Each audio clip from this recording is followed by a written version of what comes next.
to my face. Tell me now why you want to wait. Running out of words you wanna say.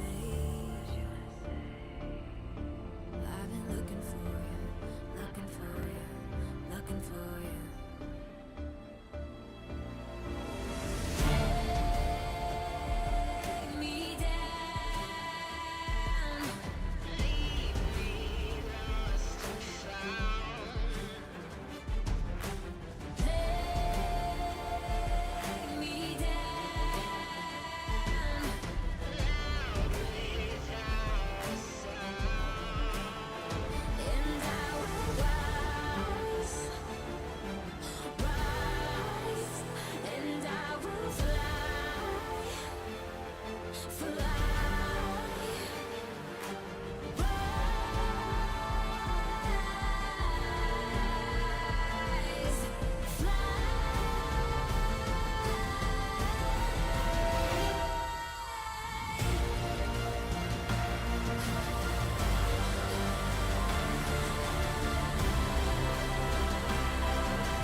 don't know how it's come to this.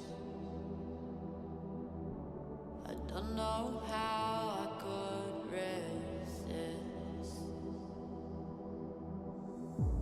I took a vow to never sin, but I saw the darkness from within.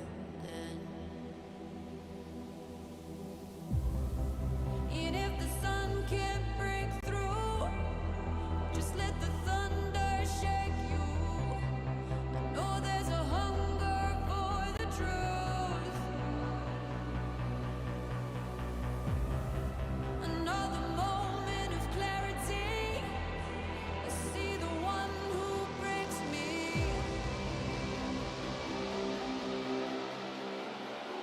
I never thought it could be you. I never thought it could be you. I never thought it could be you. I never thought it could be you.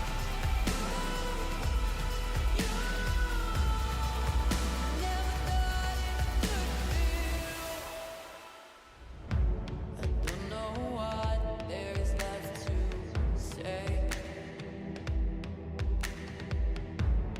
Nothing left to stand in your way. You shook me right into my core. There's nothing left of me anymore. Another moment of clarity. I see the one who breaks me.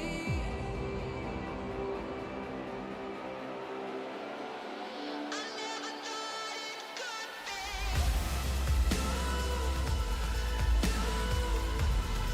I never thought it could be you. I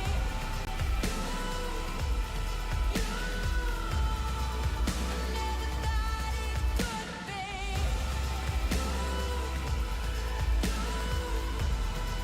I never thought it could be you.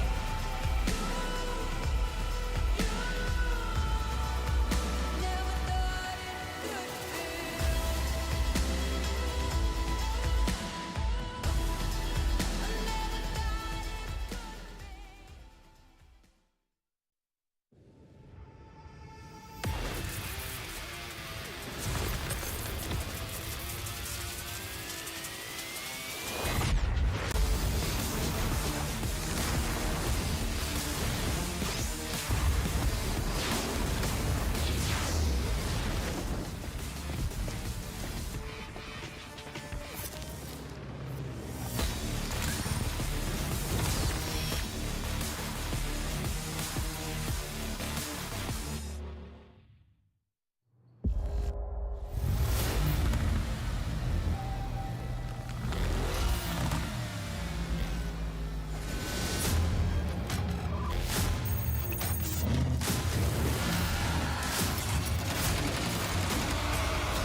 لحظات البداية عاشت معنا، كنا نحسبها وقت للتسلية بس، نحسبها بس ذكريات. عبود أعطي أختك اليد يا ولد. ابتكرنا فيها ابتكارات، وإذا بغينا قلبناها خرافات. كنا نحسبها بس لمة وصحبة وسهرات، انتبه نوب ترى نوب. لكن كنا نشوف عالم ما حد يشوفه. ليته يشغل وقته بشيء يفيده. الله عليك على اليد صوت. عالم كبر وعاش فينا، عالم الحماس فيه يوصلك كل مرة لحلم أصعب بس ما يصعب عليك. بارت معك وين ما تروح.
A very good morning to everyone. You're joining us for the second day here at Riyadh Masters here at the Esports World Cup, and we are in the play-in stage for the Dota 2 tournament. We have got a three-phase tournament coming your way, and of course yesterday was day one of that play-in stage. So today we're going to take you through day number 2. But before we get there, before we get to the games, let's first introduce my panel. I'm joined by Effie and Kezu this morning. Effie, how are you doing?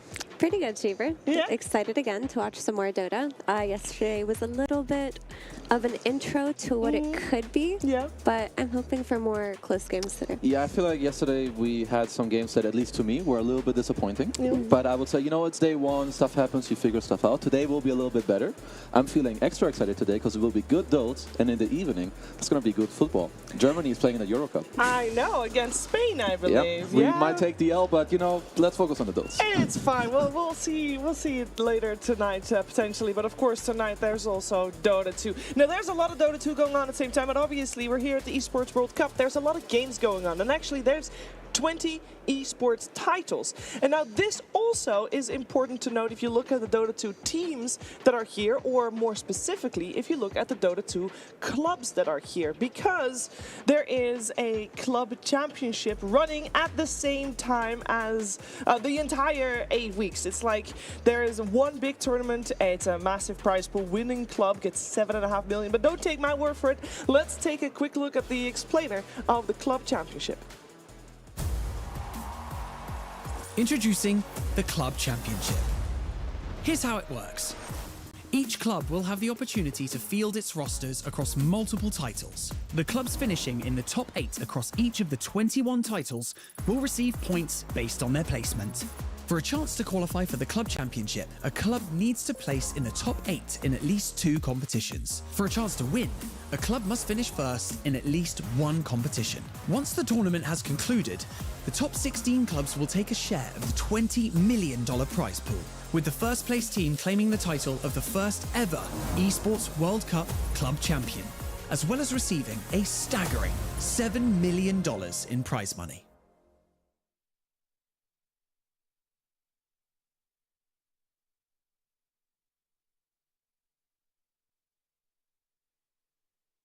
Yeah, you did hear that right. $20 million is up for grabs in the club championship. Of course, you need to do well enough in enough titles to get, obviously, enough points, and then you need to win one of your games championship. And there's a lot that you need to do, but it's a lot of money, and it's worth it to get the clubs. And that's what I want to highlight a little bit, because yesterday I feel like we looked at some of the esports teams that we have in Dota 2. We know that Gaming Gladiators has 7 teams that are here competing in different games. We know that Team Liquid has 8 games, and yesterday we said Falcons had 12 games? 14? 14, yeah. 14 teams. Today, apparently, they have 16. So, you know, until the other games are happening, maybe they're still shopping. Maybe they want to complete the 20. I don't know. But, yeah, they have by far the most teams out of anyone. Yeah. Honestly, the more teams you have, the more likely you'll get points. But one team also must be getting first place. yeah, right? but ultimately, that is the case. You Yeah. need to have one winning team. So you can't just brute force the victory in order to get first place. Yeah. But honestly, even if you don't get first place, we saw the distribution of the prize pool for the club championship. Yes. Even 16th place is going back with 150,000.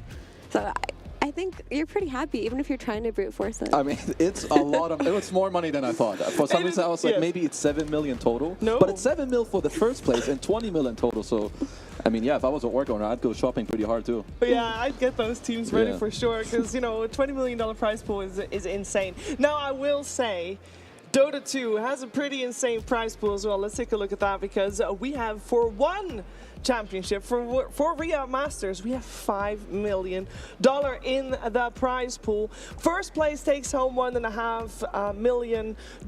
Now, of course, we do give prize money also to the bottom, and that's what I want to focus on today, because we have 20 teams in total that will come to Riyadh to compete. Obviously, a portion will go home after the play-ins, and a portion will go home after the groups. But even if you go home after the play-ins, you still take home some prize money. And that's where today and tomorrow is going to be very important, because we're going to close out the play-in stage, and that means you can easily double your, or close to double your prize money by just playing well today, Effie, because you can go from 15k to potentially 40k. Yeah, and for a lot of these teams, these play-in teams, we didn't see a good chunk of them for the majority of this competitive year. A lot of them did not make it through their regional qualifiers for other tournaments. A lot of them would just bomb out early. So even taking the lowest place prize pool could go a long way for a lot of these players. Yeah, I mean, I think people sometimes don't realize how much time actually goes into it. Like, they're coming here, they're traveling, they're playing the qualifiers. If they go home with nothing, how do you want them to continue doing it? Yeah. They need to justify it at least in some way or have the money to live. So, you know, all in all, it's just how it should be. So I'm just happy to see it. Yep, same. And I was also very happy to see the Dota 2 yesterday. And we're going to look at some of the games that happened yesterday. Obviously, we had a lot of games. We had 3 streams on at the same time, and every stream featured 4 series in total. So we're going to try to take you through some of the highlights of them. I think yesterday, what we can say, there were a couple of teams that stood out in, obviously, in the most positive way. And where we are now highlighting a team that stood out maybe in a less positive way, because we're seeing right now G2IG versus Entity, and Entity, of course, they ended up 2-2. Group A, by the way, is very boring. Everybody tied apart from G2IG and Blacklist, who Blacklist 2-0'd G2IG. So I feel like I want to focus here on G2IG because they are at the moment, I feel, at the bottom of the group. Yeah, I mean, it's a bit unfortunate because from this series that we're watching, their highlights versus Entity, they looked pretty competitive, honestly. They looked like they had a much better idea of how they wanted to draft and how they wanted to play together, but then they just got completely dismantled by Blacklist later in the day. But maybe that's just growing pains. I still do have a lot of hope for G2IG. Out of all the Chinese teams in this tournament, they do seem to be the most improved one. Yeah, I'm also like not really sure because the game 1 they started really hot, and I feel like then throughout the day kind of like a downward spiral. So I hope that, you know, going into day 2 that they kind of just know what they need to fix. Like, don't overanalyze, fix some small stuff there, because I would also say from the 3 Chinese teams, like Mira saying, LGD and Azure, like Azure look yeah, I don't really want to talk about them because it's a little bit sad. We're gonna have to. We'll get there, but yeah, I think G2IG, I think they'll be okay. Yeah, because our second series of the day did feature Azure. It also featured Aurora, so if you don't want to talk about Azure too much, who, by the way, is the only team that hasn't won a single game yet in day 1, we can focus a little bit more on Aurora because we definitely saw the most polarizing match. I feel the most skewed result, the most skewed match yesterday in this series, Effie, which it was a 2-0, but it wasn't just a 2-0, it was a smackdown. It was a complete smackdown, and Aurora definitely brought their A game yesterday. It seemed like their drafts were cohesive. 23 Savage and Q in particular, to me, were the standout players. They played incredibly well on their leading stage. Transitioning to the late game was also very good, but I don't know how much of this result was them playing incredibly well, because they did. But Azure just looked bad yesterday. I do remember that series very well because they drafted themselves into a corner. They kept doubling down on lanes and losing their lanes, and they didn't stray from that formula, it seems like, because they did the same thing in their next series. Yeah. Like, I'm not really sure what's going on. So they need a bigger switch up into today, as opposed to the other teams. So yeah, I just hope for them that it will be all right. Yeah, and then we went back to Group A, of course, where you see some highlights right here, virtus.pro and Entity. Now, this series did end up tying. I will also say that this series was pretty strange to me in the sense that it weren't the most exciting games. It was very clear from almost the get-go which team had the advantage, and the game just played out that way, and that there was not really much comeback potential to find. And I almost feel, Kezu, that seems to be kind of a trend. Is that fair to say? Yeah, at least a little bit. I feel like in a lot of games you can tell early on like who's ahead, who can really like continue to play the map. There was also like Darkseer, Spiritbreaker, who won both the respective games depending on which team did have it. Yeah.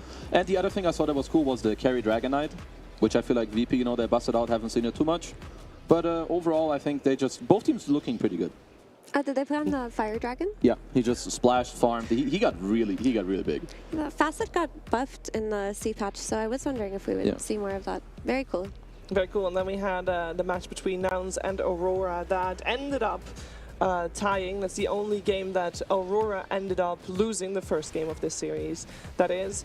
But I think people were impressed with the way Nouns was playing, and overall this is a team to keep our eyes on, Effie. Yeah, I was actually quite impressed with Nouns yesterday. They tied both of their series, and these games were very competitive games. It's not one of those, drafting error, one-sided stomps. It seems like they're taking the hopes of the NA region and actually carrying it quite well so far. into this tournament. Will it continue? We'll see. But I do have hopes for any gunner stack. I think gunner stacks are always very creative. Yeah.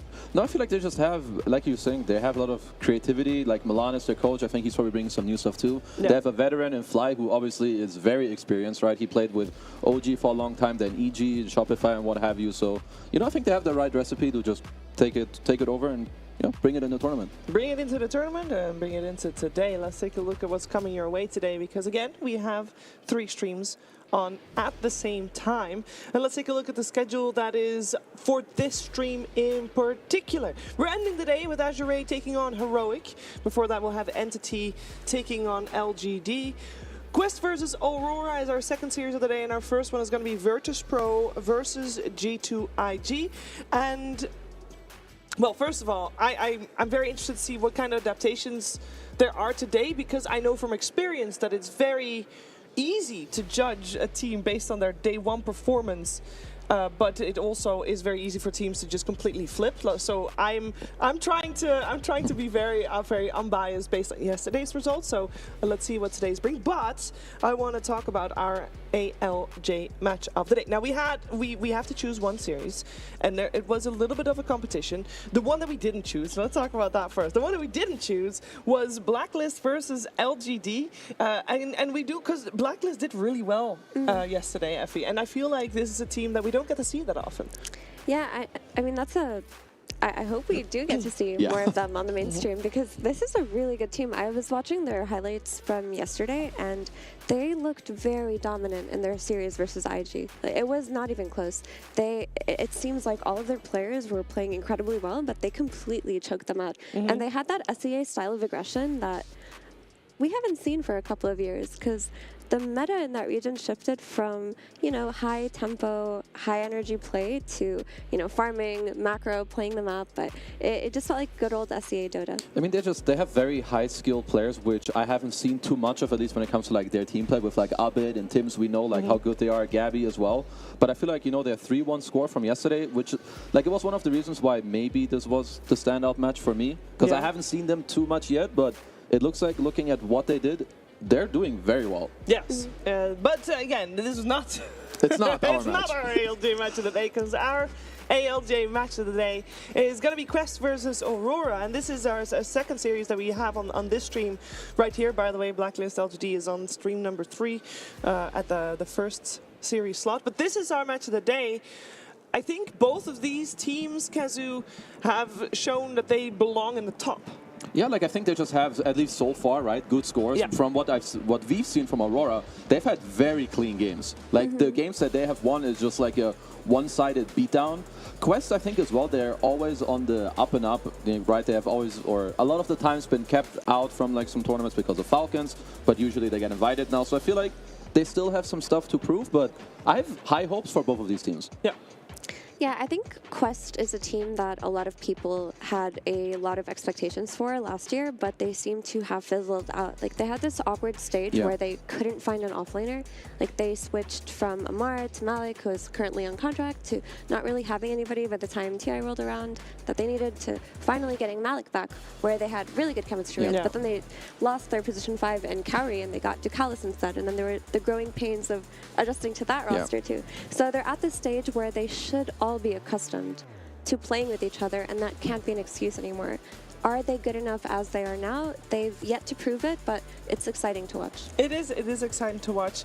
And of course, I mean, we talk about the teams that we see and about the games that we see a lot, and you listen to us, and it's very nice. But I know you also have your own thoughts, and potentially you have your own thoughts about how things are going to go. You have your own predictions, and if you have predictions ready to go for the series we've got right here today, head your way over to sdcplay.gg and vote on the next game. See if you're smart enough to predict who's gonna win. Now we are gonna move to our first series of the day, and I know yesterday was pretty disappointing with us having issues with the Dota 2 servers. We got that fixed, and we decided that this delay thing, we don't really like it. We don't like it at all. So we decided that we're just gonna start exactly on time, and that is literally now. So we're gonna head over to watch the players draft against each other, because little birdie already told me that the draft's already on the way. Literally started exactly at 12, guys. I just want to highlight that, because Which means sometimes that's just really nice. It means all the haters from yesterday who were like, "Oh, it won't start on time," they're gonna miss the first series. They're like, "Oh, I'm gonna come an hour late I'm to the sleeping show." in, guys. Yeah. All jokes on you. Yeah. That's just the law of the land, you know? You think that one day sets the pace for Yeah. arriving to work or whatever, or watching your favorite things. Nope.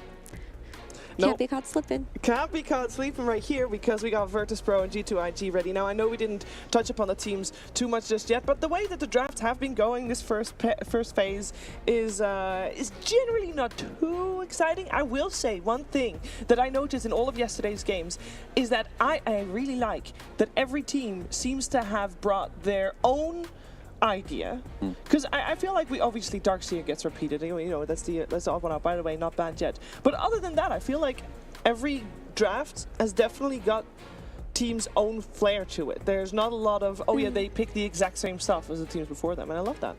Yeah, it seems like the meta is actually very open right now. Yeah. And a lot of teams are just doing what they want to do, but there are some standout heroes, some heroes that are just a cut above the rest, and those heroes from yesterday have proven themselves to be Tiny, Shadow Fiend, Darkseer, etc. Maybe even Weaver, I think, was contested quite highly. I just think it goes to show, like, of course, Dota is a very complex game, but there's a lot of, like, openness in terms of what you can do. I think most likely Falcons are, like, one of the best examples that when you are really damn good at something, you can make it work if you just understand how to. And I think that, like, you can see that in some of these drafts. You know, some teams they'll pick some Spirit Breaker, other teams won't. Some teams won't even touch Darkseer, other teams will. Like, it's just very open in terms of what you can do. But yeah, I will agree that this man, unless you have an idea, I really think you should not be giving away the Darkseer for free. So surely G2IG, they must know, right? Your enemy team is first pick. They're very likely going to pick Darkseer. I will say yesterday, of course, we had a couple of Darkseers, and it did end up doing well, but it didn't have a massively high win rate. It's still 57%, which is still high. But it was picked like, what, 7 times or something like that? I think that when you look at win rates, you have to factor in pick order, and Darkseer was always first picked. And if you're still sitting at 57% after one day, when there are teams that, like Azure Ray, played it and lost with it, there are teams that are going to tank the win rate a little bit, and the pick order changes things, that's still exceptionally high, even after one day. Like, if Darkseer were a hero that came in the second phase and the third phase, and that was his win rate, then you could reconsider. Yeah, no, the pick order definitely matters. Like, he just gets jammed in the start. He's like, I'm going to have a good game. I'm going to build some auras. Like, most people are just happy he sits above 50%, at least for now. So I think they'll be pretty happy. Like, G2IG, you know, you go with the gyro. This hero looks very strong, I think, generally. 100% win rate, by the way. How many games? Like 4. 3, 4? Yeah, not a lot, not a big sample size. No, like, this hero just looks good. He has good lane. He has good damage. He scales well. 23 Savage was also saying, right, you can play for Roche eventually. It's very easy to play around a gyro. It's not, like, very complex. But I would say Darkseer, depending on how the lane goes, you shouldn't mind gyro too much. Like, he's a very AoE-centric hero. You build Greaves, you can build Pipe. So I think both teams should just be fairly happy with what's going on. Yeah, I think the concept here is Darkseer is a hero that his lane constantly pressures your carry by pushing it under tower and creating dive opportunities, creating opportunities for your support to go in through the twin gate and kill that carry. Gyro as a hero counteracts that because of Flat Cannon. Because his ability to constantly push out lanes, he is one of the better carries that you can pick against Darkseer.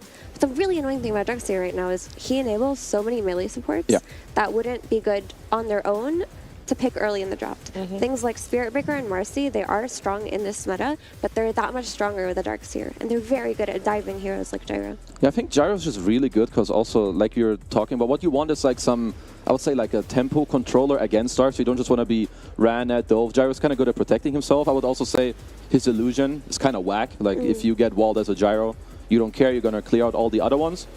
But I guess we'll just have to see how VP like want to kind of swing it, because I would say there's a lot of other melee supports that, of course, are still viable with Darkseer.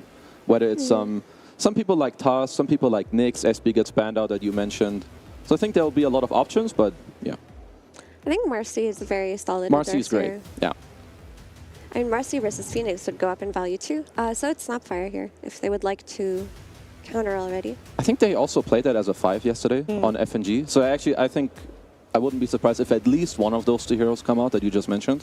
Now, with the Phoenix pickup, yesterday we saw a lot of Phoenixes banned, specifically after Snapfire was banned. But Snapfire is untouched, still great counter to the egg. Are we considering that at all for virtus.pro, or is that not a high priority? No, we mentioned it. I think Marcy or Snap could be the good Marcy. supports here. Oh, Yeah. Snap, yeah, sorry, my bad. I think they're like both very good. I would also say that Snap is slowly rising in value, at least in some of the pubs that I'm watching. That's So- a strong hero. Yeah. Zinkyu actually put her very high on his tier list of supports. Yeah, But it feels like Phoenix as a hero can play into counters very easily. Though it just seems so strong at the moment. Well, there's the Marcy. Yeah, I just think Marcy's great here because as a hero, Marcy does have a lot of faults. She is very strong, especially within competitive play, because you play around her better. But the faults of this hero lie in her farm speed. It's not good. She's not good at farming as a support, and she needs BKB to fight, or she just doesn't have that kind of damage factor in the early game to make her super high value. But Darkseer corrects both of those problems. If you're playing with an Ion Shell, suddenly you have this rebound to gap close on the carry, to dispose them back. She's a tanky hero with very high stats that dives towers very early. And guess what? If you ever need to chill and farm, Darkseer's got your back. He gives you an Ion Shell. No, I really, really like this combo. Grimstroke, I will say, is a hero that I don't fully know yet, like how good the hero is. I played it once or twice, and at least I did not have a good time. So I'll have to see kind of how they want to combo it. Of course, you know, Marcy goes in. I think the two supports can work like very well together. Maybe it also sets up for them for like a melee carry later down the line, right? You have Darkseer already. You have some Grimstroke, Inkswell, like maybe some, I don't know, Ursa's, Alchemist, or wherever they want to take it. So we'll have to see, because, yeah, Grimstroke for me is still a little bit of a question mark. I'm a huge Grimstroke fan. I'm a believer in this hero, and I'm a believer in this hero in competitive drafts. But I like when you have two supports that correct for each other. Marcy struggles with wave clear early on until she gets more levels and more in dispose and takes a dispose talent. Grimstroke just has Stroke of Fate to clear waves. So one of your supports can be active and the other can do the wave pushing if need be. But also Inkstall is just too darn good. That Aghanim Shard will never not be useful. Hard to spell on what, like a 6-second cooldown? So do you then always take the facet where you still get to choose yourself when to explode the Inkspell? Yeah, that's what I thought. I mean, you don't want to take the other one. It doesn't, like, it's more like, it's too gimmicky. Yeah, it's kind of like, look at me. I can do this. Yeah. And it's really stylish. It is very stylish, but it's also, I mean, sure. You want to be able to time the Inkspell. Actually, I can see that facet being good. The issue is the other one is too good. All right, so we got ourselves an Ember Spirit and a Hoodwink. Both of those heroes are on the top of the list of most picked. Now, I will say Hoodwink picked 12 times. It's not doing too hot, 42% win rate. Ember Spirit, however, picked 8 times, and it's 5 and 3 for wins and loss. So a little bit of a balance there. But I guess Hoodwink still that high pick rate because she's just very much staple, and for a lot of teams by now, comfort. I mean, it's kind of hard to go wrong with a Hoodwink. I feel like everyone, you feel good if you lane with a Hoodwink. You feel great if you have it in the game too. You always have enough burst, you have follow-up damage, you have map play, wave shove, you can build good items. So yeah, I feel like you're just always very happy when you have it. I think Ember as well looks very good, especially when you play against, like, I would like to call it like wishy-washy type of stuns. Like Darkseer, Marcy, Grim, none of them really pressure an Ember. You can always slide, you can remnant out. But I think the DK is something they've picked yesterday. It could be carry, could be their mid. It is really great with Grimstroke. You also have a sidekick target now for Marcy. I think this is pretty good for both teams. I actually think Grimstroke can make Ember's life very difficult if Grimstroke isn't getting completely crushed in the early game, because Soulbind as an Ember is very hard to play into. And the Phantom's Embrace into the follow-up stun from DK, that could be really annoying. So I don't think they're going to be suffering in catch for the Ember early on, but later on it's not very dependable, like you mentioned. Yeah. Okay, so let me see. So they are banning out carries. They think that the DK is just going mid against the Ember, which of course is an option. But they also do need to remember that VP did play it as a carry yesterday. Yeah. Still the flex potential there indeed. On the other side, of course, the hero that we're lacking is for playmaker JT for G2IG.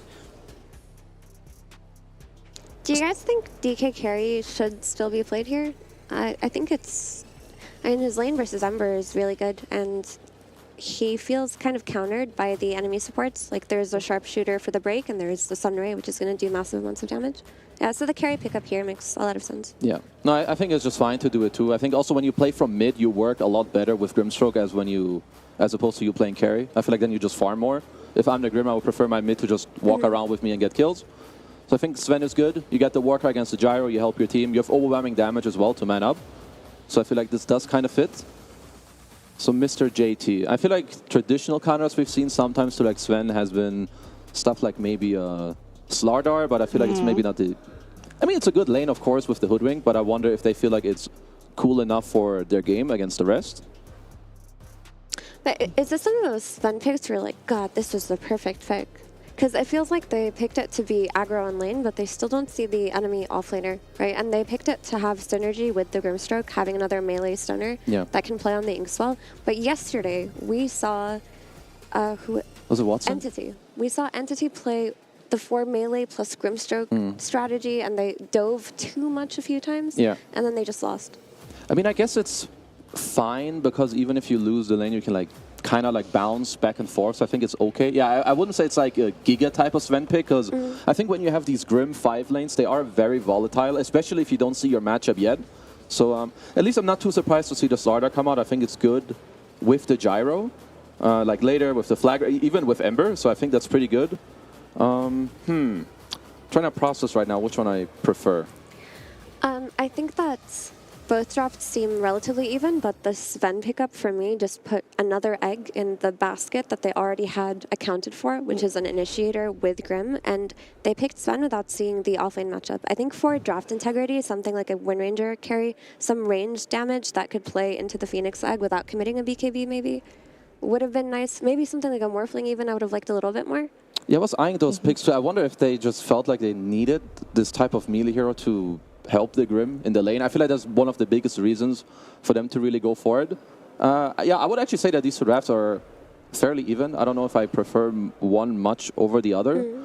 What I do like about both drafts is that there's big wombo combo potential. I mean, I can't wait for the vacuum into Sven stun, into Inkswell, you know, everything coming out on the side of VP. Very true. There's going to be good team fights here, which makes for exciting Dota. I think I slightly favor IG after thinking about it for a while, just because the Sven pick for me weakened VP's draft just by making it a little bit more one-dimensional. And I think Slardar can completely pop off here, right? The amplify damage on the Sven and the DK is going to do a lot, especially paired with the Gyro. Like, that Slardar pick is pretty solid. We didn't talk about it. Yeah, I wonder how VP will deal with like this mid-game, where I think G2IG, they will always get the first Aegis, and I feel like you have a hard time actually playing into that. I feel like it's hard to contest, and then it's hard to play the map.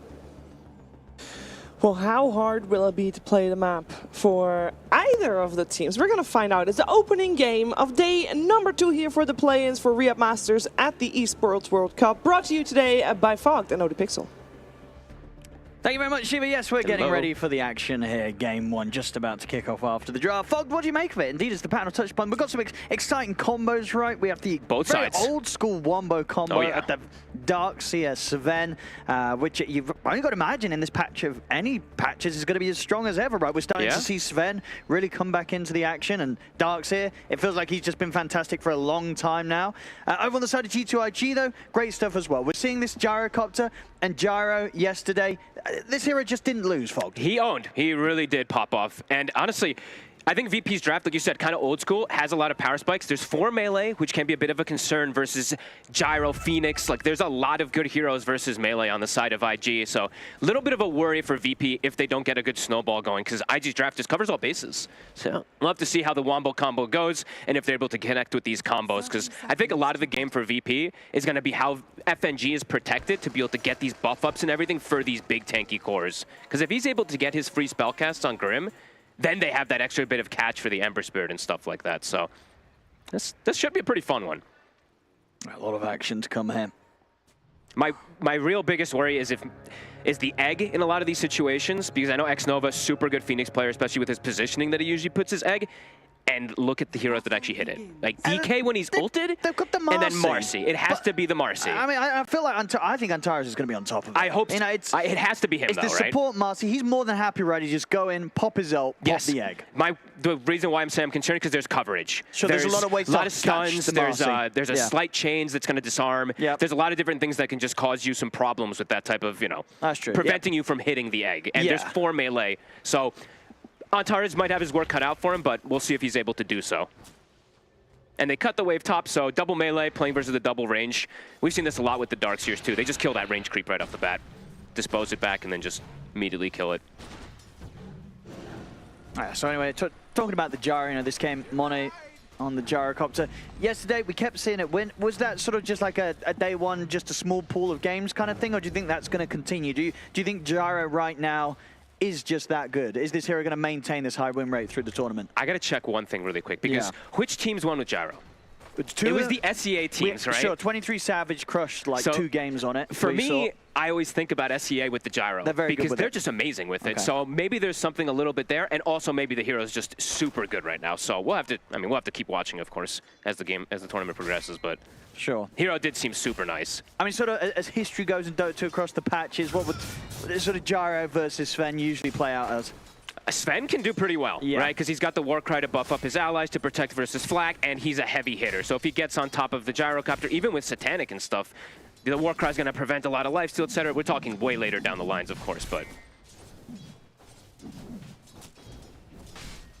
Let's see what we can get out of this bottom lane. So Kiritich backed up by FNG in the Sven Grim lane. Yeah, it's a really good thing that you point that out, though, because when you do look at IG's damage, right? It is a lot of damage that can be thrown out, right? Gyro, Ember, Slardar, it's good physical, and then they have decent magic that backs up from Phoenix. Sure. But there's a Warcry, there's going to be Greaves, there's going to be Pipe, DK has his armor, so... And this is going to be interesting once it all kicks off, that's for sure. Yeah, absolutely. If this Darkseer has a good game... Baboka? He's going down. That's first blood. FNG is going to be able to grab that. But yeah, absolutely. If this Darkseer is able to get his auras online, get his items... They just don't really have a hero on G2IG that can mirror that, right? This Slardar, JT's not going to be buying auras for the team, right? He's going to be playing for himself. Ends up being the guy that normally has to carry the lads on G2IG, the way that JT was playing. There's some phenomenal stuff from him the other day. So it's just a very sort of different dynamic. And if things kind of get pulled together, look quite literally as well with the vacuum from Noticed, I think VP's mid-game team fight could be kind of hard for G2IG to break through. Yeah, no, absolutely. Yes, just because of the greediness. I'm going to watch how good this lane bottom goes, because now that they've lost Baboka already at the start, I mean, JT, this Zero Slardar just seems to do well in most of these matchups, but yeah, definitely going to see how good of a start JT does have.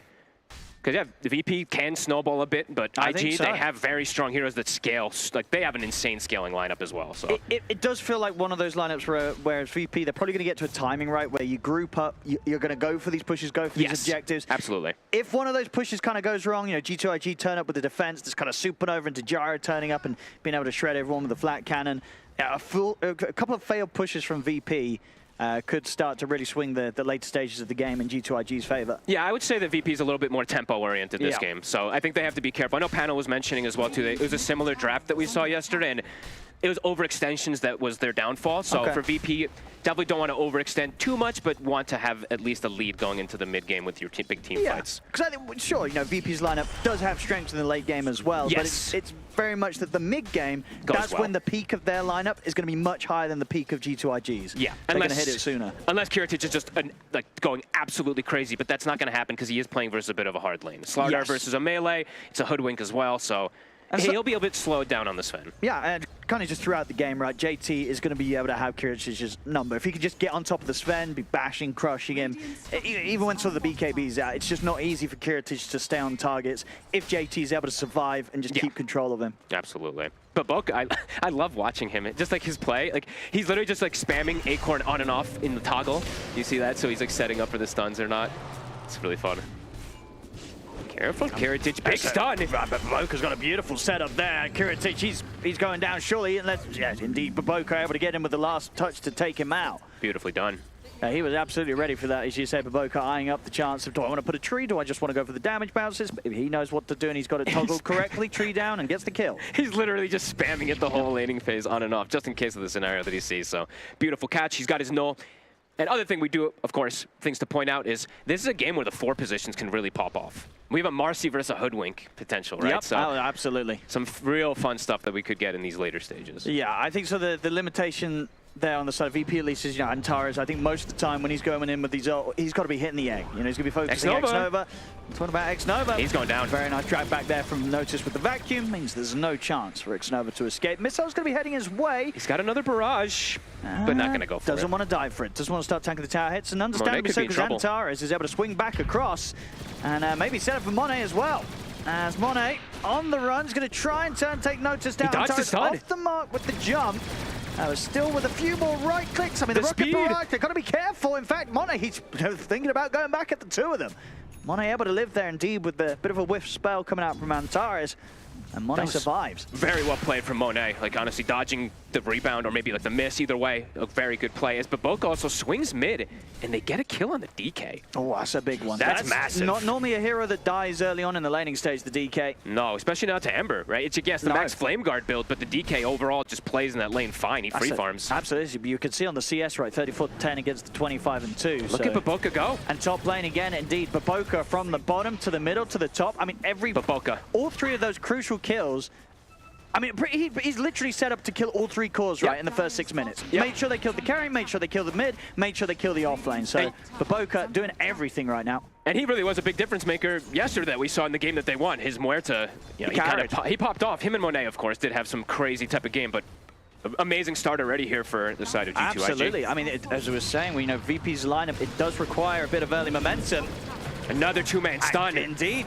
Blood grenade down as well, and Taras is going to start ticking down. And here comes Monet with the rocket barrage. They got the missile over towards him. Oh, baby. I mean, this is disastrous here for VP. They're getting absolutely crushed. Wisdom Rune. They're going to be able to claim the Wisdom Rune after the 3 kills as well and go back for theirs. They're not going to get anywhere close to finding the momentum that they need to try and abuse the potential mid-game power that their lineup has. This one actually could just snowball out of control very quick if they don't start fixing some of these things. Like Darks, all 3 cores die, they lose their tower, lose their Wisdom Runes. I'll check this out again. Wow. Baboka. So they saw a chance to try and go for Monet. I mean, this is the second time, really, where they've seen Gyro being as low as he is and trying to capitalize on it. But it's just going horribly wrong each and every time, not respecting the numbers that G2IG had there. I mean, that's actually a very good point. Not respecting it in particular, right? The rocket barrage movement speed, too. You see Monet just zooming around, being able to kite around them. That's a fantastic start, and that's going to really hurt VP's type of style of draft, as you're mentioning. They can't get this kill, surely. I mean, they have a silence. He's fine. It's just a bit of a half-hearted attempt, really, from them there around the mid. It's not going to work. Darkseer slowed down, and okay. G2IG came so prepared this game. So on top of them diving, getting these kills, taking Wisdoms, they've now double-blocked Ancients. So for the Darkseer players out there, the way you recover is you go to Ancients.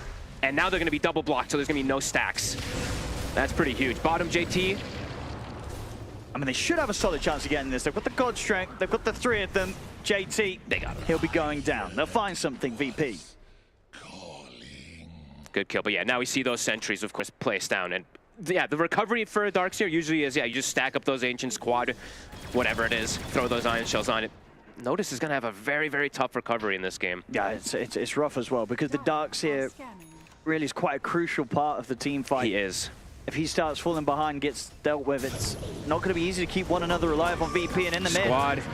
Got the backup here of FNG and Taras as well. They're going to turn over the walls, nothing to say. They're in with the silence, but it's going to get removed very quickly, so he's able to continue to jump forward with the Remnants, looking towards Squad. He's thinking about diving the tier 2. He's in with another slight change. He's going to be able to get the kill, jump back out. But Boca in a second. He's turned up, but he's got a missile heading his way. He's going to go very, very low to the flat cannon. Oh. He'll only just survive. But a risky move there to turn up. Notice has dropped the wall down, but they don't care at all. They're going to be able to walk around it. FNG continues to get chased here by Nathan's head, but another bushwhacks there. They got another sleight of fist. They don't. So FNG lucky to survive. But these fights, you know, VP, they're barely scraping away from them. 1-by-1 TP's in forward. I'm astonished Kirtic actually gets away right there. That was super close to him dying. G2IG, this is a completely different team than we saw yesterday, I feel. Super aggressive plays, deep aggressive wards, and playing around each other beautifully. Yeah, really fast stuff. I think in the series where we saw them catch a game win against Entity, it was what they had a very slow start. They did have a slow one. And then Monet kind of came in with the late game farm, the late game carrying. This time round, I gotta say though, it feels like a lot of the action has kind of been handed to Mono. You know, they've sort of been turning up to his lane and allowing this Gyrocop to just get involved in some free fights. We'll see the catch there onto X-Nova. SquadX able to catch him by surprise coming down from the high ground. That's just fine. I mean, it's 5 positions, so it's kill's a kill, but... Oh, they actually still haven't picked up their Wisdom Rune. Okay, Baboka will go back for it, but... I mean, amazing start. G2IG, their draft scale, super hard. They have 3 scaling cores compared to the Dark Series. Yes, he's scaling, but more team fight oriented. They've set themselves up for success in these first 10 minutes to keep applying this pressure. The one thing they do kind of lack is taking towers a bit with their lineup. You know, you kind of have to force the issue with a team fight with Gyro. Yeah. But getting the top tower early is important, and mid tower is actually half HP too with an Ember versus a DK, so that's a pretty big deal. Yeah, it's always sort of a sign of how the game's going when the mid-tier 1 situation's not favoring the lineup with the DK. Exactly. Another smoke coming in. It's a bit of a hard move to make, as we saw there being pointed out, and Tara is still just level 4 on the Marcy, so there's this big window now where G2IG, they've got the 6s on their supports, they have that Supernova, there's not going to be any sort of counter in the form of Unleash if G2IG is able to bring a fight to VP during this time. I think this is one of the poorest Darkseers I've actually seen at 10 minutes. I think it's usually, the mech is almost always done, like 4,300 net worth or something like that, or 4,000 something, and Noticed has been it's very much so dealt rough. with, and yeah, as we said, the Ancient blocks as well are going to hurt for his recovery. And when your Darkseer's struggling, when you're playing with this quad melee, it means everybody can kind of have a bit of a struggle. I'm going to try for SquadX. He's going to be able to get out of the range of the Supernova. I think a bit of a missed setup there. I think actually that was a rare time where Baboka didn't quite get the Bushwhack connection. Did he not get the connection, or did the egg cut it? Oh, I think you could be right. Yeah, it's not, but maybe it's X-Nova. Never blame Baboka. Yeah, that's true, actually. I didn't see, Bushwhack that, I think you might be right. No, I think you might be right. I think his tree was cut that he was connected to by the Bushwhack. You know what I mean? It's like the anti-synergy that we see sometimes. That may have been exactly what went down there. So indeed, Baboka, he's like, wasn't my fault. X-Nova. We didn't even see it, but we're going to blame X-Nova. Yeah, sorry. Maybe we get a replay of that. We'll be able to check, see who was responsible for that one. Love it. Kiritich, Mask of Madness is finished Here we go. Oh, Who was it? Was it a missed Bushwhack or a burning tree? Oh, it was the miss. It was a miss. There we go. X-Nova's fine. It is Baboka. And he didn't even cut. It doesn't even cut the tree. He did it. X-Nova's in the clear. Tell what Baboka was probably telling him though. It's like, I hit it. It was you burnt my tree. And X-Nova's like, I'm pretty sure I didn't. That would be pretty funny. All right, smoke up. Level still, like you said, Antara is still level 5. They'll get a jump forward with the blink. Got silence as well to follow up. It's a good amount of lockdown. They got him. And yeah, easily enough there now to take out Nothing to Say. Biggest move they've made all game. JT also has a blink dagger though, SquadX. Be careful of your positioning. Yeah, he'll back up, he'll give respect. So Tower won't get pressured, but they do get a nice and much needed kill. Still Antara's not 6. Are they just gonna maybe go for another move? Because they have this blink on SquadX, so they just want to play with him with the 2 supports.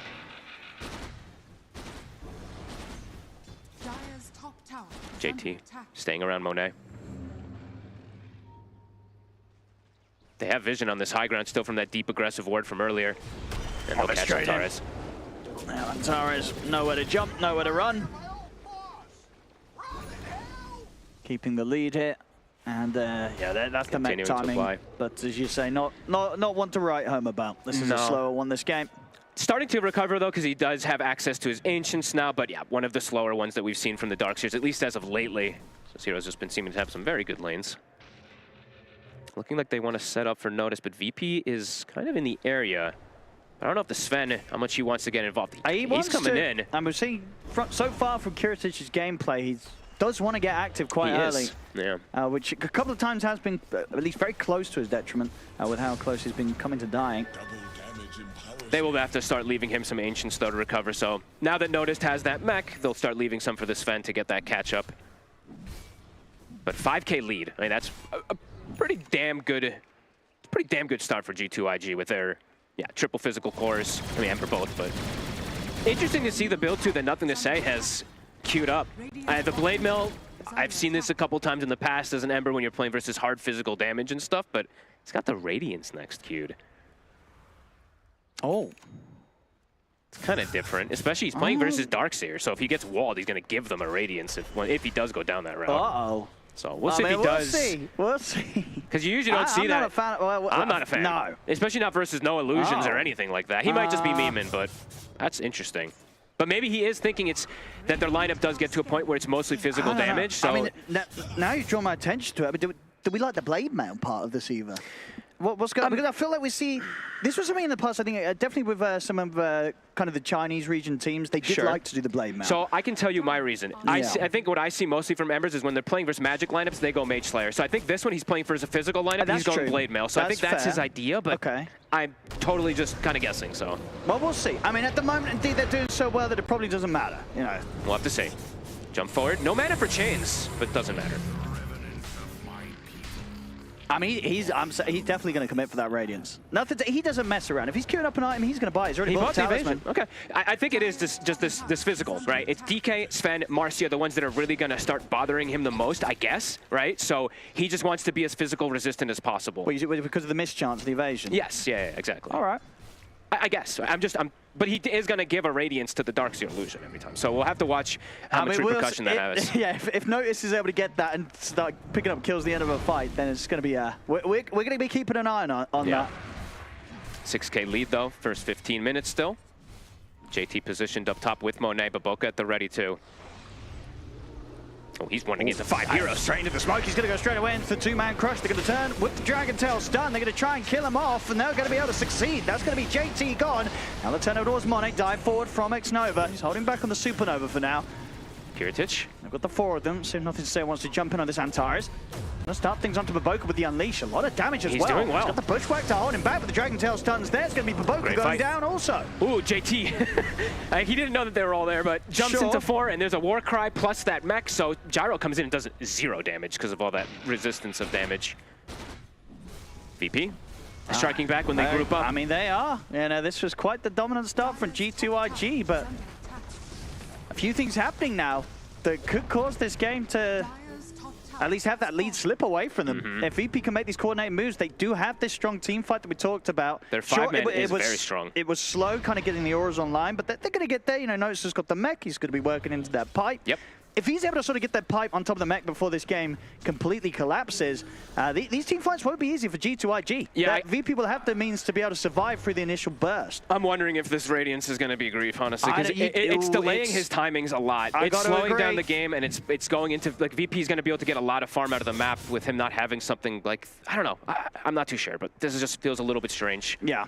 It's a long time in the future, but say they lose this game, win the second, we've got to get nothing to say on the interview and get Purge to ask him what's up with the build. I want to know. I want to know as well. I'm curious about it. I mean, maybe they do feel like they're going to be able to just like farm and scale infinitely because they have Baboka playing Hoodwink as well, and they have a crazy scaling draft, but I don't know.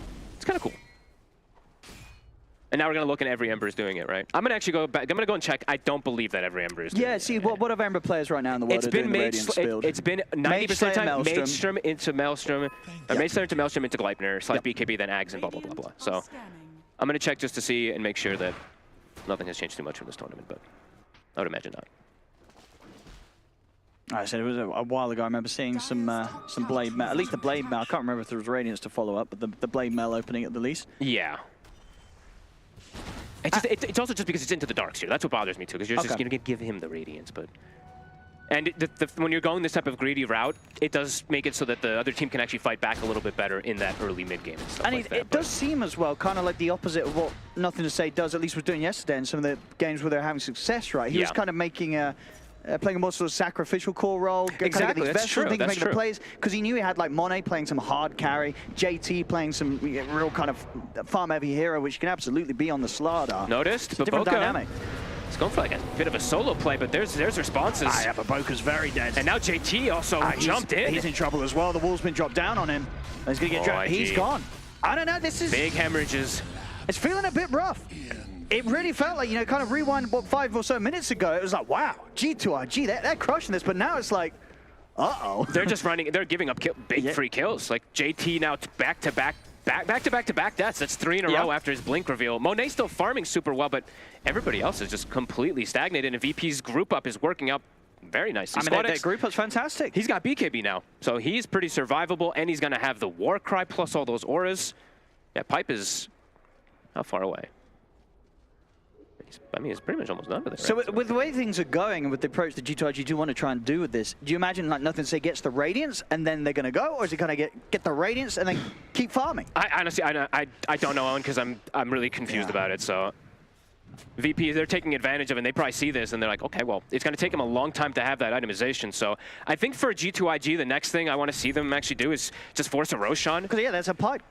Yeah, I think the team fights now at this point are not going to go in your favor at all. There's just too much damage mitigation on the side of VP.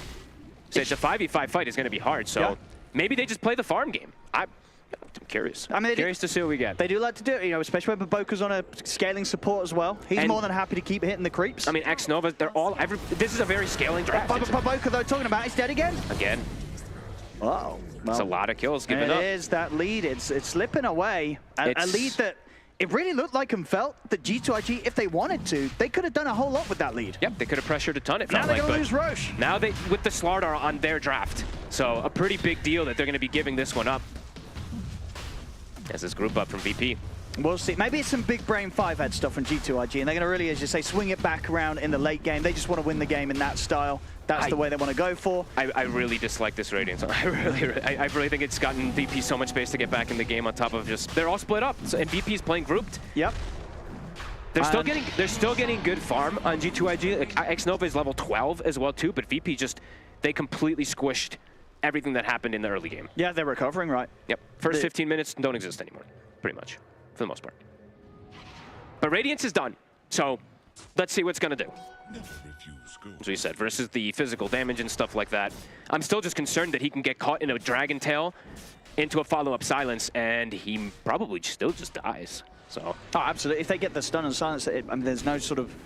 There's no dispel. Nobody's got anywhere to save him. I mean, at the most, X-Nova can hold back one of the heroes by using them, but yeah, between the supports, they're not going to have any sort of way to keep him safe. So maybe Nothing to Say gets caught. He's dead.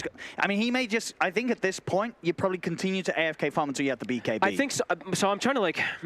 Maybe they were thinking like, oh my God, VP's mid-game draft is just going to be way too hard. So let's just fight until that next, you know, farm until that next set of items, and then we'll feel like we can be better versus that big team fight. But sure, because indeed, obviously we're able to sort of sit here and see like the lead that they had. Of course. Maybe in the game, they just didn't quite feel that they were that far ahead, and didn't feel that they could continue to. But they force the lead. They had a level 5 Darkseer. They took double Wisdom runes. The supports were level 4. Like.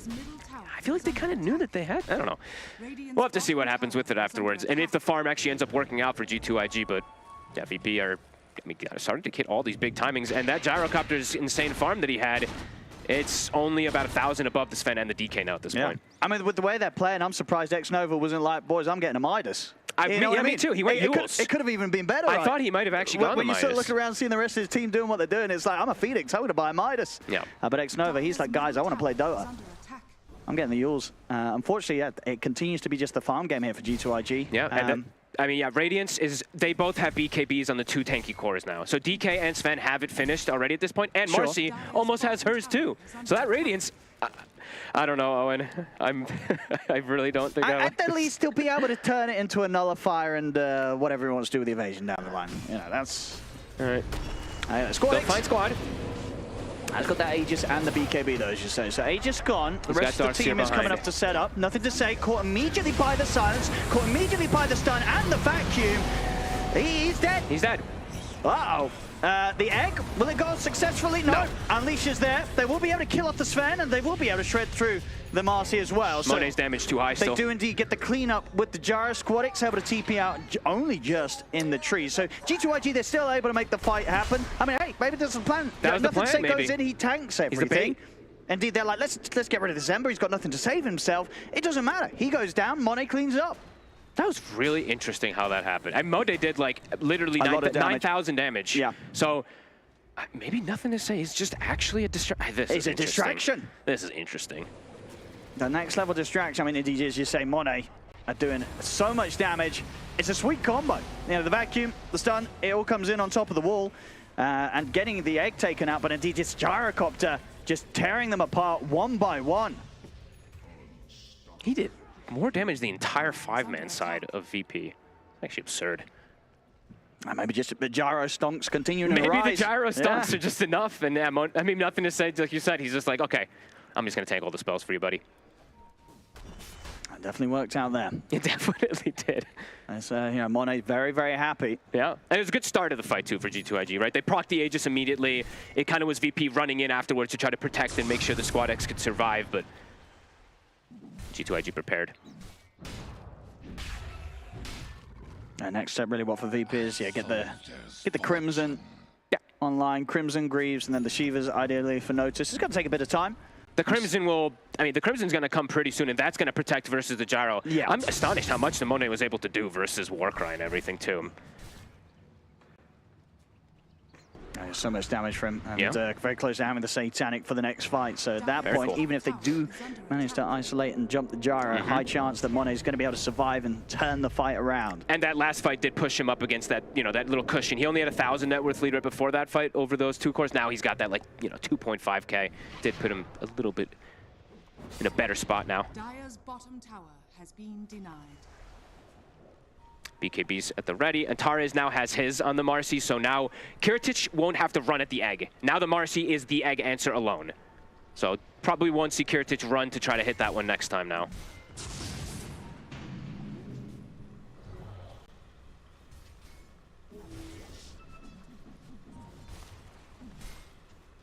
Let's see what they want to do here. 5 of them grouped up top, VP. Nothing to say is getting closer and closer to BKB as well. Oh, you see this as well. Talking about nullifiers. X-Nova's going to rush his. Is under attack. Is this your sort of standard Phoenix build? Yours into nullifier? I mean, it's versus Darkseer Grimstroke, right? It's a good two of the nullifier best. It's actually like the best kind of heroes to be able to go for that dispel. Of course, Warcry, you know, the Sven one, once he gets shard, that is no longer dispellable. So that'll still be proving to be a bit of a problem, but I mean, that's going to take a long time, so we'll see if it does pay off for him. As I said, I think X-Nova kind of got the vibe that we did. He's like, well, you guys are just farming. I'm just going to buy this huge item. So he's just going to start farming up that nullifier. And maybe now he is looking and being like, damn, this Yules, I wish this was a Midas. It should have been a Midas. He knows. I bet if he could go back, he'd be like, I should have got a Midas this game. Would have been lovely. No, with the game state, yeah. 13 to 13. G2IG have re-established things after VP was starting to catch up after that one fight. VP still very strong in the 5v5 team fight. Yeah, if they can get the execution down, and if they can get just someone to get the jump on Monet, at least stop his initial damage. Baboka. Found him in the trees, but Baboka is very quick with the bushwhack and the glide. Able to jump back to safety with the sharp shot. Yep, and he is, of course, still farming it very well on this Hoodwink. As you said, you know, Gleipnir's already been finished up. Similar farm as that Darkseer almost. Well, heading back to maybe make a play around mid, but JT, he might get caught. Around. He's going to get jumped by the Dragon Tail. He's followed there in time into the silence. Jump forward from Antares. JT's out. Very cool way they set this gank up. They actually had Kiritich still showing top, finishing off the tower while they were TPing to the mid. So JT thought he was safe to go for an extra wave. That was very clever. Now more momentum for them to hit this tower. Orchid finished on Squad X as well, but nothing to say. His BKB's coming. All right, so now he should be able to kind of just charge into the middle of the fight and have a good chance of surviving, jumping around and causing some issues here. Now it could look, now that Radiance could look a lot better, but he is still going to be giving a bit of that Radiance to the Darkseer, so we'll always have to watch if that does make a difference or not. Dire are scanning. These are going to be cool fights. I mean, the 5v5 fights are going to be tremendous in this game from both sides, so see who executes them better. Yeah, a lot of sort of weight on the ultimates. What I've noticed, as you say, he's got to be catching that Ember in the wall, and then obviously Antares, he's got to be keeping his eyes on the Phoenix, trying to get in on top of the egg. Notice just wants to get a good vacuum and get his Sven into a good position to be able to just smash him down. Speaking of Sven, also, this is one of the better talents for when I look at the Svens. It's 20. 10 more Warcry armor for the entire team now also, especially versus a high physical draft. Could be another timing that they're looking to play off of. Smoke v smoke. They know that they're down here, though. J2IG did see the Inkswell pop. We're going to try and start things onto the DK. If they can burst through him, they're going to burst him low. There's the jump for the BKB's come out. Kiritich is going to go straight for Baboka. Baboka is running, but Kiritich will be able to catch it. But Kiritich committed so far. He's got to start retreating now with the BKB. Get away from the Supernova. There's a homing missile heading his way. They can't get him out. The Silent Fist is there. Nothing to say. Goes forward. Gets caught by the silence. But it's slowly and surely burning through them as there's 2 dead on VP. Oh my god, they're crushing this fight now. See if they can jump in for more. Nothing to say. Straight over with the slight change. He's able to catch Notice. With that, they should be able to take the Darkseer down as well. JT chasing him down. Notice, nowhere to run. G2IG, they'll lose their 2 supports, but they'll be able to make sure they get 2 cores and a support from VP. They're executing the team fights better now. So after VP had that little bit of window, now it's IG, just much better execution of that one. Kiritich just went all in for Baboka, and it took him an eternity to actually bring down this Hoodwink. I think he got, what, 2 redirects, it looks like, onto the trees from the Sven hits. I think I see two trees missing up there, so all those little things matter.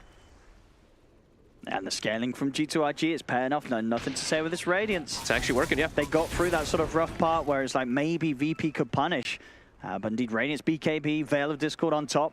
And honestly, Monet is just too big. He's too big to deal with. Honestly, Gyrocopter stonks. Rising and rising.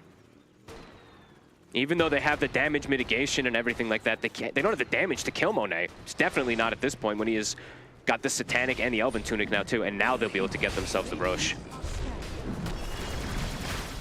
Yeah, not a chance of VP contesting this. They don't have noticed up. Greed is good, it seems like, especially for this game. It's absolutely paid off. For this team as well, we saw G2IG kind of be able to pull back a game against Entity, going for sort of the late game scaling. So cool how this game actually happened, because it was like super aggressive early start from G2IG. They started themselves very good, and then they slowed back, and VP got a bunch of things back, and then G2IG just finds the better team fights 2 times in a row to be able to reestablish things back into massively in their favor for this huge Gyrocopter. And that was into the Warcry team fight too, the level 20 talent that they had just gotten for Kiritich. So timings from VP in these last few fights just did not work out.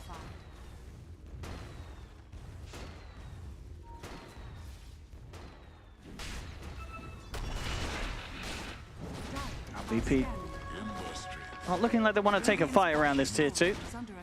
G2IG getting the space to push in. Not versus the Aegis, especially not when Kiritich is 200 away from Daedalus. Probably wants that timing at the least.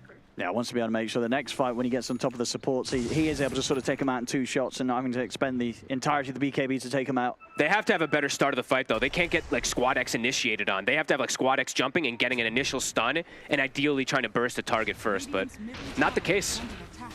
G2IG, literally in the last 2 fights, were the ones starting on Squad X. Not ideal for VP. They really don't want to jump like this. They've just got to let their tier 2s fall. And they're not really farming too much out of it either. DK was hitting a hard camp, but everybody else was just watching. We'll be able to get themselves their Tormentor. Who's going to get it? Will be noticed.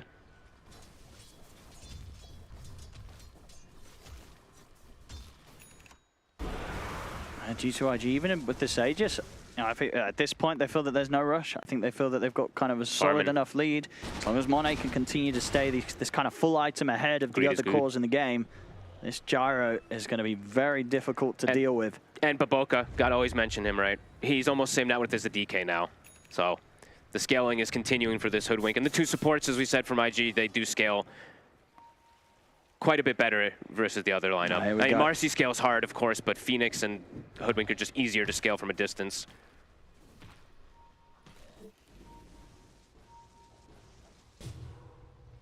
They're getting surrounded down here. Squad X again might get jumped on. Might have BKB TP, yeah. Just get out. But JT, the bash was primed. There, so Squad X caught outside of the base, FNG as well. They can go high ground. 2 very nice kills indeed. There's no buybacks available on either of them. They actually might be able to get 2 sets here. That's a long time that they're dead. They've got the banner still too, right? Yeah, they do. So could look to put it down and just really push forward here. I mean, they can get a lot from this. It's going to be very hard for VP to pull together a defense with just the 3 of them. The mid tower gone. He's just going to have to sit and watch these barracks go. Fortification, but still a fair bit of time until they have the DK back. So full set of racks in now, taken by G2IG in the mid. They can just keep going. They have everything. I mean, they're so farmed on Monet now at this point that I think when Aegis expires, they could just look for the fight right afterwards. Full Ember now with full Shivas on the Ember. And nothing to say, just sort of teasing around Kiritich, because Kiritich, if he wants to get out, he'll probably have to BKB TP. Oh, okay, change was already used, I guess, so Nothing to stop it. So Kiritic identifying that, realizes he can TP with the chains already popped. Nothing to say, it was very close to almost being able to kill him there. I thought he was going to be able to kind of continue to play around with him. I think he actually maybe could have, but he had his Remnant here. So I think if he wanted to maybe commit for Remnants and stuff, he could have tried, but wants to be able to join the fight. And here he is, joining the fight right now. Tower and the barracks taken. Jump forward, stun out onto the two of them. Still very hard to get in onto this fight and very unappealing whilst the Aegis does still sit there on Monet. So not able to punish them at all. G2IG, they get the 2 sets of racks and back out with everybody alive. Trapped in the base. Monet about to have a butterfly versus the Sven, who's never in the realms of getting an MKB. Same thing for that DK. Maybe the Bloodthorn. No, he's actually gone for the AC. So yeah, not even going to be having the Bloodthorn perhaps for Monet's butterfly. This gyro just untouched. And that quad melee, that we were a little worried about, even though VP did have that momentum in mid-game, has hit its biggest problems to be able to get to this gyro and get to these backline heroes. Let's see, they're trying to time it with that Aegis maybe going down or when they're split up. Can they find? Someone's likely to be around here. Nope. They're not quite able to close in onto Baboka. I think they're looking at the puddles. And they're looking to hunt him where the puddles are in the fog, because I think they see them, because they're pinging exactly where the puddles are. G2IG, though, split back up. They're fine. And now they'll re-smoke. Butterfly finished for Monet. And the nullifier, there it is, Owen. Oh, he's ready to go. they went for the scaling, G2IG. They went for the big brain strat. It's absolutely kind of works. just It's get paid this off. lead and then sit back, and because I guess they were just like, well, you know what, VP, this team VP, they're not going to be able to do anything. Sure, they're going to be able to recover a little bit, but getting to a point where they bring a team fight to us and are able to take them down, it's not going to happen. So we can just sit back, go for the greed. And now at this point of the game, 15K ahead. Greed is good. It really has paid off. Yeah, it's really nice. Even the Hoodwink at Baboka, now crit level 20. His damage, nothing to scoff at. And the final set of racks, looks like they're setting up for it here. So VP, it's incredibly difficult now at this point to get that fight, but they need Squad X to try to get some type of initiation on backlines, and they have to try to get that first go. I'm checking if Darkseer even maybe has Blink, but he doesn't. He's looking to go for Lotus. I think they have to go for some type of wombo combo play to be able to have success in these next fights now. So far, he hasn't been, I haven't seen, we saw that bottom vacuum which caught 2, but it hasn't been any of these 3-man, 4-man vacuums that I think many of us were hoping for to save for VP. Lotus is done, and they're just going to try to go. So they can go for Monet. Then with the burst, it's a lot of burst, and it's enough. Bring him down. They just jump in, take out the gyrocopter. Nothing to say, it's to jump away with the Remnant. With the gyro gone, they've got to get out of it, G2IG. Nothing to say, he's going to go for the TP, and he's out. BKB is still good. Oh my goodness, I mean, I think Monet, the instant go. He did not expect to be burst like that. Especially when he had Butterfly. They did not have True Strike, and they went still right got through him. That was actually surprising. It was everything thrown on him, and also he was amped up, if I'm not mistaken, right? The Nemesis curse as well adding up. They're going to try. Oh my goodness, the crit comes in, and X-Nova disappears. And now Baboka, maybe. They got anything to stop this? They don't quite in time. So Baboka is out, but quite a hold there indeed Very from nice. VP. Definitely being able to close a bit of that gap between Kiritic and Monet. Yeah, now Monet next time might be like, hitting the tower maybe does require an Aegis. Basher now for Antares. 1 or 2 more of those. Could be pretty nice for VP to be able to get themselves back into a decent position, but they need to execute it kind of perfectly. They need to catch G2IG off guard, because that's pretty much what that was. They caught Monet and the rest of the team just not prepared. How close to Bloodthorn now for Squad X? Because that's the other big one for them to be able to go through it. That's a while. Yeah, still a bit away. MKB, though, actually just got finished. So he sold his boots on Kiritic just to be able to get the timing of that. Plus, he has level 25, so... Oh, man, maybe they will be able to shred through this gyro. It's still going to have to be a lot of execution that comes out from VP, but the possibility is still there. Yeah. The big wombo combo is still possible. And it was obviously sort of handed to them. Sure. In that last situation, right? As Monet's just sort of standing up there, hitting the barracks, hitting the tier 3. So as long as he doesn't do that again, G2IG should still have a better chance in the team fights with the overall lead that they have right now. The damage from Kiritich, though, did spike massively now in these last few moments. The level 25 plus MKB. And Roche. This could be problematic. Okay. He's going to squish. He's going to really chunk these heroes down if they get the jumps. I think that's going to be super important as these initiations still. Who's taking the Ags? Do you just give it to... Give it to Marcy? Oh, the AoE silence pulses could be pretty damn nice. Yeah, he's got it. So it goes the way of Antares. So okay, very cool. This game's heating up again. I mean, is heating up again. It's been a bit of a back and forth from one, right? We had G2IG with the early lead, then they sort of take this strat to kind of sit back, farm things up, and they managed to build up a very big lead. But they go for that push. VP's able to shut them down, and whilst they may be 13k behind, they are absolutely not out of this game, VP. No, I think 13. I mean, I think it just still is initiations and teamfight execution. That 13k could disappear in an instant, because Marcy now at this point has same net worth as the Hoodwink because of that gifted Aghanims. So this hero is now a big problem. Honestly, the Marcy, if he finds Baboka, will solo kill Baboka. If he finds the Phoenix, he'll solo kill them. Oh, absolutely. Yeah, at this point, it's like, you know, who's impact are you more scared of at this stage, the Marcy or the Hoodwink? And I think you take the Marcy. I mean, it's the positioning, right? Positioning is going to be absolutely everything for this upcoming fight. Sure, but I guess whilst Hoodwink plays from range, you'd imagine it's going to be a bit easier for the Marcy to play the positioning, right? Because you have the BKB. Whereas, Hoodwink, if anybody even catches a whiff of Baboka and jumps in on him, he's gone. I think it's now with the combos of everything come together for Antares, the Warcry, AC, BKB. They can keep him alive. Yeah, they could keep him alive. Yeah, that's a good shout. So definitely a bit more difficult. I feel for Baboka to play his late fights, he's got to play very hidden.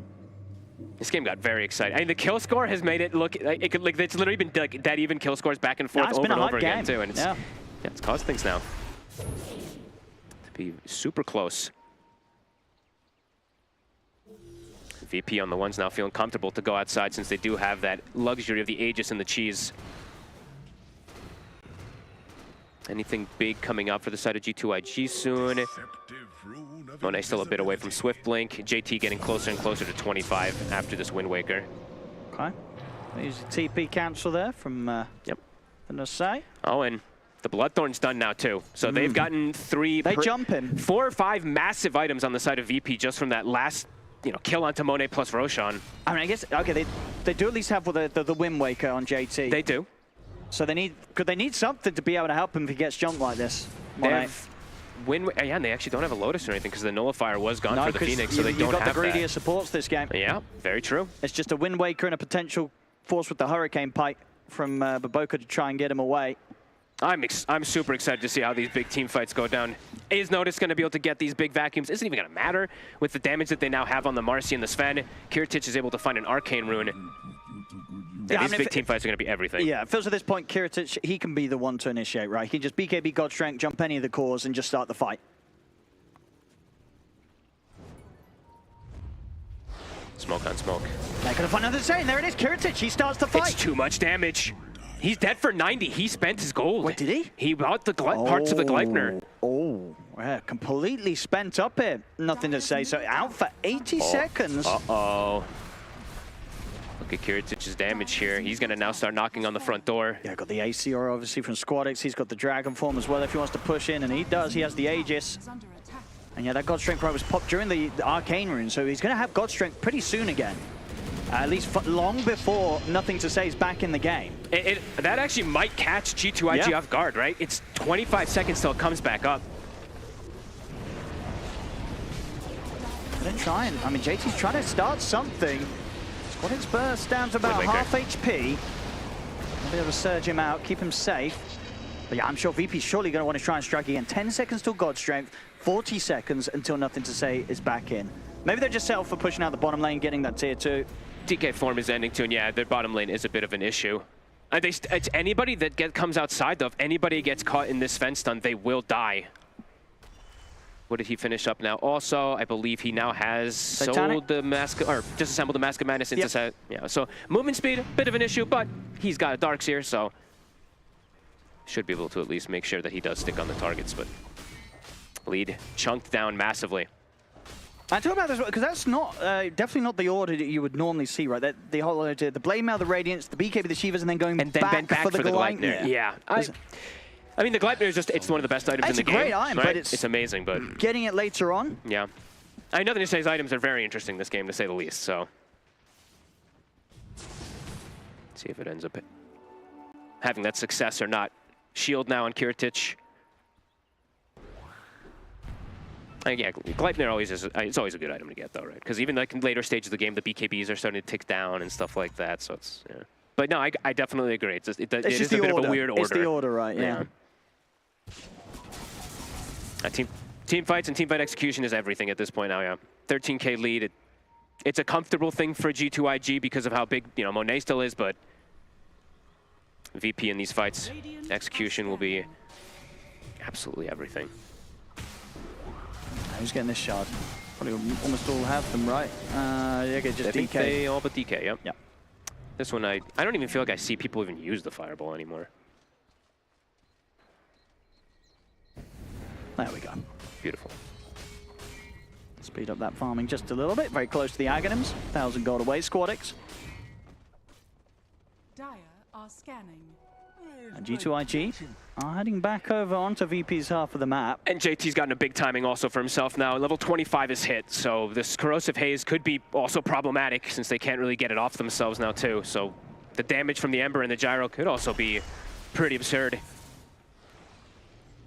And these next fights going to be absolutely crazy. The Lotuses, the armor, etc. Darkseer has almost 70 armor right now.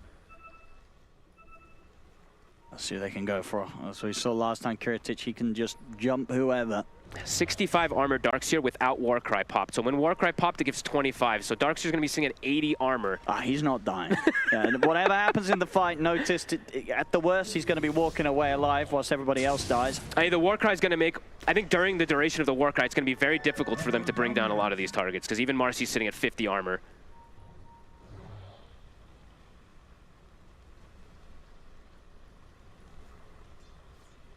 Both teams giving respect. Yeah, they likely want to wait till the next Roche, each of them, before they really try and overextend. It's either you wait for Roche or you camp a ward, a high ground ward, and wait for your successful high ground positioning. But Boca has also now hit level 25, and and this game is going to just get spicier and spicier because look what he's queued up. Let's go. I mean, they could get multiple rapiers this game, honestly. You could see one down the line on Nothing to Say. You could see one Monet. On Monet. He's been saving gold. Monet has been, I've been seeing him change his itemization like 5 times now that he's had. He had Swift Blink queued, Lincolns. I think it could even start being pushed up to the levels of something like that rapier. But the Lincolns does feel nice, because then at least Kiritich can't solo start on him, right? True. The Sven can't just go in, begin the fight onto Monet. At least it's going to be a lot harder. What he can do also is build Lincolns, get Monet to buy a rapier, and then when, Baboka buy a rapier, and when Baboka dies, he takes it. So could be something like that. Either way, though, buyback. I don't want to see any of these heroes without buyback. They need buybacks, but VP I has don't want to spent. see anyone spending up. VP spent quite a bit. Uh-oh. They're going to jump, though. Initial go. JT's got I mean, what's that? 2,200 crit coming out there from Kiritich. Instant buy. These are the BKBs used. So Nothing to Say can catch. BKB TP. Squadix is bailing out. Gleipnir's going to be there to catch out of the two of them. They turn with the silence, but the BKB's out for Nothing to Say. Kiritich, he's right through the two supports, and Kiritich, he's completely caught. No escape for them, so G2IG, they take the fight. Still going to be a minute and a half respawn on Roche, so chance the VP will be able to get back over here. They can force a bit, though. They can at least force the buybacks. Yeah, that's true. That's true. Straight down the top lane, and it's the last set of racks, so very likely that VP's going to feel the need to buy back to try and hold. Yeah, absolutely. JT, I mean, that was really heads up. He has this buyback. He also still has AC gold if you'd like to purchase it. He's actually going to go for the Lincolns. Like you were saying, if they can dodge the initial stun, then they'll get those BKBs off and maybe live. So. Yeah, Lincolns is great. Yeah, pretty cool. Stops Kiritich being able to sort of just solo kill you, which he will with these 2,200 damage crits as we've been seeing. There we go. That's the 2 buybacks forced. Immediately going to go back to the Roche. It's 40 seconds till it's up, which is... I mean, the BKBs will be back up exactly when that Roche comes up for VP, so they could look to contest it, but the positioning, that's where it's going to be hard, because now IG, they can set up wards around here as well to just be ready for the initial go. I think you still go for it, though. You have to. You probably have to. For sure, yeah. You've used 2 of your buybacks, but you get the jump on JT again, and he won't be able to head back over for the Roshan fight. They're looking at mid, because at the moment, Nothing to Say is pushing it out. He should be fine. He's away with the Remnant just in time. they're not going to make it. That Roche is just going to die way too fast. It's going to be up in about 2 seconds. I don't think they're even looking to go to contest it. I guess they feel that scared with the buybacks on cooldown on the two of them. It's also just you're running into a position where there's probably 3 or 4 wards just to watch your movements coming in, and that is the case. The wards are placed down from G2IG, so VP, they're going to sack it. G2IG, they're still just being a little cautious, positioning themselves outside, but they'll get it all. All right, they absolutely are going to want to push this, surely. They've got the Aegis on Monet, and they know that Kiratic's Fen has no buyback. I mean, in the case of the moment, as you can see, the entire team does not have buyback. 2 of them due to the timers, and 3 of them due to the financial reasons. Monet getting close to that Rapier Gold if he'd like to as well, too. He can eat his Aghanims and have it pretty soon. VP looking for an instant catch. Look at this, trying to just be sneaky here. They're playing around this ward because if someone comes up, they will 100-0 them, but G2IG playing it smart, sticking together. How's the Lotus? Oh yeah, gotta keep checking out these Lotuses. I've been seeing them gathering Greater Healing Lotuses. How many we got? 2 Greater Healing Lotuses plus a cheese. 3 Greater Healing Lotuses plus a cheese. They've got a block of cheese, Owen. Block of cheese. The first block of cheese I think I've seen in a pro match for myself. We've had a few, but not, at least not in the ones we've casted. Not the one we Who did casted. JT give it to? He gave it to himself, Himself, right? hell It's yeah. like easy block of cheese for me. Oh, that's hype. There we go, JT. That was the strat all along. That was They were the like, strat. JT was like, I want to win this game late because I want a block of cheese. I'm feeling hungry. The savory shield. So for those who don't know, 500 shield when you're out of combat. I can't remember, how long is it? It's 3 seconds out of combat that it starts replenishing, I believe. I think so. It replenishes pretty fast. It right? replenishes pretty quick, yeah, so.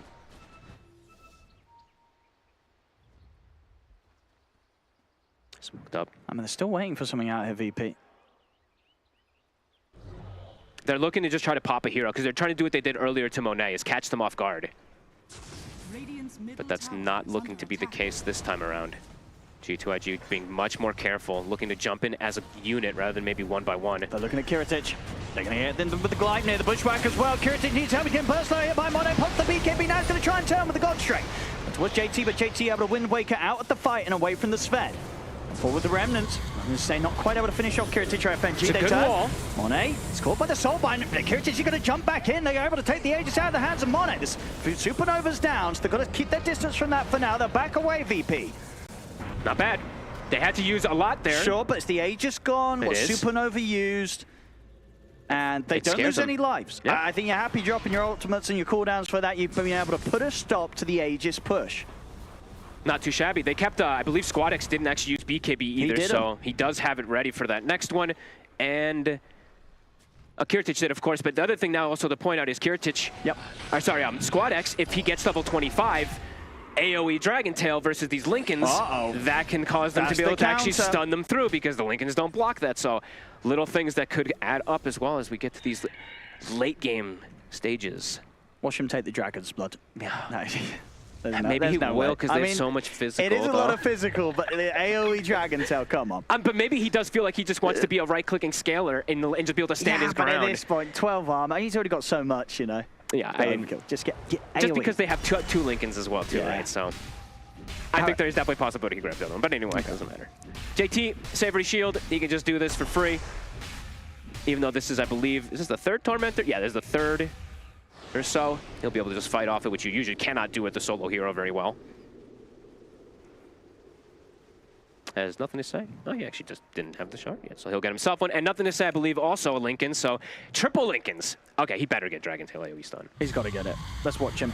Let's watch We're him. going to watch it live here. As he takes the armor. No, he's not. He's taking it. Come on. He's thinking about it, no, dude. He's thinking about it. He's like... Antares. He's not thinking. He's just AoE. Take... Antares gets caught. FNG playing around a ward top. SquadX still hasn't taken his 25. There we go. He takes it. Good. Good. AoE Dragon Tail online. I'm pretty sure that was maybe like a mini discussion. It's like, but I do want armor for skill. And they're like, we need AoE Dragon Tail. We need it versus these Lincolns. Take the AoE Dragon Tail. 30k gold lead.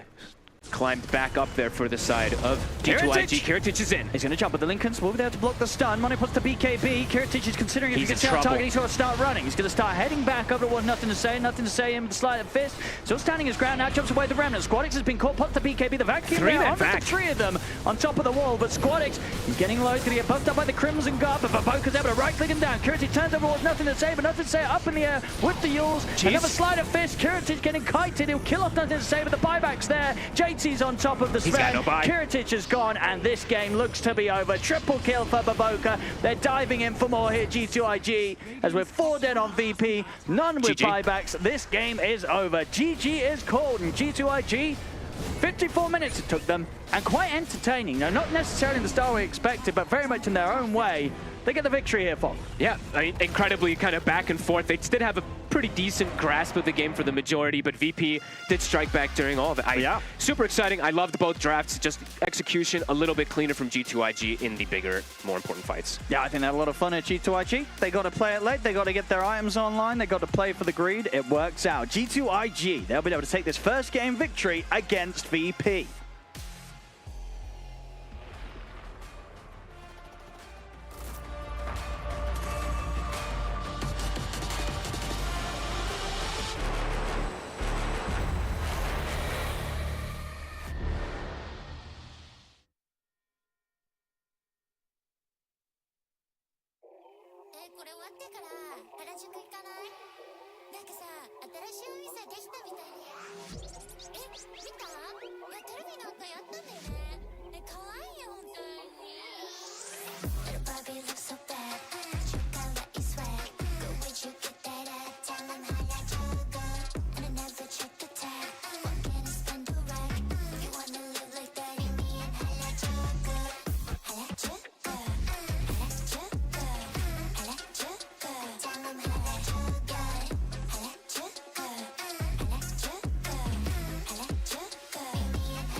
You ever wondered how a Hollywood movie is shot? On a Sony. You review it on a Sony. And how do you make that sound epic? You record it on a Sony. Lunch break on a Sony. So why wouldn't you watch it on a Bravia by Sony? Have you got what it takes to get to the top? It doesn't matter how high you climb. To reach the top, even the biggest champ needs a break. So you can recharge, dive back in, and dominate.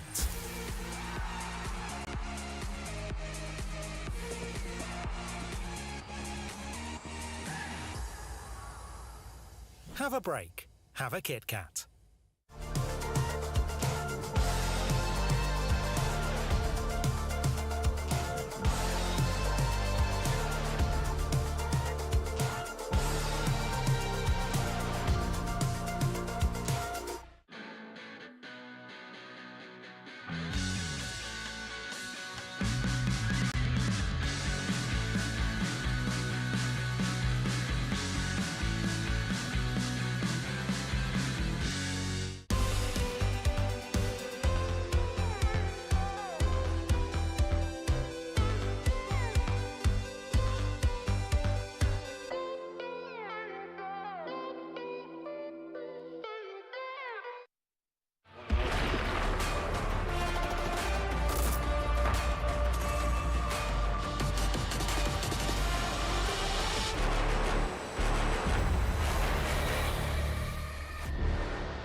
Well, that was a great start to day number 2 here of the playing stage. I say great start, and I know that people were like, well, that was a little bit of, back and forth, scrappy Dota, but that's the way we like it, because this was just really entertaining Dota. It wasn't the cleanest, but hey, it's the playing stage. We don't expect the cleanest, we expect entertaining, and I think, Effie, that's exactly what we got. Yeah, that was a much closer game than the early game would have definitely indicated, because at some point it looked like IG would just run away with it, but there was a beautiful mid-game comeback from VP after the Blink Dagger was up on Dragon Knight. They just found pickoff after pickoff, held high ground versus Gyro that one time and extended the game. But ultimately, IG took it home. I think that their drafting here honestly was superior, Cousin. Yeah, I feel like these teams are evenly matched at like different things. Like I would say that G2IG's early game was really good. Then VP like struck back after. I feel like they used their like Blink very early, as Mira was saying. And this mid game, I feel like from them was way better. I expected like G2IG with the lead that they had, that they could just take like Aegis and play the map, but that was not the case. VP got the first Aegis. I think they got the third one as well. But like what Mira was alluding to, I think eventually when they did have their items, and like Gyro was big, they have better team fight with an egg, like even though you have this Marcy that can kill it, I think both DK and Sven, they feel very uncomfortable if they have to spend like half their BKB or even any hits on an egg. It just feels bad. And ultimately, I think that the way that IG took fights was a lot cleaner, because the way VP took fights when there was no high ground defense on a wall was much higher committal. Like you have 4 very high commitment heroes, maybe with the exception of Darkseer going in, versus a lot of range damage, a lot of ranged poke, a lot of ways to disengage, and a very, very heavy frontliner in the Gyro who can just turn on his Satanic, stand there, and tank it up. The one thing I want to be critical about here is the Radiance on Ember. I did not like that. I think that a lot of the reason why VP were able to come back into the game because of that extra time that it took to farm that item that didn't really contribute that much to the game. I mean, you're up against the Darkseer. Yeah. You're giving him a free Radiance? I actually didn't mind the build as much, because I think sometimes builds are more about what it gives you after as opposed to in the moment. Or I feel like they could have made up for the item choice, whether it's good or bad. I'm not fully sure, but I can see it work if they make up for it with the gameplay, because I feel like they could have just gone Roche and maybe Gyro is supposed to clear the illusion. So I see like the reason why. I feel like it just didn't match with how they then played. Because just because you buy an expensive item doesn't mean that they don't all need to stop playing Dota until the item is done. Yes. That's like how I see it. I just think it doesn't rub you the right way. I think the typical Gleipnir into BKB progression would have made it so that IG could continue their lead, whereas the Radiance definitely halted them for much longer than it needed to. But they did bring it home, right? Yeah. They played a great game. I thought that their laning stage was incredible. Yeah. The way that Baboka played that early game, I want to talk about that. Go for it. Because we saw him just randomly run into Grimstroke and die, and we were like, classic Baboka. But then he goes mid. He ganks mid, gets a kill on the Dragon Knight, goes top, gets a double kill there, and then eventually they bring NTS on his Ember also to that Darkseer lane, and they just keep outputting the pressure there. And that top lane play was the reason why they had such a strong mid-game lead. Yeah, I feel like Baboka was like the sole reason why the early game actually did go as well. Also, nothing to say, I don't know how he did it, but he solo killed a DK in mid lane, which is not supposed to happen. But again, like Baboka has a little bit of a, cringy first play, but then he makes up for it.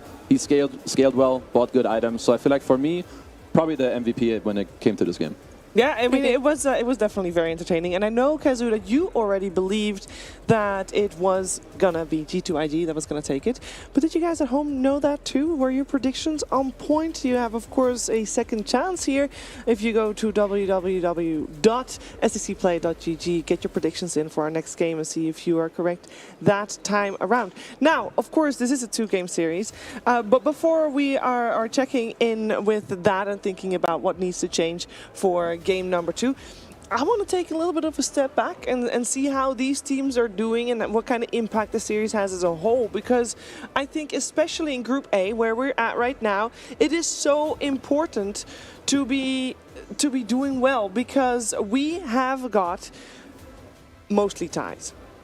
It's mostly ties, because there was one series yesterday in Group A that was a 2-0, but other than that, it's been ties, which I need you guys to understand that the bottom of every group gets eliminated regardless, and then the one that is number 5 in the group has to play against the number 4. Or number 5 and 4. They have to play against respectively number 4 and 5 of the other group. So that is also, you're up for elimination, and obviously you need to be playing in the next stage in order to advance, in order to get more prize money, in order to get gold, by the way. True. there is actual literal gold at play here. I'm talking about the keys, and we'll talk about keys at some point again, but there was an explainer yesterday. If you're really curious, you can look at the VOD from that, but for now we'll just leave it at gold to be had if you make it to the next stage. For now, though, I believe we should be able to take a look at the standings in just a second. That's what I want to see. Although, if we can't, I can just straight up tell you, it's Blacklist that is 3-1. It is G2IG that is 1-3, and the rest is 2-2. So maybe it's not that exciting for for Group A. But of course, we have G2IG now winning, and I think, Effie, that's incredibly important for them in the long scheme of things. Yeah, I mean, yesterday their day was a little bit unfortunate because from the play that they showed us in their first series, they were capable of more than a 1-3 finish. So today they definitely need to get good results here. If they could get a 2-0 versus VP, they'd be back in good graces. Yeah, I feel like they've also done like some good adjustments. Like Mira called out nicely that we kind of preferred their draft, I think, at least a little bit. I would say because yesterday they had a lot of drafts that left a lot to be desired, like a lot of maybe some range stuff with no one that can go in, too many that can go in without any follow-up. I think today it's looking better. I would still like them to maybe clean up their gameplay a bit. I think there's some timings for both teams that didn't fully align. So for the next game, be happy with this one, but also try to bring some improvement into the second game. Yeah, and I will also say, slight spoiler alert, obviously multiple streams going on at the same time. Blacklist did win their first game against LGD, which puts them even at a firmer top spot already that they already had in Group A. So congrats to them. They're not locked in yet. Nobody's locked in yet. Anything can still happen. But I think we're very happy to see this change that we've seen just now from G2IG to see them perform the way they did. I will say though, it doesn't, like game one here, Kezu, doesn't leave me completely sad about virtus.pro's chances either, because I believe they did have moments of brilliance there. Yeah, no, I think they did good, right? Like their early game wasn't so good, and they struck back. The fact that they were getting the roaches, they also, I feel like they weren't really afraid. They did try to go for like some clutch plays. Even in late game when Kuritage has no buyback, he tried to initiate on Monet to kill him, but he got like, I saw it in the replay, there was a mind breaker that stopped him from pressing his stuns, so maybe that could have been different. But overall, I think there's still, a lot of good things to be said about VP. They definitely showed grit in that game, because it looked like at some point that it was just an uphill battle. And even when they got the lead back, it still felt like an uphill battle for them, because it's harder to execute when you have so many BKB-dependent heroes on your side. But they took it that long, they took it that far. I think potentially the adjustment needs to be at their last pick, because the Sven did not really put them in a position where they're like, this is our pick. This is what we need to win. Yeah, I feel like I'm also like not too sold. Like other games, it feels better. There was more like, it looks like okay. Yeah. I feel like you can find a pick in that moment if you like really paying attention to what you need, where it's like, wow, yeah, this is the one. Let's freaking go. Because I feel like, Sven was not the one. No, it was not. They get a second try here, though, as we can see here on the scores. Virtus.pro is only 2-3. They're together with LGD there. We did just have Entity taking game one off of Beast Coast as well. So we'll see how that develops further. Maybe we got another bunch of ties coming up here, of course. But we don't know yet. We'll have to wait and see. We'll have to wait and find out. More Dota 2 coming your way. And, of course, game 2 of this current series coming your way after the break.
something in his eyes. There's a storm within, but it's written in the skies. Let it break me till it's over. Won't let it shake me, no.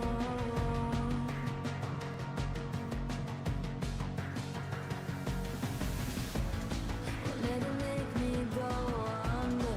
Won't let it make me go under. So now it's time to fly.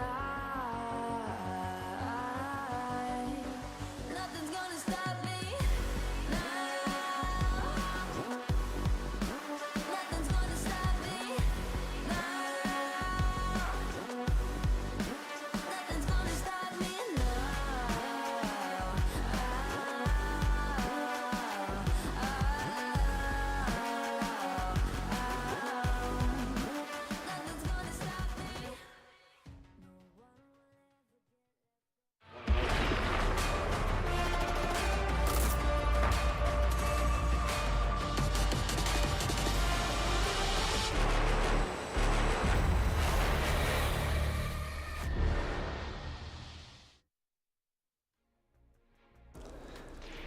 Let's get ready for game number 2 here between virtus.pro and G2IG, and we're well on their way in the draft, so we're going to jump straight in with virtus.pro on the Radiant side, G2IG on the Dire side. We got Hoodwink opener, Weaver opener, Darkseer this time around removed. We still have virtus.pro Radiant and G2IG Dire. I'm joined by Effie and Kazoo, and they're going to say a lot of smart things about this draft that is unfolding before us. Take it away, Effie. Yeah, the difference we see here is that G2IG with the first pick prioritized that Weaver. So they ban out the Rubik, which is the typical counter. And the trade-off here is that VP see the higher priority in the Hoodwink after they just lost to it, and they pick it versus Weaver. So you have a typical very strong flex support versus a very strong support. But you know where this Hoodwink is going. You don't know where this Weaver is going. Yeah, like Weaver carry has also looked very good. I know that there were at least 1 or 2 other teams that played it yesterday, like maybe LGD and even one more. And I think another thing that you can see in some of these drafts is like which heroes teams prefer. Like when VP are first pick, they pick Darkseer. When they're not first pick, they ban it. So obviously they rate this hero very, very highly for the correct reason. But yeah, I think both teams, good prep, good first picks, like just a good foundation and good start. I have a question. I feel like we've barely seen Templar Assassin. So why is it first phase banned? I mean, she has been picked 6 times total, 50% win rate, but like why first phase? I think she's still a very strong hero, and a lot of teams were picking her in the first phase. I definitely saw Blacklist do it. I didn't watch every other game that happened yesterday, but she's a hero that if you have good TA players, you can secure potentially either the mid lane or the safe lane, depending on the enemy support.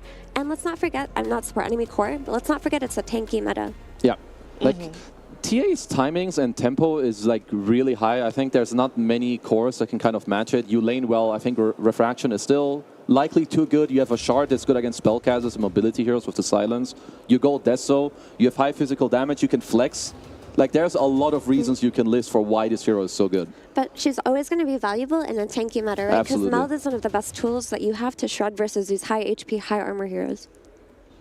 Yeah, I think like usually items that tanky heroes will, because they will like buy some cloaks, maybe some HP items, but building physical resistance early is usually quite awkward. Like it's maybe some blade mail, but then you have early Deso, you have the melt, you speed up the game, you take some ages. It's just one of the things you really don't want to play into. It's similar with like Sven. It's just overwhelming damage.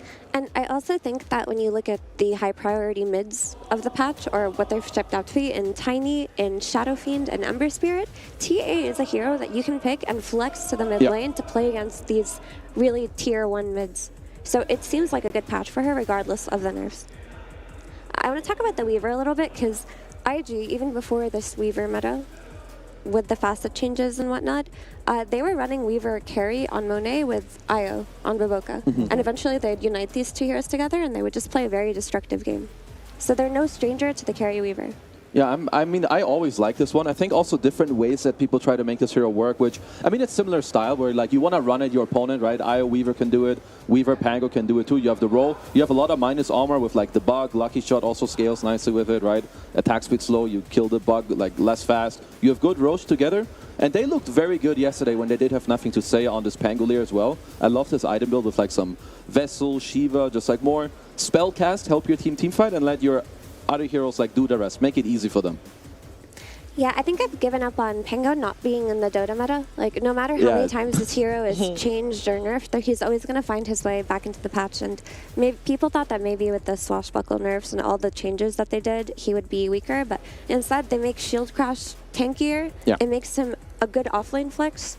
And now he's just back in competitive meta because he's a flex hero again. I think it's kind of hard for this hero to die out just because he gives too much. He generally has good laning. He has incredible team fighting. He gives you Roshan, area control. And I mean, at the top level, teams will use this very well. Another hero that has always been used in the last months against DK has always been SD. You have high magical damage. You can save people from the burst. Generally, DK needs to go with someone, kill the dude, and of course the scaling. When you get SD Ags, you make DK's game quite hard. And let's not forget the disruption as a tool versus DK. I mean, DK isn't really what it used to be in terms of, oh, I'm going to buy Manta and split push forever. DK was changed with facets and whatnot. But if this is a carry DK, which we've mentioned VP have played, you're going to have illusions of that DK. You're going to have illusions of his Manta style. But also, it's a save against the Dragon Tail. Like, you look at this Hoodwink plus DK, you have the instant Dragon Tail into the Sharpshooter, which support disrupts instant follow-up bursts better than Shadow Demon. Yeah, so I think like maybe what VP want to go for here now, because it's, I mean, it's similar if you have like Ember Hoodwink, right? SD can always save from it. They need to think of a way where they have multiple people going in, or if DK goes on the SD, maybe Ember goes in the back line on him already, because yeah, you have to answer, because right now you have poke into trying to burst one hero, but this concept, it just doesn't work against SD, quite simply put. It's virtus.pro that gets to pick first, and they are going to go for the Grimstroke, so we got a little bit of wombo combo potential, of course, with the Dragon Tail onto and the not the Swashbuckle, but the Acorn Shot onto. I like this Grimstroke draft already more than their last one because their other support in Hoodwink provides a different kind of way to fight. You're not adding another melee hero and making your draft so high committal. You're going to have two range supports that can teamfight and give you that draft integrity that they lacked last game. Yeah, no, I like it a lot too. And as well, like for Pango, you want to try to have ways that make it like annoying. Of course, Soulbind can be. You already have two cores that can go in with you. I mean, they're not going to care too much that there's some SD purge. Like you can always look for the correct initiations. Now I just wonder for G2IG, like how do they want to go about it? Ooh. Yeah, because you kind of know that DK is carry. I was looking at the Primal Beast too. I think just anything that can make the DK's game hard later on is very good. Does it not make it too hard, so now you want the DK on the offlane? I mean, I guess you can, but I feel like that is, in a way, maybe already somewhat of a draft win. I think that is DK's worst role. So unless VP can find like something really cool to flex, I would still consider it a slight win for G2IG. But do you feel like this Doom slows down IG's draft a little bit? Because if they're going to play cooldown dependent on this Doom in the early game, then VP are going to have a really nice window where they're just running into them over and over. Yeah, I definitely think that the other heroes need to make up for it. Like maybe you pick... I would kind of vibe with a Weaver carry, personally. I know you can just play like Weaver support, SC supports with the Doom, but I think, because what Mira's saying, Doom definitely can slow down your game. He generally does. I need the other 4 people to fight to make up for him so that he can then join them when he's strong. I was thinking about Weaver carry as well, but I'm worried about this Weaver. If they flex it to carry, they're going to get... I think you could just honestly put the DK on offlane and pick CK. And then CK would just demolish the Weaver carry with Orchid, and it would be a good solution to the Doom. That's something that I think they should think about if they're considering the Weaver flex. Yeah, at least for now, what I can see, if I play carry Weaver, I go like 1 item into Lincoln's, I feel kind of okay. But obviously VP will have the counter pick, so they need to think about if there's enough options for them to like really make it bad and whatnot. I mean, VP are at least considering it. They take out the Eng, so of course the options are open. It's kind of on G2IG to figure out, okay, what do we like more, and just go for that.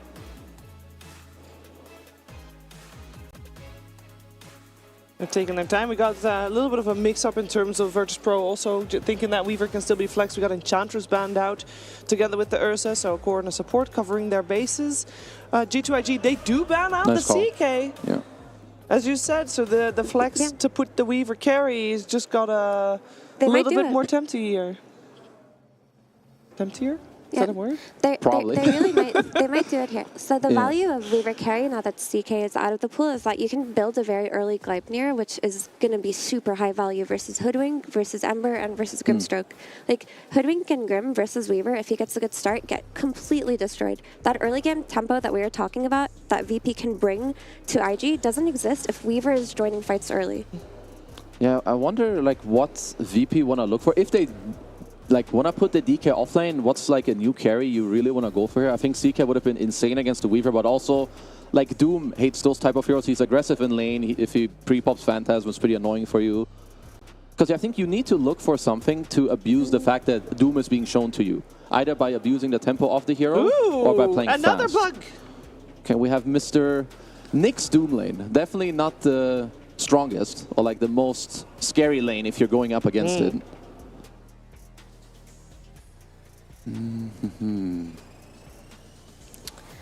I kind of like it. I kind of like it because I think that at some point they're going to need follow-up disable coming out of their fork because like they telegraphed that they want this Weaver carry when they banned the CK, right? Yeah. But they needed a hero that could play on stuns and play with a Pangolier and potentially scout for this backline. I think Nyx's ability to find heroes like Hoodwink and Grim that need to be disrupted at the start of the fight, they didn't actually have a hero that did that for them on IG. They didn't have a vision hero. So we got the Dragon Knight still going to the carry role, and they put the Beastmaster against the Weaver. Do we like this? I think Weaver has a great lane, honestly, versus Beastmaster, but the Beastmaster is a solution for the Pangolier role. It's another way, and then you also have combos, right? You have Soulbind into Roar, you have Soulbind into Dragon Tail, you have Soulbind into double Acorn Shot. Yeah, that's actually... They're also putting the... Well, no, that's Kazu's smart quota done for now for this segment. So Effie, I would love to hear your opinion on how you think VP is gonna tie the score. I think that they would just have to do it based off of very strong tempo and winning lanes. But Kazu just mentioned that they're playing Doom mid on IG. Oh, yeah. So this Doom mid does mix things up a little bit because now you have this Pangolier plus Nyx lane that actually makes it so that Pango can roam a lot earlier. Because if you were playing with Doom, you'd need to stay and secure that lane a little bit more. But with Pango, you have that first 3 levels where you can actually pressure well. But then Pango is a very cool hero in that you can leave it alone because that has so many ways to save itself. So you're going to see a lot of roaming potential coming out of IG here, interestingly enough. So they're aiming to set a very high tempo this game. They're aiming to play into VP's tempo because when you have a Beastmaster draft, you have to worry about that Beastmaster hitting his timings and just running at you, taking that Aegis early and taking every building. You have a DK, right? VP definitely still are tempo favored, but IG mixed up the lanes in a way that could work. Could work, and we talked about predictions earlier, Effie. What do you think? Will it work for this game? Because we saw, of course, both teams play just now. It wasn't the cleanest performance for either team. Do you have a favorite when it comes to taking previous game into account in terms of play? I slightly favor VP's draft here. I think it looks a lot better. Kazu's nodding as well. Since he can't speak, he's also slightly favoring it. But I do think IG's draft is interesting enough to work. And they kind of downgraded Pango's potential because of how... his laning, because of how heavily he got countered. So what is NTS going to do on that mid-Doom? That's the question, Cheever. Well, the question is going to be answered by the gameplay of Nothing to Say and G2IG, as we're going to listen to the wonderful voices of ODPixel and Fogged. Thank you very much, Shiva. Yes, jumping into the action here of Game 2. virtus.pro up against G2IG, and indeed this mid-Doom coming through from Nothing to Say. I guess last game he enjoyed watching the world burn with his Radiance Ember. Now he's ready to do it with the scorched earth of Doom from the mid. Yeah, it's definitely a bit of a odder-looking draft, I guess you could say, for the side of G2IG. They needed disables, so they finished up the draft with the Nyx, because otherwise Ember was pretty much... There's like no stuns for him, right? They had to pretty much rely on a Rolling Thunder, so they wanted to have that more reliable thing. Meanwhile, VP, when they see that Nyx, they kick up tempo. As soon as they see Nyx, they see the lanes being a little bit weird and stuff like that and not having the best ways to de-push on the side of IG. They're now looking to, up the tempo and up the pressure in the early game. Because they have Beastmaster, they have DK, they can hit towers pretty easy. Even though nowadays, the Beastmasters, they just straight go Ags always. It still doesn't matter. It's what he adds to when you group up with the team fights. It's no longer, Dominator pushing or anything like that, but it's about the fights. Both teams looking for some early action here off the back of a smoke. I really like the way that both of these teams are kind of drafting, though, because it's just completely different style from this time to the last one. It's just like not really too many shared heroes either. Yes, the Grim, the Hood, some Ember DK, but... Karatic is going to look for the lead-in. Dragon Tail. Shadow Demon has got the disruption to break the initial stun follow-up from the Inkswell, and that will save Monet. So, smooth moves there, and at the same time, SquadX is going to take a lot of damage from these two, but they won't quite be able to kill him. That was very good disruption. Honestly, that was pretty sick, saving Monet. Able to dodge out the Inkswell. I thought the Inkswell might pop right after it, but times it literally perfect, so keeps Monet safe. And let's see, so how does this mid lane go, the Doom against the Ember? I haven't seen this one, but I feel like Doom's going to be just fine, right? He just sits there and he's going to last hit absolutely every single creep, and he actually might be able to... I wonder how much pressure he's going to be able to apply, though. That's the one thing I'm curious about. I feel like SquadX should be able to hand his own, but I don't think that Nothing to Say is going to be pressured at all. We'll have to see. Up top, this is actually a pretty cool thing. The Weaver and the Shadow Demon versus Beastmaster. These boars, they'll die constantly inside this laning phase. So Noticed has to be very careful to be able to protect them. Because you can just, send a Shikuchi through, later on Bugs, and then the SD can just throw a disruption onto the Hoodwink and chase out the boar. So see how the lane does end up going down there, and if they can actually get a sentry down for the side of VP to make sure they can catch Monet when he, Shikuchi's through. Nova. Getting very low to these early Acorn shots, but absolute level 2 for both of these teams. It's going to be go time on this lane. Oh, yeah. Monet's hit the level 2. More so than the other lane, right? Yes, the Grim and the DK could get aggro, but very unlikely in comparison. Top is probably what we'll see. Probably going to see that action. And now that I said that, it's going to be bottom, but... They're going to try. He got the shield crash off before the stun, though. He did, so he was able to get the shield built up on JT. I feel like if he's ever able to just get the shield crash off, he should be just fine. Yeah, CS in the lane so far. We've got 5 for 3 against the 4 for 3, so very close between the two of them. He goes immediately for the TP. Oh my goodness, that was close. That was very close, and doesn't, of course, TP back to the base, TP's back to the tower, so we'll still be out on the map, but it's going to be kept very low HP.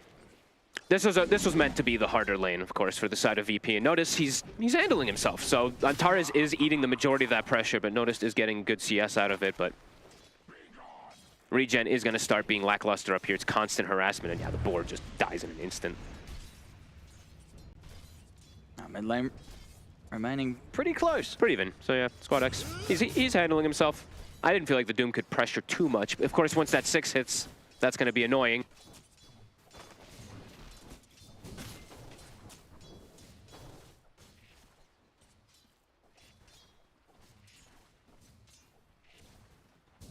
Aggro. They got it to Baboka this time. Baboka a bit far forward.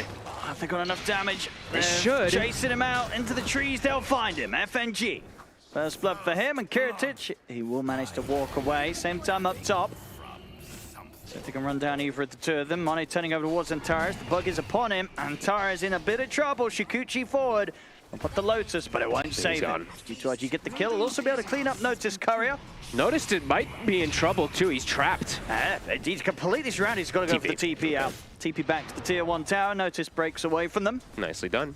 Bottom, they do get, of course, that kill onto the Nyx, but so far, Kiratic's CS is a little bit slowed down. But Baboka, he stepped up too far. He's the one that if they can catch him in this stun, they can kill. But the Pango, much more difficult.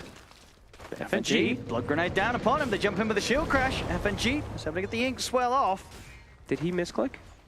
He only did the single shield crash, right? He didn't do the double? It doesn't matter. It's only minimal. It wouldn't have been enough to kill him, but a little bit of slip up there from JT.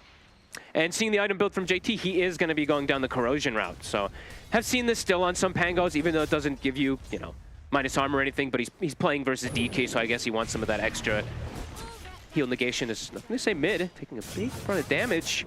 Not quite enough, though. Again, a lot of these heroes only just surviving. We've seen a lot of early kill attempts from both teams.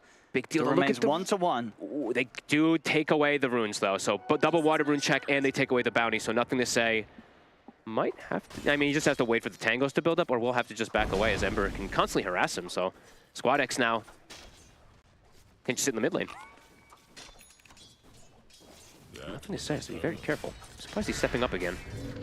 Still very, very low. Bottom lane.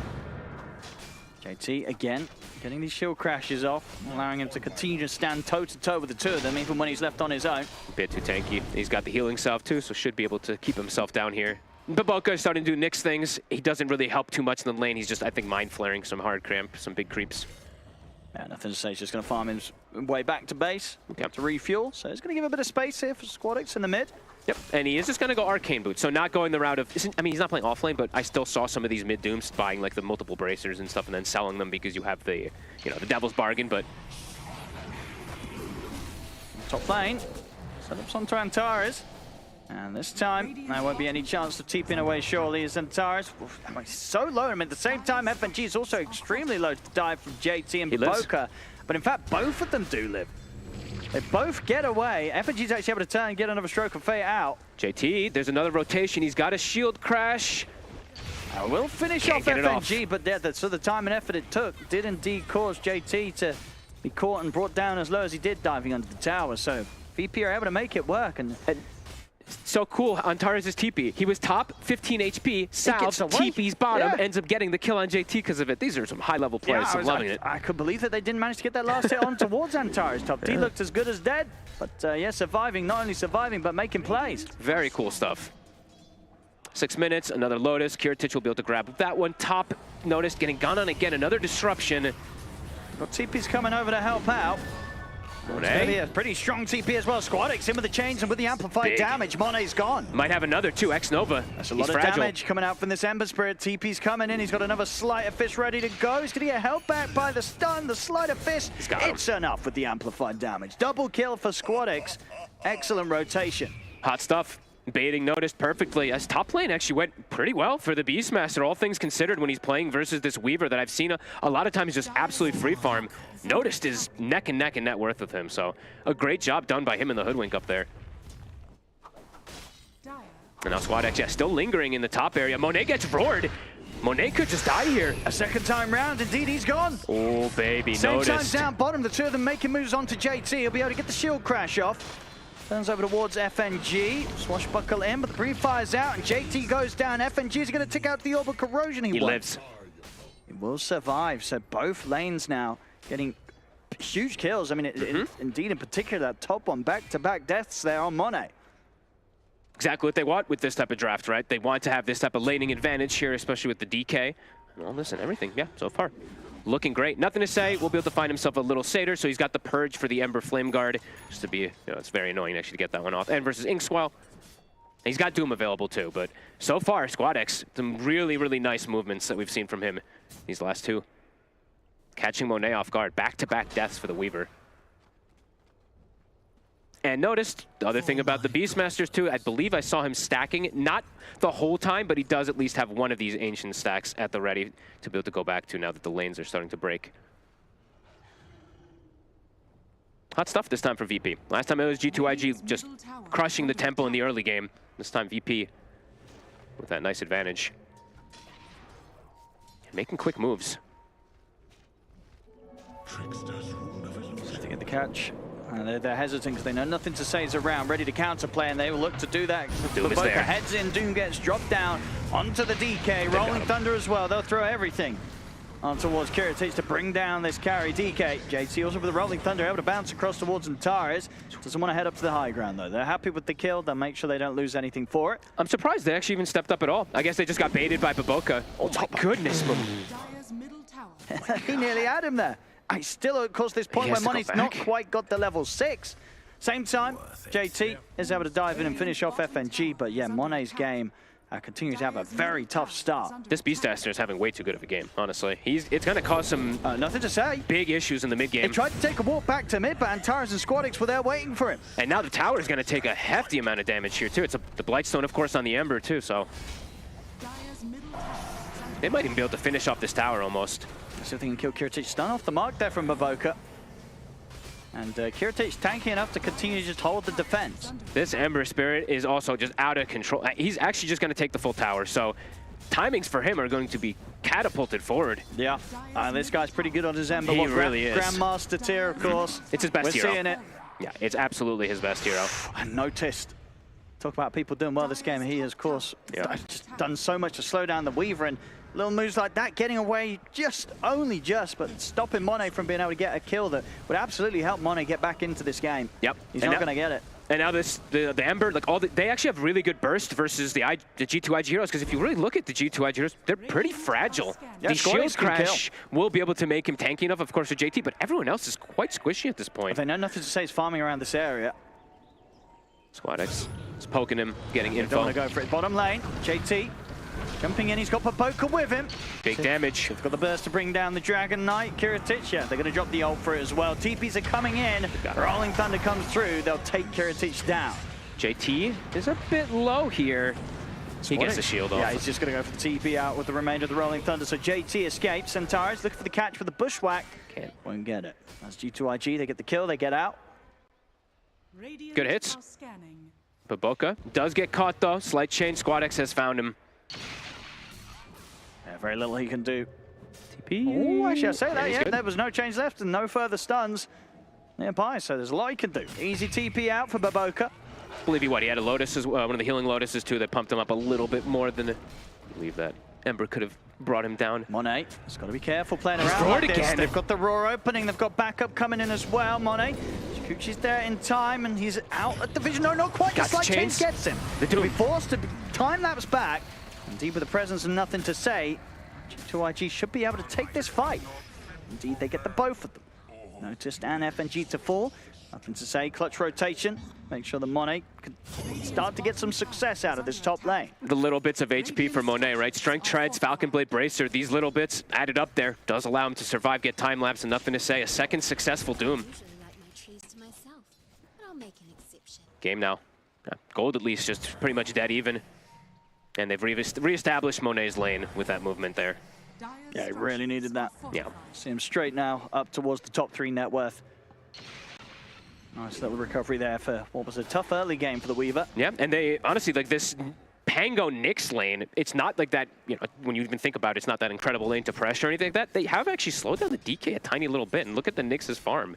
But Boca somehow always, you know, mind flaring these neutrals and stuff like that. He's found a decent amount. They're looking to fight around the mid. Setups there from Papoka on towards Centaurus. And the Purge. See if they can get more. JT's coming in with the Rolling Thunder. The Soulbind will hold back the 2 of them. FNG is going to get dove here by the Weaver. Monet finishes him off. Double kill. I mean, they're tempted to dive for tier 2. They're going to be in with the Shikuchi. He's got one more Remnant, but Monet trying to get in position. He wants to keep diving this. Monet, he's got the kill, gets the triple, gets out with the time lapse. The Weaver, I mean, already in these just early 12 minutes, he absolutely is. Rough start in the lane, but that has all been but forgotten. Top net worth now on the Weaver, level with nothing to say is due. And nothing to say again, like this Purge is actually doing a ton of work. Oh, they get the whole thing. At least a triple, maybe even a quad stack of Ancients there being taken away by G2IG. Brutal. At first it was VP doing a little better in the early, and then G2IG strike back super hardy with these last few moves. And we'll check this dive again. I mean, Monet knows his strength. He turns up Falcon Blade and the Javelin. That's all he needs at this point to be able to do the damage. And at this stage, you're taking out the 2 heroes. Nothing's going to stop, you know, you from getting away with this. Dives in past the tier 3, finds a triple kill, 12 minutes in. Such good plays from G2IG. I mean, Monet's recovery, but also just the way that they start the fight, right? Papoka just insta-kills the Hoodwink. They don't have to worry about any type of follow-up stuns, and damn, very nice plays. Crazy stuff. Midas, of course, for the Doom. He's going to have Blink very soon as well after that. He's going to hit some very fast timings now that he's gotten these very good kill setups on 2 or 3 different cores back-to-back. Kiritic has gone down the armlet route. So still going to be very strong inside the fights if he's able to survive. But Doom is back at the ready. Yep. G2IG is ready to look for another pickoff. They're feeling their tempo hitting. And notice still a component away from the Aghanims. They're going to catch him off guard. VP does not look prepared for this just yet, and actually maybe even going for that Wisdom Rune. Yeah, I don't think they're going to be able to bring anyone in to help as well. They're just going to have to let Notice go. After doing so well in that top lane as well, too, now he's at the bottom of the cores. Not by a huge margin, but has been completely stagnated in Monet. Now 6 kills for him after he was I think he was the last level 6 core on the map. He was. It's got to have been. Yeah, with indeed how long it took for him on that top lane. Pretty huge stuff. Massive turnaround. And yeah, taking out the Wisdom Rune now too, so they will be able to claim double Wisdom Runes. So that XP, besides the gold now going into their favor, the XP is now catapulted into their favor too. Really hot stuff, and still just lingering in this area because they're preventing your DK and your Beastmaster from farming triangle, which is pretty clever. But look at Squad X. He's taken away He's taking a triple stack as well from the other side. This is quite a nice steal, able to do it very safely as well with the regen rune. Very nice. So staying at full HP, JT heads over, but it's all but too late. JT only able to retrieve one of the last Ancients. Everything else goes the way of Squad X. Good identification from him. How close for Beastmaster Ags. Imagine when VP has this Ags on Beastmaster, when they have the blink on the DK, that's when it's going to be their big tempo go time to fight back a little bit more versus G2IG. Because if they can get the catches, that's where if they can get the jump stuns from the DK, that's where the Grimstroke and the Hoodwink are able to play a little bit better. Because right now, the two supports on VP are struggling. Sure. They need one of these cores to kind of jump in for them. And probably the DK, because I think Ember at this point, if he jumps in, just dies. And I guess what with this kind of core setup that VP have, this is not a lineup that can sit back and farm their way into a game. I mean, actually, they probably could, because it's a DK facet, but I'm not sure. Okay. I don't think that they'll scare the same versus the Weaver. I think this hero just is, I mean, pretty busted, but... And there's a Doom, so... Don't think they ideally want to just sit back and farm, though. They've got the smoke. smoke. Does. Around the mid here, VP. Can they catch? They get the jump. I should get the kill. Nothing to say, would be quite a nice one. It's a shield rune. Can they keep him locked down? Gets the shield off. He does get the shield rune off. Too much. Doesn't end up mattering indeed. But the four of them got the damage. Too much control. He can't move. Set up for bottom, but no one's showing up just yet. It's Kiritich. He's too tanky. They probably need the Doom for him. Big kill for VP. Back things back out. Be able to get that farm going. Still, Ancients are blocked, so poor notice. Runs to the left, throw some axes. Won't have that one again. Definitely going to be some concerns about the space that Mone's getting, though. Yes. We've seen Monet be able to free farm his way to victory many a times this tournament. He's had a pretty, I mean, at least the ones that we saw, he had pretty explosive carry performance on his Sven, his Gyro, and now, I mean, definitely potentially on the Weaver after that bit of a slow start. He is hitting all the timings. And he's going to have his, he's going to have this BKB very fast. The Gleipnir finish so early is probably going to cause some problems, especially for Squad X. The fact that he was able to get it this early on. I believe Squad X now, does he have his finished? He does, so kind of triple timing for VP on their cores if they'd like to go for a bigger fight here.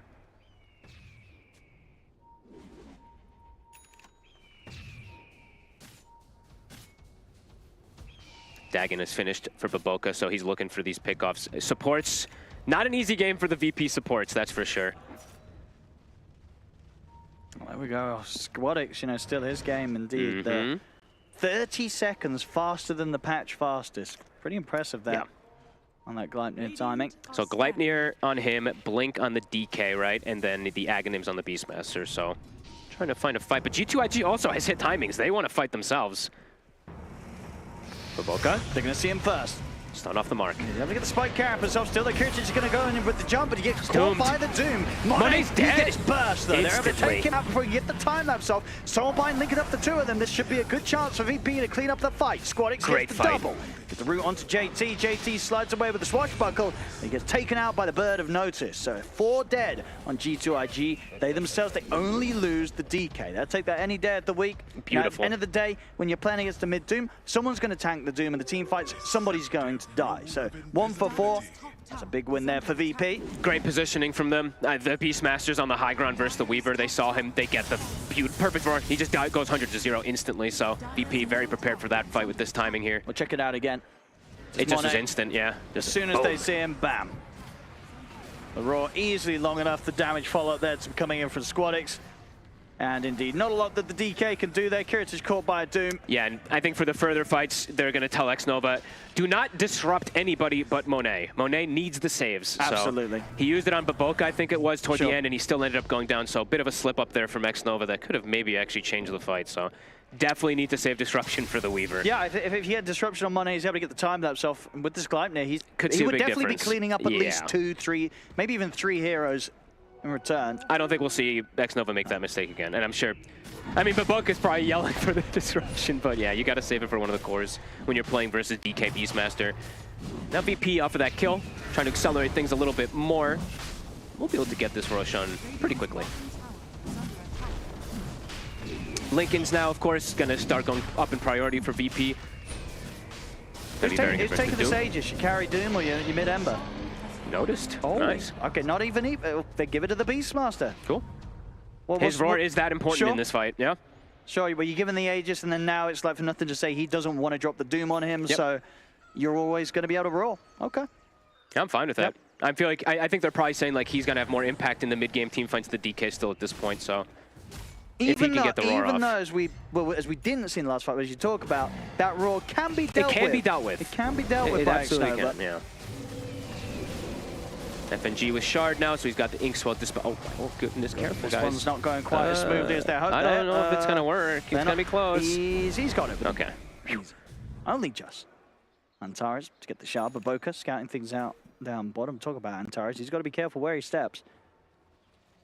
Baboka will almost certainly 100-0 him. He sees him, too, for a second there with the ward. Oh, sentry's down. He knew. Yeah, and TPs are coming in. And he gets him. Set up there with the bushwhack, and indeed the follow-up from Kiritich. Baboka has been dealt with. Good awareness there from Antares. He's like, something's up, man. I know this Nyx is going for me. He's gunning for me. Kiritich, nothing to say. He's considering looking for this jump here. I mean, with Monet, they could have a chance. I mean, if they want to go in with the Doom, maybe it's close to a tier 2 and they don't have the rest of the team, so it's risky. Yeah, and you don't see too much. You see Ember in the mid lane, but he can join fast, so yeah, they'll back it away. VP, up to a 3K lead now with Aegis. Pretty comfortable spot. I see nothing to say. He's queued up the Midas, so feeling like the game, you know, slowing down for G2IG. Does want to be able to go to that later stages, and VP with their tempo, they're starting to hit it. So these next few fights, definitely for G2IG, could be pretty complicated if they don't get it. They don't get a very good Doom, and if they don't get the save, of course, on the Weaver, so. VP definitely having a bit of easier execution in the next upcoming team fights. Nothing to say, though. Charges in. All right, he's ready to 1v3. I mean, it'll guarantee FNG going down. He's going to go for the TP out with the rest of the BKB, and he'll make it away. That's I mean, it's a solo kill, but it is Doom down for 2 minutes. Yeah, I think it's just because the pace of the game, he just wants a kill, right? Okay. Like, nothing's happening. He wants to just be able to get something, accelerate his Midas. Because they're playing into Aegis, probably not looking for a full 5-on-5 team fight. Yeah, I would imagine, though, VP now, especially when FNG's back up, they're going to want to do something, right? Oh, yeah. They have 2 minutes left on the Aegis. They can look for a fight themselves. Because the Doom has pretty much been the only reason in the last couple of fights why they've actually lost a hero. Yes, no, absolutely. So with no Doom, it's quite a bit of a timing that could favor VP if they look for action. Yeah, they could actually take bottom and maybe look to take Tormentor. That could probably be one of their next best kind of moves. It's a little risky, though, going for Tormentor, probably.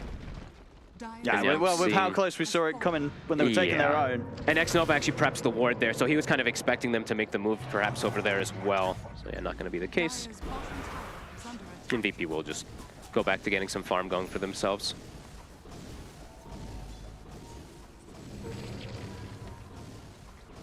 I'm wondering how many Lincolns we're actually going to end up having in this game, because we have a DK stun, we have a Beastmaster stun, but then on the other side, there's the Doom, right? So could definitely see Lincolns coming out on quite a bit of these cores. Well, they're on the hunt, talking about the Doom. They're able to get in with the jump on to nothing to say. Catch him with the Dragon Tail stun into the Inkswell. Perfect timing. BKB just came up now, right after he dies.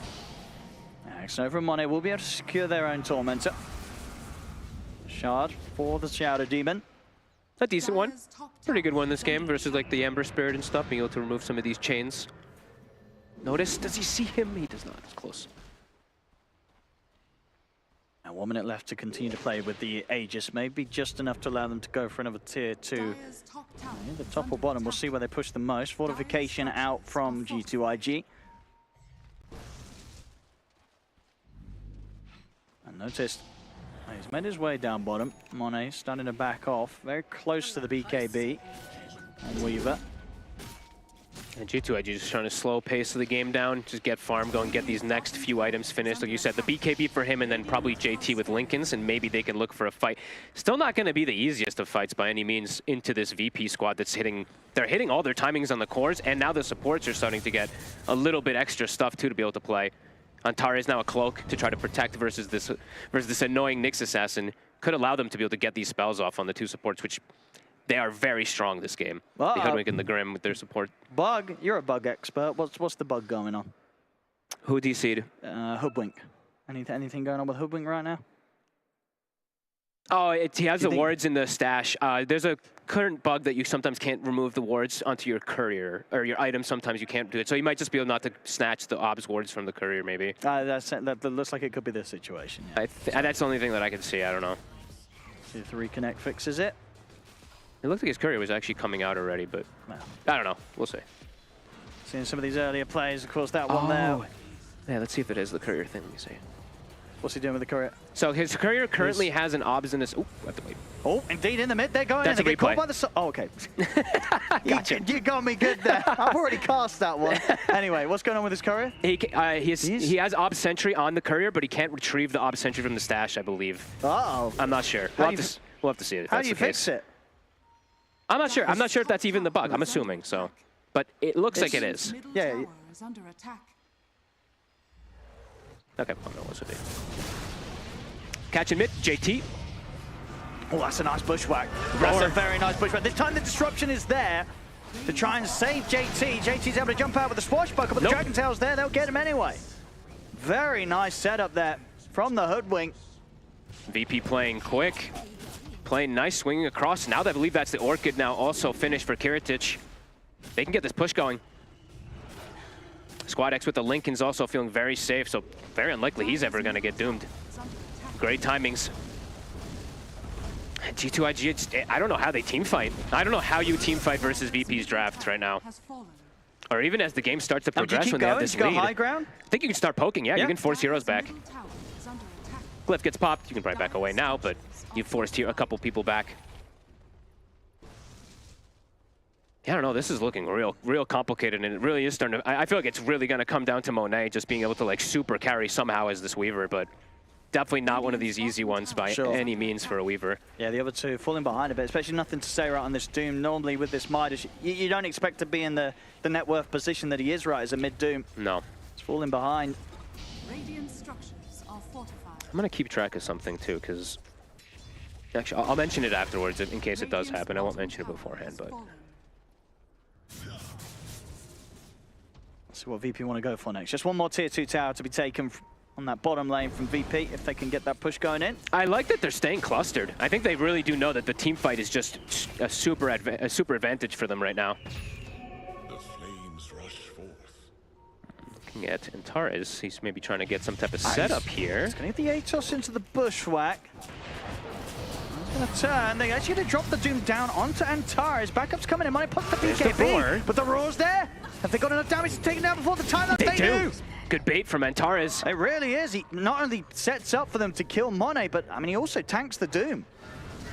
And I mean, Kiritich, he might even find something on his own over here. And he knows he's able to jump across. He doesn't even need to help out. Kiritich's got it solo, takes out X-Nova. And they're able to start pushing the creep wave round on the bottom lane. Playing this really smart. I love this little sacrificial play there from Antares, right? Just, yeah, it's great stuff there. Being able to find Monet, who he really needs to super carry. It feels like now you've slowed down the Weaver again. VP definitely feeling pretty comfortable now going into these later stages of the game.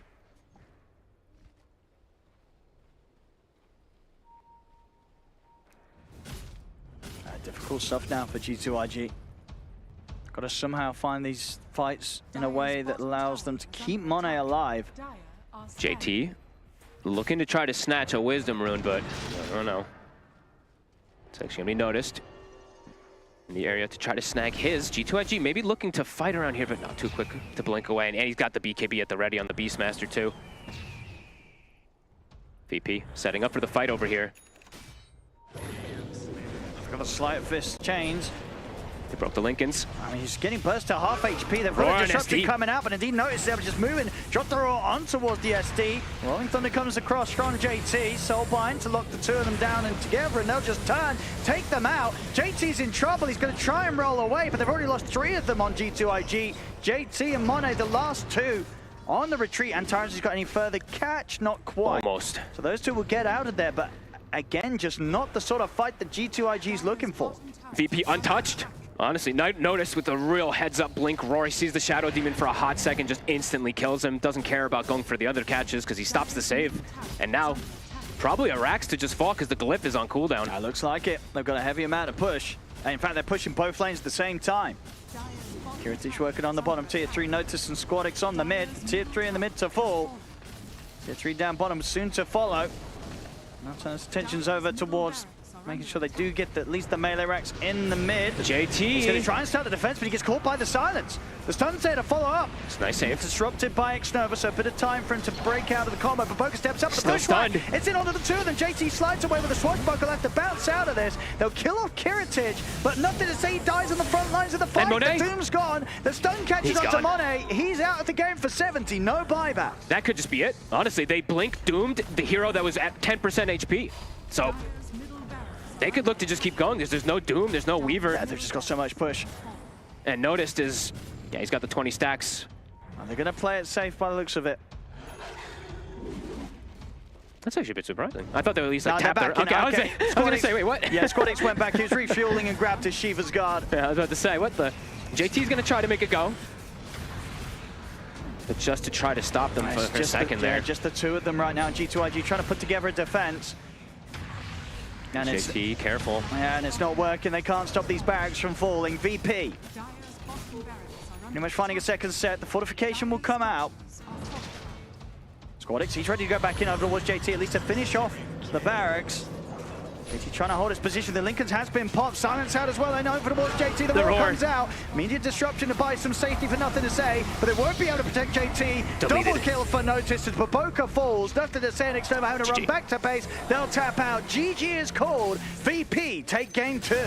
Honestly, what a game from both Squadix, from Noticed. You got to give the supports a bit of credit, but these two in particular absolutely popped off. They tipped Kiritich because I feel like he was the sacrificial lamb at the DK. He was getting caught, dying every fight, but he absolutely did his job there, having to drop spells down onto him.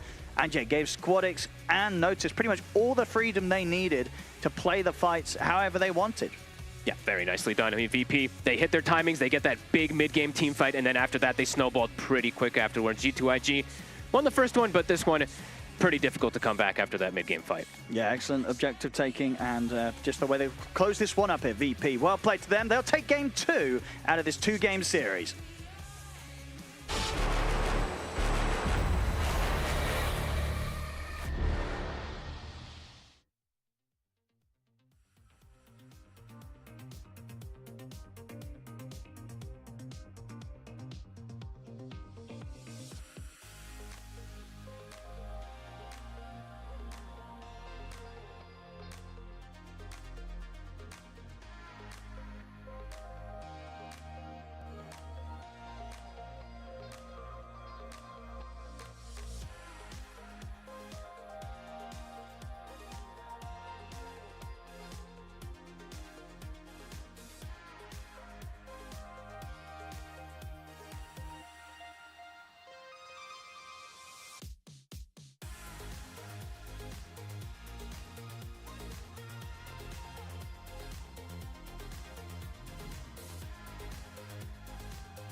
All right, well, that was virtus.pro with a fantastic speed to their gameplay, and they take this game there for tie the series. It's another tie for Group A, and for virtus.pro, it was definitely the proof that we needed to see that they can execute this high-tempo lineup. I'm joined by Kezu and Effie.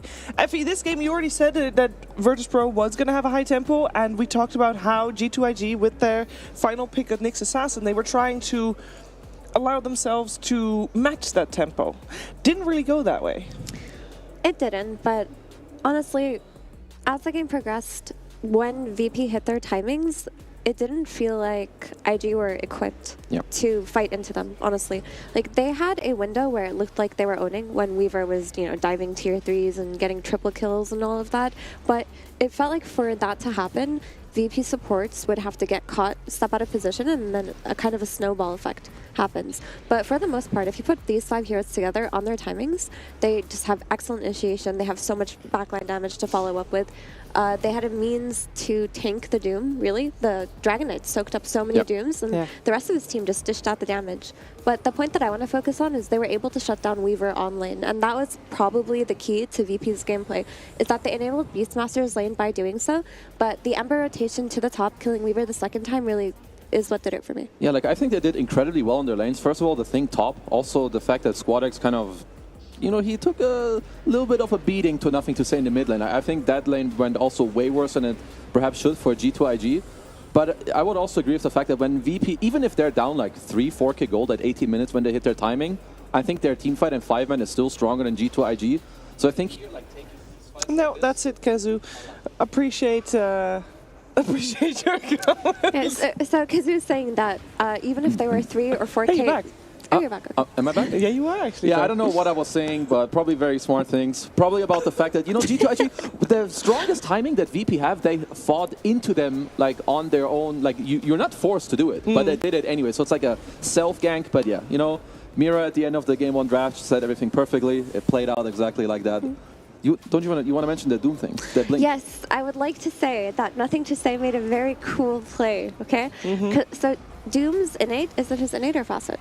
I think it's his innate. His innate allows him to sell items for 90% of their worth. Is that right? So he's the first person I've seen. Maybe people have been doing this and I just haven't seen it. But he, at 11 minutes, TP's top, blink dooms the Beastmaster. Okay, gets the kill on the Beastmaster, goes to the secret shop, sells his Blink Dagger, buys a Midas, and then buys a Blink Dagger after the Midas. When you think about it, you can do cool stuff like that with Doom now, and we haven't seen enough people experiment with this selling, but Doom has like a 2-minute downtime early on. If you buy a Blink to get that kill, you buy a Midas, you get the gold back, right? Because you're Midasing a creep, you're getting the 200 gold back that you lost. You're getting more experience in that downtime, and eventually you're making the Blink gold back within a few minutes. No, I thought the play was really cool because it's kind of hard to do that with Doom anyway. You get the money back, then you farm. Also later he sold the Midas to buy his BKB faster, then rebuy the Midas. Like, there's cool stuff. I haven't seen it before. It was very cool. Okay. But it wasn't enough to win. It wasn't enough to win because winning at the end of the day in game number 2, it was virtus.pro. And to celebrate that win, it is Antares who's standing by with Purge.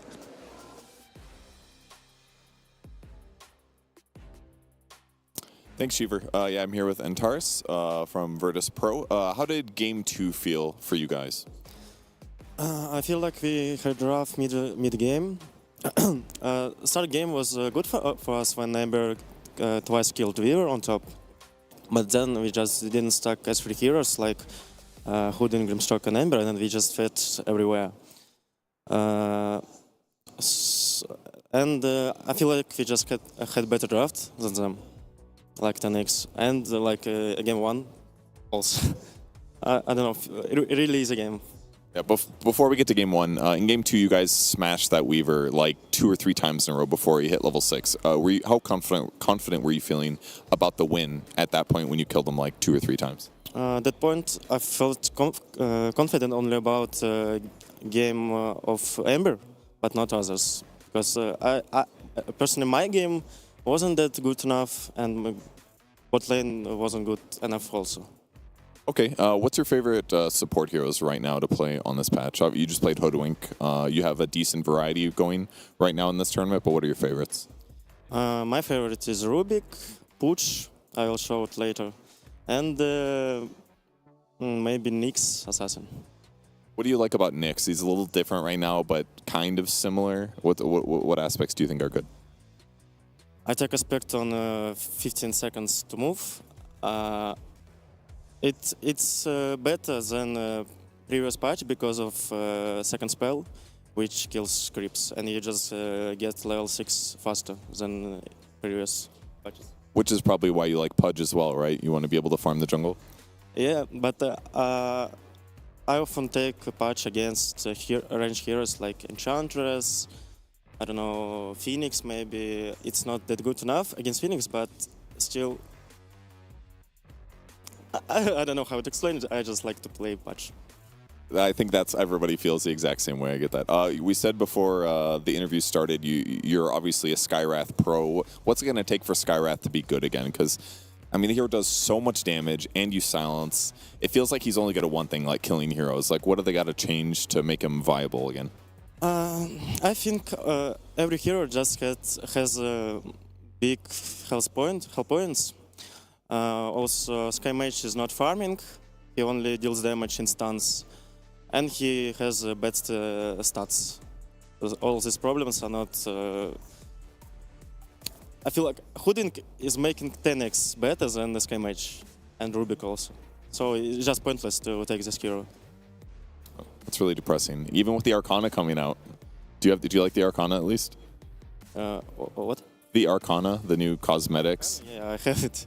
But it's good, but still not usable. Okay, well, hopefully they buff Skywrath Mage so you can play a signature hero. What's your expectations for the rest of the tournament? Are you guys feeling good right now? Yeah, we feel comfortable for this tournament. Not like in TI quals. I don't know what to say else. All right, we're great. Well, thank you so much for joining me. I appreciate it. And good luck in the rest of your matches. Thank you. Thank you. Thank you very much, Purge and Taras. It was a Nyx Assassin that we saw, actually. I wanted to pick on that because he says like he wants to play Nyx Assassin. We saw it on the other side, on the side of Maboka, but I do want to hear you guys' opinion as to if he's good enough to see more often, because I'm intrigued. I think Nyx Assassin has a place in this meta, for sure.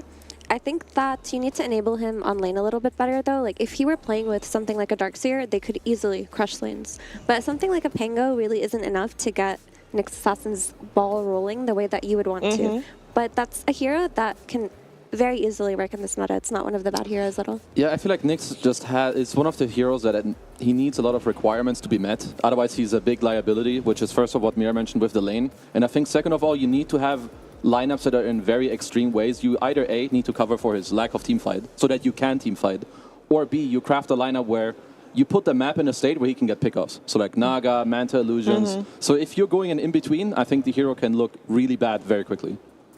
Yeah, so we'll see if he can find the right situation. I think that's the same case for his Pudge, whether we see it or not, if there is a right situation. I think his Rubik is probably a little bit more likely. We've seen definitely quite a few of that. We can also see what the score that we just saw of this series did to the standings, and at the same time find out what happened on the other two streams that are going on at the same time, because the standings are coming your way here. We got Blacklist. They actually managed a 2-0 LGD. So that is one result there. Entity Beast Coast ended up also being a 2-0.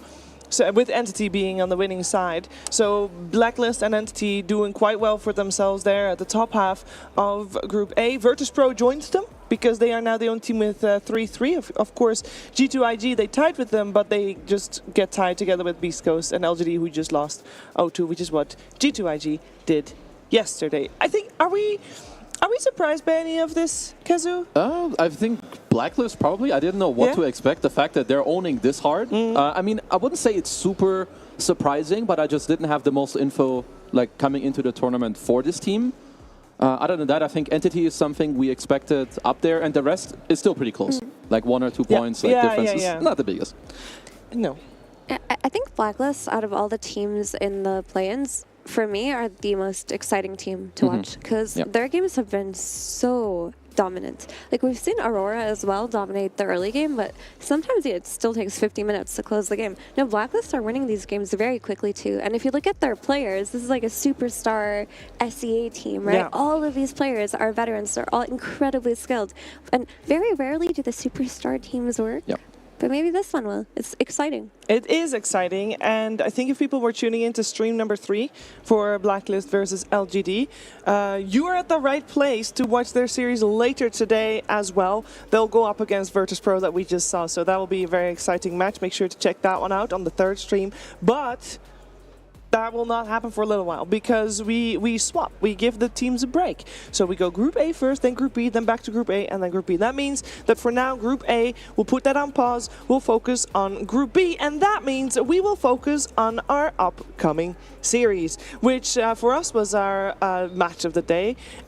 It is none other than Quest versus Aurora.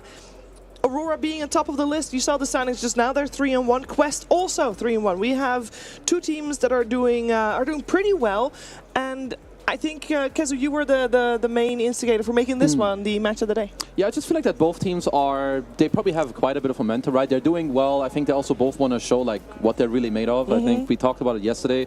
Quest a bit of like a maybe downward stride, but now looking to like kind of show themselves again and prove that things are working. It's like working out together with what they want to do, because I think they have good players. I see them all the time in pubs. I think a lot of them, like, they have a lot of things that speak for them, both individually. I just need to see if they can also like take it as a team and like show it in the team play. Well, we're going to see that hopefully in our upcoming series. But before we head there, we're going to take a quick break. But when we're back, it's time for more Dota 2 here at Riyadh Masters.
good times that we had is flooding like an ocean.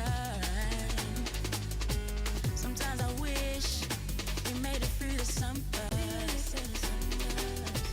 I never thought I'd lose my homie, love, a friend, but it's over. I'm falling in the deep end. I cannot swim. I'm falling fast, falling in the deep end. I cannot swim. I'm falling fast, falling in the deep end, deep end, deep end.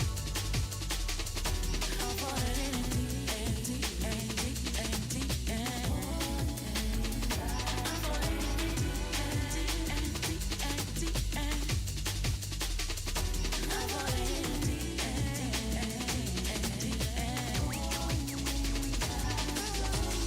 When I see you, I can't help but fall back into my emotions. Cause all the good times that we had is flooding like an ocean. Sometimes I wish we made it through the summer. I never thought I'd lose my homie, love, a friend, but it's over. I'm falling in the deep end. I cannot swim. I'm falling fast, falling in the deep end. I cannot swim. No. I'm falling fast, falling in the deep end, deep end, deep end. I'm falling in the deep end, deep end, deep end, deep end. I'm falling in the deep end, deep end, deep end, deep end. I'm falling in the deep end, deep end.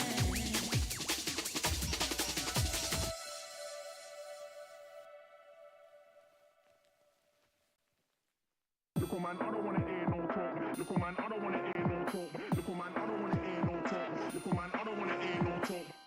This ain't new to me. This ain't new to me. This ain't new to me. You took me for. Imagine that when it's time to get bread, I don't panic, man. When they ask what I do for a living, I just say I met paper, appear like the magic man. Imagine that when it's time to get bread, I don't panic, man. Keep cool and calm like the attic fan. We met paper, appear like the magic man. Deal with the money like David James. Save and save and save and save. Lock it in a box like David Blaine. Discipline thing, I ain't playing no games. Money for run, I got plans and aims. Man, I live by the old school sayings. Every mickle must make a muckle is true. Big up my granddaddy, showed me the way. More times that notes and I act bro, cause I'm like Houdini, I'm trying to escape. Passport's gotta get another new stamp, so don't say a word if you see me on planes. Winter time, man can't see me again. Pop up in the country with a mad name. Little man, I don't wanna hear no talk when I come for the money like Biggs and Wayne. This ain't new to me, no talk. This ain't new to me, no talk. This ain't new to me, my you take me for.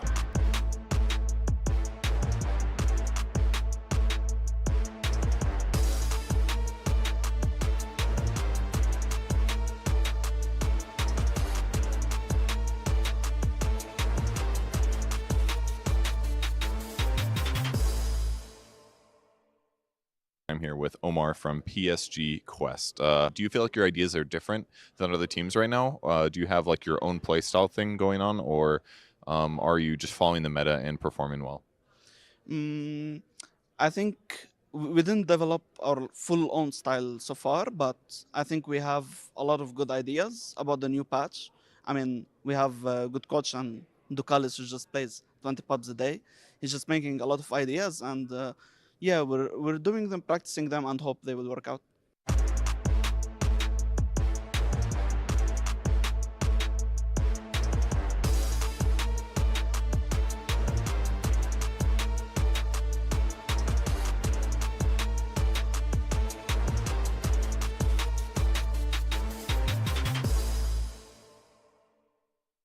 Hi, I'm here with Aurora's 23 Savage, and I think it's the elephant in the room. We're at Riyadh Masters last year, the unforgettable moment where you preemptively celebrated, ended up bouncing back in the middle of the tournament. What's different going into this year compared to last year? Maybe this year I'll wait until I win, and then I'll do it. I hope we can get like top 2 or top 1. A little bit better than last year then. I wish you best of luck, buddy. Good luck. Thank you very much. Bye-bye. When they ask what I do for a living, I just say I make paper appear like the magic man. Imagine that when it's time to get bread, I don't panic, man. Keep cool and calm like the attic back, but make paper appear like the magic man. Look, man, I don't wanna hear no talk. Look, man, I don't wanna hear no talk. Look, man, I don't wanna hear no talk. Man, I don't wanna hear no talk. Look, man, I don't wanna hear no talk. Look, man, I don't wanna hear no talk. Look, man, I don't wanna hear no talk. Wanna hear no talk, no talk, no talk. This ain't new to me. This ain't new to me. This ain't new to me. This ain't new to me.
heard that you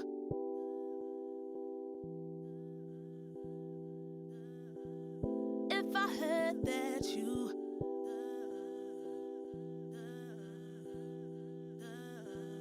if I heard that you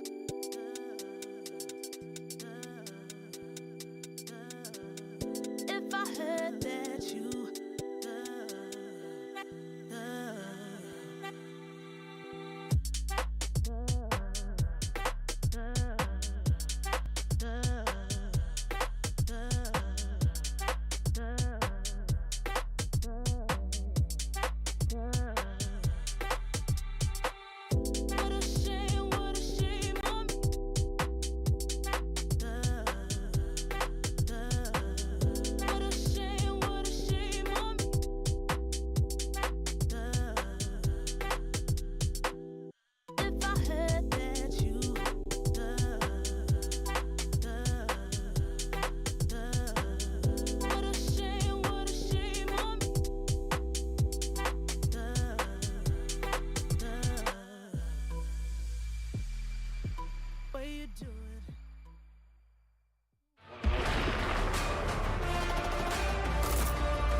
You're watching Riyadh Masters at the Esports World Cup, and we are about to start our second series of the day. We've got PSG Quest taking on Aurora in the two-game series, and both of these teams are doing quite well. They are on top of their group.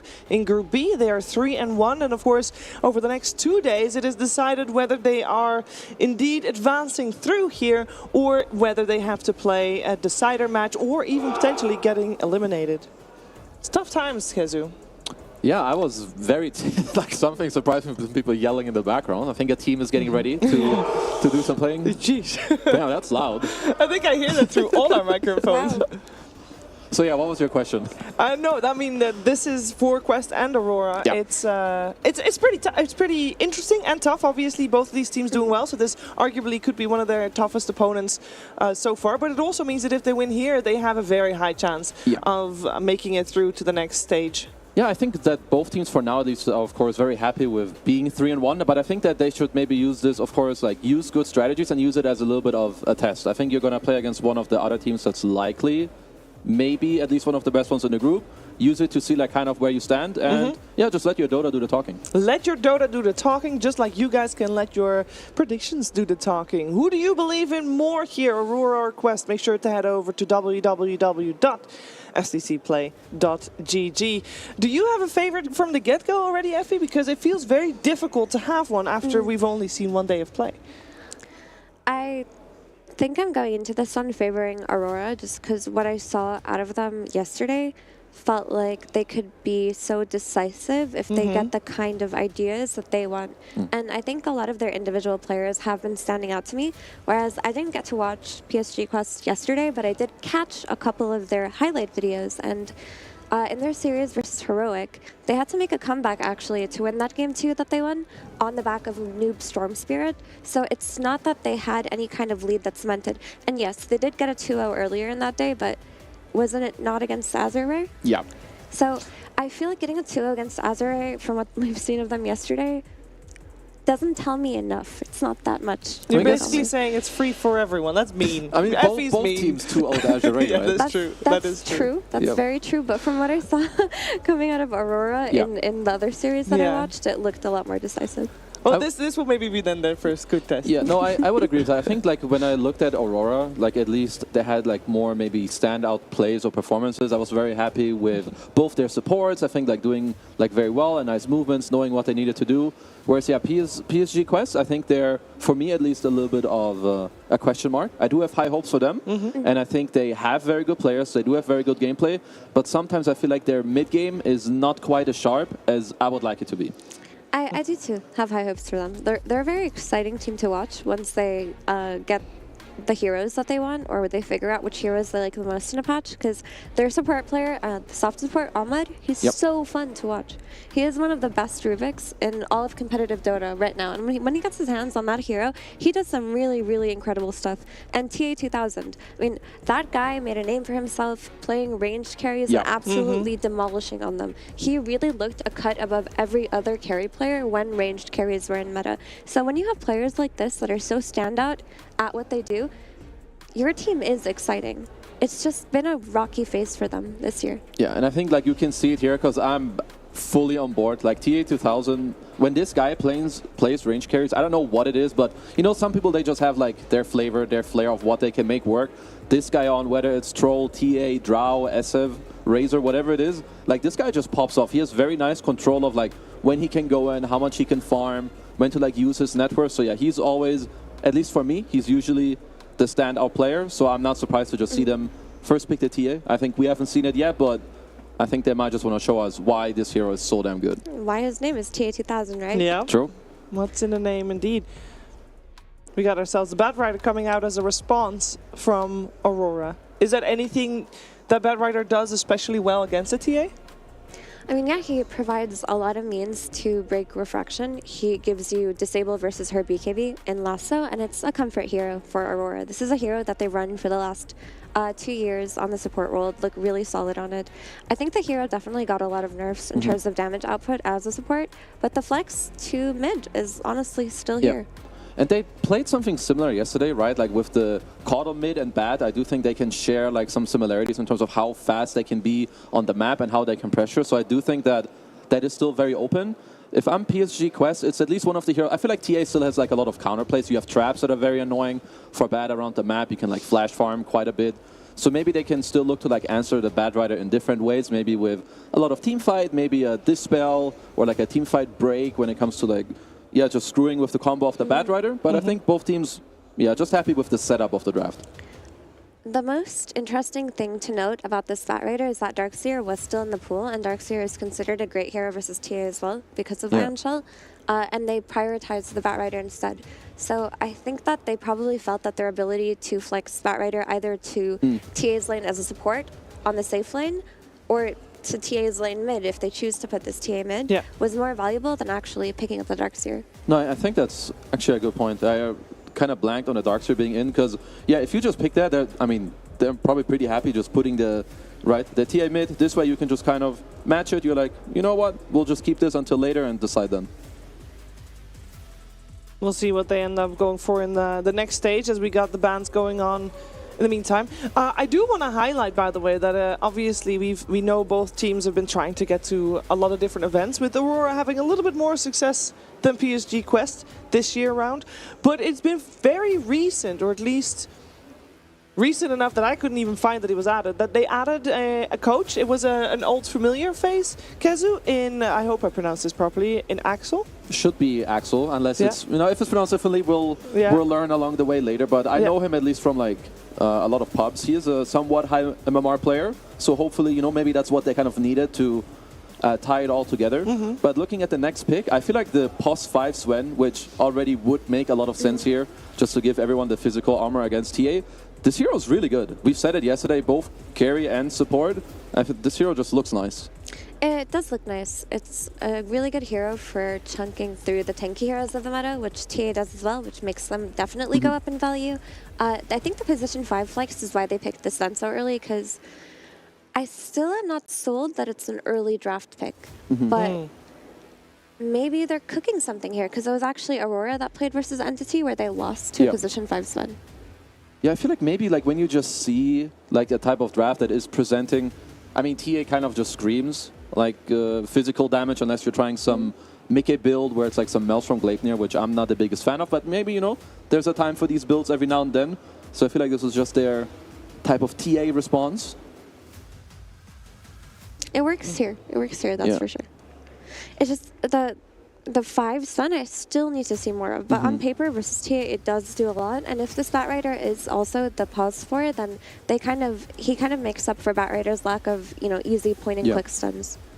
It definitely helps. Then when it comes to the next picks, we have the ETTA. If that is to be your lane, a very good one. Generally, right, you just have like your little range heroes with your ET. He goes in, he feels good. There is some potential to flex the ET. I know that Malik has played it offlane, and I think that is very good, but I would just be very happy to just see it as a casual 5. It's the hero that's going to lane well with TA if it is paired with her, and it is going to amplify her damage in the game. It could also be paired with a magic damage mid laner. That way you're getting value out of both of ET's damage reductions. I will say, though, I'm not a fan of ET versus Sven, because usually with ET, you take it to shred people through their armor, but it does nothing versus added armor like Warcry. Like, if you press Warcry, it's not like ET's chunking through the armor. Like, that Warcry armor still exists. Yeah, because it's only the base armor that you remove. Yeah. I mean, so maybe, I think they will do what you just mentioned, where their mid hero will synergize with it too, right? So maybe they're like looking to then abuse, okay, sure, you have the high armor, but we'll, of course, go for some like hybrid, right? We'll have TA as maybe one of the main physical damage, now we go some mid. I don't know, yesterday you said he played Storm, you know, just look for something like that where, yeah, you just make use of the magical aspect. I mean, Aurora most likely at least have shown us their 2 supports, unless they do want to flex the bat. But I think even then they wouldn't really want to reveal that here. They go for the Brewmaster instead, so that should be Jab's hero right there. And this Brewmaster Batrider lane, potentially, we still don't know where Batrider is going, but we saw Azure play this lane when they wanted to shut down the enemy carry. And honestly, the lane has been heavily nerfed in terms of Batrider's damage, but this is still a strong lane because you can run down carries. TA is very susceptible to dying to a Flame Break knockback into the Brewmaster rundown. Alternatively, they could also dive towers. If the +5 Sven walks through the gate to dive this TA, they have the means to kill her. Yeah, I think even like a hero like ET, I mean, he loves clapping people in the lane. It's like literally the #1 thing you want to do. You can be put out of position. There's quite a bit of slow, some blood grenades, Cinder Brew. So I feel like if you're not super careful, because I've seen this lane twice now, and I don't think it was executed very well. It was both Azure and G2IG who tried to brew bad. So I still feel like this lane is way better than what people have shown us so far. We got the DK coming out for Aurora as well, and I believe that we just add another flex hero to the mix in this case. They did. I really like that for Aurora, that their flex is still so open. And again, DK, his Dragon Blood does not get pierced by ET's natural order. Like the cool thing about these heroes that just add armor to themselves through spells, that they actually are completely unaffected by ET. So I feel like through Aurora's draft, with the flex still open, they've nullified a lot of the damage output coming out of PSG Quest. Yeah, I feel like TA is not set up for an easy game at all. Like, Brew is great against TA, especially if she's safe lane, you can dive her. If she's mid, you can also collapse there later. You have Dragon Blood, you have Warcry. Like, if Brew gets split off, obviously you're not killing him unless you're trying to kill the split. Even that is not easy. So I kind of like how Aurora, at least for now, have dealt with the first pick of the TA. Keeper of the Light coming out on the side of PSG Quest, and that should be Noob's hero. I don't think... Are we still keeping that flex of the Elder Titan open, you feel? Or at this point, especially with the heroes that are already able to deal with the Elder Titan pretty well, you just want to keep it as a support? I think it's a support here, because you just want to lane it with the TA at this point. And like I mentioned, you're not going to get value out of the offlane Elder Titan since he's not going to be able to punch through Warcry. He's not going to be able to punch through Dragon's Blood. He might as well allow the rest of his cores to do the work. And Coddle is that magic damage that we talked about that PSG Quest lacked. Also, Coddle is not... He's threatened in this game later on, of course, when Batrider gets a blink, when Dragon Knight gets a blink, but before that, there's no one really stopping him from going to side lanes and getting kills. Yeah, it's also a noob special. This guy is really good on Coddle. Like, he has some good timings. He was one of the first guys that also tried, like, not just going straight travels, but, like, the urn into a completed vessel into then travels after, so like, just adjusting the timings. So I do like it a lot. I think you have the ET, you have the Hoodwink to play with as well. There's lots of damage. You can make space for your TA. But there is something to be said that if maybe their early stuff doesn't work out too well, like Brew can be annoying, he can purge stuff during the split, but other than that, I kind of like this Coddle. Like, I can just see why they want it here. If they execute it well, I can see this hero pop off. It's a very good Coddle. Like, there is when a Coddle is not threatened on its level 6, like when it goes to side lanes and nothing really kills it, that's a good Coddle game, right? The issue is after Coddle secures the laning stage for his team, what happens next, because 1 or 2 misplays by PSG Quest and Aurora's heroes, as the game progresses, they get on top of KotL very easily with their Blink Daggers. They control TA very easily with Brewmaster. So PSG Quest have to play an impeccable early game so far. They need some kind of security for the mid and late game because they just don't have it right now. Yeah, they need to get that. They need through like a Malik. tide or something. Yeah, they need something. Well, the Timber and the Doom already removed, so he can't play that anymore. We also have seen PSG Quest removing Disruptor, recognizing that obviously Sven can be core. We've seen Ollie play support Sven already, so they do cover their bases with also banning out a Morph, because it could go either way at this point. We do have a Beastmaster pickup. Does he do what you want him to do, Kizu? I mean, I think it's similar to something we've seen yesterday. It's not necessarily that he like protects, but I think he applies pressure through his own aggressiveness. And I think KotL likes playing with side lanes that can pressure. I don't know if it's my favorite pick, but I think it can fit what they want. Also, TA KotL, TA Beast together, you can take Roche, you can speed up the game. So I would say it fits. I think this is a crazy strong early game from PSG Quest. I mean, their laning looks very strong with their Hoodwink Beastmaster side lane, their mid KotL.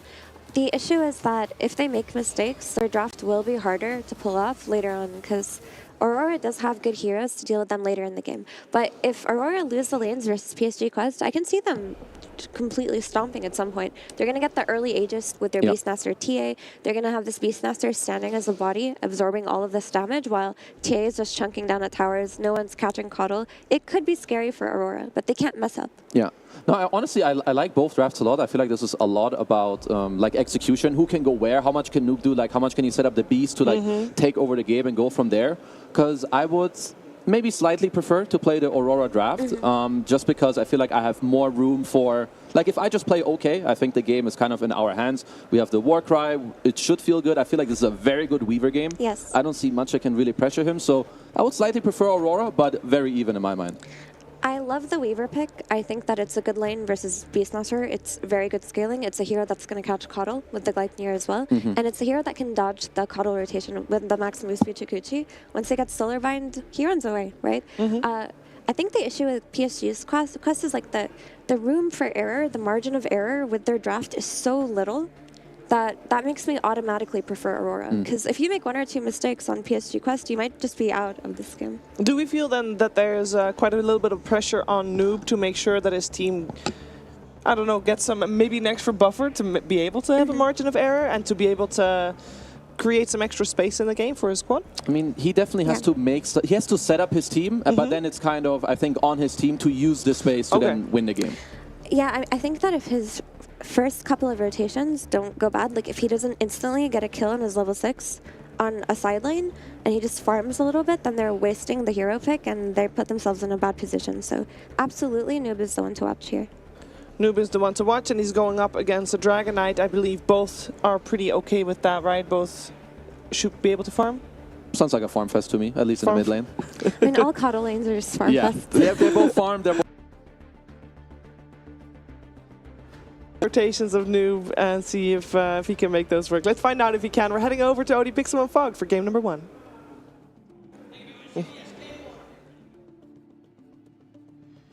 Here with Fogged. Fogged, what do you sort of make of this time round? We kind of saw this last series, right? The Weaver against the Beastmaster. Yeah. But reason to believe that this time round, this Weaver should do a little bit better. Yeah, I mean, the laning phase is still, a case of where the Weaver is able to do very well, even though last game we did see, of course, Notice able to get some pretty good kills. Monet did end up coming back, but yeah, the Weaver pick overall, they really want to play this because there's not really much control, right? Looking at the draft, it's very limited. There's catch, but it's not the most reliable, right? Because there's going to be an ET Spirit with the Stomp, a Hoodwink with these things. Their pretty much best one is the Roar. So if he's able to get the initial lockdown, then they can follow it up. But yeah, I can see why they want this Weaver. And overall, their draft, it scales incredibly hard. And Aurora, at least from what we got to see yesterday, their early game was honestly amazing. Like the game was over after laning phase for at least the games that we casted. And this is a lineup that could, with this draft, you could have the same effect. I think there potential for that sort of lead to come out early? No, not so much, I would say. I think Quest has actually drafted themselves to be able to, like the panel was mentioning, they're very all in on kind of early game tempo and stuff like that. So this one could be a little bit of a slower start for Aurora, but their draft looks really strong. So I think, Quest, if they don't have a good lead coming out of the laning phase, definitely some concerns for them. But let's see how these lanes do end up going down. Ducalis, he's actually been my favorite ET player across the board out of anybody. He really understands how to use this deconstruction at its maximum, and it works really well with TA. So I'm looking forward to see how this top lane is, because the minus armor is going to get pretty ridiculous versus the Brewmaster and the Batrider. And let's see if they can actually survive up here, because this is a strong lane. Sure. Brew and Bat is very scary. Absolutely, yeah. Ducalis is going to have to be very cautious. And Q was, for me, the standout in both games, honestly. He was unbelievable on his clockwork. So I want to see what he's going to do on his Batrider, since he's starting with a funny kind of item build, but he's going for like Wraith Band. That's pretty cool, because he's playing versus minus armor lane.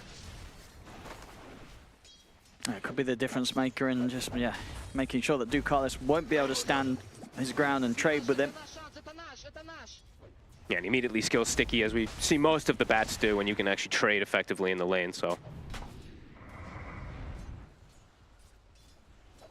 And overall, do you feel they have enough ways to kind of deal with the TA? You know, obviously one of the very strong carries right now, and one of, if not TA 2000's favorite.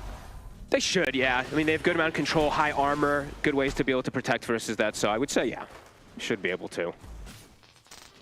Bottom lane, 23. He just goes down.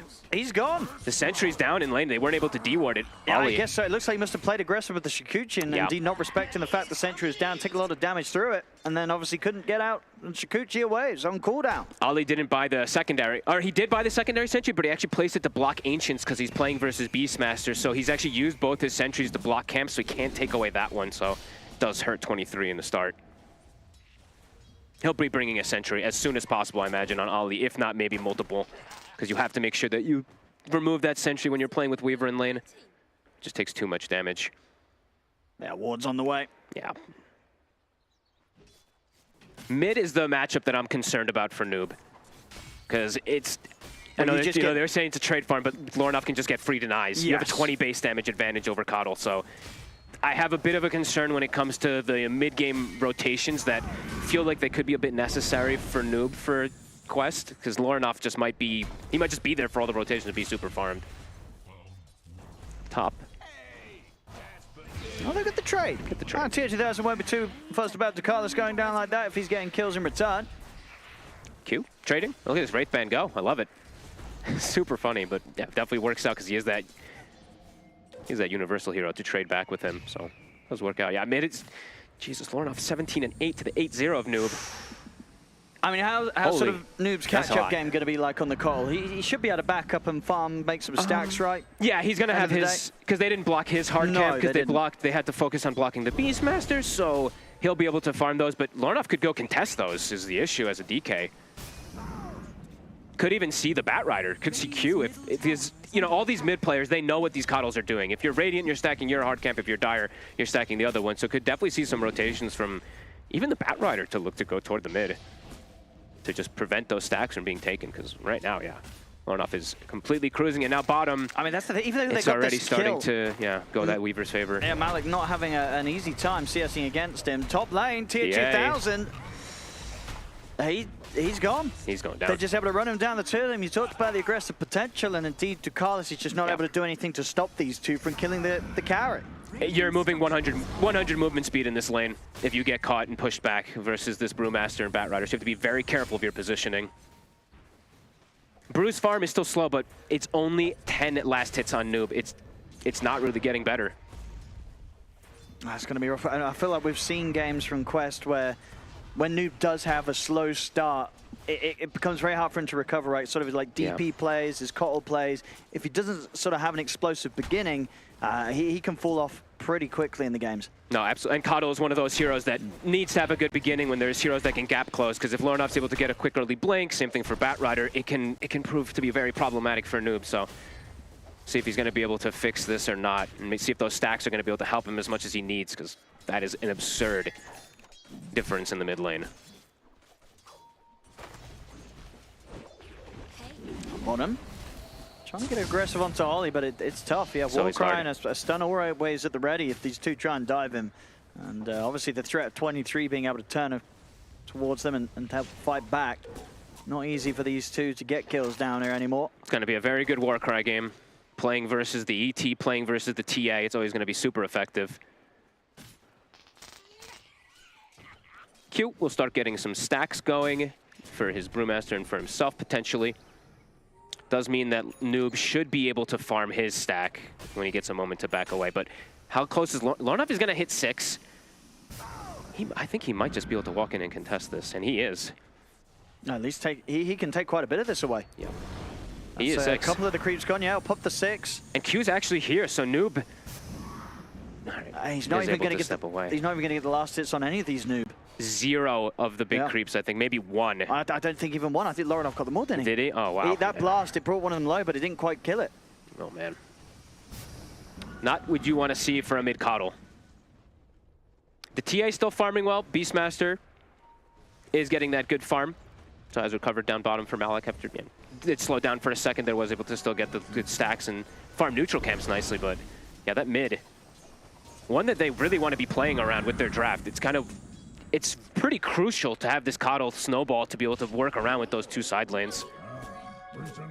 See what type of repercussions it does have happen, and see if Noob, now that the laning phase is kind of done, we'll see what the rotations come. Because if he's able to get some kills with some rotations, then that whole mid lane thing isn't as disastrous because he can get the timing on the Vessel pretty decent. But we'll see if those rotations do work or not. Dire's bottom tower is under attack. Top lane, tier 2000, he's been getting pretty good farm. Good TP. And knows to immediately just back up towards the tower. He's been getting a lot from this lane. 42 and 8, outside of that 1 death that they were able to take him down in. But still a solid start for the safe lane, TA. Has to be careful, now that he has no TP especially, has to be careful how he steps in the lane, because as we were saying before, if you're deep in that lane, you get hit once or twice, you're not moving. It's 100 movement speed, so probably has to wait till his TP comes back up to be able to play too far up in the lane. Wisdom Runes, they get the scan onto Ollie, who's looking to attempt for a contest, but... Yeah, shouldn't be able to steal this. Might actually just die. Indeed, with the 2 of them, they might be able to turn and chase him. They've got the bushwhack. And with the balls and the birds, more than enough. Ollie's gone, so usually keeping that Wisdom Runes safe, taking a kill for Malik. But does block the Ancients at the least, so it was a kind of a multiple move that Ollie was doing with his attempt to steal. He does block those out from Beastmaster again. But Malik has just actually been laning, so it doesn't really need those stacks as much right now, and he's having a pretty good time.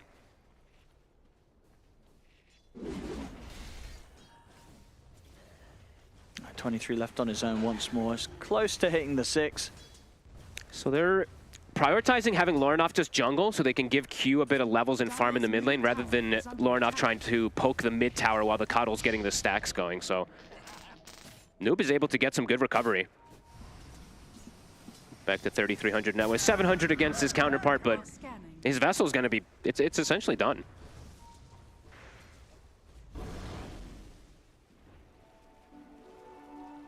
Noob and Omar. I mean, they're considering trying to do something here, but it's not easy. They don't yet have the 6 on a Hoodwink. Swollen Bind. Not quite enough. Good TP from Ollie. Protecting. That was a cool move from Ollie. He's just like protecting his core, right? Just standing there for the smoke route just in case. Dire's top tower is under attack. Right, trying to make the move up to top. Maybe see if they can take jabs down. He's got ulti. He might just try to force it. He's just going to TP, even more heads up. No stomp. Not quite in range there. Nice try from Ducalis. Some good evasive moves, and space is there for Lorinov to start pushing in on tier 1. Yeah, really heads up plays, really. And definitely some limited disable, as we were mentioning, from the side of Quest. Yeah, the Hoodwink and the T-Stomps, but those take a second. Same thing for the Roar, so playing heads up with those TPs a couple times here.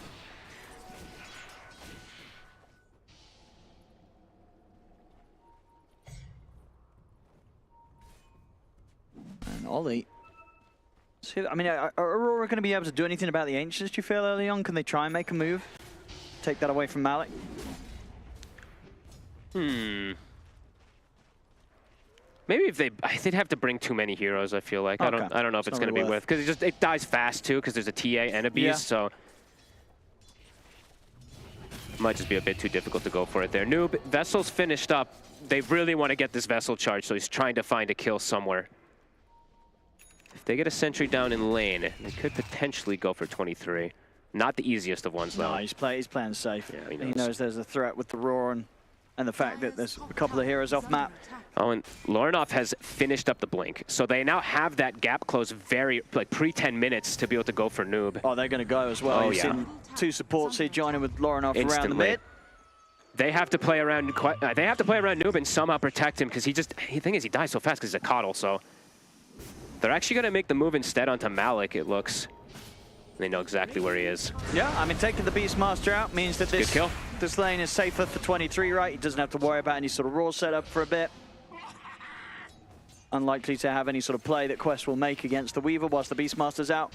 Yep, they could look to perhaps even go for another one. He has DK form. He's going to farm for a little bit off of it, but could still look for another hit if they'd want to. And yeah, 23, going to be able to get some good damage on bottom. He's got a salve, so he's back up to full HP. And Jabs is going to get time to be able to just sit top and farm a Radiance. Feeling pretty good for Aurora. You know, Quest, it's kind of a pretty all-in early game draft that they do want to go for. They want to get a good advantage in this early game, and so far, Aurora with a bit of that lead. And the team fights will definitely be a bit difficult for Quest when if the Brewmaster is able to just sit and finish Radiance. That first upcoming team fight when they have will be quite problematic. Jabs. Bottom lane. They will catch 23. Oh, the burst is there indeed between the Roar and the Sharpshooter. Good kill. Top lane Jabs, he's thinking about getting aggressive, but there's a lot of backup. Omar and Takalis are here. Q, he's in there, same except for Lorinov and Ollie. Aurora, they've got the numbers. They're straight onto TA2000. They'll be able to take him out and maybe look for more. As Omar and Takalis, they'll try their best to run, but the lasso's up. They drag back the Hoodwink. Omar also to fall.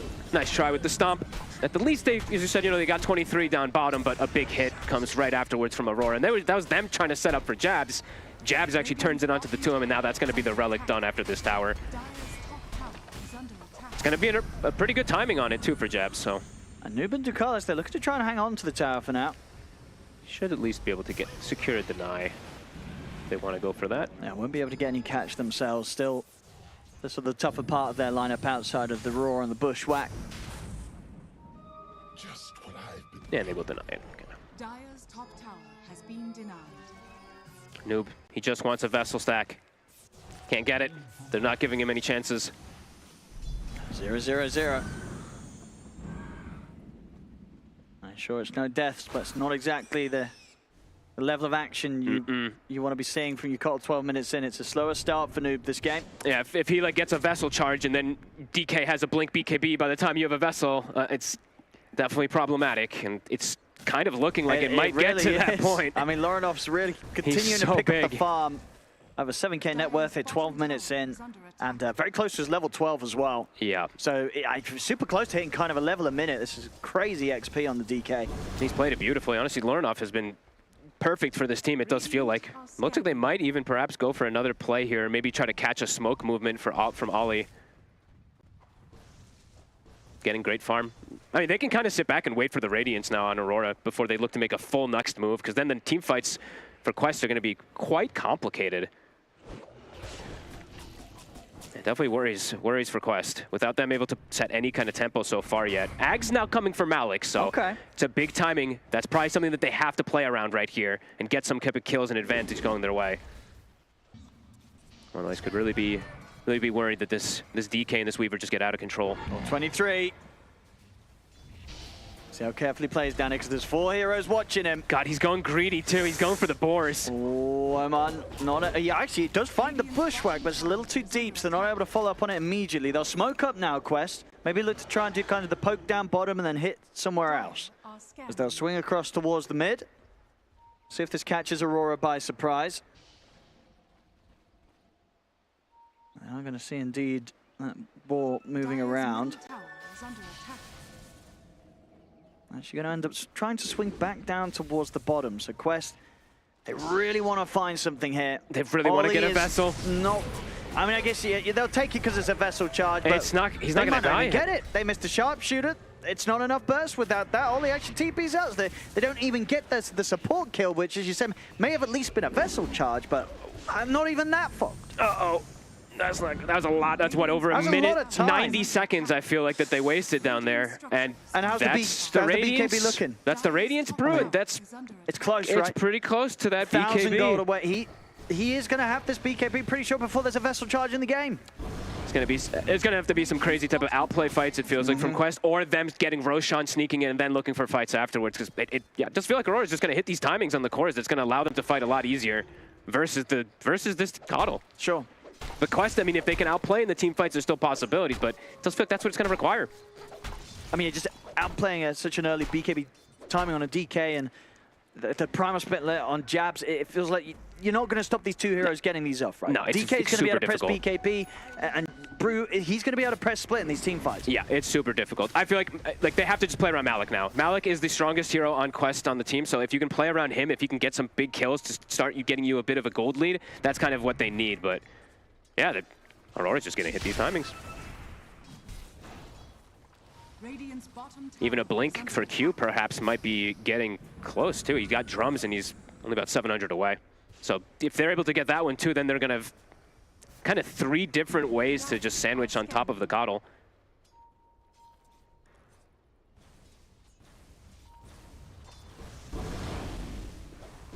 Let's see what does end up kicking off though. Yeah, Japs, there it is. Radiant's finished. Middle tower is under attack. Ollie might getting pretty close to his shard too, which is going to cause problems for TA, who TA 2000 has gone the blink route, so his damage, it's not the highest right now. Radiant are scanning.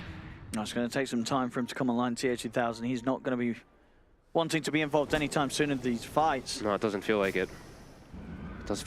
It feels like it plays into Aurora's hands, but we're going to have to see how that all does kick off as the fight, whenever the fight does commence, because the gold lead, it's not really risen too much. It's been kind of staying consistent at 2K, so see what type of repercussion it has when a fight happens.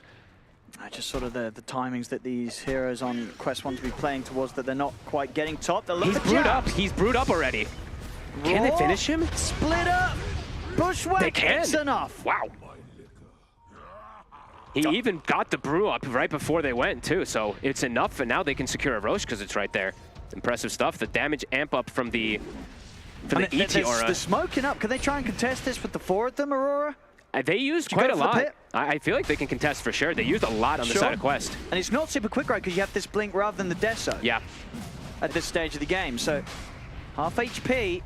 Noob in position. Oh, they could go for a pretty nasty steal here, Aurora, if they can time it. Loroff, he's in. He's ready to go, pots the BKB. Malik's able to get outside of the pit for now. It's a little awkward right now for Aurora. It was quite an early BKB from Lorinov. They'll get the brew coming back up though, so Jabs, he's running his way. And he's still got split, of course. He does. Oh, this is actually, now that Jabs is back up, it's actually fine. Yeah. Quest can't get back in the pit. They can maybe try and look to take a fight, but they're not going to be able to finish off Roche in front of the full lineup of Aurora. How long for Roar? I mean, Roar's coming back up. If they can 100-0 Jabs again, that would be the way to win the fight. Absolutely. Loronov's BKB is still on cooldown for a minute. It's back up. All right, kill Jabs, win the fight, win the Roche. That's pretty much what they got to do. Let's see. And they find him. They're going to try and step on his 23. They get the silence. He's just getting caught with the back. The Roar as well. They're able to chain stun him. The Weaver is gone. On 4. And Jabs has got the primal split out. Can they fight without their Weaver? They're going to look killing the split towards the Beastmaster. Malik is going to get caught by the lasso, but indeed Jabs, he's got to run. Oh, what a fight. That was beautiful from Quest. And now they're able to get that Aegis too. Yeah, what was that? Whose silence was it? It was the Coin. It was the... TA Shard, right? Yeah, the TA Shard. Yep. I think kind of caught by surprise at the start of the fight. He got caught by the silence. Into the bushwhack, then of course didn't help that Roshan also came in with the bash against him, but yeah, not a chance for 23. But absolutely well-deserved tips for Malik. Yep. It was all based off him. It was up to him to be able to kind of reestablish and get themselves in a good position to get that Roche. Gets the Roar on Jabs, they get the kill, they wait till Roar comes back up, and they get it perfect onto 23. Check this out again, look at him in the pit. Root into the silence, into the bushwhack, into the Roar and the bash. Just beautifully executed. Very, very nicely done. And I guess the question would have been, did 23 need to be in that position in the pit? That's the question. He got caught. I don't think he needed to be, but he ran in and he got roared again. He's getting caught off guard from this Beastmaster. And now TA 2000, that's going to pretty much be the Desolator finished up. They've got themselves back in this one very nicely. Yeah, that was a big plays there around the Roche. Yeah, that was honestly huge. Like, positioning was beautiful. Great way to reset as well. As top now, Ollie. They got the setup. Big damage amp. Easily got the burst there with the sharpshooter coming in from Omar. Rough few moments now for Aurora. And Noob doing a great job of just not getting caught versus the Blink Daggers and stuff like that. Even though, yeah, he wasn't farming the absolute best or anything like that. Those Blinks came out and he hasn't been caught yet, so. Very cool to see. So much damage amp on their lineup. Now that I love when I see like Solar Bind, ET Aura, and then we'll get maybe Boomerang later mid. Malik's just going to go in. He's got the setup with the Roar. Laurenov, who put the BKB, is not going to save him. And Jab's no ulti. It's on cooldown for 20 seconds. He's tried to turn up to the fight. He's got to run, and he's not going to get the chance to do so. Quest, they take him out as well. Oh, Malik is just cruising. He's crushing this game. BKB soon on the horizon for this Beastmaster. It's almost as if he's the carry. They're really getting outplayed here in this mid-game, Aurora. The Quest, yeah, took them a little bit of time to get that early tempo with their draft, but now they've hit some beautiful timings, even versus that BKB, early Blink BKB of the DK. Now they even see Q up top, might be able to set up onto him. Omar in the area.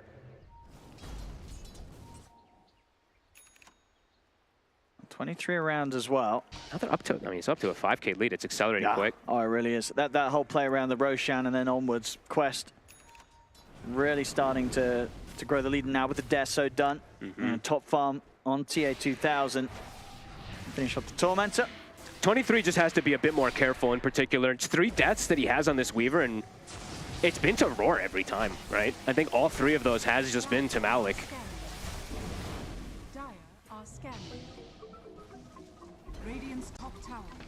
Aurora still want to fight around their cooldowns. They've got the split back up. They've got BKB in 10 seconds.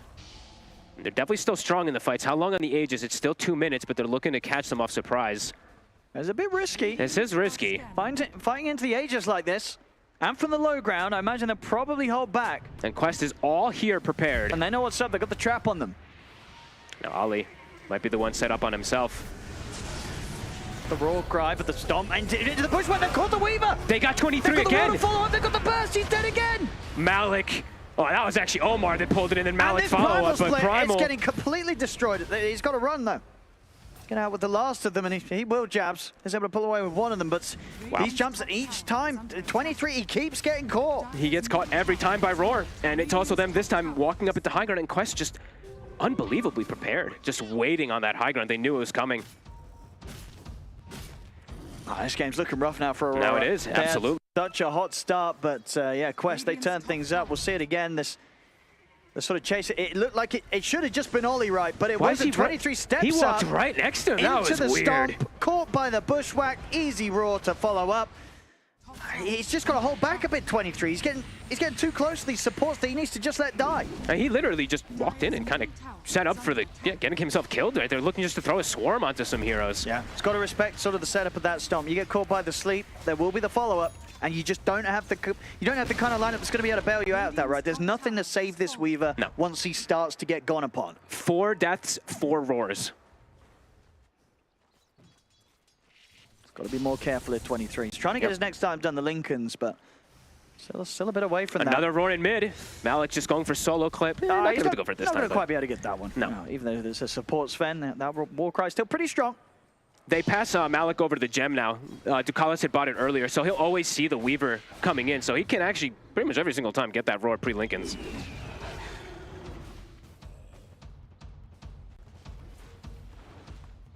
Oh, those last few players, it's looking very difficult for Aurora. I mean, what is the plan now? How do they kind of regain control of this game? I think the Lincolns is the big one, right? Sure. At least get that finished up. That'll probably be the biggest, and then probably maybe just have to catch Malik. I think they have to prioritize the Beastmaster. I think they were trying to think about like trying to get Noob all the time, but they never have found him. And even though they killed Malik that one time bottom, he's just having honestly a pretty explosive game. These Beastmasters, I know all the pros, I mean, most people have just been talking about how insane this hero is. Seeing it pop off in multiple games, especially in this one. I feel like we're seeing it also do well in lanes that it shouldn't really be doing well in. Yeah. Like just getting a hot start, being able to farm. Getting the first blood definitely helped Malik a lot. Yeah. But they did put a ton of emphasis to try to shut him down, right? They blocked the Ancients the first 12 or 10 minutes, I believe it was, on the right side, and it didn't matter. Radiant are scanning. Even though Lornoff, yeah, it's Blink and BKB, these timings were hit for Aurora. It's, yeah, these huge fights requests has now put them a 9K lead. They have traps and wards placed down all over, so they have great information of Aurora as well, too. So they can pick and choose which battles they want with this advantage that they have. And for Aurora, it's maybe wait for some next timings. At least in the Lincolns, right? At least the Lincolns needs to be waited for, but what's the other two timings, at least, on the Brew and that DK? In SNY, pretty good if he's the one getting roared. Look at that damage. Oh, probably just getting shredded by the magical. Max Natural Order is online. And he does have deconstruction, so whenever that spirit is on top of them, it's just even more magic armor that does get removed. Or magic resist, sorry. And Noob he's got his Octarine finished up, and he might be able to farm a Hex. And then the Weaver's game, as difficult as it actually has been already, is going to become even more difficult, so. And TA2000 now already has a Lincolns. So he's protected versus the initial Blink stun or the Blink lasso. 10K lead now. And they're hunting jabs. Malik. He's found. He has indeed found him. Can he get the split off? He can. Can he get away with the split? Should be able to take the Wind Panda out. Yeah, but they can just keep the Earth Panda. That is true. They don't have to kill the Earth Panda. Yeah, they're just blocking him off. Just block the Earth Panda, and then he'll come back. Jabs goes suicided to a tower. I mean, that might just work. He has to suicide. Yeah, he's going to be able to do it, so he'll be fine. Okay, he'll keep himself protected. Noob was trying to body block it. He saw that, so he couldn't suicide. The tower, yeah. That was pretty hype. Jabs able to play his way out of that. But the split's on cooldown. That means Quest, they can probably just look to go for a next upcoming fight if they want to, or they can wait for that Roche, or check for the Roche. Level 20 now on TA2000. He's got the Dispel. And Omar now has Gleipnir, so fight more and more control that's starting to come out for the side of Quest. Easier and easier to be able to find 23, even though they found him 4 times with Roar. Dire are scanning. Very impressive stuff.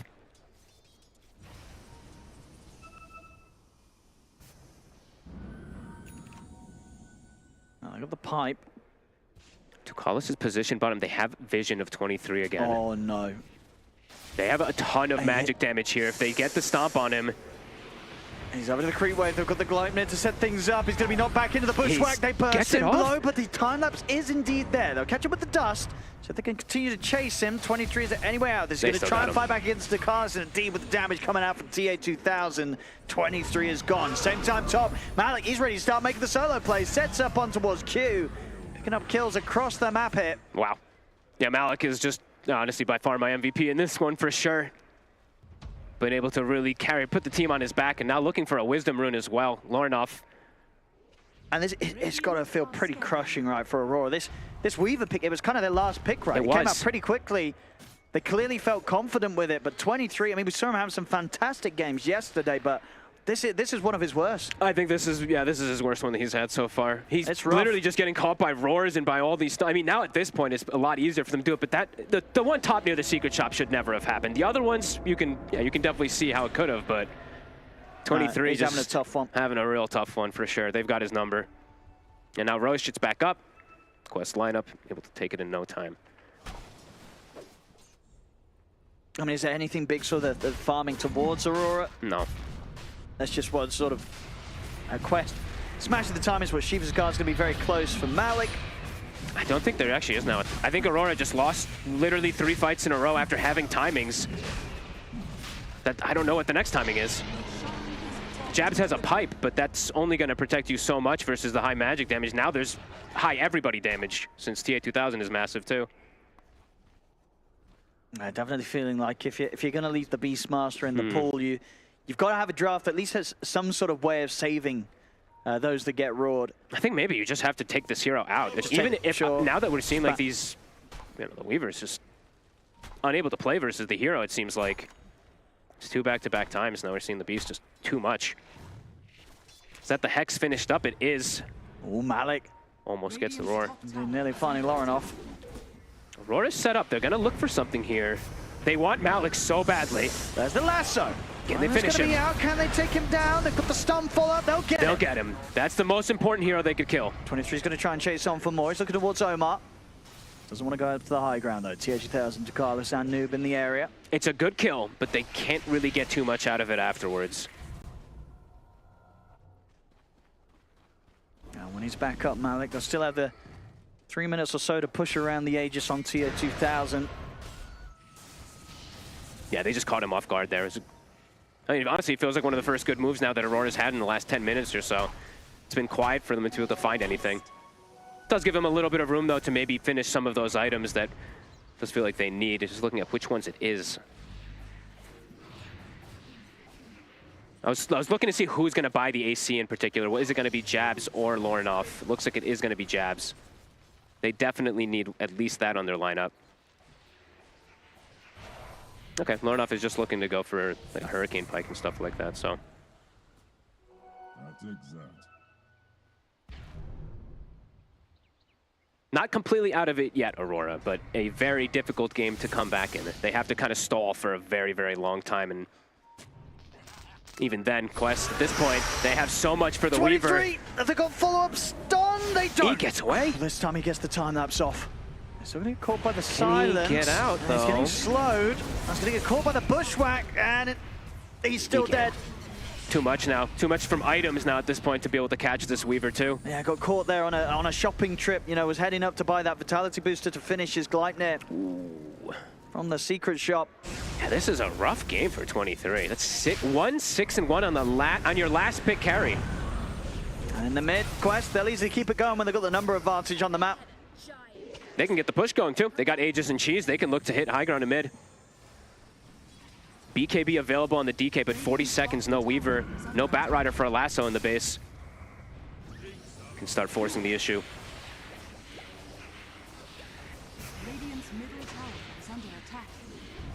What do they do here on the defense? No Weaver, no Bat.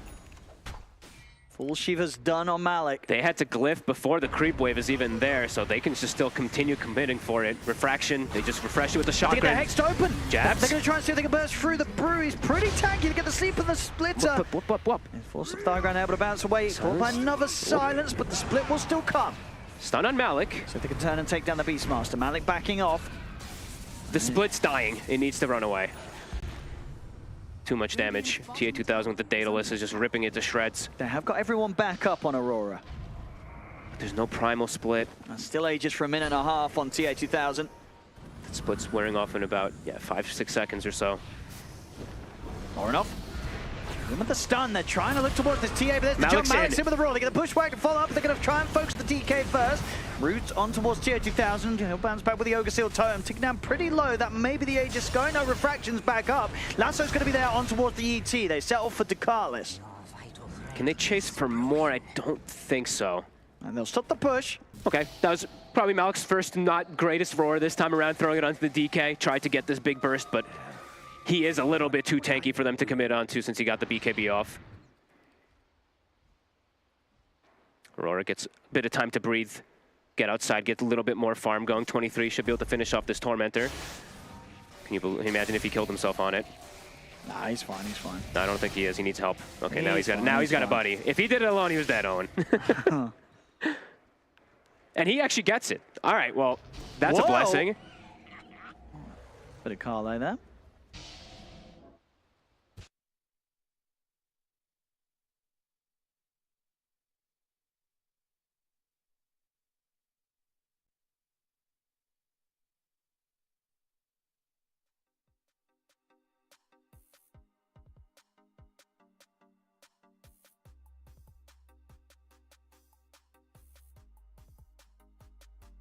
Not died at all. It's really impressive, just positioning-wise. Level 20 has been hit for Brew, so now the Primal Split, it's quite a bit tankier, and he's close to AC. Once he has AC, it's going to be a lot harder for TA2000 to bring that one down. That's probably the next absolute biggest timing for them, his AC. Because that's going to just amp up both 23 and DK, both in physical, both in offensive and defensive capabilities, so. Quest looking to strike. Before that, BKB on Noob. Now, if they go straight towards the top, they know that Someone's playing up here. I mean, 23 and Ollie. Probably wanting to get some control around this top area too, because Roche, it's gonna, you know, spawn top very likely in the next few moments. So if they can get some ward control here for the next moments, and also deny away a Riz.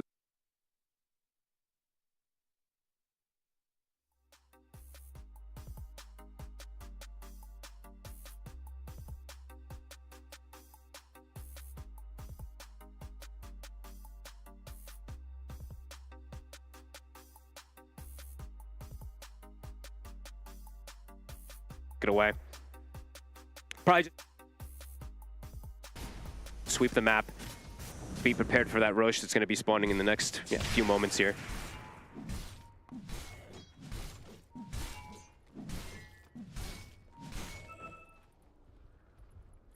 Carlos. He's got eyes on Ollie. Can't TP. No. Sorry, buddy. There's no way out. Nicely done from Ducalis. Another one for TA2000. AC's done, so the items are there now for Aurora. They are starting to get out there. Problem is that the supports on Quest are also starting to get pretty absurd. Ducalis almost has Aghanims, and the Hoodwink has already hit all the timings too, so. Even though Aurora is starting to get some of these timings, they're coming out quite late compared to what they want to, with Quest getting this lead in the mid game. This big lead in the mid game, that is. But base defense is still absolutely possible since they have the Bat Rider, so.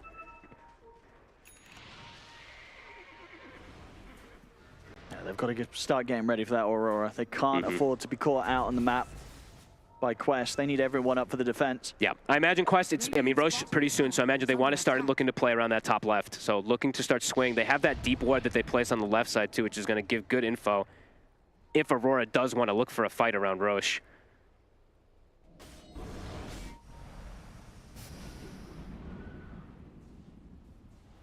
Radiant's bottom tower is under attack. Here comes the smoke. Aurora, they want to try and catch them by surprise outside of the base and around this potential Roche respawn. Quest has pretty much everything ready around here. TA2000 is also 100 XP from level 25.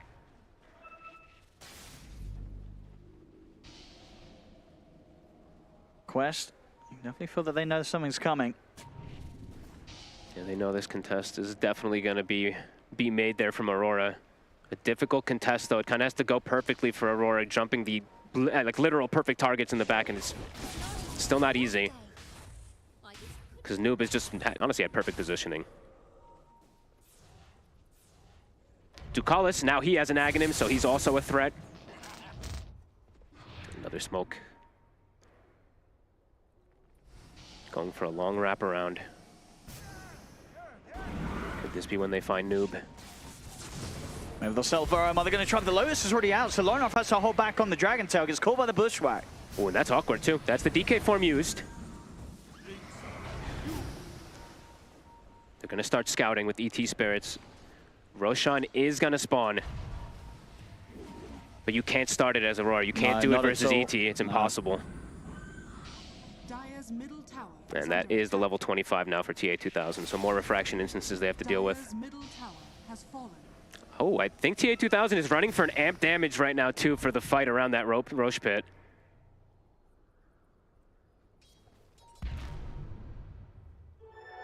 Tense moments. They're still hovering around Aurora, seeing if they can get a chance to jump.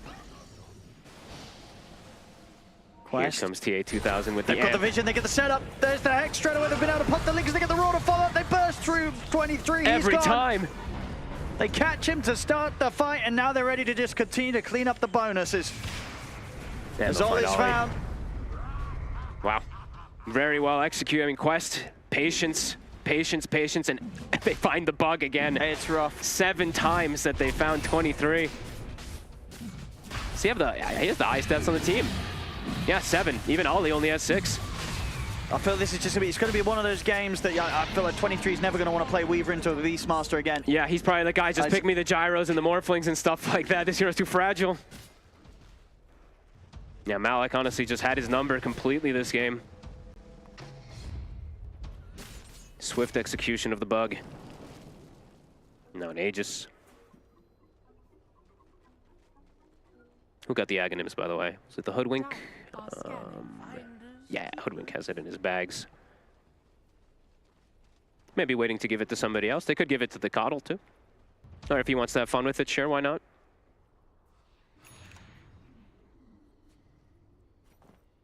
Radiant's bottom tower is under attack. Radiant's Malik with a refresher now, too. Good lord.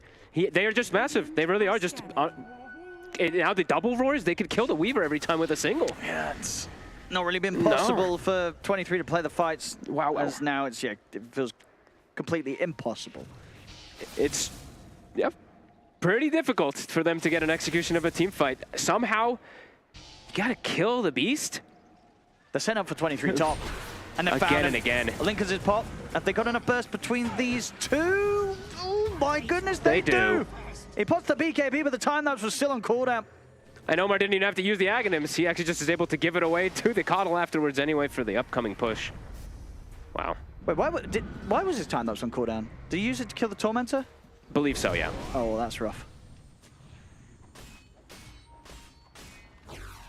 Oh, Hex.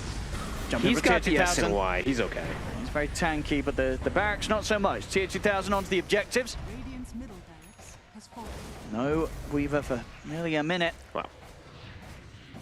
Radiant's middle barracks are under attack. Should be able to get at least the one set, maybe even two, honestly. Palin 23's out. We'll see if Aurora want to try and fight with just the 4. They're going to attempt for it. They jump forward, but indeed he's already away. And Roar jumps out. The Roar's going to be able to stop the bat from being able to get in close range. Second one. Second Roar to indeed deal with the second support. Both supports taken out there thanks to Malik and his Roars. Buyback will come out from Ollie. Jabs. Split falling very low. Comes to an end. Lornoff taking down the Vessel. He's taken down by Omar. And with this should be the beginning of the end. Triple kill for Omar. GG is called. Quest will take game 1. What an impressive game. To be honest with you, that was really cool the way that they've reset, get the fights, catch jabs. Even though Aurora got to farm their early game item timings versus the quote-unquote early game of Quest with their advantage and stuff like that, Quest just out-executes every single fight. Top fight, the continuous catches onto the Weaver from the laning phase to the end. It's 8 deaths on the last pick Weaver. That's rough. As I said, they're going to be very much rethinking about how they pick this Weaver hero because compared to some of the performances that 23 was able to give yesterday, it was like night and day. Completely different today. Gets completely crushed. PSG Quest with a phenomenal Game 1 victory here.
Honor 200 series, the best portrait phone AI empowered.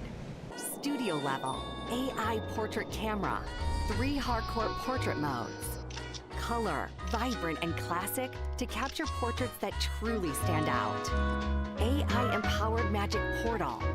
Snapdragon 8S Gen 3 AI chipset. 5,200 milliampere per hours silicon carbon battery, 100 watt, Honor Supercharge. This is Honor 200 series.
First game of this series taken by PSG Quest on the back of their zero-death noob Kotl that did start out having a very rough lane, I feel like, Kezu. We ended, of course, the draft talking about his lane and how he was going to do.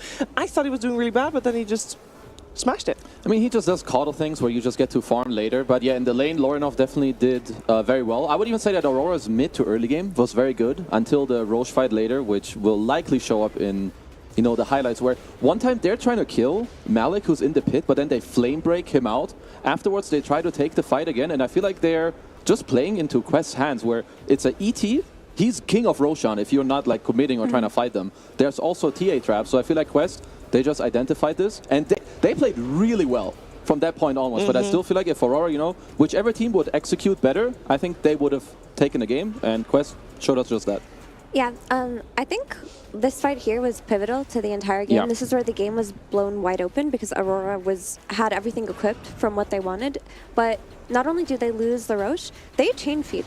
Like here, this is just death after death on the mid lane.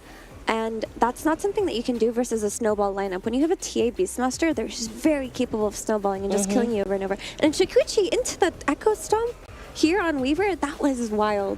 I mean, I think wild. That was like a wild mistake. But, I mean, kudos to Quest for creating the situation where the chain feed can happen, though. I want to just emphasize how impressively Quest played this game, because even though you might have tuned in and been like, wow, 11k an hour worth, of course they're owning, I still think that at any point they could have lost the game if one of their heroes was caught out of position, was lasted back into the fight. If Aurora took the fight on their terms, Quest could have very easily lost this game, but they held position so well. They took fights so well, and I didn't see a single mistake this entire game from Quest. Yeah, I think also when they were behind, they knew like kind of what they had to wait for. Like, right, they wait for the timings, they kind of force this Roche fight, they have good positioning. Because I fully agree with you. Like, if I'm Aurora, I feel like they adjusted kind of poorly after this Roche fight. Sometimes you're like, oh, I need a lot of defensive items or we can team fight, where I think you just need to understand why you lost the fight. It's not some itemization, it's like positioning. You have Brew, Bat, DK. You have a lot of people that can go in, start the fight, but they never really did that. Whereas Quest, they're playing well, they're doing the right things, they make it look easy. So just a very well-deserved win from them. Yeah. But they did try to start the fight. There were two moments that I can think of, like when after the Aegis expired, Aurora kind of grouped up. They looked for the fight, they smoked. They blinked in on Lorinov, and the Dragon Tail happened on the Lotus on Hoodwing. So Quest disengaged very well. And there was another fight later towards the end of the game bottom where they tried to do the same thing, but Quest read their initiation, and they never really got it off the way they wanted to. So even though we can talk about chain feeding, we can talk about Weaver maybe having too many defensive items, ultimately, I think Quest's positioning was just 10 times better throughout the entire game. I think we started the series talking about, of course, the the history that the teams have from yesterday's games and how they played then. And we highlighted Aurora in particular because they played very clean and very well yesterday from what we saw, and therefore we put them a little bit ahead of Quest in this series. But I think what we saw in this series is quite the opposite, because I felt like Aurora was a little bit sloppy and it was Quest that was just very crisp, Kesu. Yeah, maybe it's just more that they just have their comfort, right? Like Noob is super comfortable on his Caudal. Yes. Like they're all uncomfortable heroes. Even when they were behind, I feel like they knew what they needed to do. They didn't lose the cool, played fights correctly. So it's more like, I feel like whether you want to say their draft is better or worse, when you are super comfortable, you can always make up for it in some items or with the gameplay. And just quick shout out to Malik on that Beastmaster. He popped off. He slapped. Like, he was the hero that made the difference for his team in that mid game. Like, so many correct initiations, soaked up so much damage, and that rush fight could have gone differently if they managed to kill Malik's Beastmaster. But he lives with 100 HP and the game changes. The game changes, and it's game 1 taken by PSG Quest. And of course, it's a 2-game series, and we'll find out if Aurora can tie this series or if this will be a 2-0. We'll see you after a break.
PSG Quest versus Aurora, game number 2 of this 2-game series coming your way right now. I'm joined by Effie and Kezu, and I want to know from our analyst, Effie, what needs to change for Aurora to tie this series? Because before it started, both teams were 3-1, by the way, which is very good, but obviously we also thought they were going to go higher. So for Quest 1 game up, what does Aurora need to do?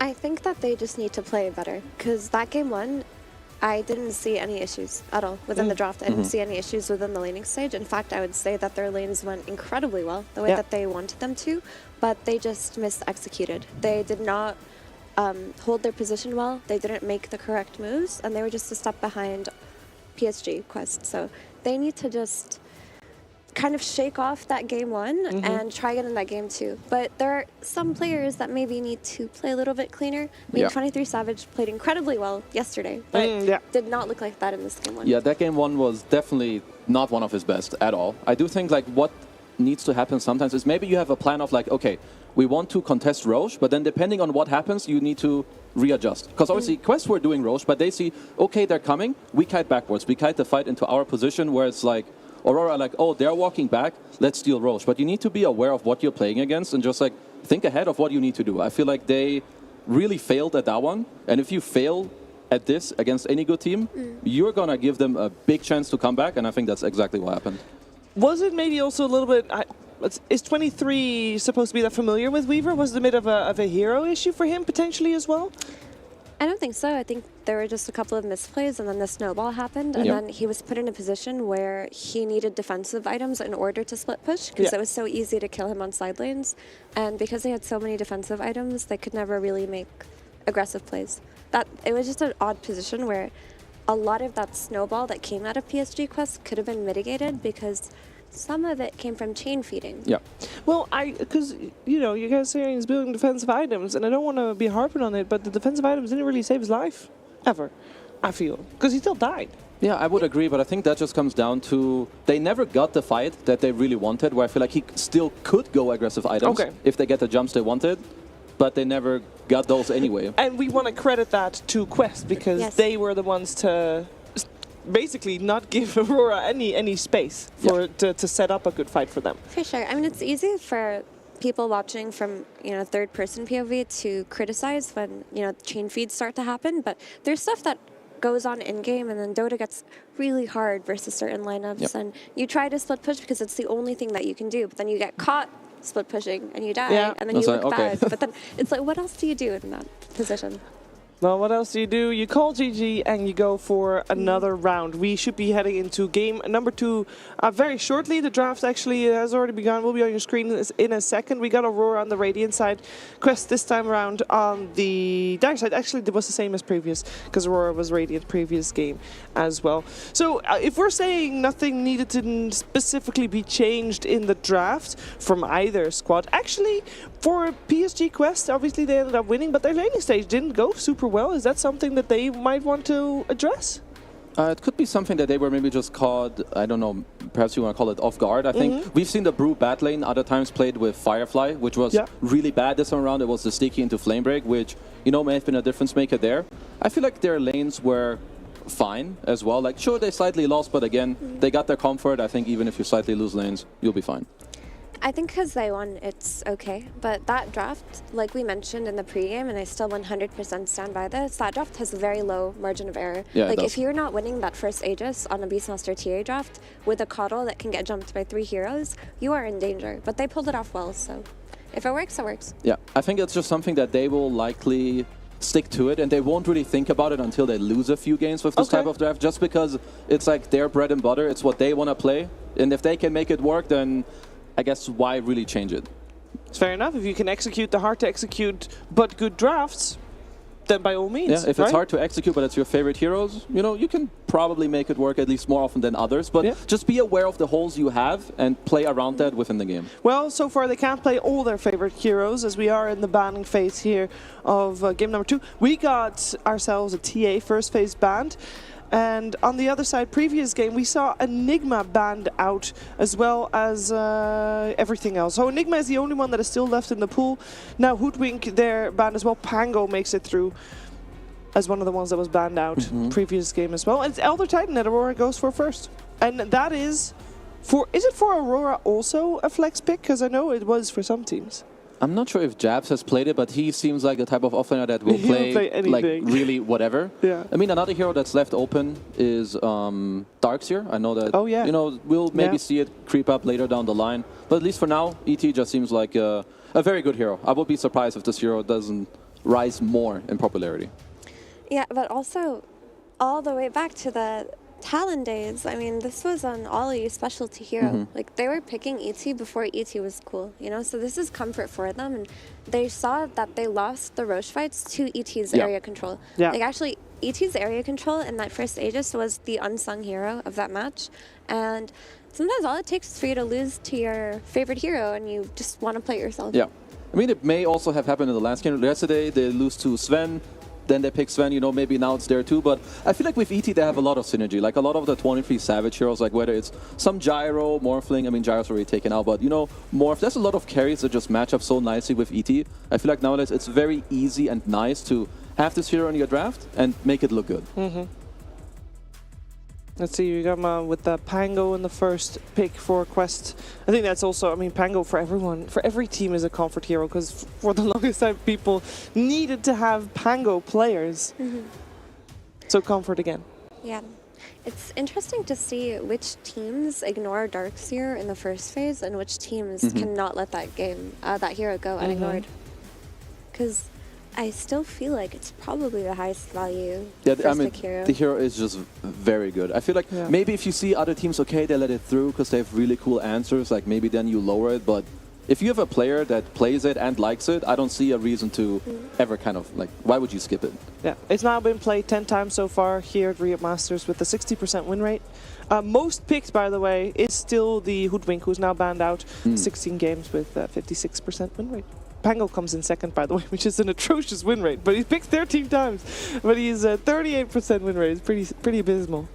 I guess he still flexes, like people feel good about kind of having it. I think if I look at the next phase, I'm kind of eyeing like maybe position 4s. Like I think there are some openings for maybe Snapfires, maybe Phoenixes if you want to look to address the ET in lane in a different way, but just some follow-up damage, and I think teamfight would be pretty chill. Yeah, we got bans coming out, of course. First, we got Weaver DK banned out on the side of Aurora, and it is PSG Quest that remove the highly coveted Ember Spirit out of the pool.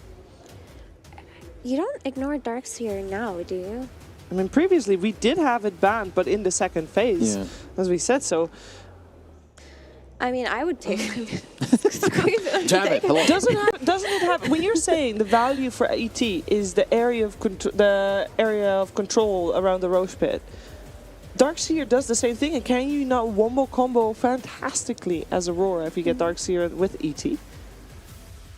I mean, isn't that very good? You can. It's just maybe there's something like they haven't had as much success with it. Dota is still very much like a field game where they feel like, oh, okay, now they have Pango. He answers the team fight very well.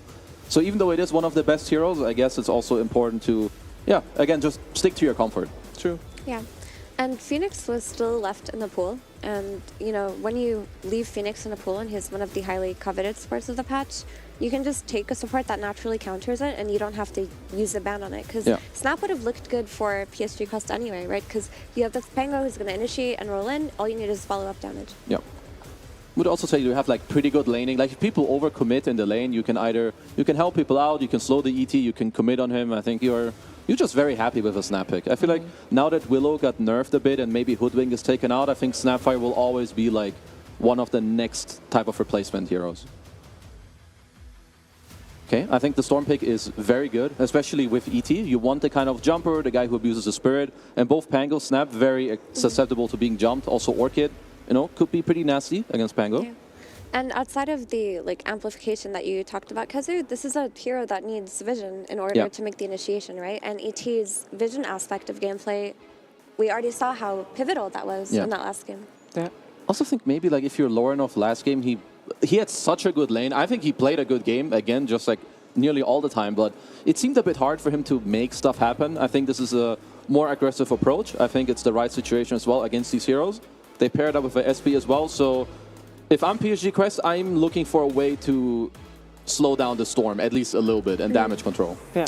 Yeah, just another kind of secondary heavy disable. Also, Darkseer is still in the pool, and there's a Spirit Breaker on the side of Aurora now. Like, you're begging for a Darkseer. I will say so far, so I've checked, Quest has played against a Darkseer 3 times. They won against it 2 of those. One against Heroic, one against Azure Ray. They did lose against it once, but apparently not impactful enough to really put that hero of a higher priority. Whereas Aurora, they've not played against it, they have not played it, and it's just not there for them. So they have no experience playing against it this event so far. Maybe it's not Jabs' hero.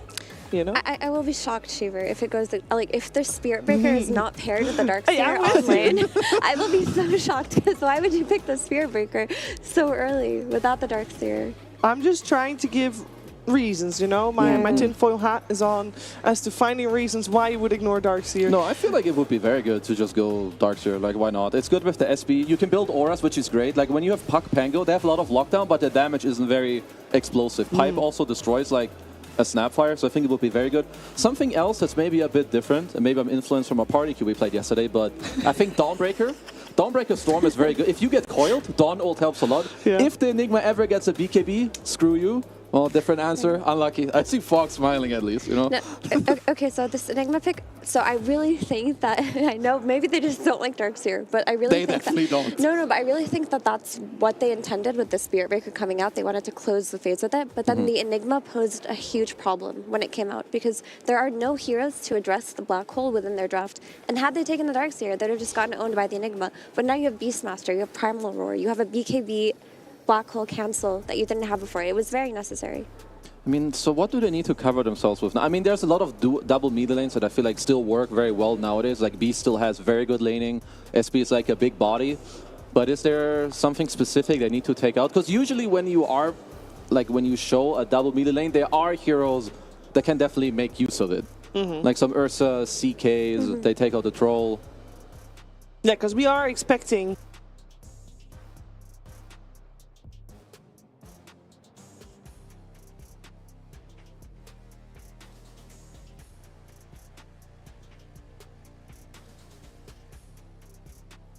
perfect pick in that slot. Got the Morphling and the CK removed on the side of PSG Quest. Then we'll see which one is going to remove next to the Troll Warlord there on the side of Aurora. Also thinking about which heroes TA2000 still plays well. Is there anything that the teams have to find an answer to still, or are they pretty much covered? Because we say that the Beastmaster kind of covers the Enigma pick, the Puck kind of covers the Spirit Breaker. I think it's probably going to go more in the way of, I think Aurora just want a carry that will help them take buildings and abuse the fact that you have a Beastmaster. And then Quest in return will look for a carry that then answers what Aurora picked before. Yeah, because of course Quest can pick last. So it's just more like bring your lineups together. I don't think there's like specific things that still need to be answered. All right. Yeah, I'd love to see a ranged carry type of hero for Aurora. Yeah. Just something that can kill these heroes from the backline, because there's so many jump. There's so much jump on Aurora, but there's not really a turret type hero, which is what they're lacking, and what would look really good. Ooh. I mean, that is a ranged carry on the is. Clinks, and honestly, it's pretty solid. This hero is, I think this hero's DPS kind of goes underestimated a lot. Like, this hero outputs ridiculous amounts of damage, especially with the Beastmaster. It was an instant answer of the Wind Ranger. So they both wanted that ranged carry. I know, Effie, you mentioned Wind Ranger already earlier today. How do you feel like she's going to do in this lineup? Give me a second to think. Because I think at least both teams like picked what they wanted. Mira said they want range carry. They did that with the Clinks. Clinks, ET, very good together. Lots of follow-up damage as well into your stuns. You match the tempo with your beasts. I think that's great. But I would also say that Quest got like a last pick that they feel very happy with. Yeah, I think Wind actually provides a lot here, which is one, she's a natural link inspire, which is what you need versus Spirit Breaker and versus Beastmaster. And she can also buy a Gleipnir for follow-up damage against the Storm Spirit, but she's still kind of squishy early game. Like, if Lorinov has a good lane and rotates on that Wind Ranger a few times and shuts down TA2000's tempo, I could see it backfiring, but it's very solid. It itemizes perfectly for a game like this. Yeah, no, I think too that the Wind Ranger is like very good.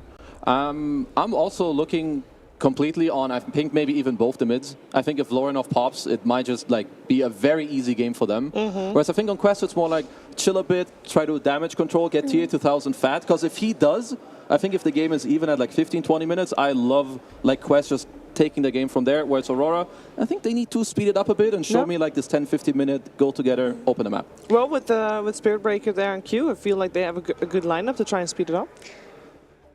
Yeah, for sure. There's a lot of diving that could happen if you're Aurora. And if Klinks gets a good start and gets that early Orchid, he's going to be hunting these backline heroes. Like Snapfire and Enigma are going to be in danger in a lot of fights. The Orchid is also very valuable versus Noob's Puck too.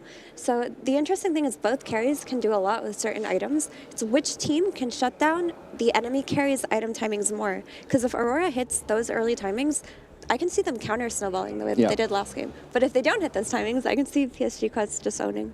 Yeah, like there's a lot of shared counters between like the Pango and the Puck if they don't have the best game. So yeah, I think this early aggression will tell us a lot about how the game will go right after. Okay, and we do still want both teams, well, most likely, more specifically Aurora, to clean things up a little bit compared to game number 1. That's kind of a requirement for the game to play out the way that we're saying it might. We're going to find out, though, who's going to take this second game of the series. We're heading over to our commentary duo of OD Pixel and Fogged. Thank you very much, Shiva. Yes, getting ready to jump straight into the action here. Game 2 between Aurora and PSG Quest. I mean, this time around, folks, we're seeing a bit of a switch up, right? That pesky Beastmaster. This time, Aurora, they're going to get to play that. Japs able to grabbing that one this draft. And overall, the sort of carry setup, a bit different this time. A couple of range carries. We've got the Wind Ranger and the Klinks. How are these two going to go down? It's interesting, honestly. The Klinks pick was the one that was quite unexpected. The Wind Ranger, definitely you could see the merits as Q. He'll get caught. Indeed, by TA 2000. They'll make sure the carry gets the first blood there. Great start for him. He's going to he just gets a full bracer right at the start, right? Yeah, full bracer and extra stats, so that's going to already have him be a good start. And I think what they were trying to find is exactly what Effie brought up. I'm super glad that she said it, is a carry hero that can also play from distance versus Beastmaster, but a natural Linken's buy-in carry. Not only just Linken's, but Gleipnir. Godly in both situations this game versus the Beastmaster Roar versus the Storm Catch, and also to catch them as well too. So looks good for TA 2000. The Klinks pick in particular, I think it's what they were saying also. They were looking for this type of turret hero that can just full out just be DPS. So we'll see if it's going to work for 23. This one's a bit tankier too, so hopefully he doesn't die as much as he did on his Weaver. Coming in for the bouncy rune. Ollie. Am I able to pick it up in time? Take a bit of a beating. And interesting one to point out, I was checking the facets. I think I only saw one that was very different. The ET one is still split between players, but the only real different one I saw was the Snapfire. It's one of the first times I think I've seen it, as we're going to watch Ducalis just take a couple hits here. But he should be fine. But yeah, the Snap went for the Ricochet rather than going for the full bore, which I think I've only seen Ricochet in a couple situations when it's been like a 3 snap. So wondering what he's going to be able to have happen with that here. So that's kind of cool. Yeah, I mean, if anything, I guess this one is better for scaling? Yes, that's exactly why. I've seen it as like 3 position. That's why I was like, I've never really seen this on a 4. So yeah, curious to see how much Omar is going to be able to get done with it. As this could be a bit of a difficult lane, I feel like, for Quest. This is probably the hardest one that I would say for them, just because ET is fantastic versus both of these heroes to zone. Let's see if Jabs can have quite as good of a game as Malik did last game on his Beast. Yeah, I was taking a look at the win rates, by the way. I don't know if it's fully updated, but right now it's about 9 or 10 games on the Beastmaster with an 80% win rate. So that's a pretty solid stat. Yeah, and definitely seeing the reasons why they wanted it this game. When you're playing versus the Pango, you're going to have that Roar versus him at all times, and even potential of the late games versus the Enigmas. They're going to have multiple ways of stopping that black hole with ET Splitter, Spirit Breaker, and now a Beastmaster. This looks like a pretty hot start for TA 2000 top. Now he gets first blood. They get, I believe, the bounty rune advantage. Farming the boars with the Beastmaster as well. Feels like he should be able to pretty much free farm up there, unless some type of magic is made by Q from like wrapping behind with a charge. But Wind Ranger should be pretty damn safe, especially versus Beast. And yeah, we did get to see Beast instead of Darkseer, right? They had the Spirit Breaker setup, and they still just go for the Beast instead. So not liking the hero as much for their lineup, but maybe also just there's a Beastmaster in the pool, so Japs preferred that. I mean, do you like that, or would you have actually preferred the Darkseer this game? They already had the Spirit Breaker, so yeah, it's... I don't know. I guess if it's just saying, well, this just speaks to how strong Beastmaster is and the players feel it is right now. If they're giving up the chance to get one of the know, one of the crazier duos that you just see across patches. Yeah, and maybe they also felt like they needed an extra solution for the Pango, right? Because besides him, they have like the Spirit Breaker stuff to deal with the Pango a little bit, but maybe just wanted that little bit extra too versus both him and Enigma. So, and yeah, the hero's just insane. So Malik literally carried last game pretty damn hard. So nice deny. TO2 doesn't even see his attack there. Oh, she's sick.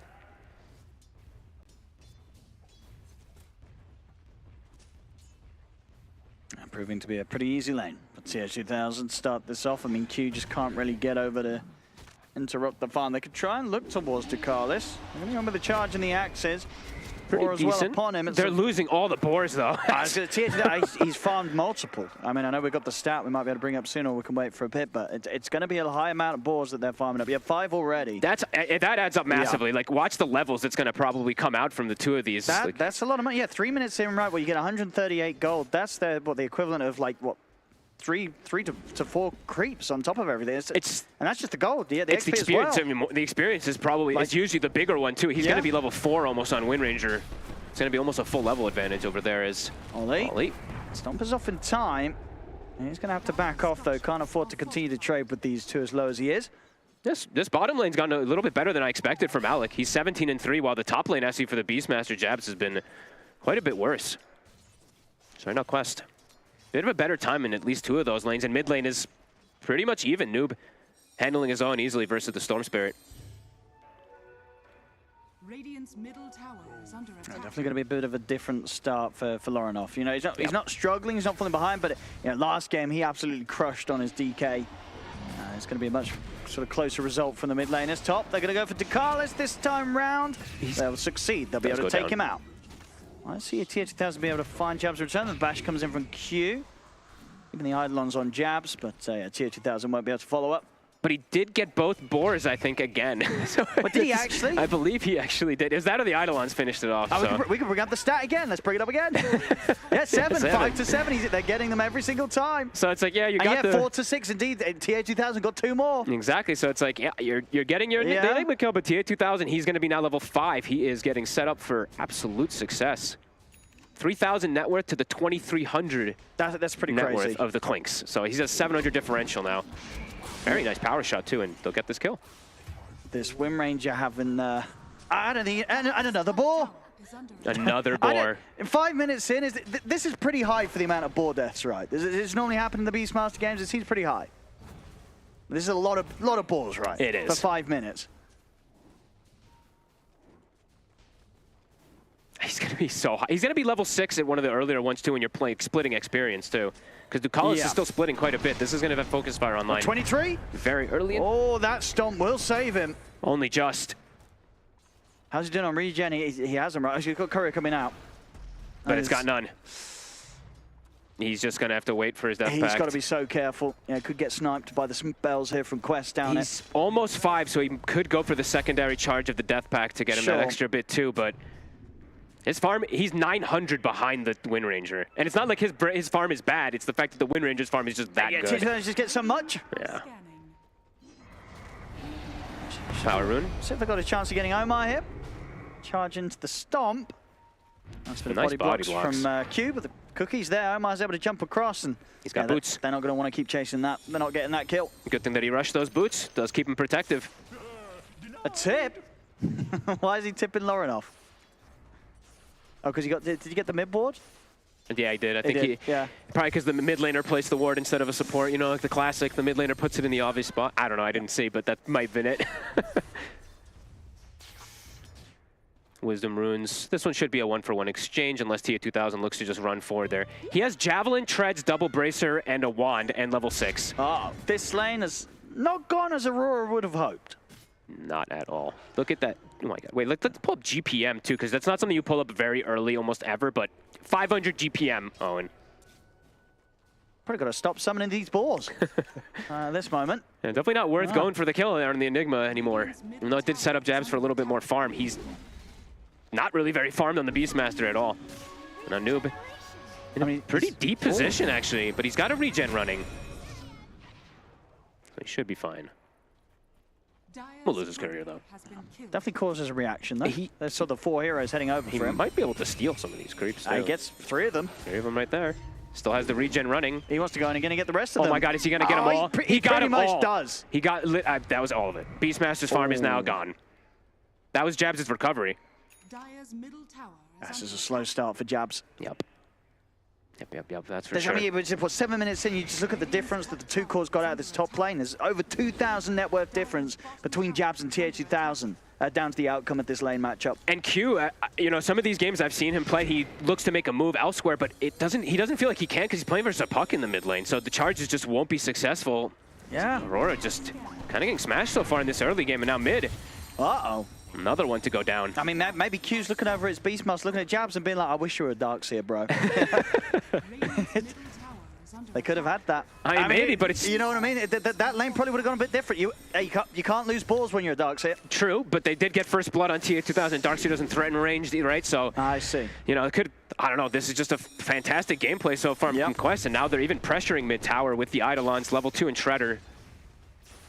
And bottom also, like 23, I would say overall. Yes, he's a turret, and he's fragile now at this point. I'm saying he's not as fragile as a Weaver in this game, but it's a lot of burst damage that comes up from Quest now that they've gotten such a good advantage in the lanes. And nicely played as well for Quest. They've got the 3 of them, the Eidolons, they're all waiting and holding the attack to make sure Lorinov doesn't get a chance to deny the tower. On top of everything here so far, Quest. Beautiful. I mean, literally could not ask for a better start. And they're going to get some stacks going as well to keep enabling each other. Malik has hit level 6, so I would say 23 does have to be careful of some type of rotation coming down here now. They're going for him. And here it is, TA2000 comes in. They're making it look easy, but they're doing it just so cleanly on Quest right now that... I mean, he's getting very close to having the Maelstrom done. He's got the money for the Mithril Hammer, just a few hundred away from the Gloves of Haste with this tower. It's going to push him very, very close. This is probably going to be one of the faster Maelstrom timings on a Wind Ranger, right? Yep, I do feel like... If this continues? Yeah, absolutely. Yeah. And Malik is... I honestly think he might just do this. He's got Arcane Boots queued up on Malik. I think he might just go Greaves, and they might just go for some type of, like, group-up pressure lineup. It could be a potential for him. They're probably discussing it with him in the Enigma at the moment, but... They could hit some pretty ridiculous timings to just not really allow Aurora to team fight properly because the Beastmaster and the Clinks are that shut down. Towards the Carlis. This should have this one. Yeah, this should be an easy one with the 3 of them. We have the stomp. Noob is watching from the side. But indeed won't throw himself in there. They can't save Dakalis. Nice kill. Yeah, see, Malik's switching it up. All right, they discussed it. He's just going to go the old standard, or the new standard of the Pango, just going to go Echo. I'm checking to see if anyone is queuing up any type of like Greaves or anything like that, because it does feel pretty valuable, but not quite just this game. Still getting very good timings. Noob, to get the bottle refill in time, he will, so he can even keep pressuring here on mid. And now they have Coil and they have the Kisses at the ready, so whoever gets caught in this could just die. Nope. Preemptive Kisses. There's the Coil. Not going to have the follow-up control. Lorinov gets away from that attempt. 2 ults down for nothing. Omar went a little early, I think. A bit of a mistake there from him, but... Noob was not in range, and he just went. And Noob was trying to catch up. I think he had to use Waning Rift to be able to get close enough to DreamCon. They needed every bit of silence to be able to follow that up, so... That's, honestly, 2 ults wasted. Can Aurora look to strike back now that those are on cooldown? 23 out of the bottom lane. There's that Maelstrom timing, of course, fast as ever. 11 minutes in for TA2000. They're going to find Dakalis. And they'll strike back. Another pick off here for Aurora. That was nice. Good way to play around the cooldowns wasted too. And get themselves caught back up. Jabs now 2 components of the Ags.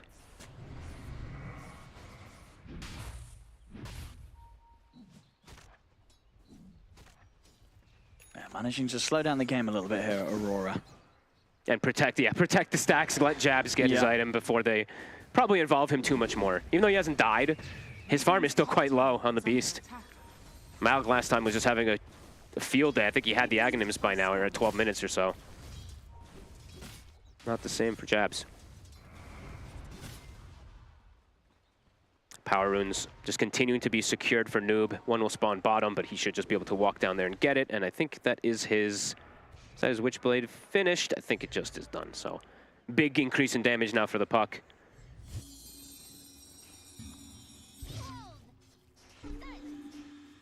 But Aurora looking to finish up these timings on their first items. Deso soon to be finished up for 23, so his farm, I mean, he's better than the Weaver in the last game. So if they can get the catch this time round mid. Kisses up in 4. Trying to see if they can do something about Q, but they don't really want to use the ults for that. No, they want to save Coil for the Storm.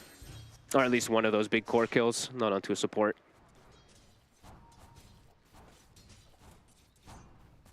And 23, of course, they would like to get, but he's playing it safe. And yeah. He's got his Deso done. Pretty good timing. Pretty fragile heroes overall on the side of Quest. As long as he can hit them, that is. You know, it's like the shield that gets applied from the Pango and the evasion from the Wind Run could be problematic for killing those two, but the rest of them are pretty squishy.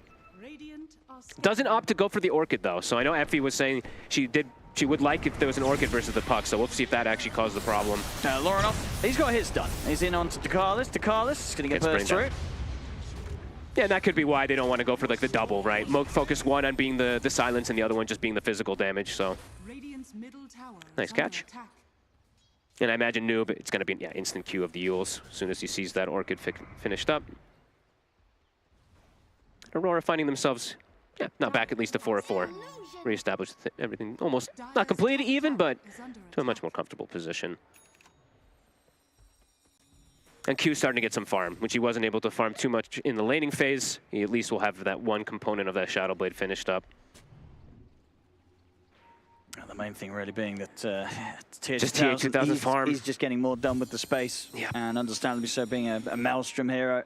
Gleipnir is pretty much complete, and that's going to prove that's going to put a lot more problems for Laurenov, because right now Laurenov's been doing, I mean, pretty damn well dodging the coils, which is the thing to kill him.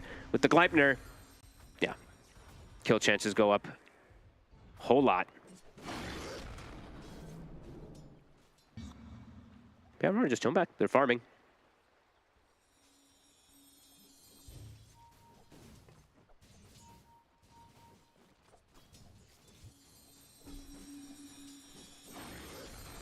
I mean, at this point, is there any pressure really on Aurora to do anything? Or are they happy to sit back and have 23 farm?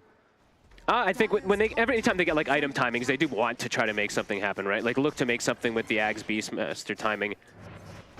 But maybe you can just let 23 kind of chill out, at least like make a move to give him some protection, but he might get gone on here. They have an idea exactly where he is. See if they can catch him. Has he got any way out? Doesn't look like he can get out. Not a chance for the Rolling Thunder coming in. He might bring down Dakalis with him. He will. Pretty good. So get something against the three of them. He's still alive, but does go down. He gets a trade, and his team is farming all in the meantime, so. Nice space. Not the worst death, not by any means. They are setting up the defense, though. The pings are coming out. They know the ET Spirit is going to scout them. Gleipnir already finished, though, as we were mentioning. It's going to catch on to Jabs, follow up with a shackle shot. Zip forward for Laurenov. He's going to try and turn over towards the puck. He's got the silence in. He'll be able to bring down Noob. Jump forward with the cookie. They're going to look to try and chase out Q. Malik going to step out to the side of the Stomp. Can Aurora get away with their heroes? And TP out from Q will be successful. Ollie, he's going to get left behind. Caught by the Gleipnir. Well, he's got a trade. They do find Noob with that Orc, and they get out with the big ones, and they're going to go again. They've got the damage coming in from 23. The silence set up from Laurenov. Cookie out to the side, but he's still going to tick out here to the soul burn damage. The black hole gets dropped onto 23. So Quest, they'll find the carry trade in return. That's a big kill, though. They finally find this TA. Steps up a little too far, gets caught by the Orchid pre-win run.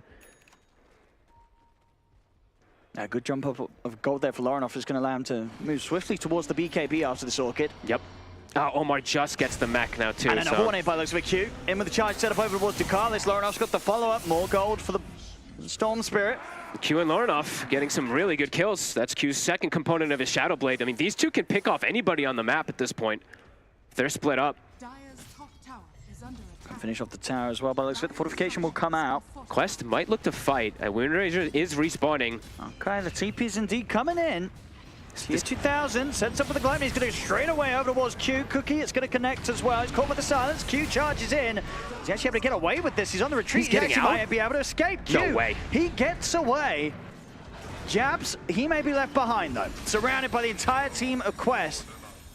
And we'll lose Jabs, Aurora. But somehow Q gets out. I mean, Bulldoze, the power, and also Absolutely. Bull Rush, right? That linger time that he's able to just zoom away.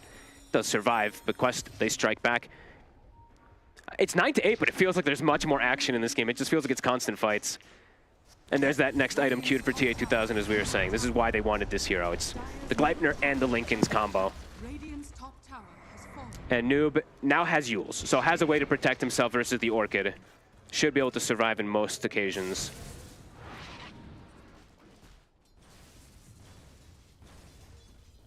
Some decent fights for Aurora, though, but Quest still having that comfort lead at the moment.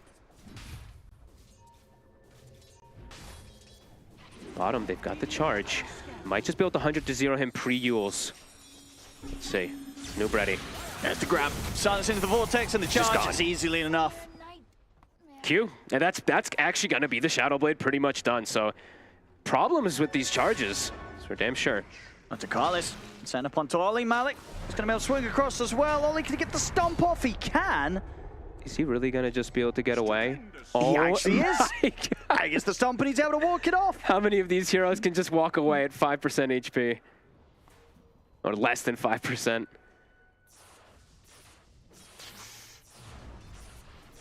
Huge. Time bot. Get that farm going. Lorinov. How's his progression looking? I think that is the BKB, right? So, yet to die on the Storm this game. Versus the Puck, who attempted with Coil versus a Gleipnir that was finished up early. Hot stuff. Yeah, very early Shadow Blade, especially because of how the lane was, right? With the Beastmaster. So Q, he's made magic happen. Now there's threats all over these, I mean, on the side lanes in particular, if anybody's alone. Quest, are they going to look to set up for this Roche? It looks like they are. There is an ET in the area, so Ollie might be able to at least stall it out for a bit. 23, he tried to solo push this tier 2 tower. I guess he didn't quite expect them to be there for the defense, but they were. Takes a risk trying to push like that and costs him. Couple stomps to try to slow it down, but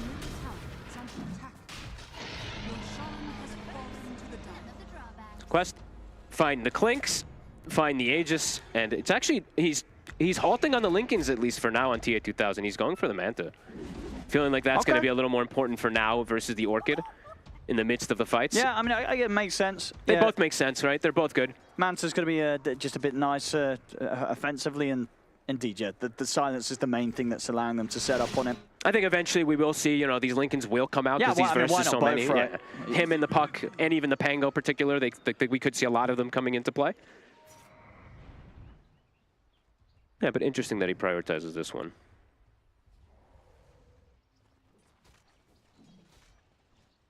Smoked up. Or, sorry, Invis on Malik with the blink.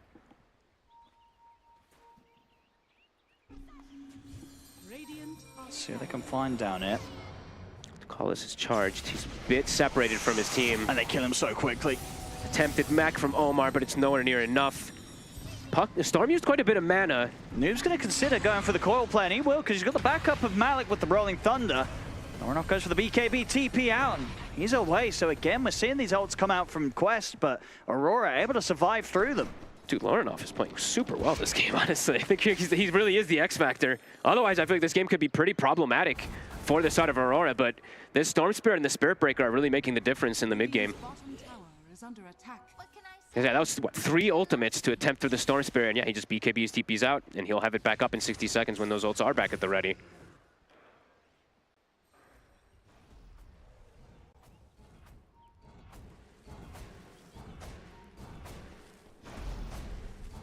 Just giving time here for 23 to try and keep up with the farm at TA2000. Still remains about a 2k net worth difference between the two carries. He's just got to be more, I don't know, it's something about him today. He's just playing so aggressive. Like the positioning of him, especially on that bottom tier 2. He's got 4 deaths to his name again on this Clinks. Last game, you know, that Weaver, that last pick had, what, 8, I think, at the end of it.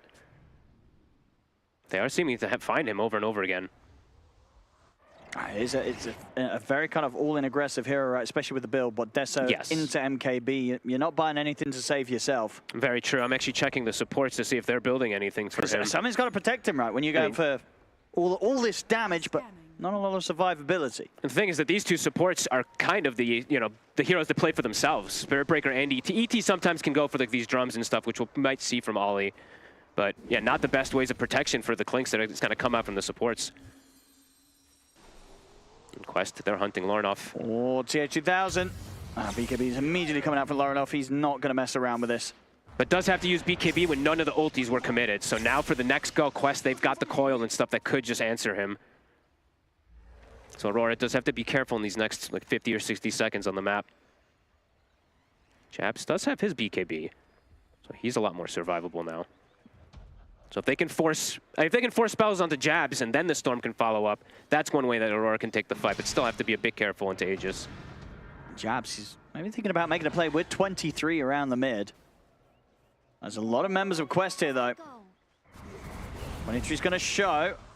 TA2000, he has the Gleipnir, the power shot, jump forward from Noob. 23, so with the invis should be fine. Risky into high ground. Even if there's no BKB Storm, they're still giving respect of that high ground. Radiant's bottom tower is under attack. And there's the Manta done, so it's going to be that little bit harder for Lornoff to make the lead in onto TA2000 with his Orchid.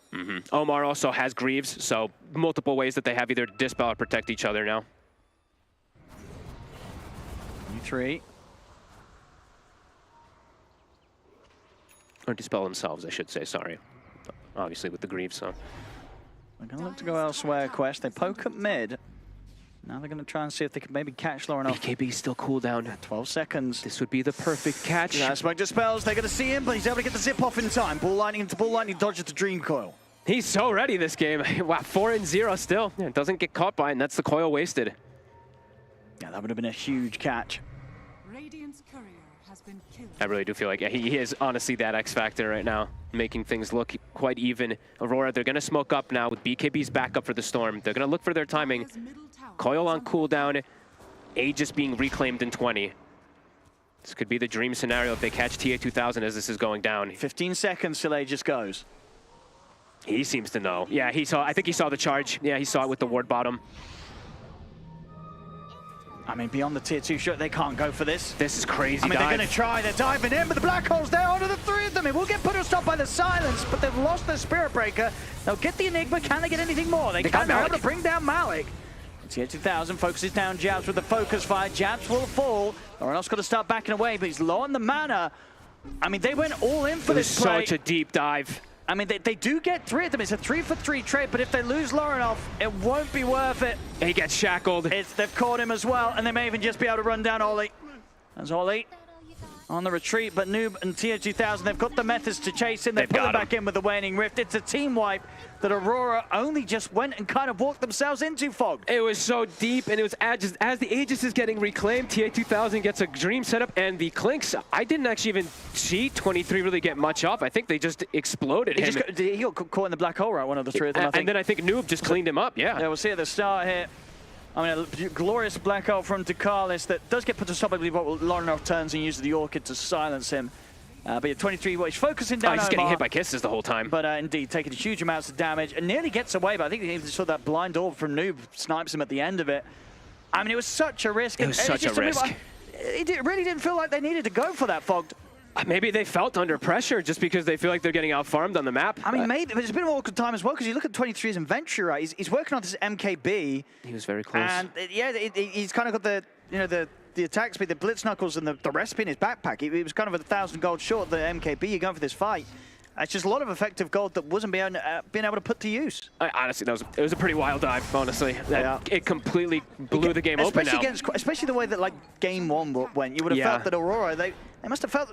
It must be feeling that they can't go for those sort of plays, but apparently not. They go for them. And it doesn't work out. And it honestly does blow the whole game wide open because the thing about that fight, too, is Malik got 0 spells off, and it still was the 2 cores on the side of Quest kind of cleaning up everything. If Malik doesn't get 100-0 there, that fight could go much, much worse.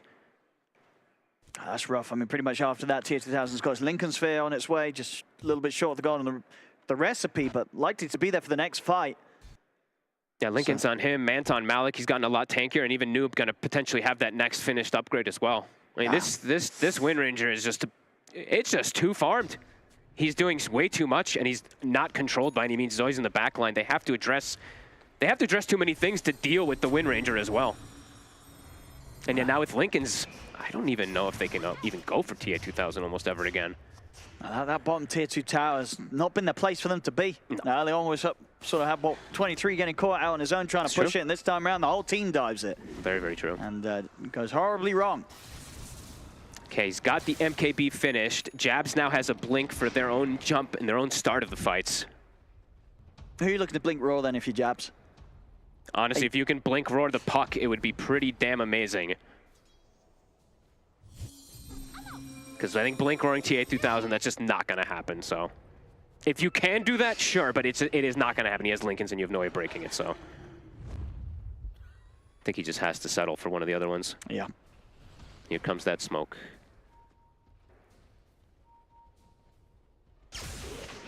This next fight feels quite a bit more complicated versus this Lincoln's end level 20 now finished up on the Wind Ranger. And also, I mean, TA2000 gets blasted. He gets the Nemesis curse as well, too. So it's a significant damage increase for the Wind Ranger. Dire's middle tower is under attack. Smoke on smoke. ET Spirit will clip a couple heroes, so then, yeah, he pings it instantly. So he knows that they're there smoked. Or enough, maybe trying to force, he's trying to pop the smoke, but there was actually an illusion. Ducalis, wards get placed. Immediately, he's gonna get charged. He's got backup coming in. Ducalis will go down, but maybe Quest can find something in return. Malik's coming in with the Rolling Thunder. Bit of an awkward bounce off the cliff, though. Quite a bit awkward. So not able to do anything there with Ducalis going down. Can they get more Aurora? 20 seconds until Roche respawns, so Ducalis will be back up for it. He's not dead for long. He's saving his gold too for buyback just in case. He's almost has his Crimson Guard finished up on the Enigma if he does want to go for that one as well. But that Roche, this next Roche does feel like it's going to be pretty crucial for the game. So yeah, just holding on to buyback, staying in the area. And there it does spawn. ET Spirit will keep scouting it. Aurora has to stay in the area.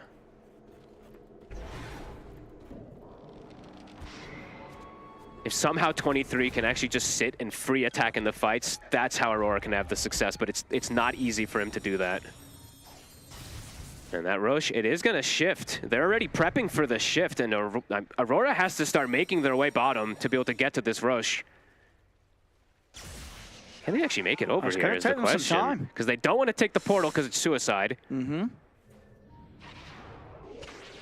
It could, I mean, it's going to die quite fast. The ET TP's down, okay. Dire's middle tower is under attack.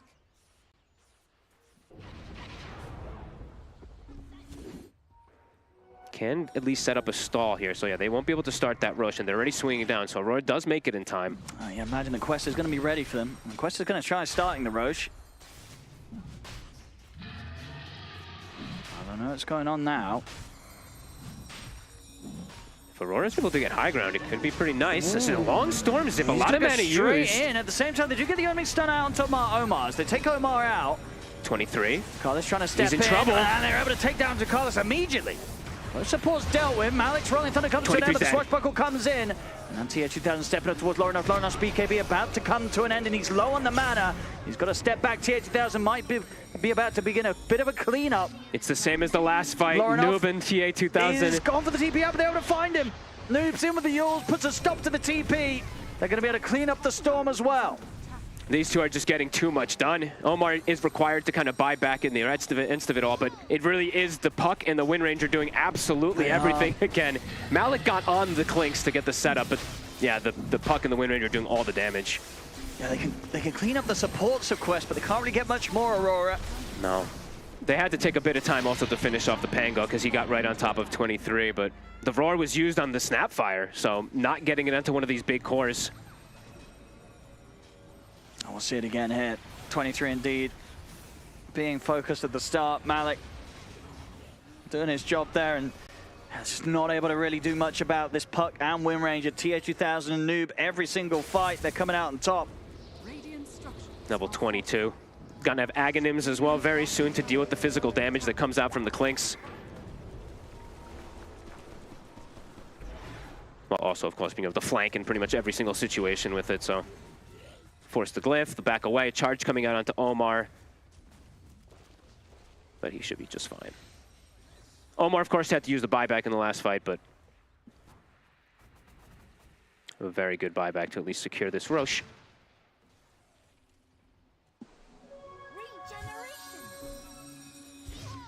And the fight's just still seeming quite difficult for Aurora, for the Clinks, for 23 to just survive. Getting closer and closer to BKB. Feels like this is probably the one that he needs, since Malik, this last fight, just gets on top of him. But not that close. He's got the Ogre Club and still needs pretty much both other components fully.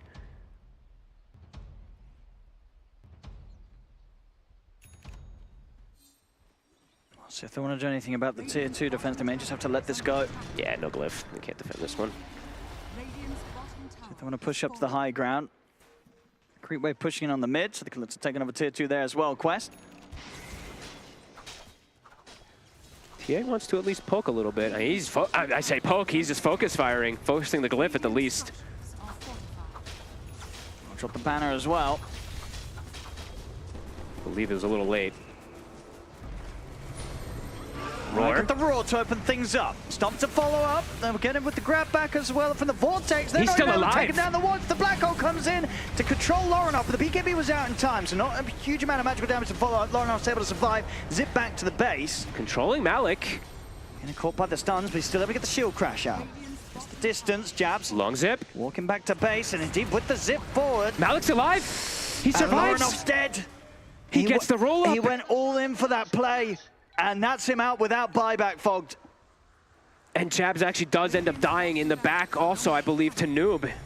Does end up getting finished off in the end of it there. They really tried to put everything into that defense, but they've lost 2 of their cores. No buybacks available. Quest, they're going to keep on pushing.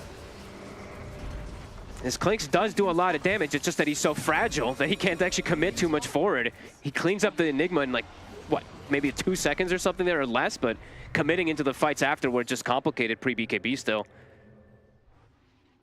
A nice, I mean, it was a good chance, like a good attempt from Lorenoff, but he zipped and it's just an instant roll up from Malik. It's gets risky bonked. against the Pango. Yeah, gets bonked and then shackled and controlled completely. Definitely feeling a little bit desperate now, Aurora. Noob almost level 25 with this Octarine. They found the Clinks again. He's got the coil. The He's setup's gone. there, the shackle shot's in with a follow-up, and again, out with no buyback. 80 seconds that they have to be able to push forward now onto mid. And now they're spending that big gold that they were saving up. Ducalis, he's got the Crimson Guard to protect versus himself and everybody else versus the Clinks now. And that lead is now quite massive. Yeah, they can get the top wave brought over as well if they need to.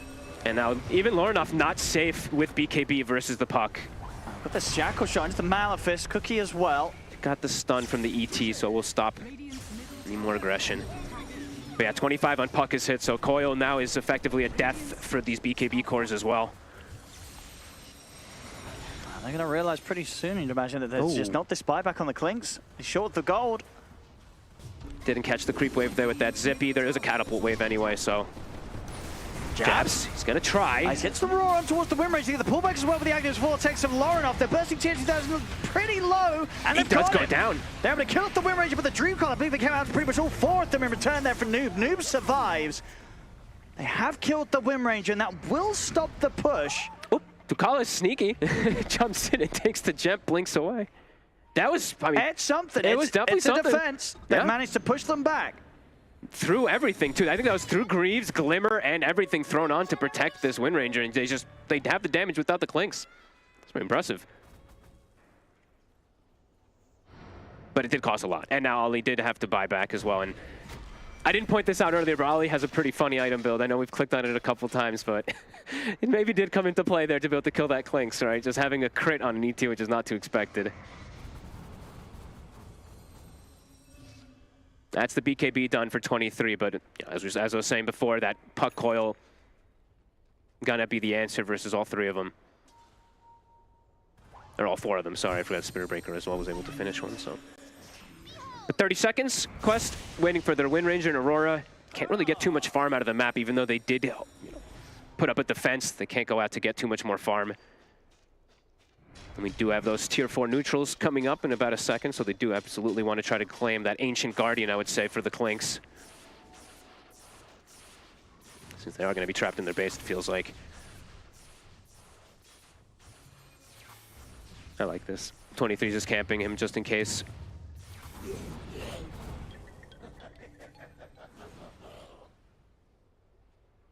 If Lorinov, okay, does he get the Timeless Relic? I'm looking. That means he does not. Yeah, has to take the Martyr's plate. I was going to say, if they get Timeless Relic, especially too, they still have these great catches. If they can get that, you know, blue hole with the Clinks being able to just get the barrage onto them, they still do have potential for the fights, but I mean, they still have it, but it's, you know, not as long with the Timeless Relic, so. And overall, I don't think Quest has really given too many opportunities of them just like stacking together. They've been pretty split up.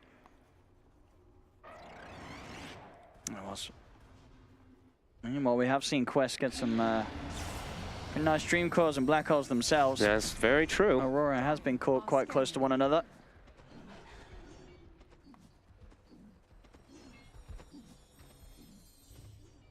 See Aurora. I mean, do you try and take a surprise fight outside of the base, or do you just wait for the high ground? If you see them stacked, right? If you can see an opportunity for like a four-man pull, but I don't think that's going to happen. They're so smoking up. Maybe Malik, since he's split. Let's see if they can take him down quick enough. Yes, they can. They Easily with the damage of the Clinks. That's Malik gone. They still have that ward that was on the left side there. Catches him off guard. And that was actually the last 10 seconds of the ward. So pretty big deal. You know, wards, you know, vision, super important at these points. 65 seconds, no Pango. Roche will be spawning soon. That's probably what that next big fight will be had. How's TA2000's level 25 looking? Quite close and almost that dataless, and does take honestly, taking the Ascetic cap this game does feel really nice, because the only way that TA2000 really dies is to this control, either from a Vortex or from like some Roar or Spirit Breaker, so that status resist could be the difference for him to just survive. Like in that last fight, right, when they full committed on him, if he had Ascetic, he would just live, right? So no, it's always a very nice item to take. Definitely seeing a lot more players taking that one in the later stages nowadays. Omar, secondary Gleipnir finished up, so more and more catch, and he's also, you know, his damage is starting to scale as well. Roche is going to be slightly longer, 2.5 minutes until the Roche. Almost max time. Taking a look at these Lotuses as well too, by the way, because I know we did have a block of cheese earlier, so I got to try to keep tabs on these. I think I only see one greater healing Lotus for now. Yeah, I feel like that's just JT things, you know. Yeah, that's once a tournament that we're going to have a block of cheese. We're probably not getting more of those.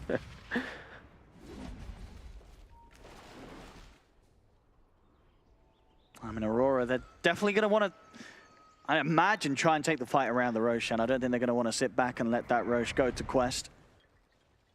They need it really does feel like they need a godly grab from Lorinov, though. It has to be multiple heroes that he's able to pull for them to be able to get the follow-up from the Clinks. Because 23's damage, it's absolutely there. He will be able to rip heroes apart if they get the catch. It's just if they don't get the catch, he's pretty susceptible to just dying in an instant versus the TA.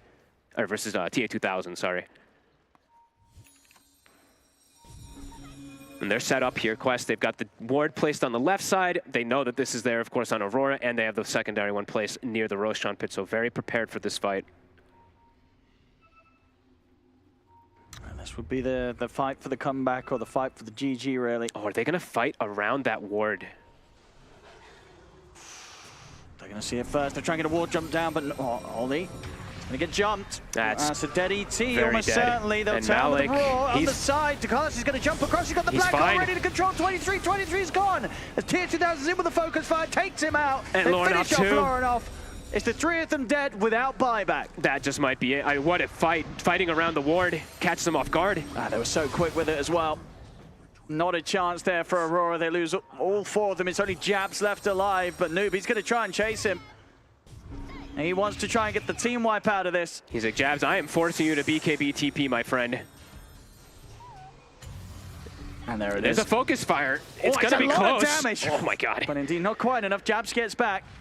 As I said, with four of them dead, Quest, they're able to move across towards the mid, get the push going, and may just be able to have enough time here to close this game up. They don't have the buybacks. No, that fight was absolute stomp. Perfect setup for Quest, and these tier 4s, they'll drop very fast. I don't think they're back in time. Certainly not looking like it. As the tier 4s are falling, the fortification comes out. So 20 seconds really until some of these heroes start to respawn. And Quest, they take down the objectives very fast. Jabs trying to draw their attention away from the objectives, but they'll very quickly take them down. They'll tap out. They know they can't come back in time. GG is called. Quest, they're going to be able to take both games here against Aurora Gaming. Quest definitely had a good breakfast or something today because they were on fire. Honestly, the gameplay from pretty much all of them covering their bases, super good game from them. And overall for Aurora, this one did feel a lot harder for them to have any type of comeback in it, especially for, you know, the Clinks. Even though Laurenov played just so damn well in the Storm Spirit, it just took one or two of these fights that Quest was able to take and kind of steamroll afterwards. Really well played from them. Absolutely, yeah. It looked kind of the signs of the end were coming from very early on in this game of how good of a start TO2000 got. Ends 8-2-14. TO2000 win range having a beautiful game. As I say, this is going to be the second win for them this series. They'll take both. PSG Quest 2-0 here against Aurora Gaming.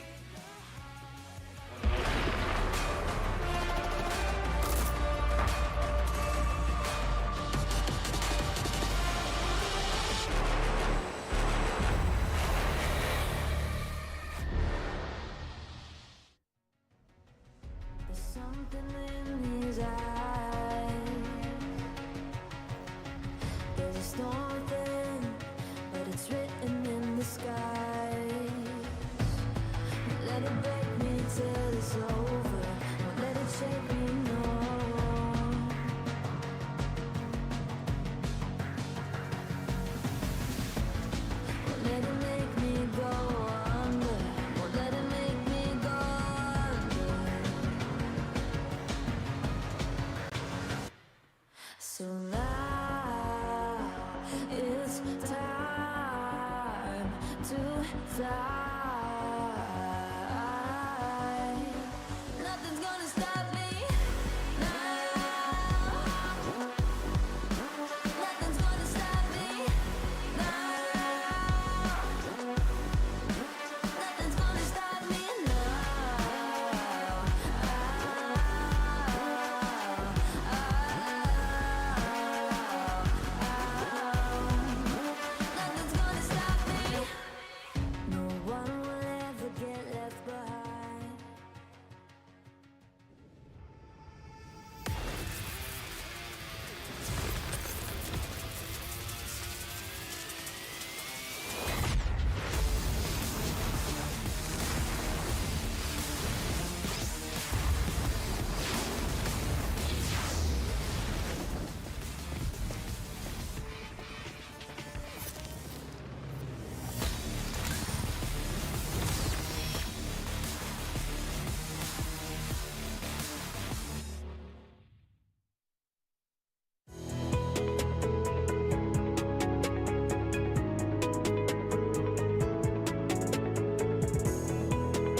New adventures bring new challenges. Even as the heat rises, dandruff and grease won't stand a chance. With new Clear Men, powered by triple formula technology. To eliminate dandruff, itch and grease, gives you 8 hours of freshness and 100% dandruff-free hair. New Clear Men, 0% dandruff, 100% confidence.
A clean 2-0, I want to say. This was a PSG Quest on their top form. Aurora, they had some moves, they tried some things, but at the end of the day, Effie, it was just not really getting anywhere for them.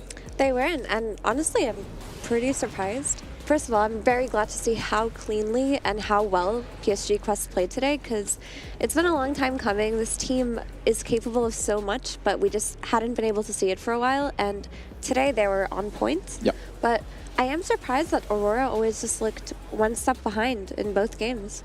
Yeah, I would like to attribute it more to Quest than to Aurora. I feel like they've won me over at least a little bit. I feel like it's always refreshing to see a team where it's like, you don't have this veteran that's like training them. It's like 5 dudes that go together, they enjoy playing with each other. They're making it work. Like, this is like hard-fought improvement over time to make it work. I think they looked very good. The itemization is good. I feel like they're all very capable of popping off. Whereas, yeah, Aurora look disappointing. I don't know why Ollie has a Crystallis on a post-5E. That's just, it left me, I couldn't find an answer.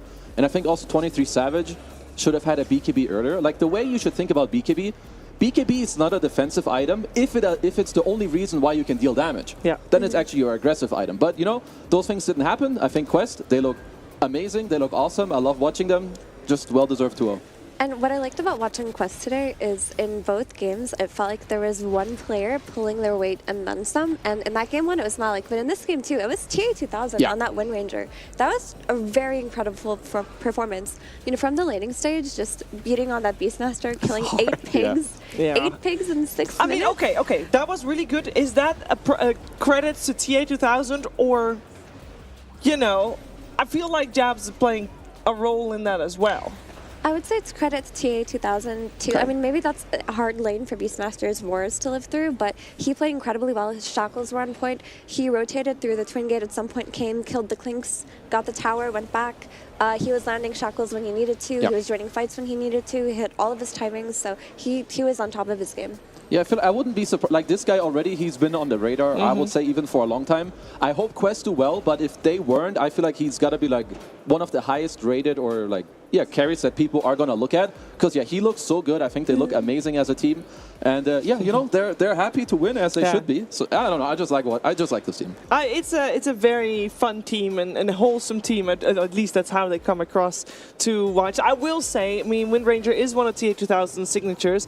And the speed with which they locked in the Wind Ranger after the Clinks was picked on the side of Aurora, kind of was already an indication for, this is maybe going to be a little bit scary for Aurora there. We're going to hear from one of the winners. Let's find out who Purge is talking to. Thanks, Shiver. I'm here with Malik, PSG Quest. How are you feeling after that win? You're now 5-1 in the play-ins. Hello, we're doing great. We beat toughest opponent in group, and we're looking to beat more teams. Yeah. Winning is the point, yes. The game one, you had an amazing Beastmaster performance. You were the star of the show for sure. How often is that happening in your experience with Beastmaster? Are you very comfortable with him? Yeah, I think it's one of my best heroes. It's like from day one when I started my career, I was playing only Beast, Laundroid. Like, Beast is my OG hero. And I don't know, they don't respect my heroes, that's all. 24 Beast and we won. Yeah, I mean, it was really good. Is there any other viable way to play him? I feel like we see Ags first pretty much every game, and you know, the amp builds are cool, but what about like summons? Are summons an option right now? I think other facet is not that strong like this, and this summon build is not good in games because it only like in middle game can be useful. That's on the like late games, whatever. Even supports can kill your creep.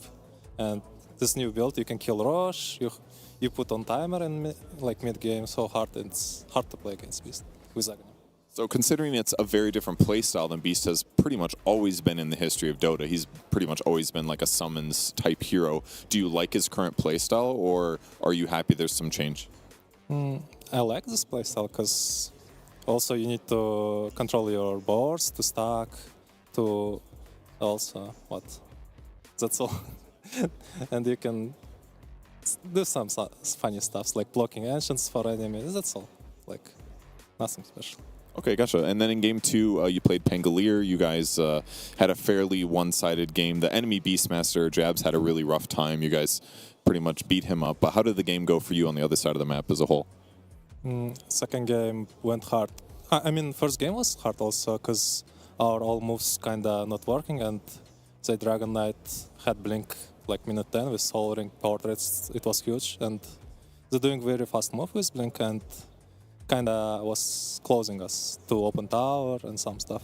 And our Kotl cannot get urn charges, like he get first urns in 20 minutes. It was hard to play. Second game, it was hard when Storm bought Orchid and he realized it, like with smoke, and we gave our map back. And we should retake against Bara, Klinks, Storm. It's like, just need time, take time, you know, take map back. Second game was easy when we take Rosh. It's all about Rosh, I think, these two games. We just controlled better and take Rosh and we won. Okay, and once you did control Rosh, were you confident that you were going to win the rest of the game? I mean, I know obviously your opponents can always come back, but what was your confidence level after you took Rosh? It's not full confidence because we were full focus and we need to take all towers before. We cannot go high ground and we need to set up traps and all things. Like, we were comfortable, like, we were relaxed when they touch GG, you know. We were so full focus on. That's a good mentality to have. Don't want to be like 23 Savage last year, right? Stand up too early. Wait till the last moment. Anyways, thank you so much for taking the time to interview, and we'll send it back to you, Shiver. Thank you. Thank you. Thank you very much, Malik, and of course Purge as well. And I love how open he is. I feel like he touched upon something that we mentioned as well for game number 1, that he was very confident once they took the Roche. Game was good, but this game, he feels like they did take a long time, or needed to take a long time, to take the map back, because playing against Klinks and Storm and Beastmaster is just tricky. Yeah, there was the Orchid timing that he mentioned. That was scary. But once they made an effective move and they were able to take Roche, he said that they were pretty confident, and it did seem that way, honestly. I thought that the game 2 felt like a little bit closer than he indicated. So it's nice to know that the confidence in their ideas extends to a very strong understanding of what the game looks like. Yeah, like I think sometimes when you play against some of these heroes, like he said, like they're the ones that shut down the map, or when you have a closed map, they're very good or very easy at hunting you. Like Aurora had those type of heroes, but I feel like also, again, they kind of faltered at Roche, even though they have the ET, and I think that just speaks for a Quest, like their gameplay, and just being able to, well, outplay your opponent for when it really matters. Yeah. They looked solid today. Yeah. They really did, and they get a well-deserved 5-1 on the scoreboard. You already heard Purge saying it. Wow. And because Quest is undisputedly at the moment at the top of Group B, I believe we can pull those standings up as well. Now, keep in mind, there are 2 series going on at the same time as this one, and I'm not entirely sure whether or not they have finished yet. Let's do quick math. Heroic, actually, okay, never mind what I said. That is Heroic also getting points on the board. They are now also 4-1. Hey, that's... Should they be math, 5-1? They should be 5-1. My math is great today. So 5-1, 5-1, 3-3. We don't know if Heroic is 5-1. Okay, we don't know. Okay. So we know Quest is 5-1, but we don't know Heroic. I'm not sure if that game has ended. Yeah, Do not have the technology. The one thing that I'm definitely the most sad about is, well, the bottom of the bracket with Azure ending up being 0-6. I guess they have another... They got 0-2'd by Mouse just now. Yeah.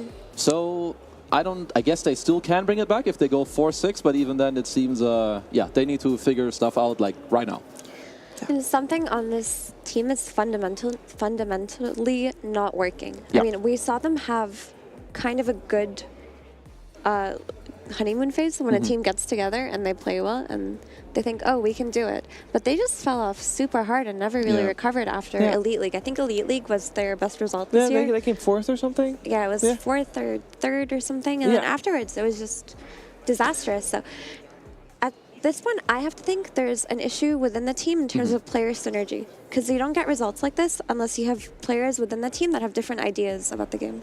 Yeah, and I think this is very hard to fix. You're also 0-6, which is going to make you feel maybe not depressed, but very sad. So I think in order for them to like kind of turn it around, things really need to come together and fall in place, which it might even be out of their hand. Like maybe even like something just needs to happen with luck, because 0-6, sad. It's a tough result for Azure so far. I mean, we gotta believe that they still have a shot, of course, mathematically not eliminated, but we'll see how they do later today. Their later match today, by the way, is up against Heroic. It will be on this stream, by the way.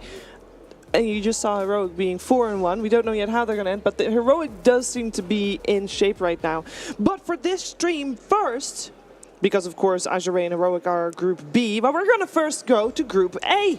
We are gonna get back to Entity and LGD. That will be our next 2-game series. Both teams, especially Entity, have been looking quite hot. LGD, this is their one big shot, this Riyadh Masters.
Hey, this is Purge here with Watson for Team Entity. So you guys qualified for TI recently as well, so you guys have been hitting the big tournaments. Seems like you struggled a lot in the last year, but in the last couple months you've been doing really good. So what changed?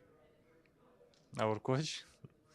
He joined end of May. It's July now, so he made a big difference? Yes. Like we start to play a lot of better and like new things we learn, we play better. Yes.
Welcome back, everyone, to Riyadh Masters at the Esports World Cup, where we're getting into the second half of the day of day number 2, with LGD taking on Entity.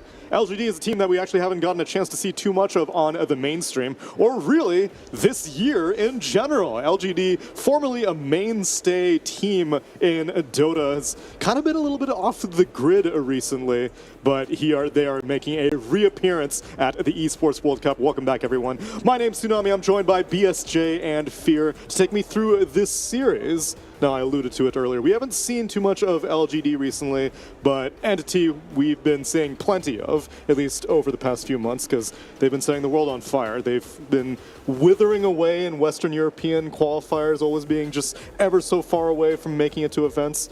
But TI happens, they're qualified to it. This happens, they're qualified to it. And so far, they're doing pretty good in our group so far.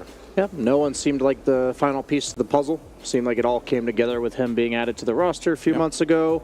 It's really cool to see players like him back in stride. A lot of players don't make that sort of recovery. We talked about that a lot yesterday. And they have a play style, clearly. I think in group stages like this, the play-ins, you just need to be consistent. We talked about the lack thereof. And if you look at their drafts throughout the course of this, it's become more, we have our signatures, Darkseer, Spearbreaker every game when it's given to us. They're winning with it. And I think that's like the type of play that's required to just get your way past this part of the tournament. And as a result, that's why they've been doing so well in the standings so far, because they are in Group A, which is the one that we're covering right now. And it's proving to be a little bit more competitive, at least compared to Group B, because Group B currently has Azure at the bottom of the charts, not having won a single game. Here, everyone's won some games. In fact, even Entity's opponent, LGD, has won 2 games as well. Yeah. So this one's a little bit more even. Yeah, I mean, definitely, and I think both these teams, I think LGD for sure has a lot to prove, because Entity, I said yesterday, this is like my dark horse team for the tournament. I've been expecting big things from Entity for a while now, like even last TI, like everyone sees Watson, like he's an amazing pub player, but he has not gotten any results so far. It looks like this roster is so good, but they keep falling flat. And I'm hoping this is finally the roster that pushes them up to those upper ranks where we all feel like they could be, right? But LGD, they're a tough opponent. Unfortunately, they are a bit of a decline here, so I think I would put the heavy favorites to be on Entity's way here. But LGD, they still are looking for that come around. They're their mainstay team. They have a lot of results in the past. This is probably like the first TI they're not going to in a very long time. Yeah. They have to recover from that, and you got to start somewhere, and I think this is where you're going to do it. I think it's the first TI that they haven't been to since TI 2. They had an incredible streak as a legendary roster. But like you said, they are on the come up, at least in terms of showing up to events. But within this particular tournament, there's no real shame for them. They got 2-0'd by Blacklist, which, as you can see, is topping the charts right now, which I think was unexpected for most people for a team that hadn't shown up to any events this year. But they are finding their stride here at Riyadh Masters. Meanwhile, in Group B, the same can be said for PSG Quest, who was kind of struggling in MENA quals. They would make it through if only Falcons weren't there, but they would consistently beat the Winter Bears and the Nigmas. But now they show up to Riyadh Masters. They are 5-1 and on the bottom of Group B. Unfortunately, Azure seems to have not really had much energy in this tournament. I think this just speaks to like the power of the regions that these teams are coming from. Like if you're not seeing PSG Quest early on in the season, it's because Falcons. And it's like, well, at the beginning of the season, nobody really knew how much that meant, like to be losing to Falcons. But now it's clear, like if you're getting gatekept by Falcons, you could have been technically the second or third best team in the world and you wouldn't be qualifying. So, and on top of that, Entity coming from Western Europe, very competitive region, the fact that they're consistently qualifying now for events, it's no surprise that these teams are looking convincing. Now, you already talked about a bit of surprise from Blacklist International. I think the only person I know that was not surprised by that is Dubu, their coach. When I interviewed him. At the start of the tournament, and he said, I think we're feeling pretty good about this one. We've got our ideas. It's solid. The atmosphere is good. And I think the fact that they had to go through the qualifier the way that they did, which was going to the lower bracket and winning 4 series in a row to get here, I think this sort of momentum at this stage in the year is really important. And I think teams like LGD and even like Azure Ray, I think Azure Ray, for instance, did the opposite of what Entity did, which is at the beginning of the year it looked really convincing, and then now it's like, what are we even playing for? Yeah, we have to see if maybe Blacklist was getting gate-kept by Aurora, who we already saw just a little while ago against PSG Quest. Meanwhile, for the second half of the day, we will be starting things out with Entity versus LGD Gaming, and then our next series will be Azure versus Heroic. Yeah. Feels lopsided, Fear. I hope not, but Azure Ray, hopefully they can find some conversations that puts them back on their feet, because this is a squad that has so many talented players on there, and it's just an anomaly for me that they're doing so poorly for so long. So there has to be one conversation at some point where they get it together, because if they don't, then I don't know how long this squad is going to stay together, because it's been a long time now without results, and if you're that star-studded of a roster and you don't get results eventually, something's going to break. I have a question for you, because you mentioned yesterday about how like some of these players, like no one who like I used to be a champion, and like having that hump humility, like how does that play out in like the middle of one season, you know, because Azure Ray had such a successful early season? I mean, I think that's definitely not a short-term fix, right? If there's definitely players that are thinking, you know, this is how we should play Dota, and other players like, no, it should be this way, could create a big divide within the team. And that, unless you have an amazing coach who can just settle down and be like, all right, this is why things are going bad, just listen, trust me, and the players will buy into it, then it can be fixed. But if not, you have to learn it the hard way through years of failure until you can like change yourself as a human being. Also, it may just be a level of hunger difference because, like you said, Azure may have peaked too early in the season. They showed up to a bunch of lands. Yeah. Many of the teams that are showing up here have not been to any lands this entire year. So they're like, this is our opportunity. We get all this experience. We get a chance to prove our mettle on a LAN environment. Whereas Azure is like, this is an old hat. We've been here. I mean, also when you like unexpectedly like win an entire big event as well as Azure Ray, it wasn't the same roster, but it's some of it. I just think that I have to imagine to some degree when you just suddenly you're going 0-6, that like something went incredibly wrong, and it's like now we're looking at Entity, who we've been praising for on the come up. I mean. I love about Dota is you can watch the game and be like, this team's feeling themselves. This team's clicking on all cylinders. And on the other hand, we were talking about Azure Ray. It's like these teams, you can feel like that there's just something completely off. And I'm now curious to see what Entity can do, because I assume they're not going to get their Darkseer. They're probably not going to get their Spirit Breaker. These are the two staples of their success so far. The question moving forward in the tournament is how well equipped is their arsenal? Like, how many weapons do they have in their belt, in their toolkit? And LGD Gaming, on the other hand, didn't really see any like consistent traits amongst all their drafts. Yeah, I mean, they brought in like Echo, who's fairly new. He's been playing in the scene for a little bit, but that's like the puzzle piece that they tried to fit in. We've seen a lot of these other players, Shiro, playing for a long time. And Shiro, to me, has been like very impressive, especially at last TI. He's been very consistent. He'd pull out new heroes. Haven't been seeing a lot of creativity coming from him at this tournament. Maybe that's what they need. Need him to bring out some of those Pudge carries. He was doing Dark Willow carry, maybe not so good anymore, but he was always bringing out like new stuff to the table, and I feel like that was kind of his flair. Whereas like he's just kind of playing more of like the standard rounds of Weaver, Terrorblade, Svens. Maybe that's the switch up that they need to do for as a team. Just get Shiro more on his specialized heroes. But historically, over many Zhao 8 squads, have you ever attributed creativity to be their main driving force?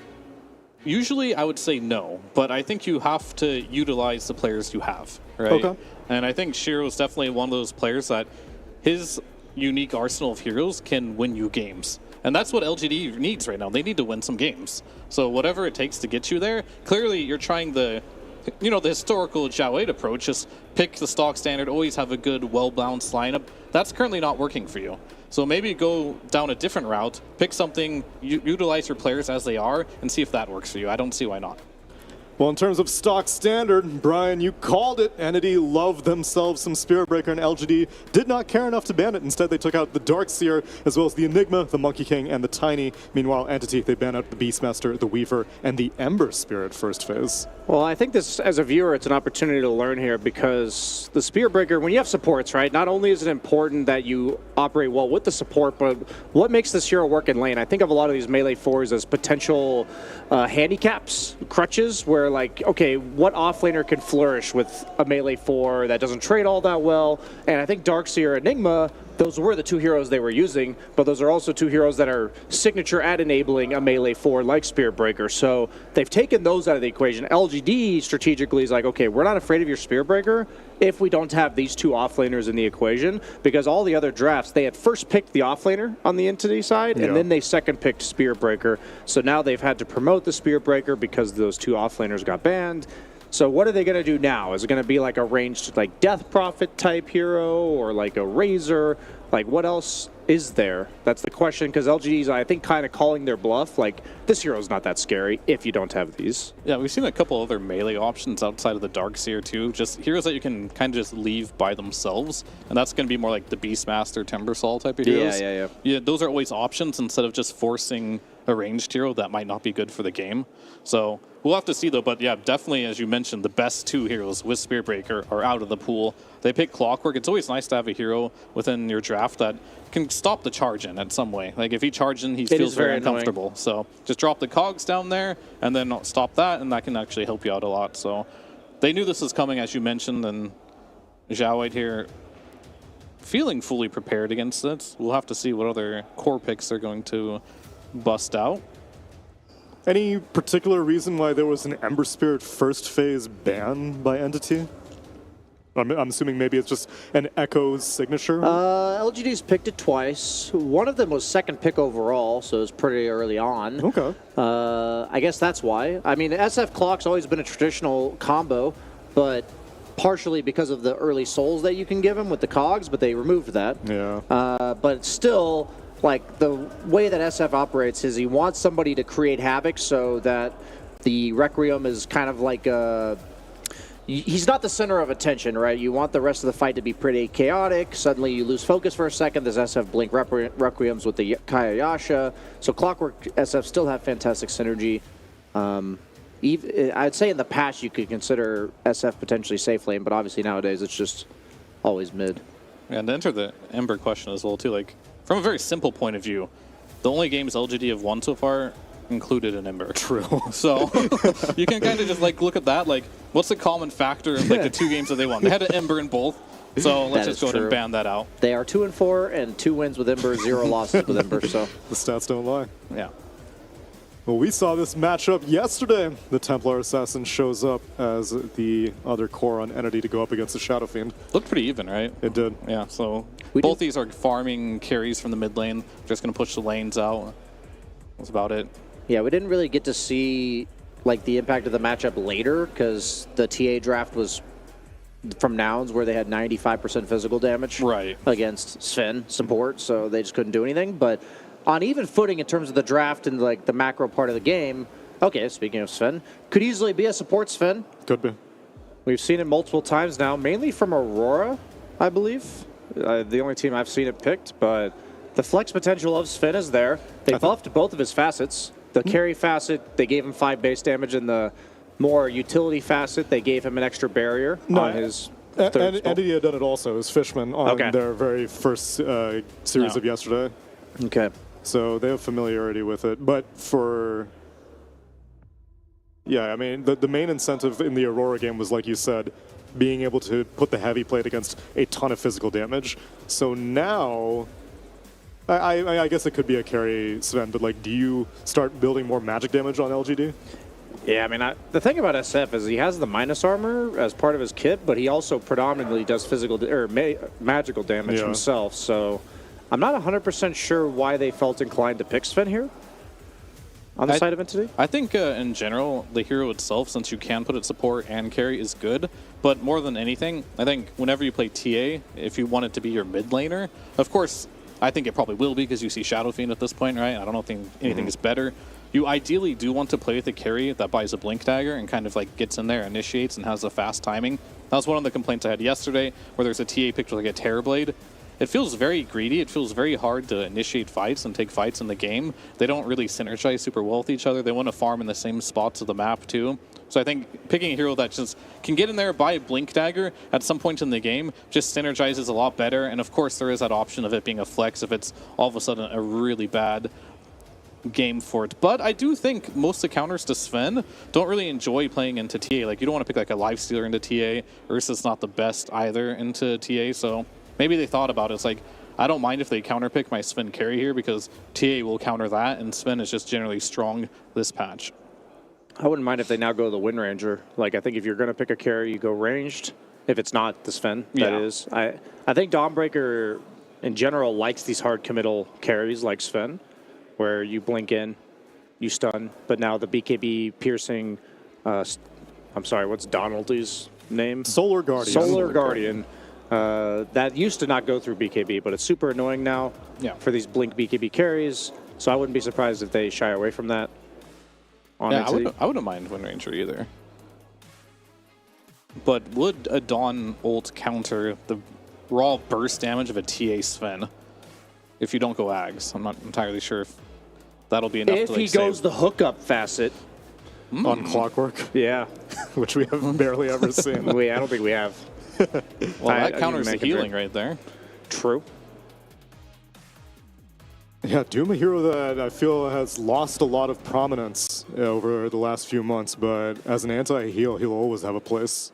I've seen him crop up. I haven't gotten to see what facet people are taking. Are they taking the selling facet?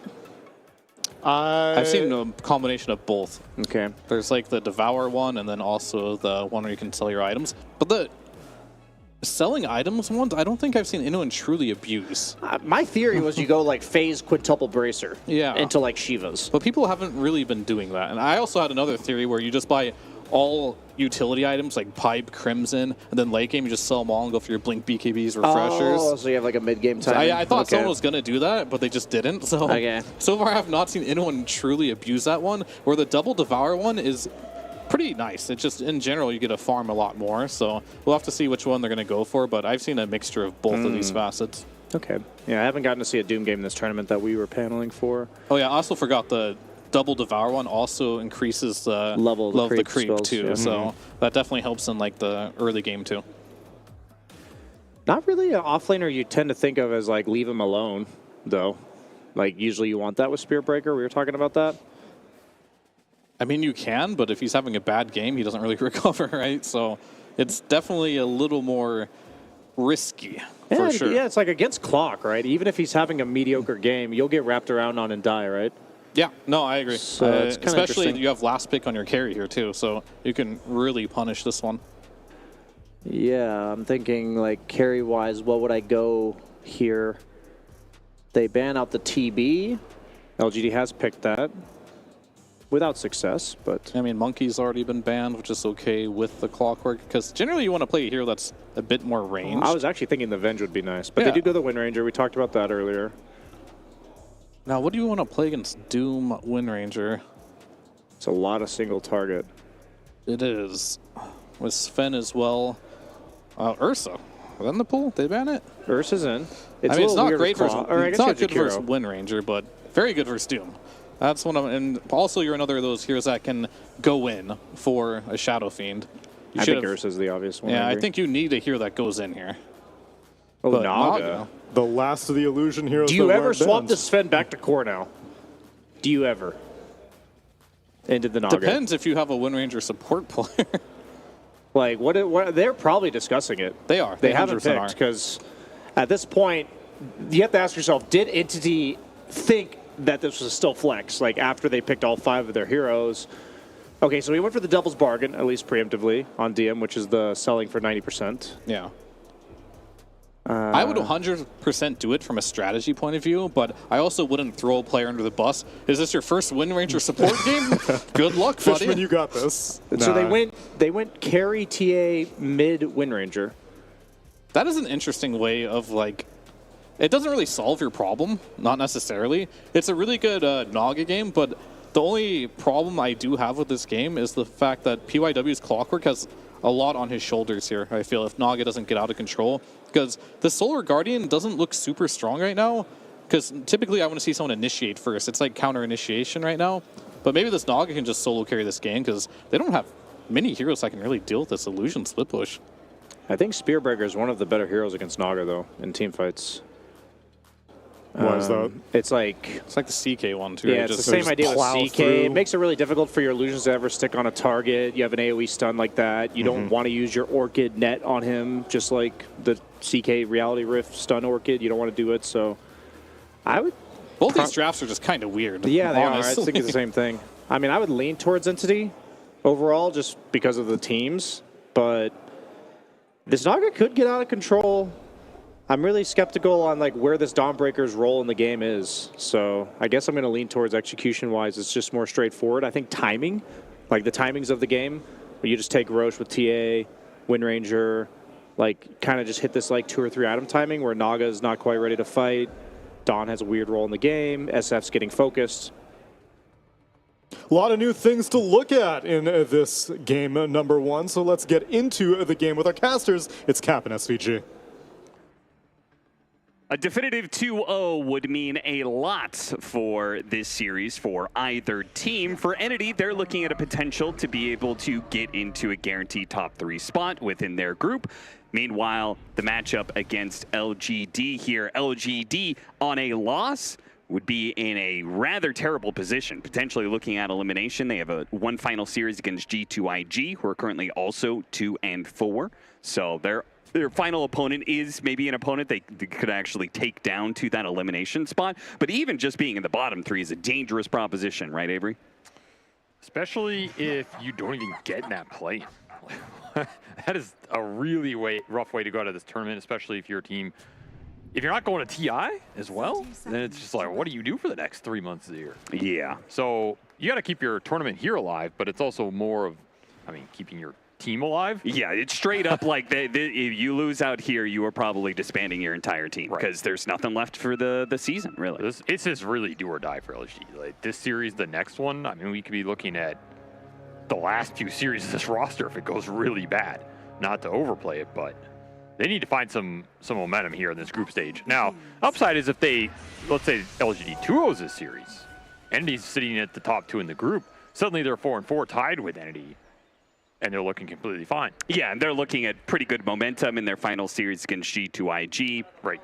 So there's a lot to earn here for both these teams. You're trying to set yourself up for the final day, and a lot on the line, and they've decided to put it back in the hands of the Naga Siren, a hero that has historically been pretty strong for, you know, they were with the different LGD squads. It's a hero that Zhao 8 is happy to go back to when he feels like it can control the pace of the game, set the team fights up well. A pick that enables that earlier Jakiro support, which is not a support we see too often, and a support that really needs to be enabled.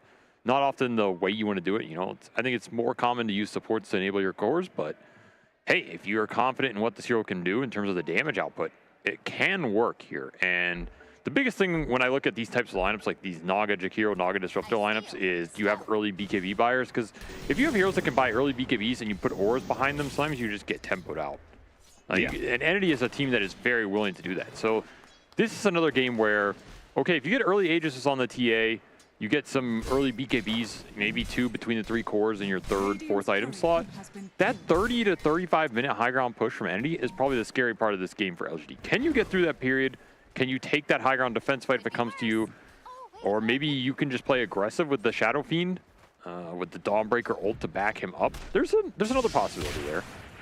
It definitely feels like LGD, between the combination of team fight that they have, I would say they have some pretty decent team fight. They have some good high ground defense. They've got Jakiro. And the global part of their strategy mixed with split pushing, right? Naga Siren pushing out the side lanes, Dawnbreaker pushing out the side lanes while still being able to join in on the fight.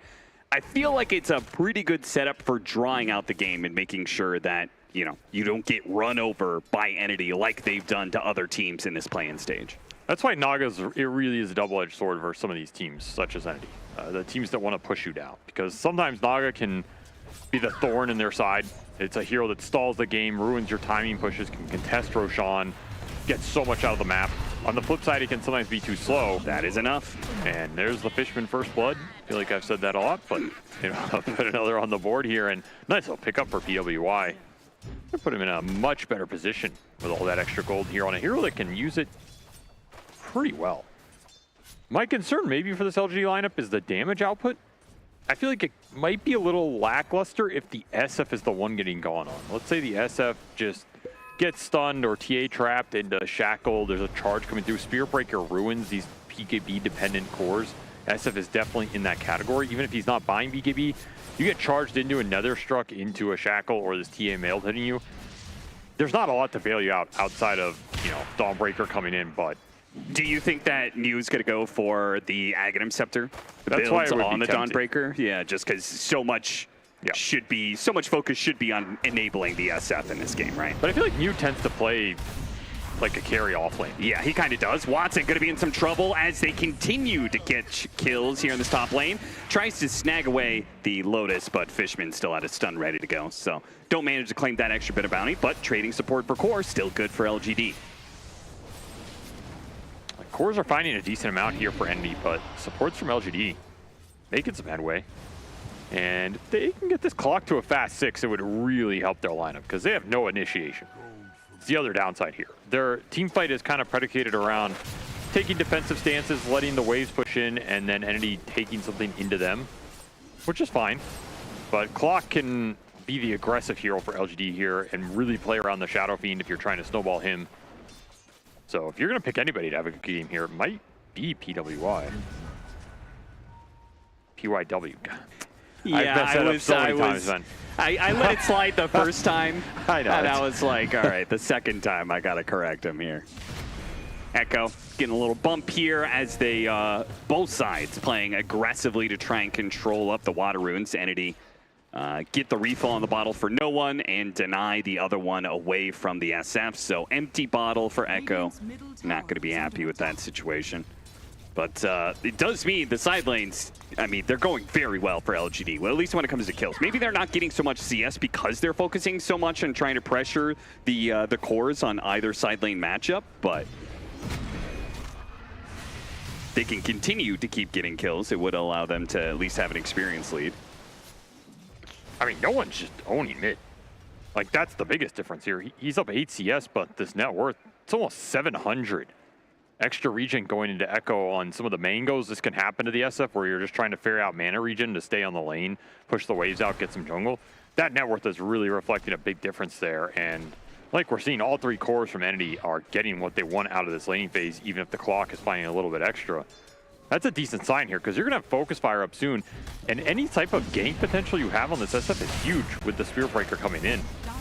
Another trade, but this does not look too favorable. Yeah, this LGD. setup was much worse, because they did not burn through the refraction before getting all the damage in, but I guess with the Dawnbreaker, or excuse me, the Jakiro coming in to help out the Dawnbreaker, I guess they just kind of like jumped the gun a little bit on it, but ultimately do manage to get that kill. And it's not like Naga is really needing any help against a Doom matchup. That is mostly going to be a farming lane, so. They're going to get some harass on him, but yeah, he won't go down. Still, this is free farm for DM here. And he's getting quite big. He is going the auras here, looking at the Greaves.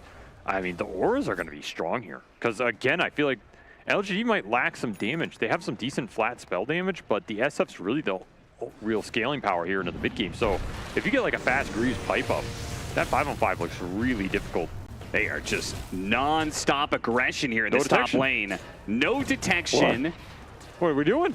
I mean, yeah, it's a little early, to be fair. Those 2 sentries were down, but out of range. Yeah, they used it on the first go. It's never too early for detection, Austin. I suppose that's true. Echo. Double gank by supports between just the 2 hits from the supports and a power shot. They are able to get the job done. Fishman couldn't actually bump him back in with another round of the cogs. Does hit no one to push him a little bit farther away as he committed the focus fire and try and kill PYW. Not quite good enough, but that is the one hero you cannot afford to see dying. Does not hit the power shot. I mean, no one just opened up this mid completely. Just straight domination in that one-on-one. Creates an easy gank rotation, and that's exactly what Entity wanted in this laning phase. Shut the SF down. He's the one snowball hero for LGD. He's the hero you kind of have to play around in these mid-game fights.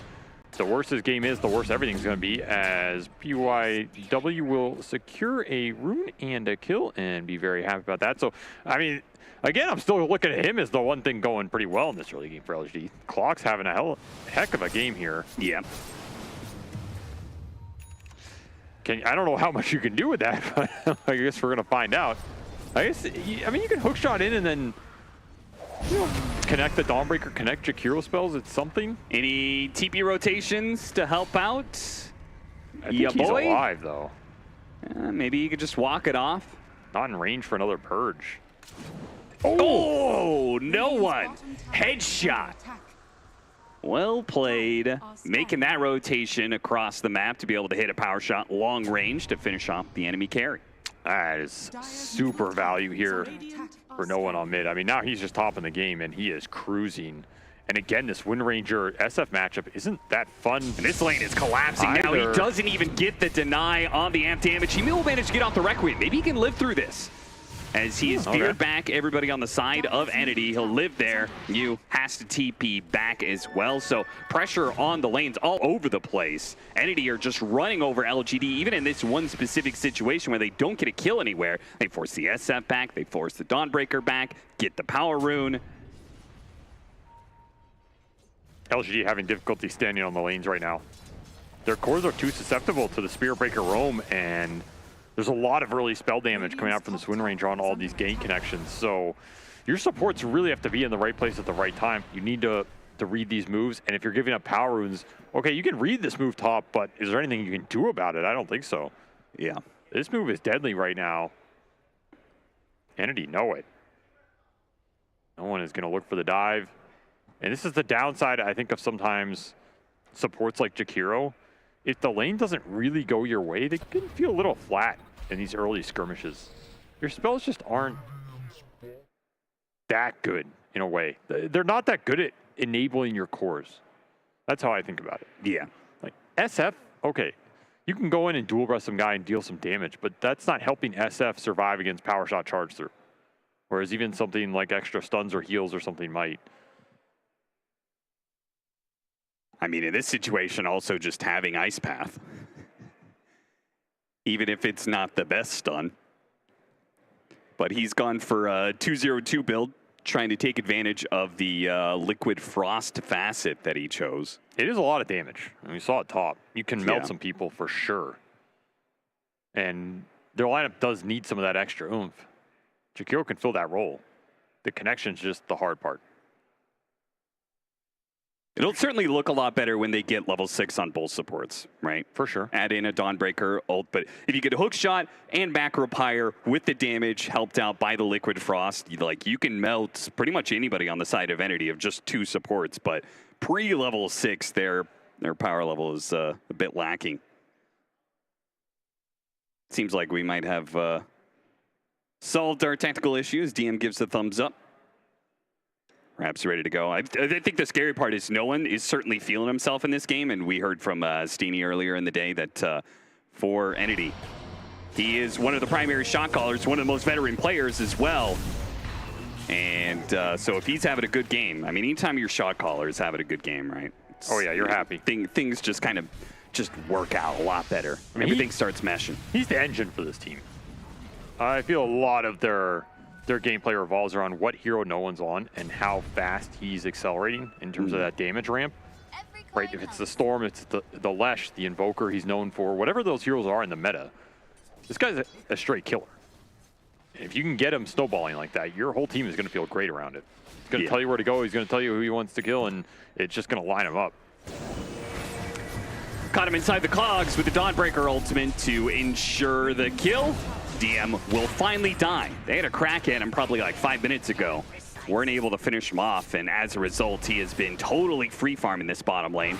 But they finally do get a kill on him. Doesn't really solve the distance, though, that DM has managed to rack up between him and the opposing offlaner. Has 1,100 net worth advantage over the Dawnbreaker.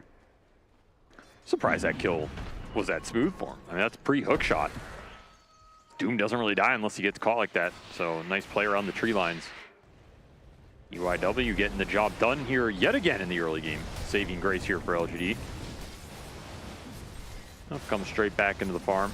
And still playing with that Purge on the Doom. So you get the Greaves up and you have the Purge. It's double Dispel here.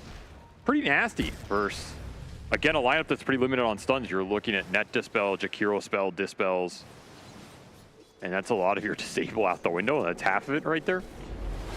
Another gank bottom for LG. Naga. They're here at the right time, but maybe too late to save.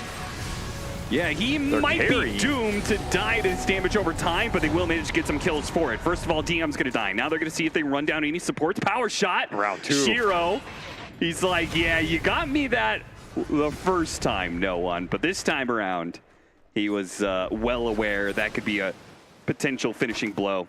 Had the ward in the jungle. Yeah. I think no one, he's sensing there's some vision there for that type of juke, but it ends up saving the carry. LGD making the correct smoke play here. Get everything they want out of that. Doom on cooldown now is going to free up space for the Naga. Wind range rotation does not work. Fishman's ward's going to get dewarded off this obs as well instantly here. LGD getting a lot off that sequence. And now they have the ults up for the supports. You're almost looking at level 7 for both of them, in fact. So 15 seconds here. You have Hookshot with a macro pyre up. Got through this phase. I mean, this could have been a deadly phase for LGD. They could have been 5 or 6K behind right now. Instead, they're only down 1 or 2. And they got to their fighting spells. So now it's just a question of what you can do with them. Combine these supports on the map. Look for some ganks, some initiations, especially with that Solar Guardian up for new. He does have that fast to lower the cooldown, and yeah, decent find should be a guaranteed kill here. And didn't want maybe to not. Battery Assault might still tick him out. It's going to be close, but he does manage to get it on just one of the final ticks there. And no one trying to power shot Fishman. Oh, okay, well, little double hard cam stack. That's where we're going to use our macro pyre on. I don't know if that was a necessary macro pyre, but sure. You know, 300 mana for... Yeah, but you have to think about the gold you're taking away from Entity as well, you know? I was just thinking, why does this spell cost 300 mana? Yeah, it's pretty depressing. Somebody explain this to me. I mean, first, I think this ult is one of the worst. I mean, I'm going to say it's one of the worst ults in the games. I know a lot of people are going to disagree because, oh, look at the damage it does for, you know, the cooldown or whatever. Yeah. But in competitive games, the spell is pretty garbage. Yeah, I mean, they've had to give it an Aghanim Scepter to try and keep people inside of it for longer because it just has never, almost very rarely has it ever been good enough. A little Arcane Rune TP gank here. Pretty value for no one. Hook shot lands on the creep, misses both No One and Kataomi, but the smoke is still coming in. So maybe he can bait them to turning around and fighting into this one. Maybe they're just going to fight into Shiro. Throws out the blood grenade. Fishman really wants to fight this one. DM and Kataomi are not so sure about it, though. The charge coming through. The Requiem is going to land and hit all of these heroes, fearing them back once again, allowing Shiro to be able to retreat and for them to pick up both supports. Sure enough, Entity and DM in particular maybe should have trusted their instincts and not fighting that. Yeah, I should have just backed off there because they had Watson taking mid-tower during all that. He got a lot. He's level 12 now, has the Blink Dragonlance up, gets a free tier 1. If Entity just back off there, that's a very good exchange for them. Instead of overextending, they're going to feed two support kills away, which is more XP going towards LGD, which is exactly what they want right now, especially if they're going to bring Naga to that type of fight. See how aggressive Watson can get here in the next 10 minutes, though. Nice blink over to the side, dodging the ice path. Really going to go for this one. Oh, he's got the Dawnbreaker within striking distance, and they will get the kill on Watson. And no one who used the focus fire is not going to be able to get the return kill either. That's a big turnaround.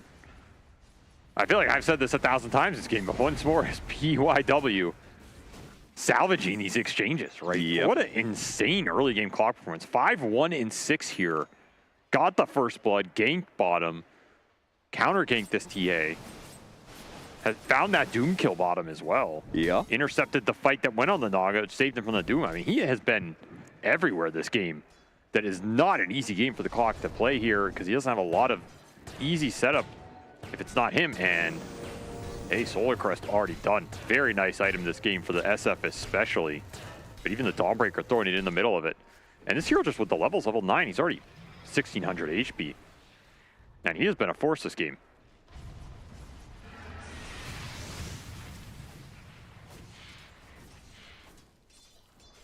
We've yet to see Entity really play around the strength of Watson so far, though, right? They've kind of been this I don't want to say 4 protect 1, but 4-in-1 formation.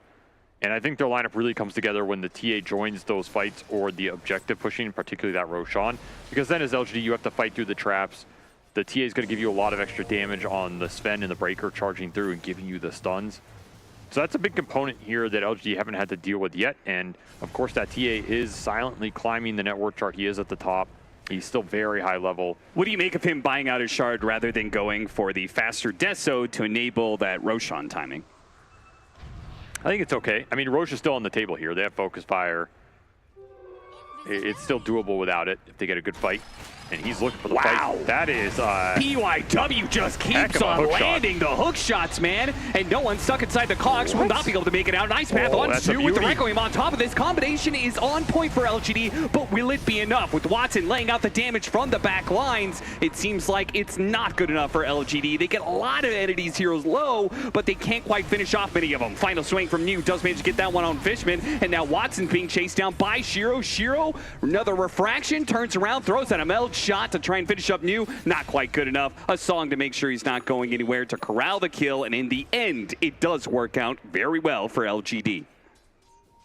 Just beautiful support play. I mean, the supports from LGD are just doing everything in these early fights. That hook shot wins you that exchange straight up at the start, and then just a beautiful ice path lines him up for that Requiem to do the rest of the work here. Over 2,000 damage from Jakiro. I think that was more than Watson dealt on this TA. Yeah, probably. Well, really getting the most out of this support duo, for sure. Even the macro did a lot of work here.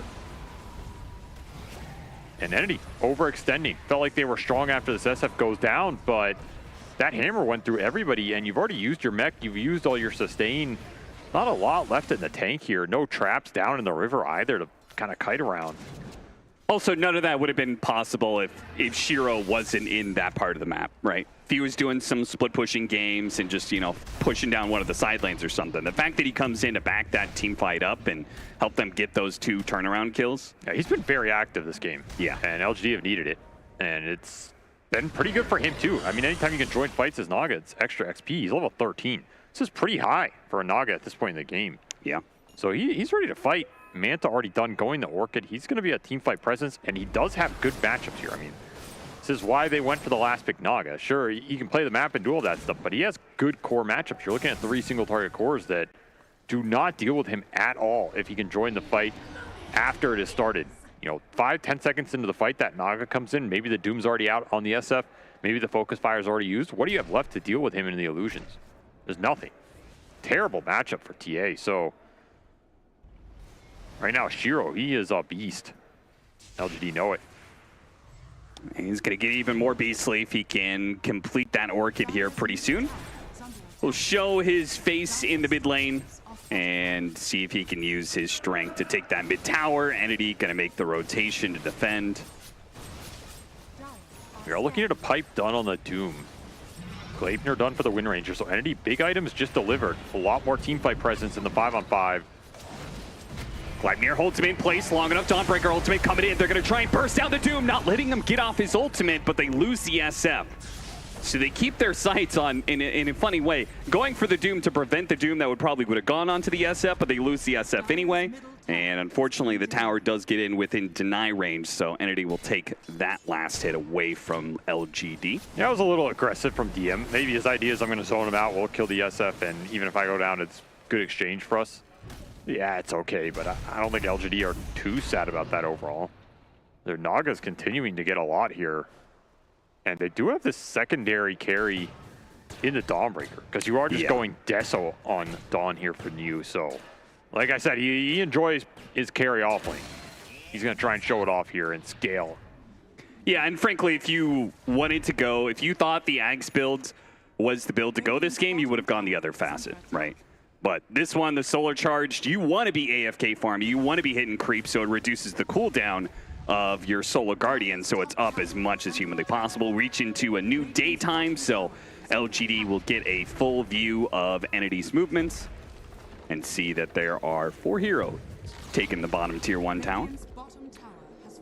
You got to be thinking about Roche here. Greaves just done on the Doom. Your auras are up. You have the single target focus for the Roshan. They're going to take the fight top instead. This is a risky fight for Entity if it goes wrong.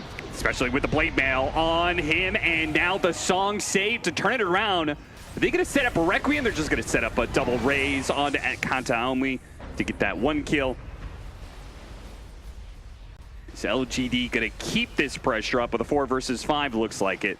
And they're going to take this tower. So Entity get greedy, trying to take the enemy safe lane tower and then hold their own. It does not work out for them, though. Ooh, another hook shot. There we go. PYW just setting up kill after kill, pickoff after pickoff for LGD. And he's so farmed that they can't even turn around and kill him.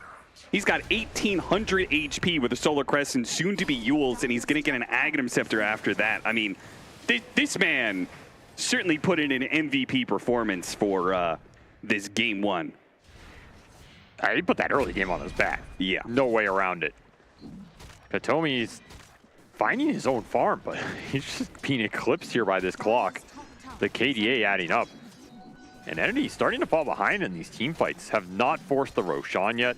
Haven't really been able to use this Greaves Pipe Doom to win a 5-on-5. That's worrying for them right now, as it doesn't feel as though the damage is scaling at an insane pace relative to what LG are presenting in terms of the 3-on-3 cores, especially with New going for this Deso Dawnbreaker. So you really got to get something done with this Greaves Pipe Doom in terms of objectives on the map, or Roshan, or a 5v5 team win, or it feels like you're just going to fall behind. I guess you do have this sellback mechanism, right? Yeah. That was what Fear's talking about. I mean, I guess you can just go back for Midas here and then sell your Greaves, sell your Pipe, buy Brown Boots, BKB, Blink, haha, I'm a carry now. I mean, there's something there, I guess.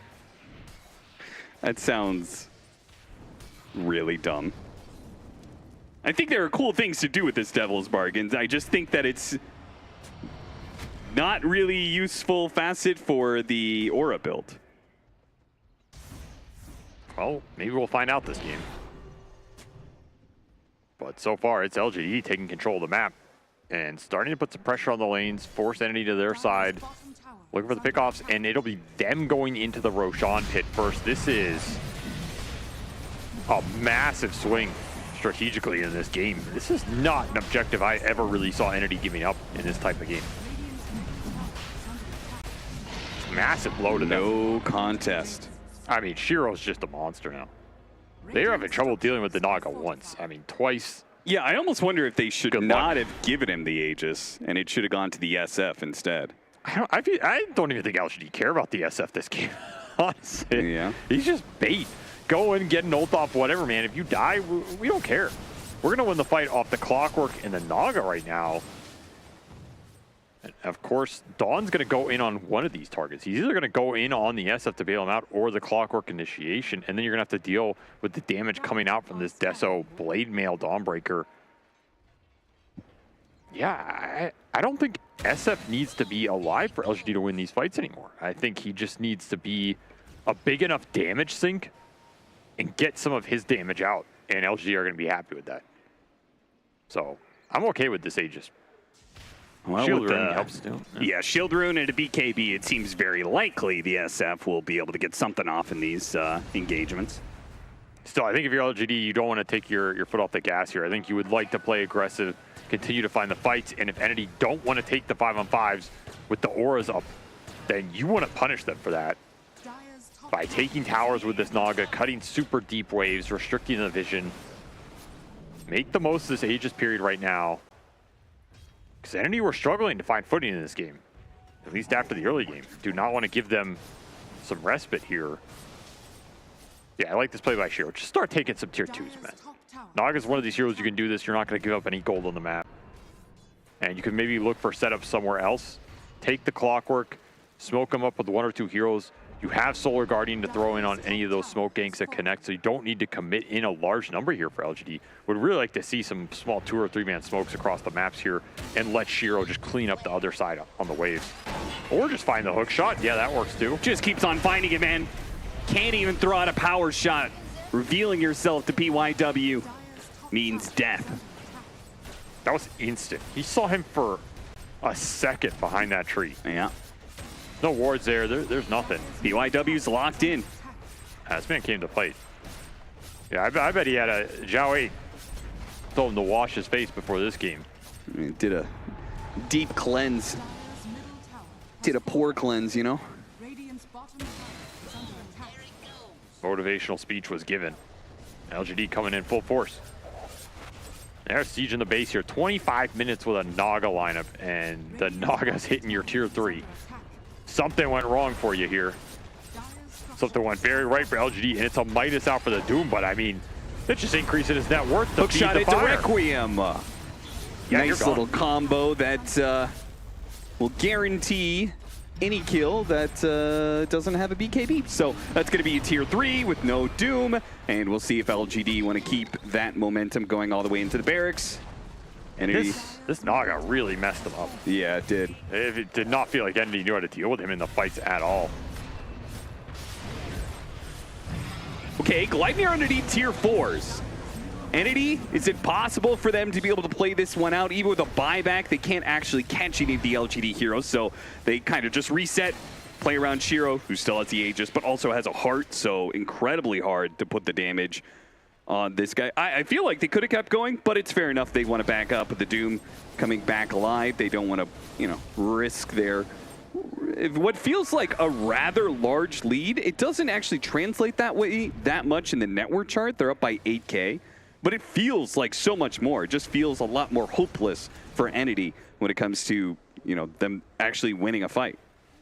I think it comes down to where is the damage going to come from right now. You have a Focus Fire, you have a Doom, and you have some TA right clicks, and that's about it. And it's all single target. So who are you? I mean, it just looks so hard to fight the Aegis here, but it looks tough to take the extended fight no matter what, unless you can find isolated targets. Which they do. New gets himself caught in the enemy jungle. PYW, though, he doesn't have the Dawnbreaker ultimate to back him up, so he's not nearly as enthusiastic about hitting a hook shot here. DM trying to find this opening. Okay, hook shot into Orchid, but they quickly cleanse that with the Greaves, and it's Echo who's going to be the one taking the brunt of Watson's damage. Even though they have this very strong carry, they're going to have to use the song to get out of here. See if he can escort his supports out. Entity are very likely to catch at least one of them. It's going to be YU Smile stunned up. That was a very, very poor set of little skirmishes there for LGD. Yeah, they just got caught off guard. No way around it. I mean, nice flank on the map from Entity. Found an isolated target. They found the exact one they wanted, which is the Dawnbreaker. So that Solar Guardian is not doing anything for you there if he's the one getting ganked. And just one by one. I mean, that is how they can win these fights. Find isolated core targets, bring them down, single file, and yeah, that's where your lineup thrives. Not a situation I think LGD should have found themselves in there, considering they had the Aegis on the Naga. He can frontline, he can push the waves in. You should be able to read the fact that either they're stuck on their base or they're making a move. And if they're making a move, then you should be huddling with the right heroes to not give them that kind of opening. But NA sees it. Will get something going for themselves in this game. Got to be looking towards that next Roche here in the next 5 minutes. Set yourself up well for it in terms of the map and your next set of items. If you can get to the butterfly on the Naga here, he is going to be, I mean, it feels invincible.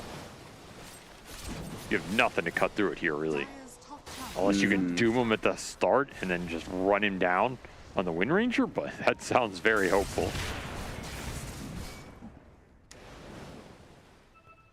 Well, we'll see if Entity can put the pieces together for contesting second Roshan. One nice thing, if you're going to go a damage build like this on the Dawnbreaker, usually means you're going to be, farming solo a lot of times because you have this global ultimate, so you're incentivized to be away from your team. Entity, they already took advantage of that once.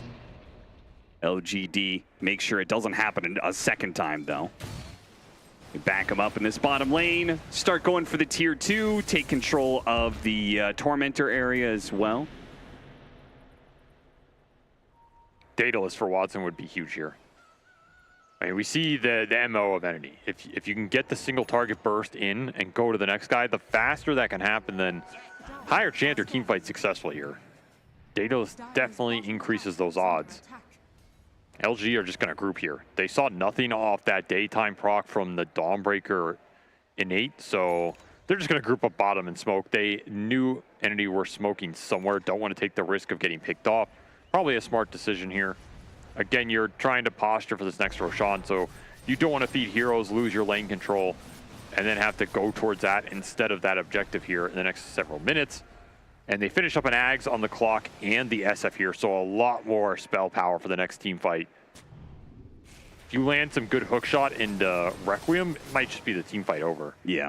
I also feel like the vision that is given by the Aghanim Scepter from Clockwork is a huge factor as well, because I feel like if you can just straight up see Entity, I don't really know how Entity, wins the fight.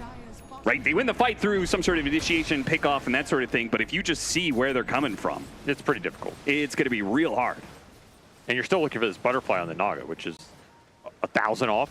You have Elven Tunic to back it up here too. That's why it's a big deal. You're going to be at 50% evasion versus a lineup that's entirely dependent on either the focus fire or the TA hitting you to bring you down.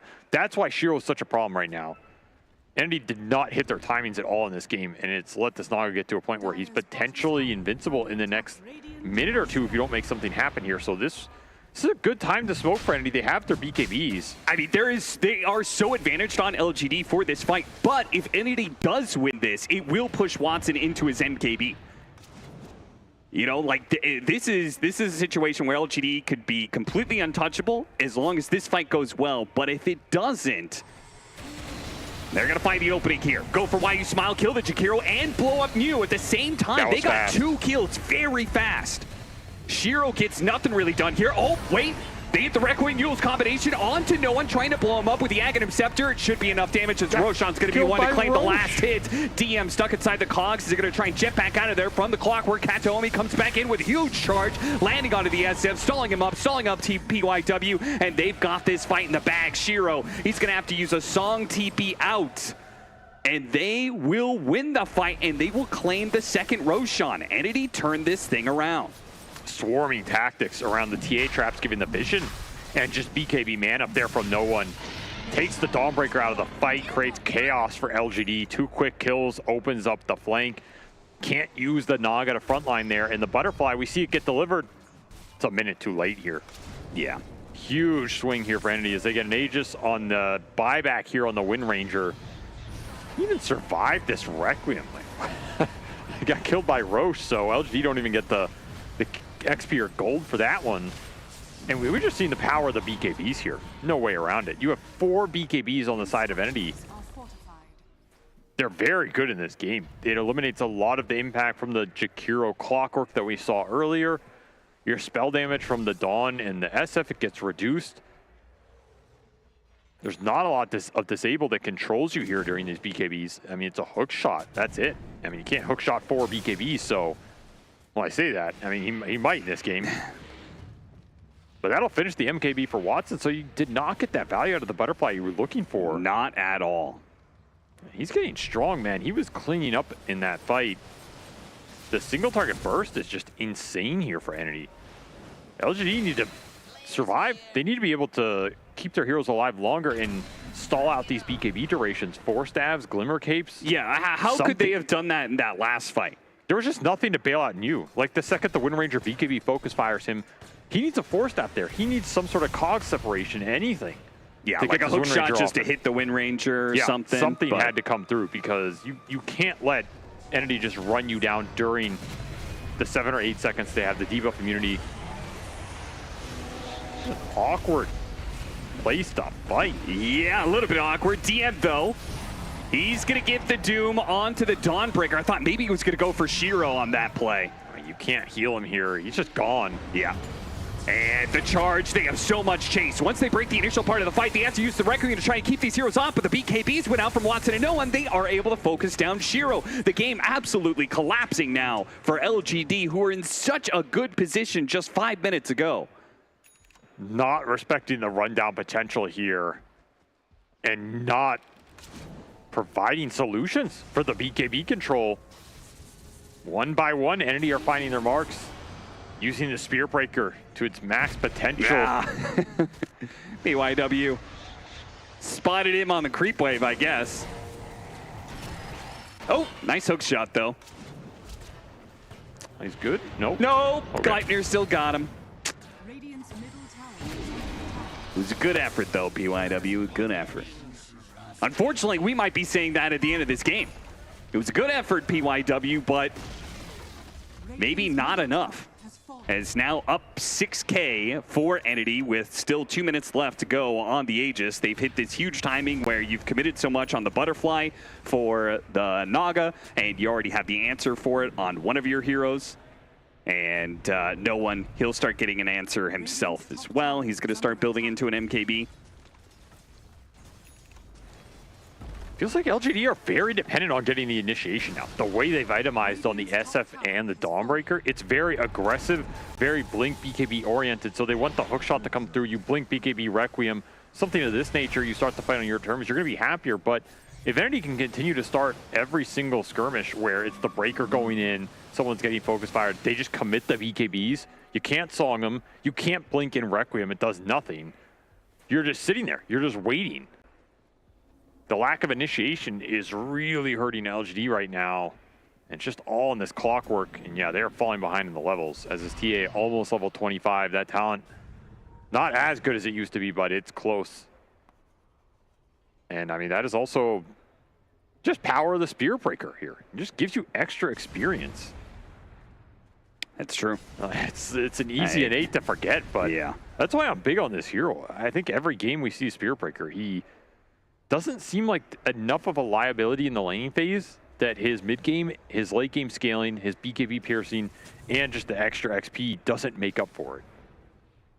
And when you get into games like this, I mean, the hero just looks insane. Yeah, every single one of their heroes is level 20 plus. And part of that is that innate herd mentality. I mean, Fishman's level 20. Fishman's higher level than the enemy carry. Yeah. I don't think I've ever seen that in my life. At 37 minutes. It's insane.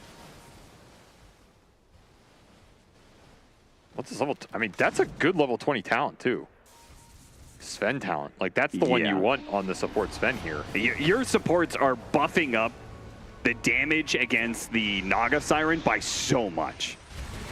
You get this barrier, you're getting the extra armor. They found the initiation. They get two heroes inside of the cogs, but they can't really seem to quite commit. They use the Requiem, it really doesn't hit anything here. That's an air ball. And now Entity, they're going to look to go back in.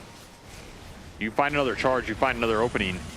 No one's kind of poking it, trying to bait them out a bit. Yeah, he's got Manta, he's got BKB. He's willing to let them go on him. It gives Entity a chance to be able to catch up on the rest of their heroes, and LGD will wisely back up to their high ground, not committing too much. I mean, the armor that's coming through from Fishman, the fact he got such high levels so fast, you're looking at 25 bonus armor across the board on Warcry with almost no downtime. He has a Lotus Orb as well. Yeah, he just had 58 armor in total. Yeah, I mean, this has just negated a lot of Shiro's impact, which puts more pressure on the Requiem to land. And so far, Echo has been struggling to find an opening. And so is why you smile when it comes to those ice pass. Sessa barely survives. Radiant's bottom tower is under attack.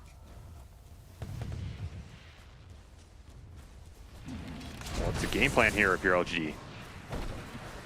I mean, you need one insane hook shot here.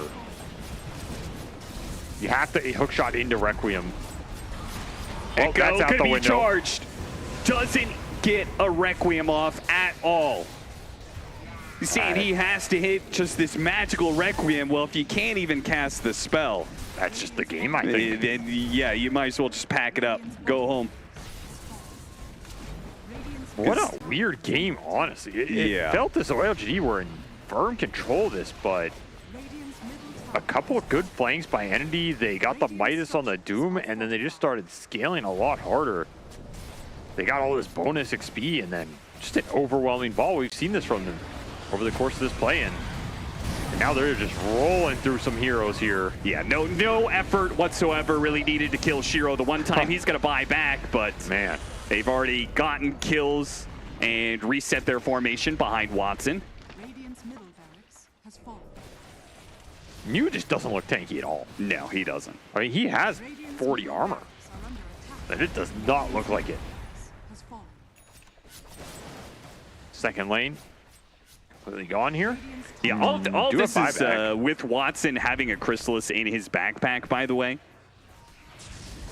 So the damage he's outputting, his net worth is actually not quite the same as his actual damage output.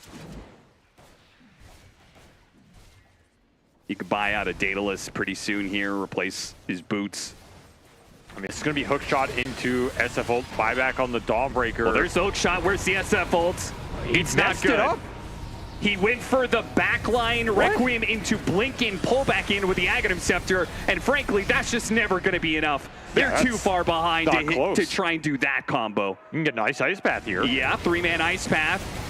Love a Requiem off of that one, maybe. Okay, they do dice up the supports. The TA goes down pretty quickly. Carry trade. Didn't actually look the worst.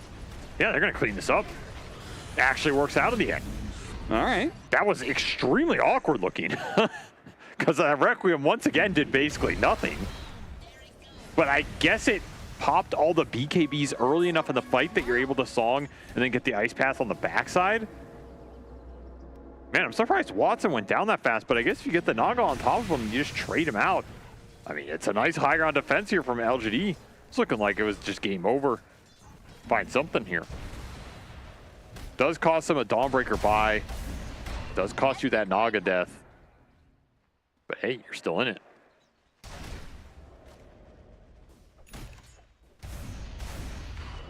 Nocturne for the Doom.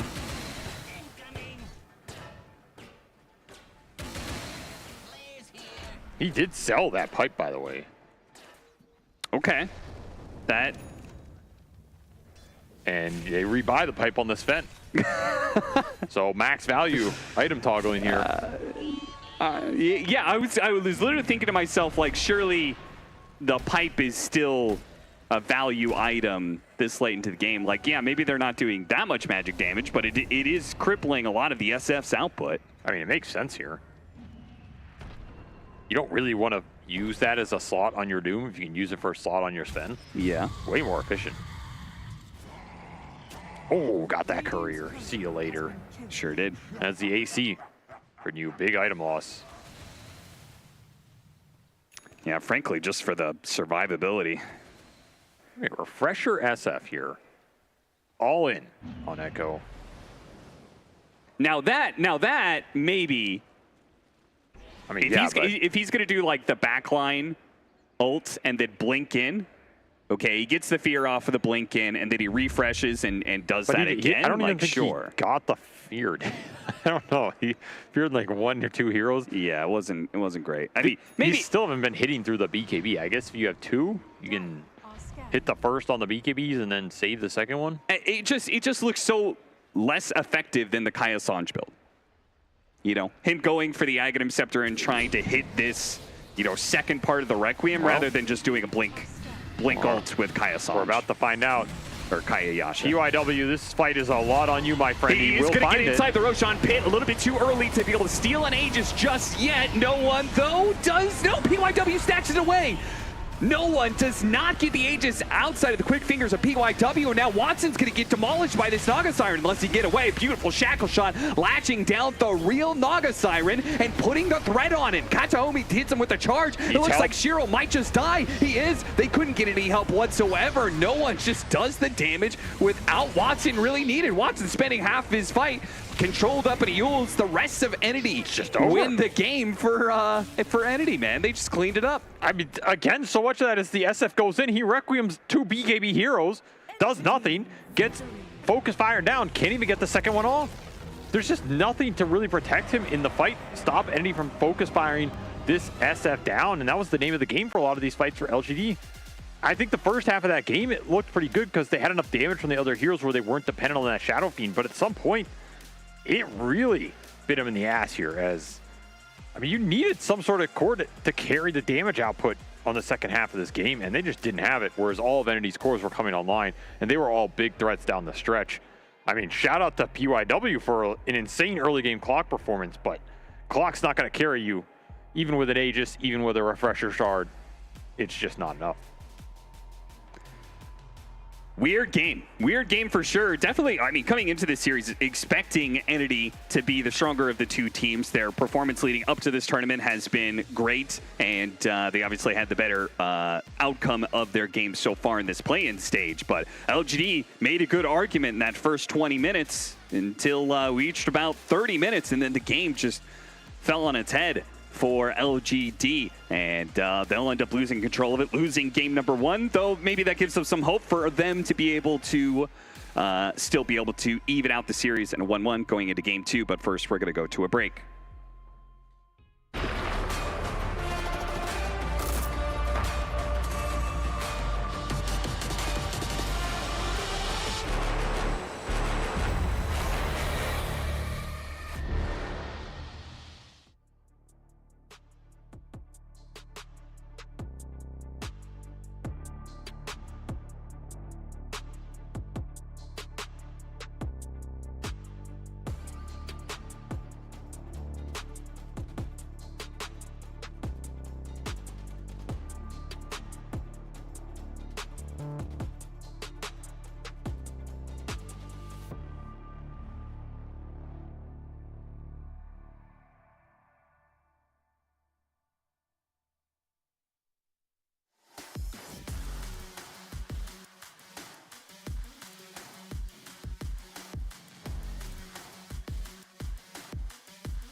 versus Entity, where the topic on the mind was comfortability. In Game 1, Entity had so much comfort going for them, and whereas LGD, we mentioned that maybe they might not have as much experience on their heroes, specifically for Echo, because we looked into the numbers on his Shadow Fiend. LGD's a newcomer to their team, and SF isn't really his hero. He's played it 16 times in his pro career, hadn't played it since 2021 before this game, and he had around a 32% win rate. Yeah, I kind of noticed that too throughout the game too. He didn't seem like he was doing the micro things you see a lot of these SF players that play a lot. Like he was ulting instead of raising, or sometimes he's a little too afraid to use his raises when he could in certain situations. It didn't ultimately matter a whole lot in like the early game, but you can do a lot more with that hero if you're a lot more comfortable on it. And I feel like he needs to get into a hero that he's super comfortable with, but the question is, what is that hero going to be? This does not seem like his patch at the moment for the heroes that he does like. I think it was like Quap and Invoker he likes playing right now. We further explored his numbers and we were like, okay, well, if he's not good at SF, you're a mid laner. What are you good at? Unfortunately, Queen of Pain is one of his signatures, one of the worst heroes right now. Is that safe bet in Dota? Yeah. She's not doing well at all. And yeah, the facets have not been kind to her. And then his other one is Invoker, which also does not seem particularly popular these days. Yeah, I mean, I've been raving about this throughout like all year's events, but I feel like over time it has shifted a lot towards not having a large hero pool, but having every hero that you pick in competitive, you're like Falcons. I think of Falcons. Like you are Grandmaster tier, you've played this hero 400, 500 times minimum, and teams would rather, I feel like the successful teams would rather the player have a small hero pool and then over time add one at a time. Yeah. Like I feel like that's what Amar is doing, that's what Malrina's doing. Like Malrina's like, yeah, my 8th Grandmaster tier. And there's just a huge difference between the prowess of a player on that type of hero where they just know what to do, every situation, itemization, execution in team fights, every stage of the game.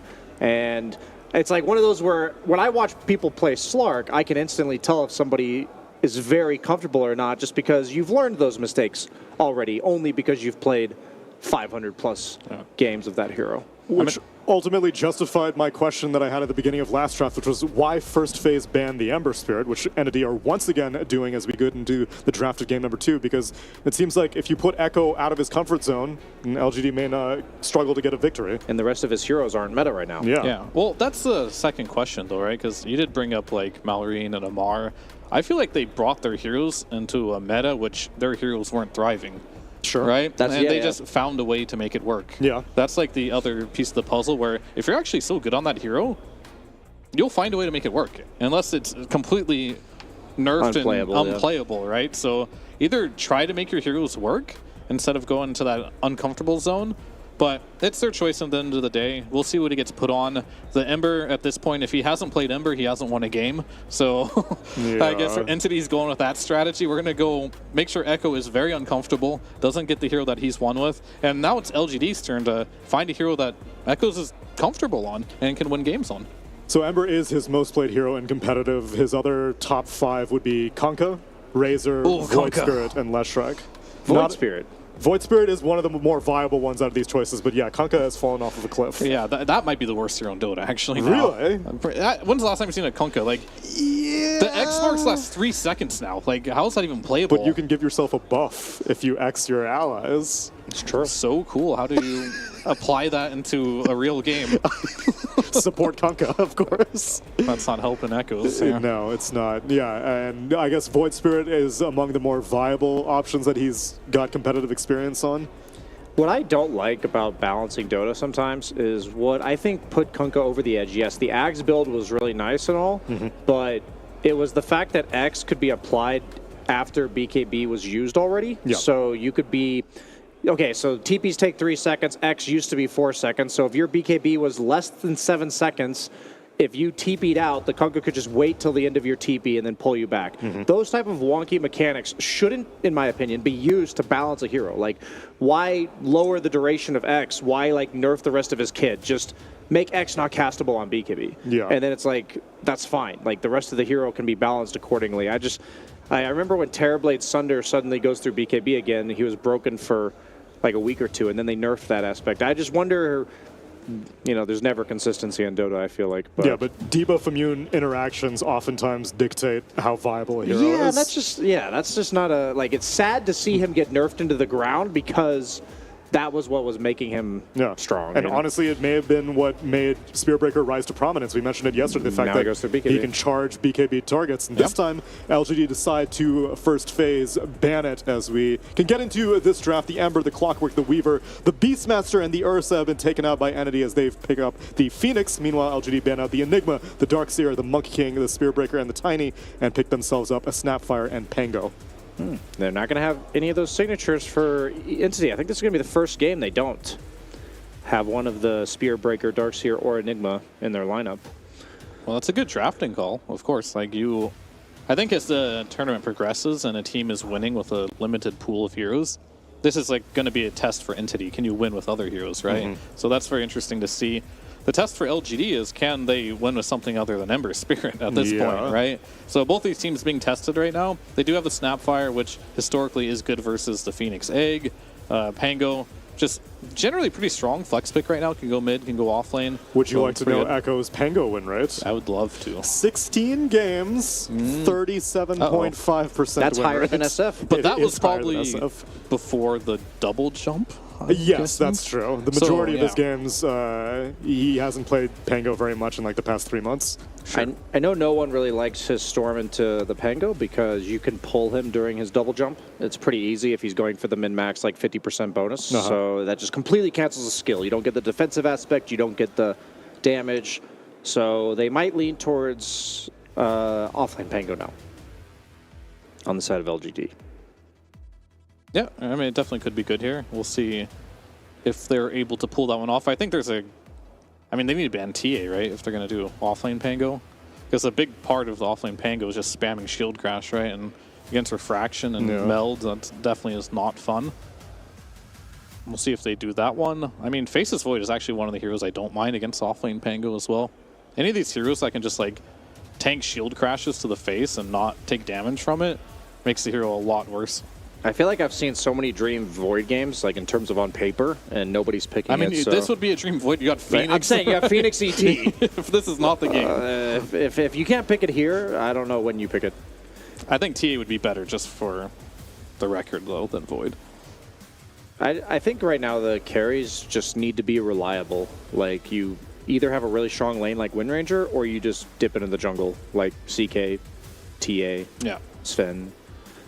Heroes like Void just feel like, okay, what happens if you lose your lane by a level? You're jungling as Faceless Void? That feels really bad. You definitely cannot draft him into like a losing lane. I would 100% agree with that.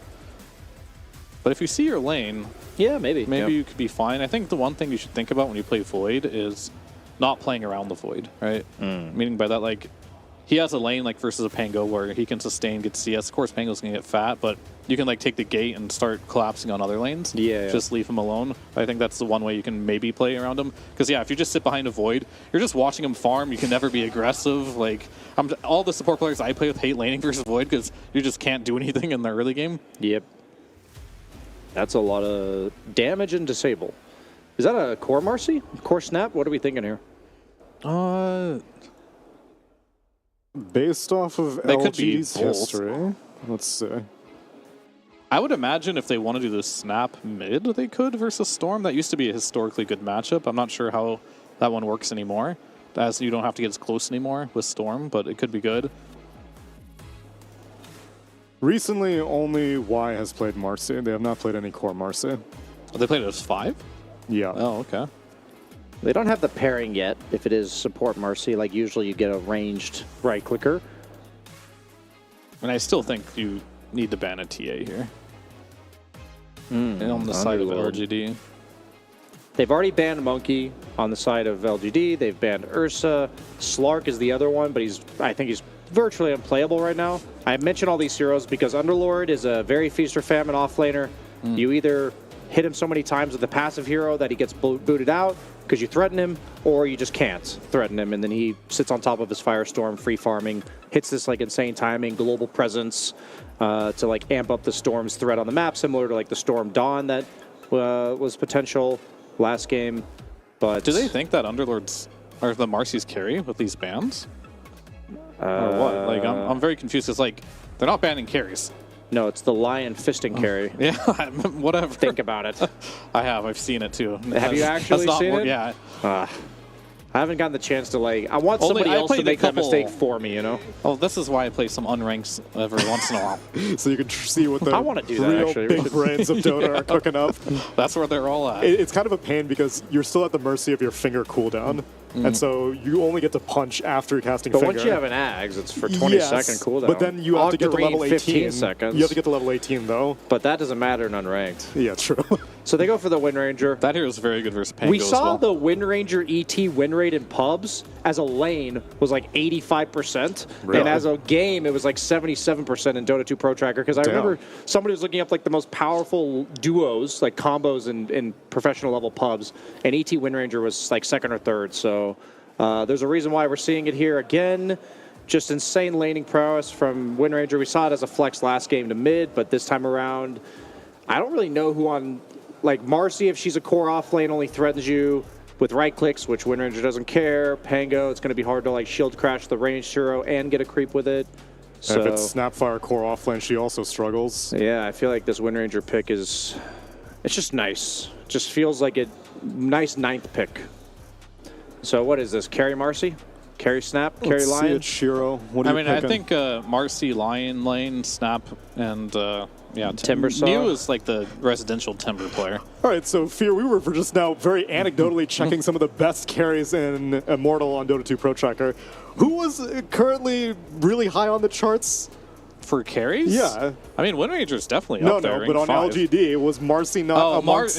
Marcy. I mean, I was like he always on there. Like, it's But by you the said that rating. there was a qualifying aspect to that, though. I mean, yeah, it's because normally this hero is played with IO, right? Generally speaking. And it has like a very low amount of games. Like, let's say Ursa has like 5,000 games, and he has a 53% win rate. Marcy has like a 56% win rate, or 58, but only 400 games.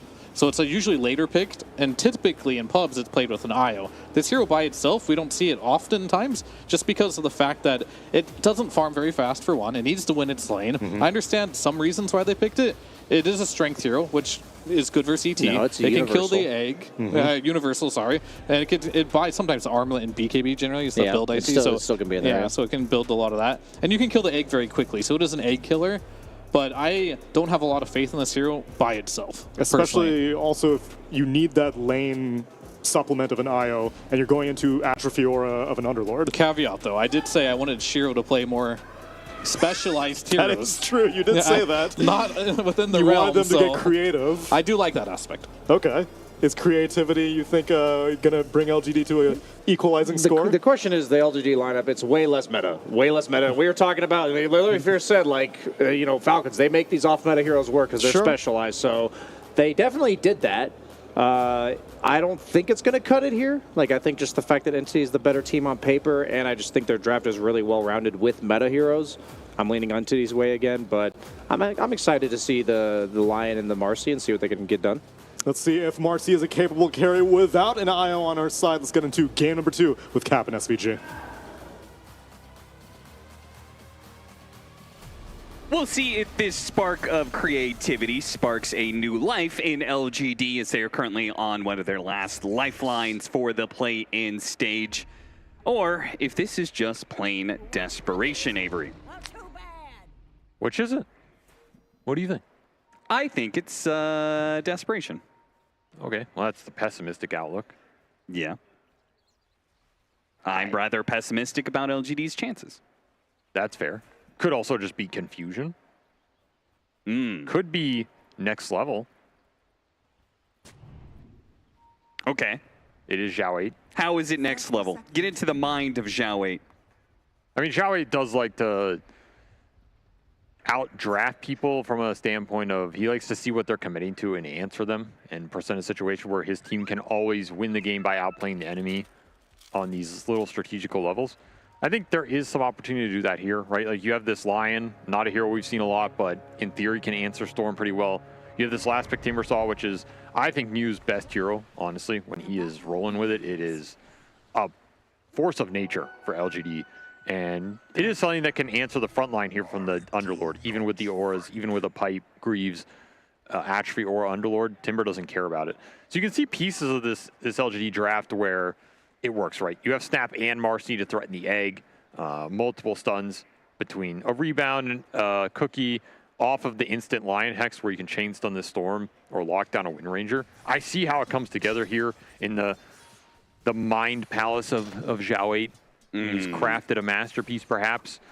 Downside of some of these drafts is like the onus of execution is really high, and it's on you. It feels like so much of this game is going to come down to how well LGD can play, not just this laning phase, but the team fights. How well can they make all of those aspects work for them? And it feels a lot more difficult than what Entity have, which, you know, they're going to go in, they're going to jump somebody with Storm, land a Shackle Shot, and then they're just going to follow it up with ET Spirit on top, Sunray going through, and Underlord's just going to be there giving aura. It's very straightforward.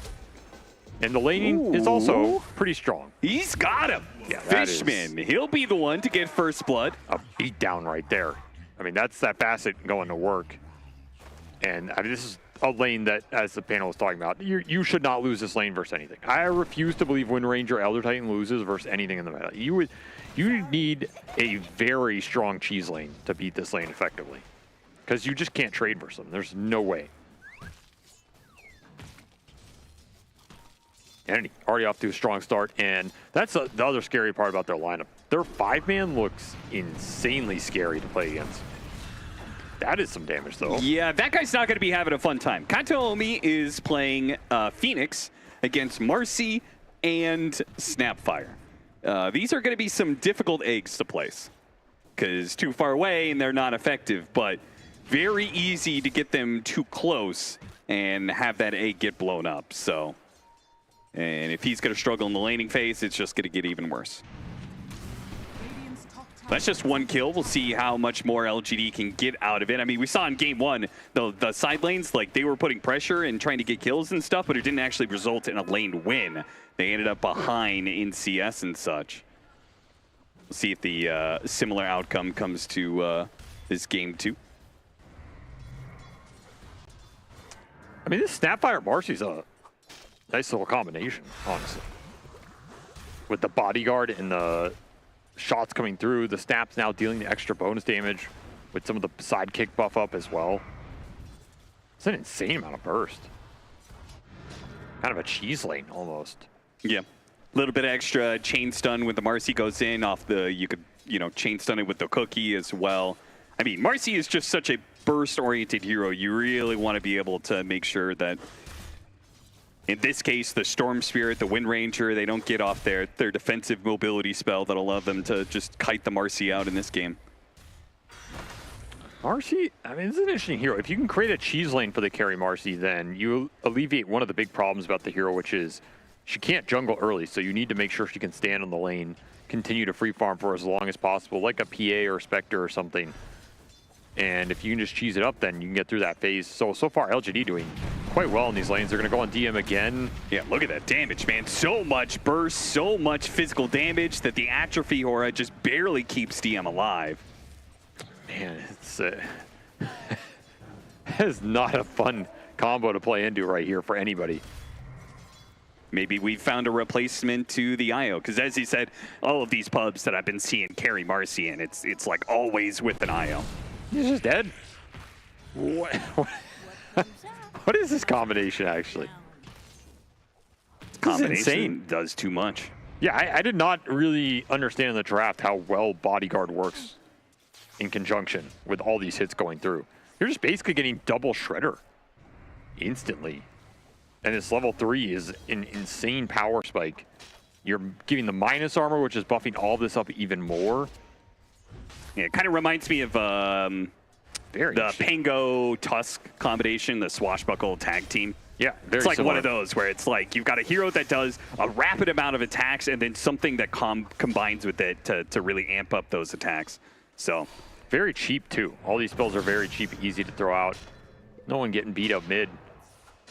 Very low. He's just dead here? Yeah. With the rotation coming out from PYW, he will die. And you said so much of Entity, a lot of their games at this play-in stage has been around and through no one, and his successful wins on mid very oftentimes during the laning phase, and then the momentum he gives them off of that kind of lead. But not going to be the case in this game. LGD, they've cooked up something that Entity may fall into a hole once again, as DM is going to die again in this lane. Every single time Shiro gets a bit low, sure, but he survives. They are getting a ton of experience out of this lane now. Just can't survive the physical burst. Even with 8 armor, it's not close.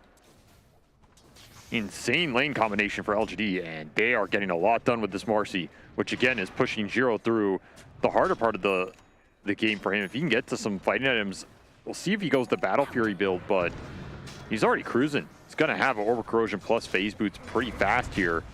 It's going to be even more deadly on the lane. You already have 6 first mid, so no one has to jungle a little bit to avoid that extra line gank that PYW is looking for.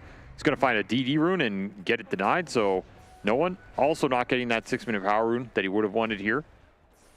LGD, very strong early game for them. They have Timbersaw free farming during all of this action. Find another kill. Yeah, wbg should be able to run him down, no problem, as he has a pretty big movement speed advantage here. Kataomi tries to hide away in the trees, shot down.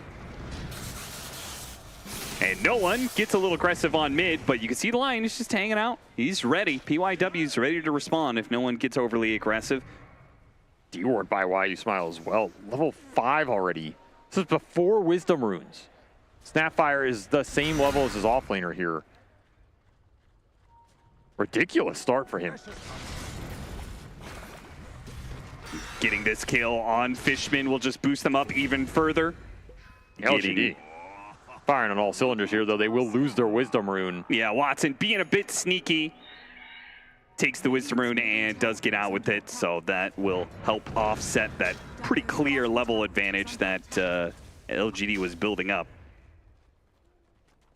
Straight back into bottom. DM, he's level 4. He's a level behind this 5 position. That's how much work this combination has done down here.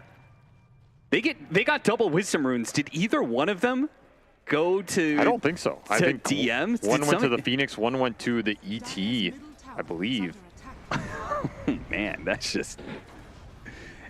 You're struggling, but apparently you're not struggling enough to get the helping hand out. Should have been lower level, honestly. Yeah, seriously. New, he had one more tree to be able to get on top of Watson. Might be able to get the return kill very easy with Echo showing up. So, worthy exchange, core for support. I mean, where do you go right now on the map if you're Endy? You have to use this Storm to make the moves, but right now it's you just trying to skirmish into these super high level heroes and you're struggling to do it. They're going to find... I mean, you absolutely go to the Marcy double lane. kill. Okay, yeah. That I did not expect that to work as well as it did. Yeah. I actually just got both here. That was a killing spree on wbg as well. So almost 1,000 gold total there and a lot of experience going back into DM who needed it. I mean, Marcy's a hero that really accelerates in certain 1v1 or 2v2 scenarios, but you outnumber her and she just kind of falls apart. So I would expect more Entity rotations to this lane. Wouldn't be surprised if like Watson decided to go through the gate or something like that. I mean, imagine if LG had gotten one of those Wisdom Runes, they would have had 6 on this snap as well. Might have been able to just snowball completely out of control. Big Entity made these little turnaround plays, and of course they still have Watson mostly free farming top here. Gonna try and send another gank into him off the smoke. Shut down this Wind Ranger who's mostly free farming up here. Don't think Watson sees this one coming. No, wrap around from behind from PYW combined with the smoke. This is just so many heroes that surely they'll be able to get the kill, and they do, thanks to the Earth Spike. Still though, New, he's probably gonna die as Stormbeard hits him. Can they get the chain stun off of this one? Doesn't look like it. No one is actually gonna go in deeper, goes for the kill on PYW, and thanks to the Supernova, he feels safe enough even if he's out of mana. Try and chase after him. Shiro's not gonna quite get there in time. The Underlord gonna pop the ultimate, so they're gonna turn this one around, go for the support. wbg trying to get a cookie away, caught inside the ensnare of DM. Echo, actually, Shiro still wants to take this fight with his ultimate. He's not really healthy enough. They do manage to get the kill on Fishman thanks to Echo landing that shield crash. No one, beautiful shackle. That cleans up Shiro and keeps no one alive. Mew has to go for the kill on Kataomi instead, which he will. Chakram will slice him out of that fight. But a power shot from a distance keeps these heroes honest, keeps them from chasing after no one too much further. In fact, a mango being given away. These heroes are a little bit low on LGD. Entity, we're thinking about seeing if there was some potential for yet another pickoff, yet another galvanized stack for no one. Maybe LGD lucky that Arcane Rune did not spawn top as well. That would have refreshed no one's resources here. It kept him out of the map, but big fight for him. He played that very well. The aggressive jump made it so the Pangolier could not chain stun him, made it so the Snapfire ult could not land on him due to the minimum range. And then just kites back into the egg. Very well played by him throughout that entire fight. Pushes him to the top of the board here, which is exactly what Entity needed. Overall, fairly good exchange for them, considering how weird that fight was at the start.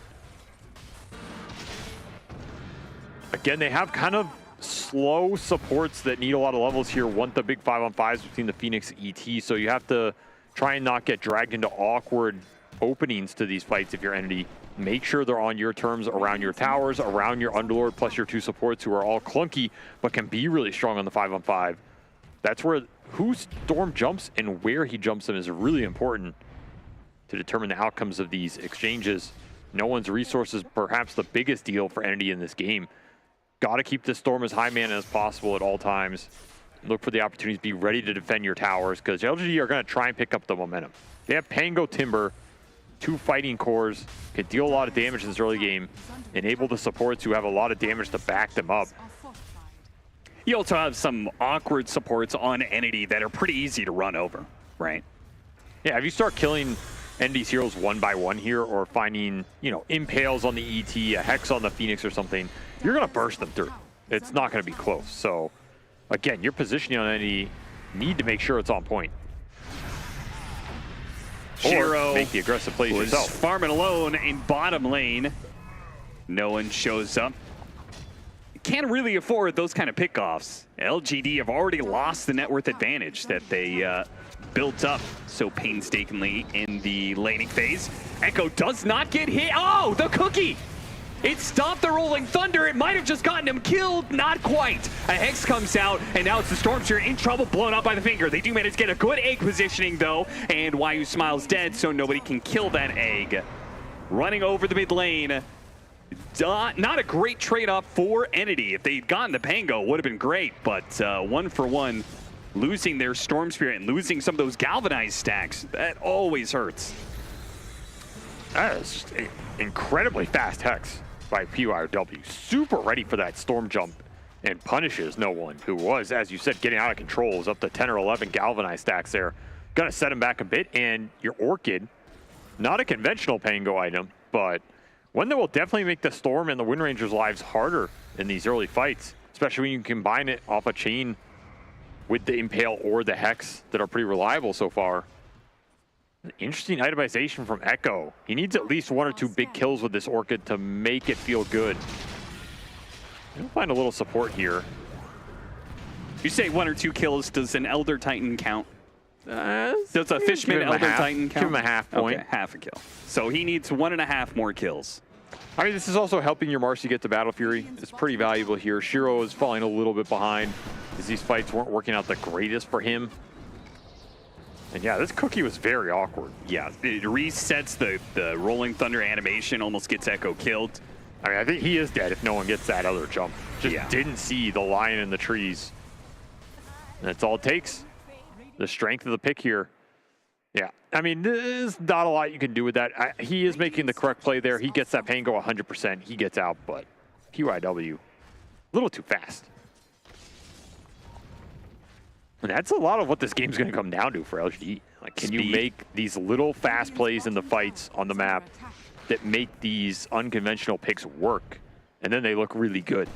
Well, let's say you miss that Hex. That whole exchange is just awful for you. It really comes down to some small spell casting here and getting your Marcy into that late game situation where she can just power through some of these cores.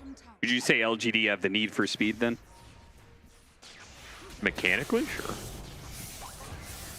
They have the need for some wins in this group stage, I'll tell you that much. Yeah, that's certainly true. 2 and 5, not looking great, but looking perhaps a little bit better in this game too. If they can get this kill on DM, there's 1.5 for Echo. So Orchid I'm not sure if the Orchid was actually needed for either one of these kills he's gotten so far, but doesn't hurt. Fishman going for a D ward, gets caught in the process. Manages to live. Whoa, wait a minute. Now they've got the stomp on them as well. Rolling Thunder doesn't matter. The damage from Watson with the focus fire, and PYW will get cleaned up as well. No one just got a kill in bottom lane, got that pick off on Snapfire, just showed up for 2 kills at top. Now he's going to TP to mid and maybe catch Shiro. Wait, no, Shiro's just going to kill the egg. He'll go for Why You Smile, an easier kill perhaps, and has to commit his last bit of mana to be able to get that kill. Does get it, but he dies in the process. Shiro underneath the Chakram. Mew, can you help him out? He can. Gives him the positioning to hop up the cliff, but he will tick out.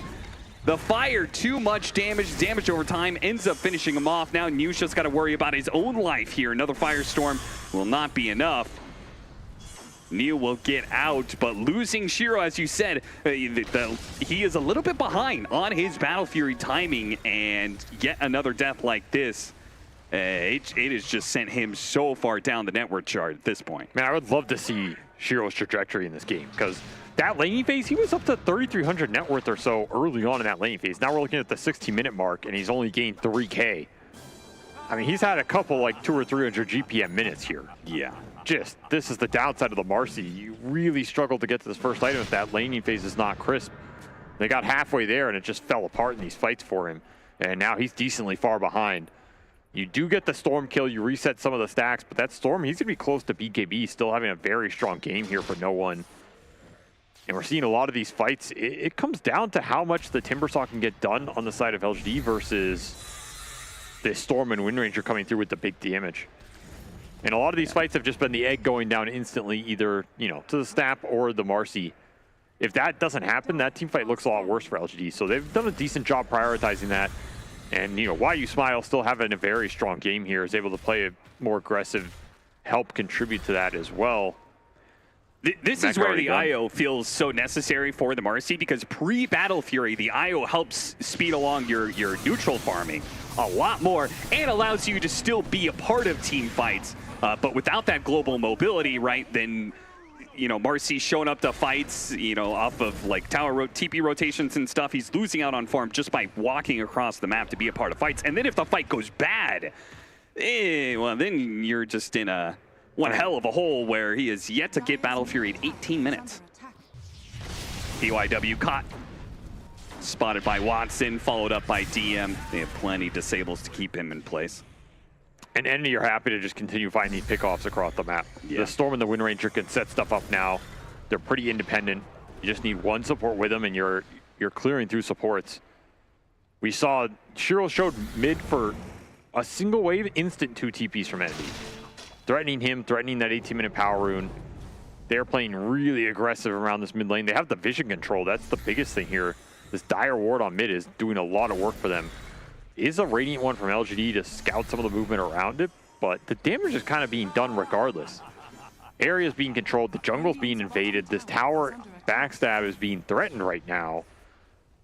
Not an easy fight for LGD if it doesn't start on their terms. If the Storm jump and the Shackle come through, then you're going to be able to egg and stomp from a defensive position, and that's very hard to interrupt. You don't have backline jump here on LGD with your 2 supports. The 2 supports have to stun heroes that go into them. So if Entity are jumping, LG are getting those stuns, but the fight is still good for their supports, then the Stomp Egg can maybe bail you out. We'll get you to the Battle Fury here. It's 19 minutes. Pretty slow here for Shiro. I don't think he's happy about this timing. But again, he invested in Orb Corrosion plus Phase Boots for that laning phase. And right when he made that investment, he pretty much got nothing off of it for the next 10 minutes. Yeah. He's going to push towards BKB. He'll be pretty strong in the fight with the BKB, but that Focus Fire is going to be his biggest threat this game. Not a lot you can do about Wind Ranger running in, ulting you, and running you down with her own BKB timing, which might come out at a comparable point here. And did this Orchid pay off for Echo on the Pangoliera? Does not feel like it did. Not a single kill on the Storm Spirit. Nope. Because of it, so I'm going to say no. If they'd gotten even just 1 kill on the Storm, I think it just does so much to slow down his Galvanized stacks and stuff, and I would say 100% worth it, but not the case yet, anyway. And having BKB means very likely That Orchid never will result in another kill on a Storm Spirit, but they can get some other kills, like Fishman in the mid lane. That Blink for PYW will definitely help get this Orchid a bit more usability. This is a tanky hero to go on. Yeah, not the fastest kill for sure, but if the TP rotations can't come in quick enough, only YU Smile was able to come in because they made that move on mid, right? They showed PYW, they used Rolling Thunder mid, and so Entity's saying, okay, well, those are two incredibly important heroes for LGD. It just means nobody's here to back up this Timbersaw. Global ability from the Underlord is what pushes that gank over the edge, and Entity bringing numbers to all these fights, playing the map really well. They TP no on top. He's going to be able to go back through the gate here. You're going to be able to threaten Roshan if you want to. Just very fast map movement, collapsing everybody on these ganks into the objectives. Going to be able to put an Aegis probably on your Storm here. Despite what Watson might want for himself, I think his BKB is flying out. It is done. He got Grofo as well. Everything lining up here for Entity. They have double BKB cores that can start the fights for an Underlord giving you the auras, two supports giving you a lot of team fight. And there's nothing to really dissuade the single target focus from these two BKB heroes. Again, similar issue to what LG had last game, where what happens when Windranger and Storm BKB jump you and start setting stuff up on their terms? You don't have a response. In fact, you have zero control outside of, I guess, Marcy Basher way later on. Which isn't even that easy to connect here on these cores. So you have to start fights on your terms if you're LG. You need to start finding more pickoffs with this Blink Lion on the map. More fights where you catch that Hex or Cookie Stun or something before a BKB gets committed. Maybe on that first jump. That is something you can look for. But find a Tormentor. It's something that can't BKB against you, so it's a little bit of value. But you are getting constricted on the map quite fast here. And how much space are you willing to give up during this Aegis period? Are you willing to bleed out another 4 or 5k net worth just to get through that part of the game and look towards the BKB on the Marcy? I don't know if that exchange is good enough to warrant it. Yeah. This is a bit of a problem. Maybe it's not a problem that LG are going to have to worry about, but just for other teams, the fact that Entity feels like you can't give them Darkseer, and this Windranger has actually proven to be a pretty interesting choice for them as well, because the fact they can run it both in 1 or 2 position. Drafting may be a bit of a conundrum for these teams facing up against Entity the rest of the tournament. New dying like that, though. Continued mobility of Storm Spirit and Underlord. They're just meeting their mark everywhere he goes. Look for the pick off. They do have some decent burst, and yeah, that's enough. So there's your Aegis gone. Ooh, they missed out on being able to get that stun on the Phoenix. Maybe they could have gotten that kill real quickly, but got off the Supernova. Now in the second life, the Storm Spirit, he'll run down probably both supports. No one's just dominating, man. Yeah. Like, he's had a couple deaths this game, but they've mostly been deaths to enable the team in the fight. And I don't think he's minded at all, because all 3 of Entity's cores are sitting very pretty here. Their team fight's coming alive. And LGD, they don't have a lot of 5v5 of their own. There's no big Black Hole or Ravage type spells within this lineup. You have Rolling Thunder, that's it. But you're against a 2 mobile core lineup and a Phoenix who doesn't care about it, so can't rely on it too much here to give you the AoE control. Your comeback mechanisms are pretty limited. It's, again, pick off on the map.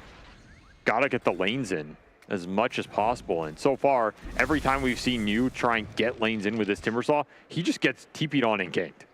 And there's a portal gank from the Underlord to give you the extra numbers and damage required for that kill. If the Timbersaw cannot get the lanes in, LGD are really in trouble this game. Because the Lion's just never going to see anybody to jump. So it's going to be a 3-man smoke here, 4-man smoke from LGD.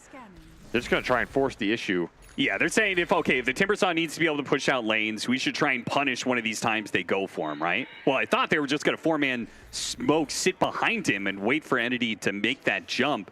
Instead, they're being a little bit more proactive. Very aggressive. Moving all the way behind this Tier 1 tower. They're going to break on the low ground. PYW jumps in, but he doesn't get the Hex in time. Watson pops the BKB, and the fight's already over. Yep, that's it. That was an incredibly blind and risky maneuver from LGD. But I guess maybe they just felt like they were behind. They had to take certain drastic measures. It's just such a hard lineup to do that into because, again, the counter initiation is very straightforward for Entity, and you are super reliant on that Hex landing before a BKB. Yeah. Which Fishman, he's in the right place at the right time, pops the smoke, gives enough time for Wind Ranger to get the BKB off, and then, yeah, that fight's just over instantly. There's no turnaround potential. There's no Pierce for LGD in that type of scenario. They'll find a lone Underlord, but the damage is not too fast here. It's really not that threatening. Now that Watson's here, Echo just has to use the rest of his Rolling Thunder to TP out. And Yu's going to have to take a longer ride back to his side of the map. May still be caught, not realizing they had vision on him. Saw him moving up like that one. And they just keep him in place of the Supernova. They have plenty of damage. More stacks for the Storm here, up to 18. Lincoln's already done for no one, by the way. And he's going to go for the kill on Echo. Shiro, he's going to make his first entrance in a while. Kind of messing up the Earth Spike, but it doesn't really matter. They get that kill. That is the first show of the BKB from Marcy. Gets an Underlord kill to trade out for the Timber Saw. Not the biggest impact, but it's something, I guess.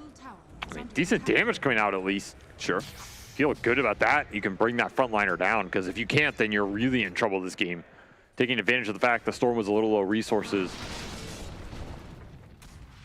But man, is no one big this game. Like, the fact you already have BKB and Lincoln's up on this Storm is incredibly scary, because a lot of your control versus them is that instant Hex. Not a lot else to reliably pop it either. Like, what are you popping this Lincoln's with on the side of LGD? I mean, there's nothing, right? Yeah. You have to just throw the Hex Impale in there and hope you can land them, but not an easy task. No one continuing to hunt with the same gate play on whoever tries to push this bottom lane out. And they just get a great clump up that they immediately take advantage of. Both supports will die. Every time someone has tried to get this lane in for LGD, it has gone horribly wrong. And Entity is just getting stronger and stronger so they can make moves like this. They make that move at bottom lane while the other two-man team of Fishman and Watson get a pick off still on you. Not even the mid lane is safe. I mean, he can't even push out the mid lane into the river. Entity have really abused LGD on these lanes this game. They have set up the gank very fast and refused to let LGD get this safe lane out. And there's just no space to operate in. It's shutting down everything of what they want to do right now.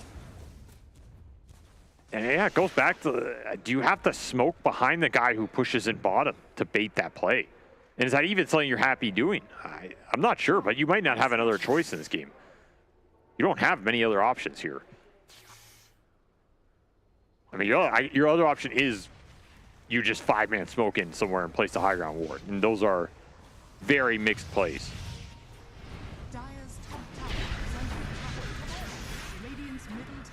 Trying to threaten a BKB pop, but Shiro will not bite. He is working towards that basher to give him something for those BKBs. Not going to do anything against the Wind Ranger, but maybe you can catch the Storm. Some Hopium. Yeah, once more levels. Oh, they know he's here. They know he's here. They get the grab just before the TP completes. He's out of mana. He is, but Echo is out of TPs. So he can roll as far as he wants, but he's going to have to get out of vision and hide away somewhere. I guess he's going to be okay, but they are cutting across the map on the side of Entity. May not be chasing down the Pango, but they'll get something better. A nice beautiful shackle shot, a good response though. PYW gets the Hex, stopping all the damage out from this Wind Ranger, and the Wind Run's going to run out soon. Still, he gets off the BKB and starts making his distance away from some of these damage dealers. Some desperate shots out from the Kisses. None of them are going to land on the Wind Ranger. Can't finish up that kill, and you left alone on the high ground. No one pushing for more. He's got the mana to chase. He's got the mana to be able to go for the kill on both the Snapfire, and he'll collect Shiro's head as well. Go for the Lion underneath the tier 3. Entity are just so strong, and the base means nothing to them. Will not slow them down a heartbeat. They'll just keep going. 27 galvanized stacks for this Storm right now. Jeez. Absolutely out of control. LGD, they found the Chainstone on the Wind Ranger. That's the dream scenario for them, but not enough damage to finish him off. Unable to sync it up, and another disaster of a team fight for this squad that is on the brink of maybe facing elimination in this play-in. Echo, did he not know they were going to come back through that gate? I mean, what is he supposed to do? It's his tier 4s. Can't blame the man. If you're not safe here, you're not safe anywhere. You might not be safe for the rest of this game, which might not be very long at this point. Kennedy just took this map over, and LGD just not challenging what the Storm Spirit can do enough, it felt like. Didn't sync up the core and the supports in the right places at the right time to shut down these heroes, and could not get the lanes in. And when that type of game happens and it's clunky and slow, carry heroes like Marcy do not thrive. No. At all. So they are in a very tough spot. You probably got one good fight left in you here. You're going to have to find a very good jump with this line. It is all on PYW. They find the ward that's inside their base from Fishman and that gate play earlier. But Entity will not give LGD the opportunity to make this smoke work, at least not immediately. Oh, nice little arcane rune for no one. Oh, in case he needed more mana. Made no one on the low ground here. No, he zips forward. And with the BKB activated, there goes LGD's hopes of a pickoff. At best, Echo can maybe make it out with this Rolling Thunder. But without Rolling Thunder, they certainly can't take the team fight. Now they've been caught inside the pit. They couldn't afford that one. That's just a free setup for the egg on the outside, just to make sure LGD are not going to try and bail out those two heroes. And another gate, another reset. If you didn't have enough mana regen between the bazillion galvanized stacks and the arcane rune, well, now you also can just get a free trip back to base. So many resources to work with here. I mean, this Underlord looks so good for Entity because the relentless aggression is just made even more relentless by the fact that they have these non-stop global ganks or these, you know, these trips back to base that top them off on resources and keep the pressure on. I mean, he's 10-4-15 on this Underlord. He has been involved in almost every kill here. Yeah. For DM. Made it look really strong in this type of game. Just backing up whatever no one wants to do. Knows he has the auras coming through that gate on every single jump.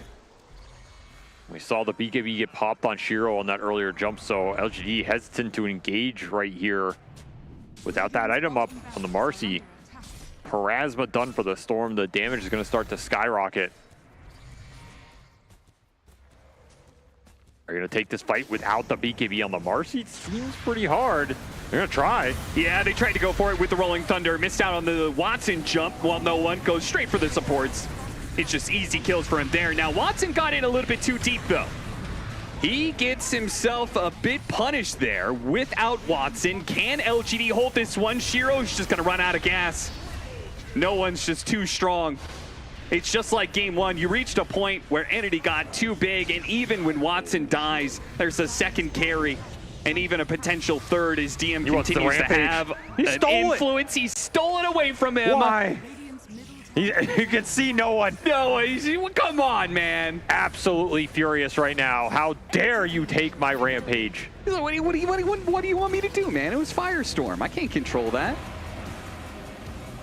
An insult to an otherwise perfect game here from no one. Well, not perfect, but a very strong one, as he makes this Storm look like a hero you need to ban against this team, because every time I see him get his hands on it, it just looks way too good. What it does for the support duo, how it lets the other two cores just kind of play greedy on the map, push the lanes out and connect to him, just sets everything up on a platter, man. I mean, if you're a support player, you would love to play with this guy right now, because he's making your life easy. He's owning a lot of the mid matchups. Even when he doesn't, he still makes the recovery plays, and then he's just setting up every gank, every move. He ends this game 15-3 and 18 on the Storm with a rampage stolen by his teammate.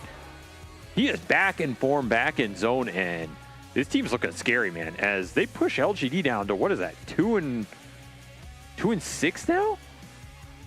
Yes. That is a brutal spot to be in for them. I mean, they're looking not even to make that many play-in bracket right now. So LGD are on dire terms, whereas Entity continuing to thrive here, continuing to find out what works for them, and looking strong. Looking very strong. Entity have gotten themselves into a very clean top 3 position for the play-in stage, just where you want to be. LGD, I mean, last series tomorrow, they're going to have to hope that G2IG are also struggling, and they can take somebody else out of this this elimination hole that they're currently sitting in. Either way, we're going to go to a break before we go back to our panel to break down this game 2.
لحظات البداية عاشت معنا. كنا نحسبها وقت للتسلية بس، نحسبها بس ذكريات. عبود أعطي أختك اليد يا ولد. ابتكرنا فيها ابتكارات، وإذا بغينا قلبناها خرافات. كنا نحسبها بس لمة وصحبة وسهرات، انتبه نوب ترى نوب. لكن كنا نشوف عالم ما حد يشوفه. ليت يشغل وقته بشيء يفيده. الله عليك على اليد سود. عالم كبر وعاش فينا، عالم الحماس فيه يوصلك كل مرة لحلم أصعب، بس ما يصعب عليك. بارت معك وين ما تروح.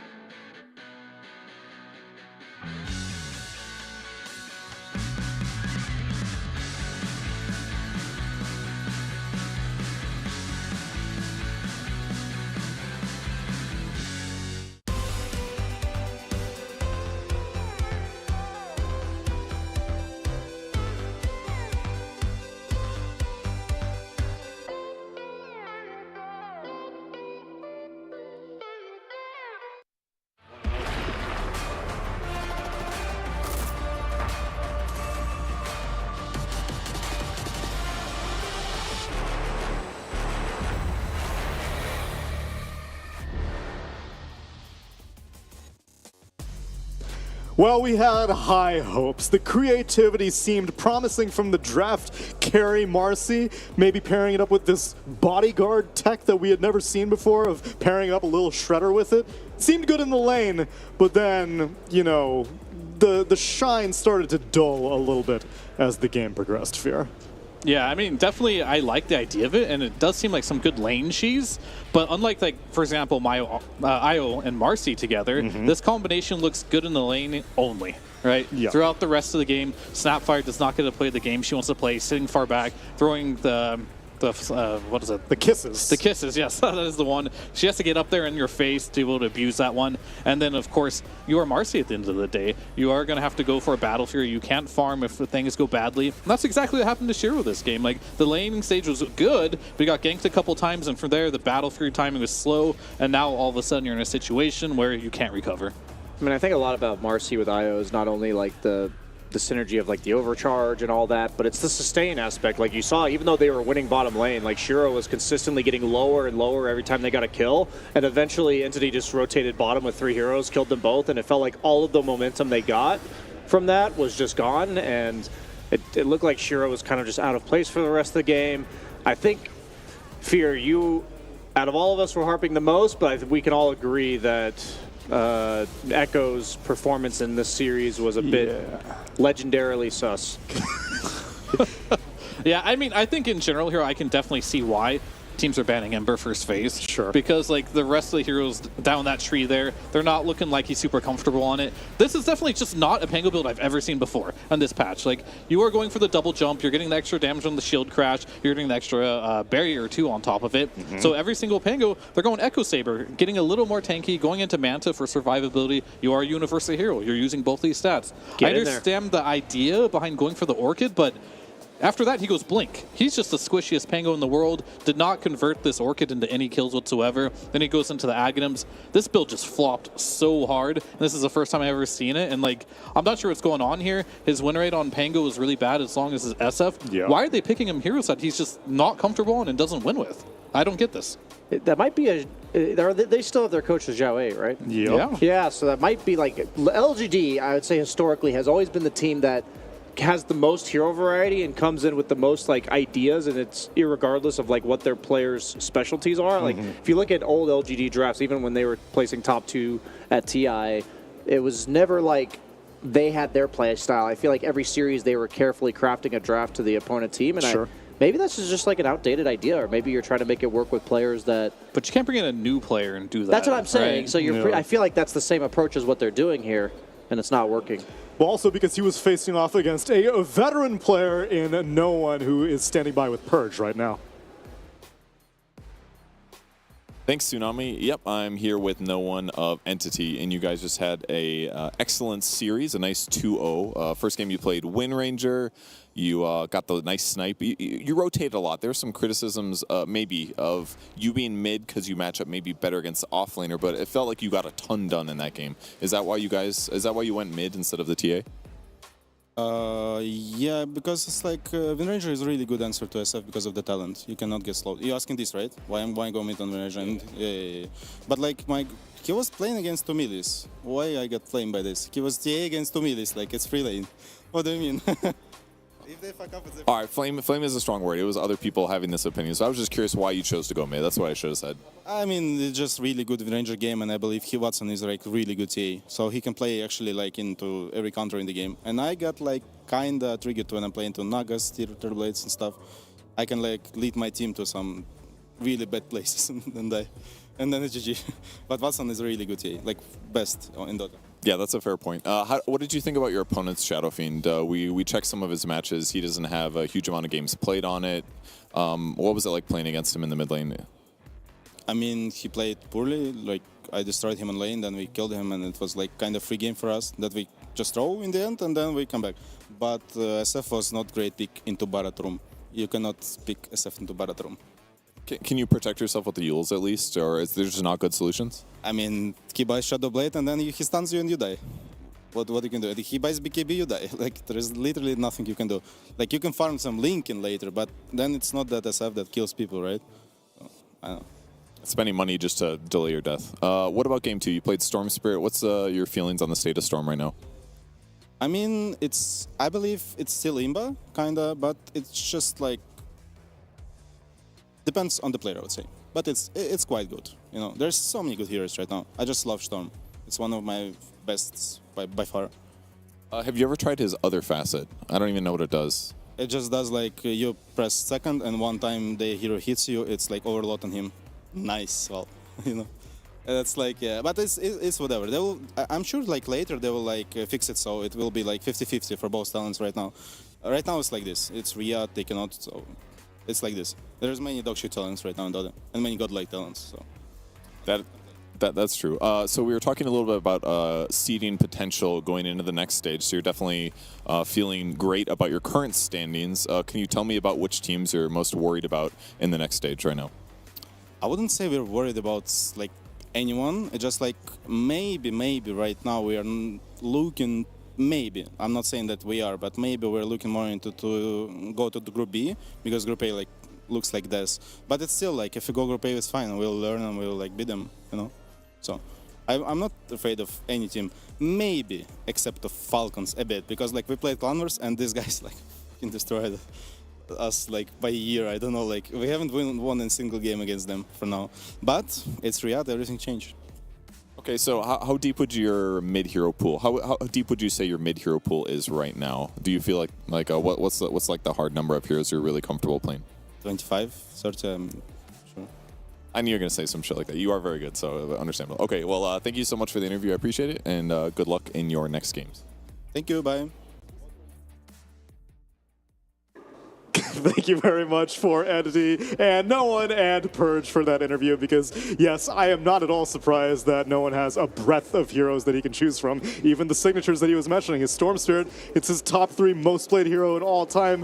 120 games, 67.5% win rate. Even his Wind Ranger, who we saw in game number 1, was also fantastic. 56% win rate on that. So clearly there was a little bit of a mid-diff in this series. I'm really glad Purge asked him that question. He's like, yeah, he just played like crap. So, I mean, at the end of the day, it's like all the things you were talking about with the SF game where you're seeing like these little things he could be doing that are like efficiencies. I think that also plays into picking the hero in like a not so good matchup. I know I was saying Entity's been picking Spearbreaker as a response to the first pick SF. And in that game, the Spearbreaker came out first. And there's just something off here when you see a player that he's getting heroes he's not that great at in situations that he's not comfortable in. He's not enabled. It talks a lot about there's something going on within the team that leads to this, and I don't know what it is. I mean, also veteranship is very big there. I think one thing No One said that stuck out to me is like, yeah, I could have played TA, but I know I'll get triggered if I play this hero and make some mistakes and throw the game where But Watson, on the other hand. Yeah, he's really good. I don't know if Echoes has the voice yet to be like, no, like, this is not the hero for me. I'm just going to play whatever you tell me type of thing. And that's veteranship right there. That's true. Absolutely. And having a strong voice, which right now, maybe it just may be a systemic issue with the region. Because if we take a look at the standings right now in the play-ins, China as a whole are not doing very well. We just saw LGD fall 2-0 to Entity, but meanwhile, G2IG also just got 2-0'd by Beast Coast. Yikes is indeed the case. Yeah, they just got 2-0'd by Beast Coast, and then obviously we are going to be covering Azure Ray in just a moment, who are 0-6. What is going on with the China region? China? Wow. 3 of the 4 bottom slots are China and then NA. Who would have guessed?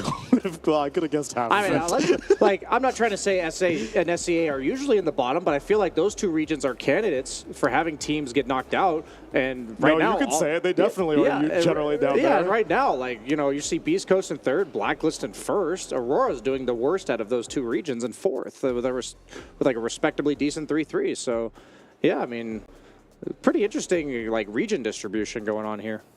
Yeah, it's rare that we can actually pinpoint specific trends. Usually we have like a standout team from one region be topping the charts, and then everyone else is kind of bringing down the region. But here, it seems shockingly unified, which I'm confused by. I wonder if, like, in the region itself, like, I don't expect XG to, like, have these type of performances later on. I hope but, not. like, NA's gone through this, right, where we just had one team at a time. Yeah. I wonder if that's the direction China's going, or they can fix it. Well, hopefully they can fix it, but right now Azure Ray have a real uphill battle against them because we are going to be covering them versus Heroic. That's right. It's the top of the group versus the bottom of the group coming up in around 15 minutes. Stick around for more Riyadh Masters at the Esports World Cup.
Don't believe what you read, not all words are the same.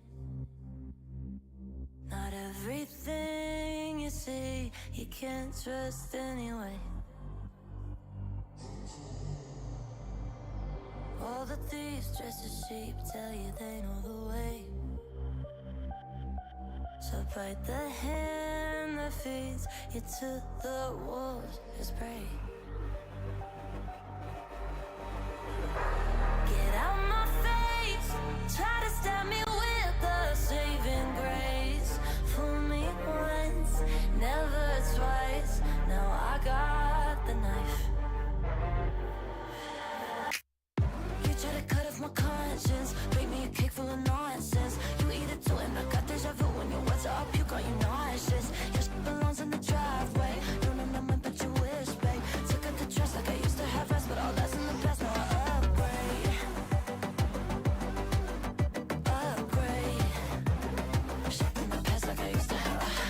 Snap to see on the pictures, they flash on the page. Now they're pleading on the fifth and last mistake. But I know that dirty secrets the gamekeepers hold the keys to the gate. Only open for the pawns who sell their souls just to play.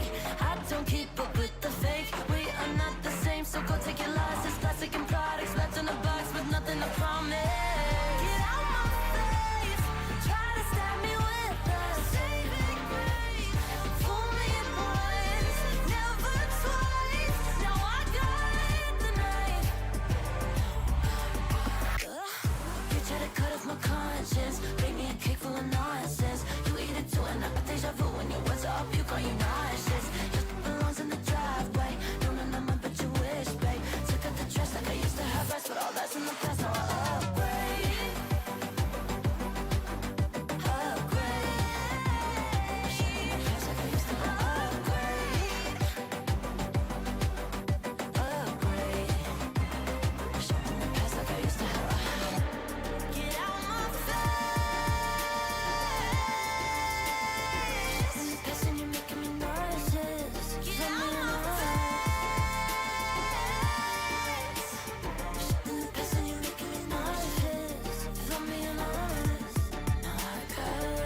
I'm here with Faith Beyond. We're about to get his photos for the event, and I'm going to start with the obvious question because last year you were literally talent working alongside me, and the year before you won the whole thing. So what are you expecting? How are you feeling coming into this event?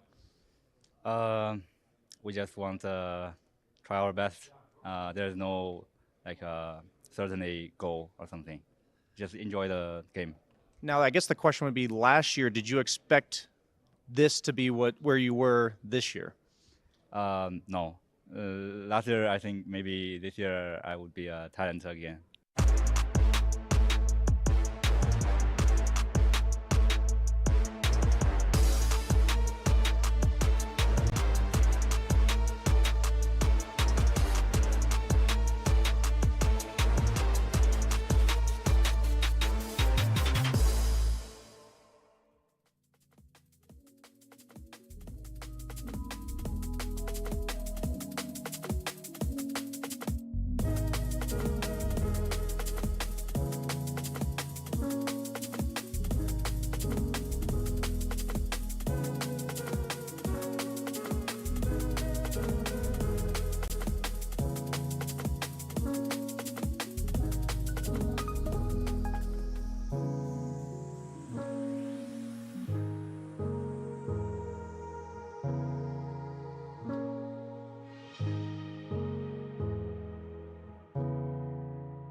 Welcome back, everyone.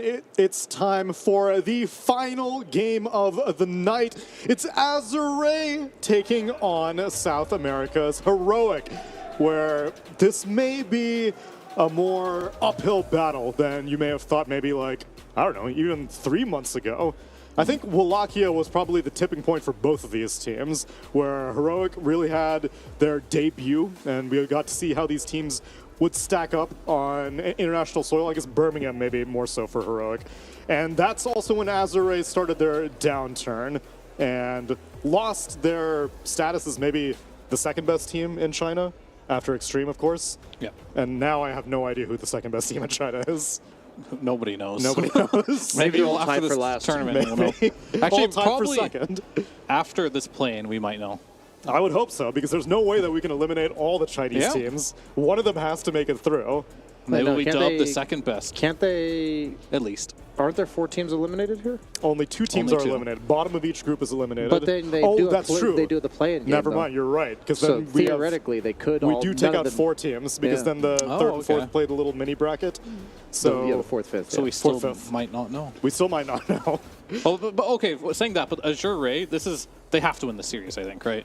They have to at Yes. least win a game. Well, so if they lose this one, and Nouns also lose their current series, which is happening right now against PSG Quest, which is not totally out of the realm of possibility, Yeah. then the very last series is Nouns versus Azure. Oh, Right. the They toilet face bowl. off against each other. But I think mentality-wise for Azure Ray, a win here is very, very important. I would hope so. Yeah, I mean, they're already doing so poorly, and if they get a 0-2 loss again, I don't know what the recovery is from that. It's going to be very hard. Whereas Nouns, like, they're not at that point yet, I feel, where they're just going to break down if things go wrong and not be able to recover. Actually, So, yeah. that's true, because Nouns is 2-4 right now. They were able to get 1 game win against Maus and 1 game win against Aurora. So you have to 2-0. So they do have Sure. to 2 actually, Yeah. Azure. So Or never 2-0 mind. Nouns in some way. Get a 1. What if we get 1 win here and then Nouns Oh, gets that's true. No, 0-2'd? they could Yeah. 2-0 Nouns. Yeah, there's more possible There scenarios. are some more outcomes. But this is the last game of the night here, as you can see from this schedule. We already had, oh wow, we're playing a BO4 apparently. Hype. Dude, we're counting our way up. The previous series was a best of 3. This one's a best of 4. Then the first one should be a BO1. Yeah, should be. Regardless, these are all best of 2s here in the play-in stage. The Entity LGD was a 2-0 for Entity, and so far it's another BO2 to close out the night here with Azure versus Rogue. But yeah, Azure, there are theoretically some outcomes where they could still survive, but this series is pretty much make or break. They have, It's they have to pivotal. win at least 1 game for any scenario, right? No, As far because as I know. if they get 2-0'd here and Nouns get 2-0'd against PSG Well, Quest, that's what I mean. They have to. Oh, okay. Then they could 2-0 Nouns still. and that means that Nouns will still only have All 2 right, game all right. wins. So there's scenarios, but either way, moving on from that, it would be good for their mentality to get that. I think Very they'll important. be happier if they win a game in this series than if they don't. I don't know if that's entirely true. Bold prediction. Yeah, actually, maybe they would be more sad, because then they would be like, but we could have won 2 games. Whereas if you just get shut out 2-0, you're like, ah.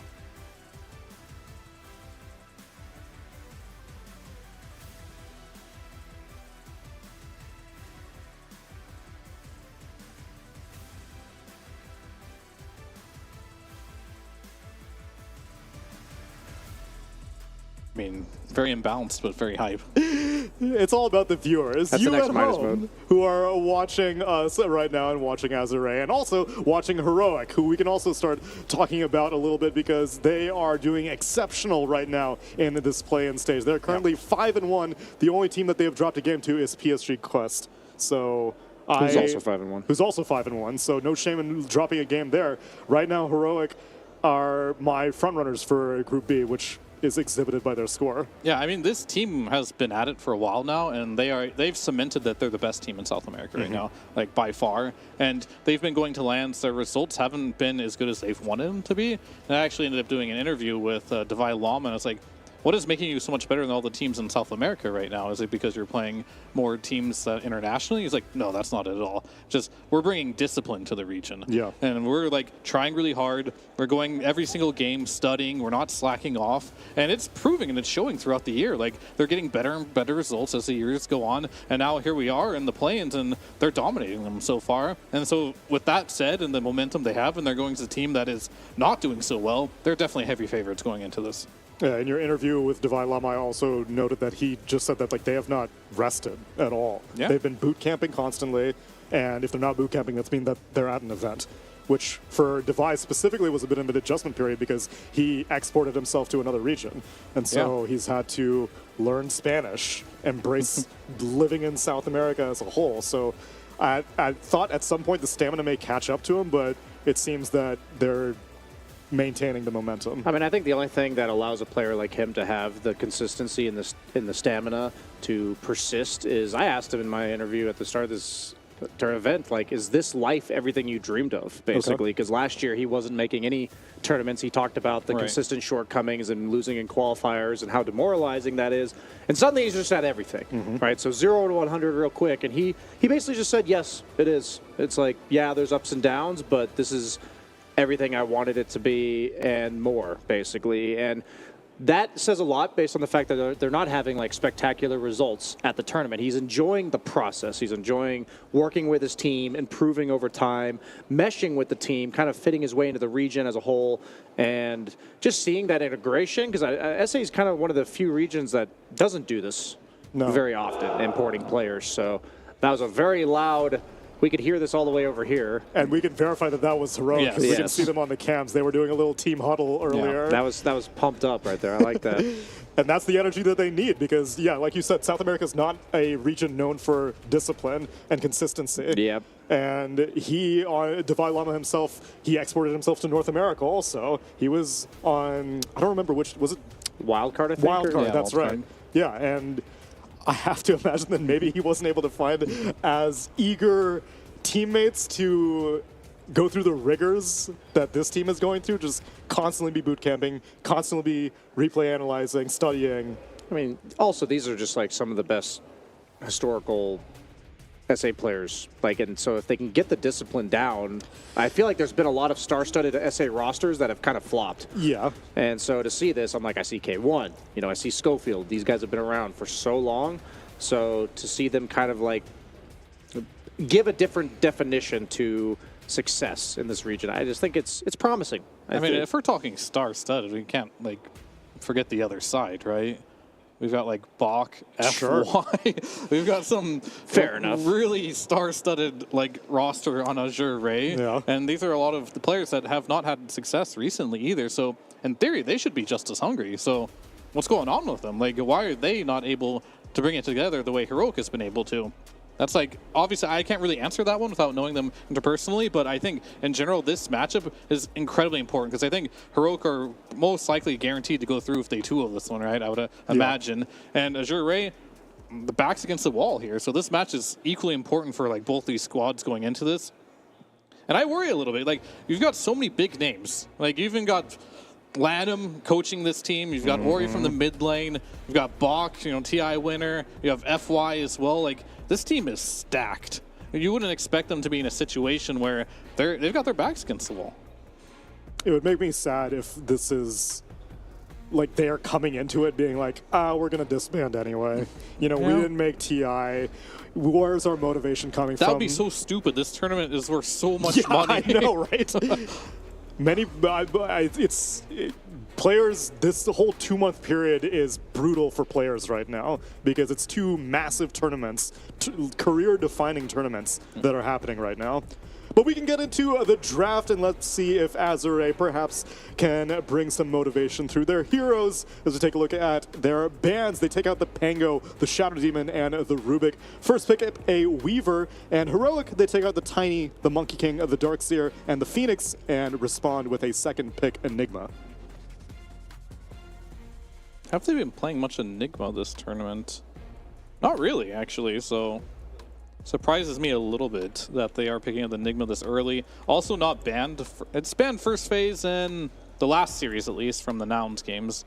But this is a hero that they can play. I imagine they can play it on 2 roles. I think one of the things that most SA teams historically have been really good at is flex picks, for better or worse. Sometimes they try to flex things where they shouldn't be flexed. Yeah. But luckily, Enigma is a hero that fits pretty well in this meta of being flexed, so I don't mind this too much. And Weaver, a hero that we've been seeing consistently brought to success, so I'm not at all surprised that Azure go for it first pick either.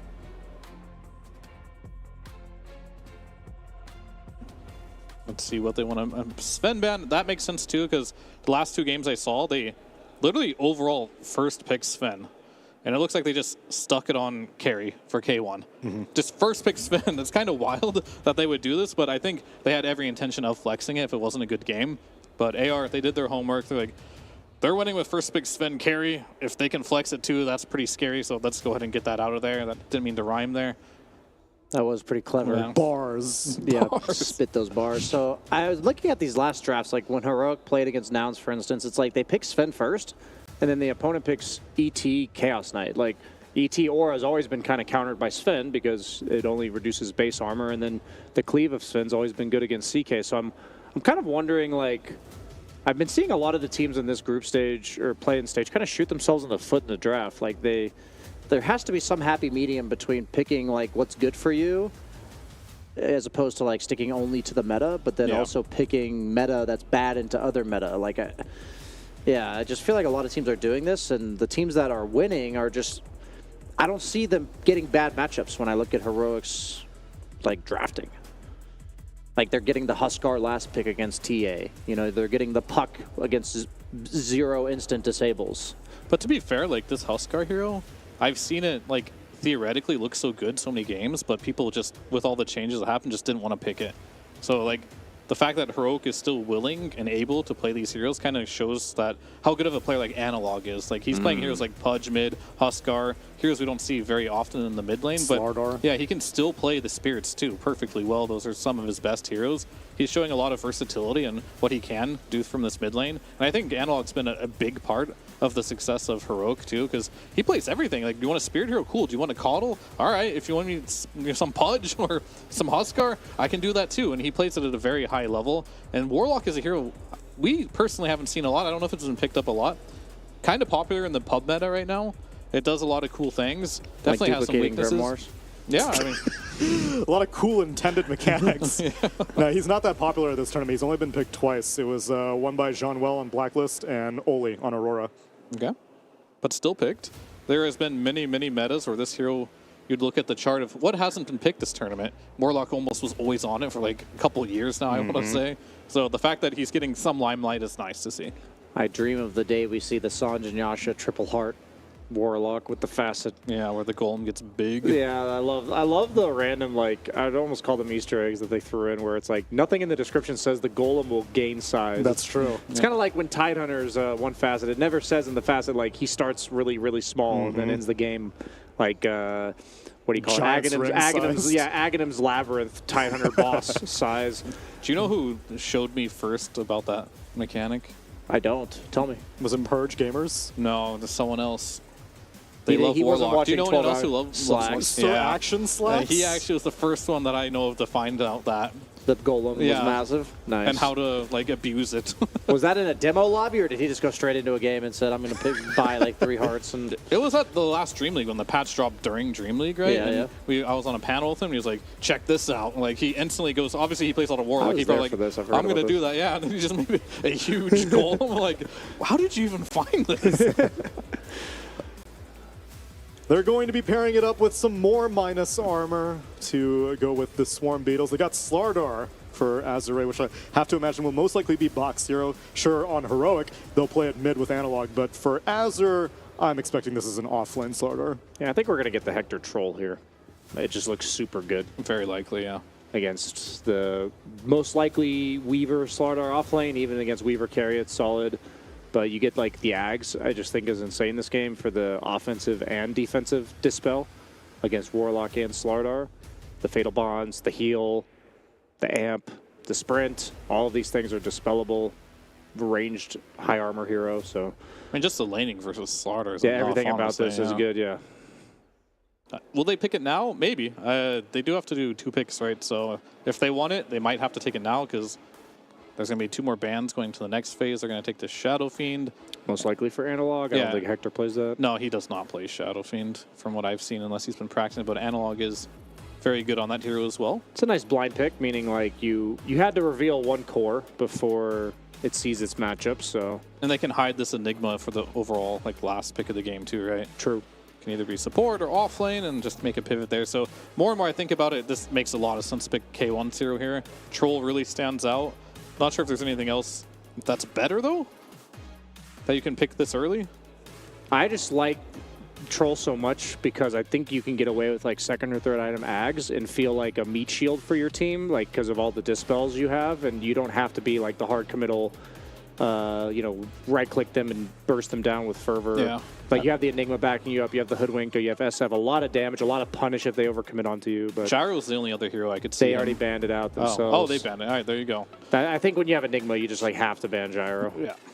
You wouldn't be keen on like a CK or anything? It's like, it's a different route. I mean, it's a good hero. So stun plus Hoodwink is always going to be reliable. Definitely burst. worse in the lane though. Like Slardar can potentially Abuse you. bully. Yeah. Later on in the game, yeah, pretty good. But I don't think you want to pick something. All right, so they're going to just show that Enigma's off lane. They're not going to get their troll for sure. Yeah, they're going to hide it. But yeah, like you said, they're not going to get it. Let's see what else they can do then. I think of like ranged carries a lot of the time, but a lot of the premier ranged carries are either already picked in the Weaver, for instance, or like probably going to get banned out. The Gyrocopter, the Wind Ranger, the Troll Warlord, like in terms of lane, he's ranged against Slardar, just so he can't get any reliable right clicks off. And for Azure, I guess they are going to have to reveal either their carry or their mid here. Well, actually, where's Weaver going, do you think? Probably support. I think the Slardar Weaver lane is the lane. Yeah, most likely. I always sleep on this hero, and it's almost always good. K1 doesn't play it a lot, but Wind Ranger is very good for Slardar in lane too. Agreed. If they want to play that route.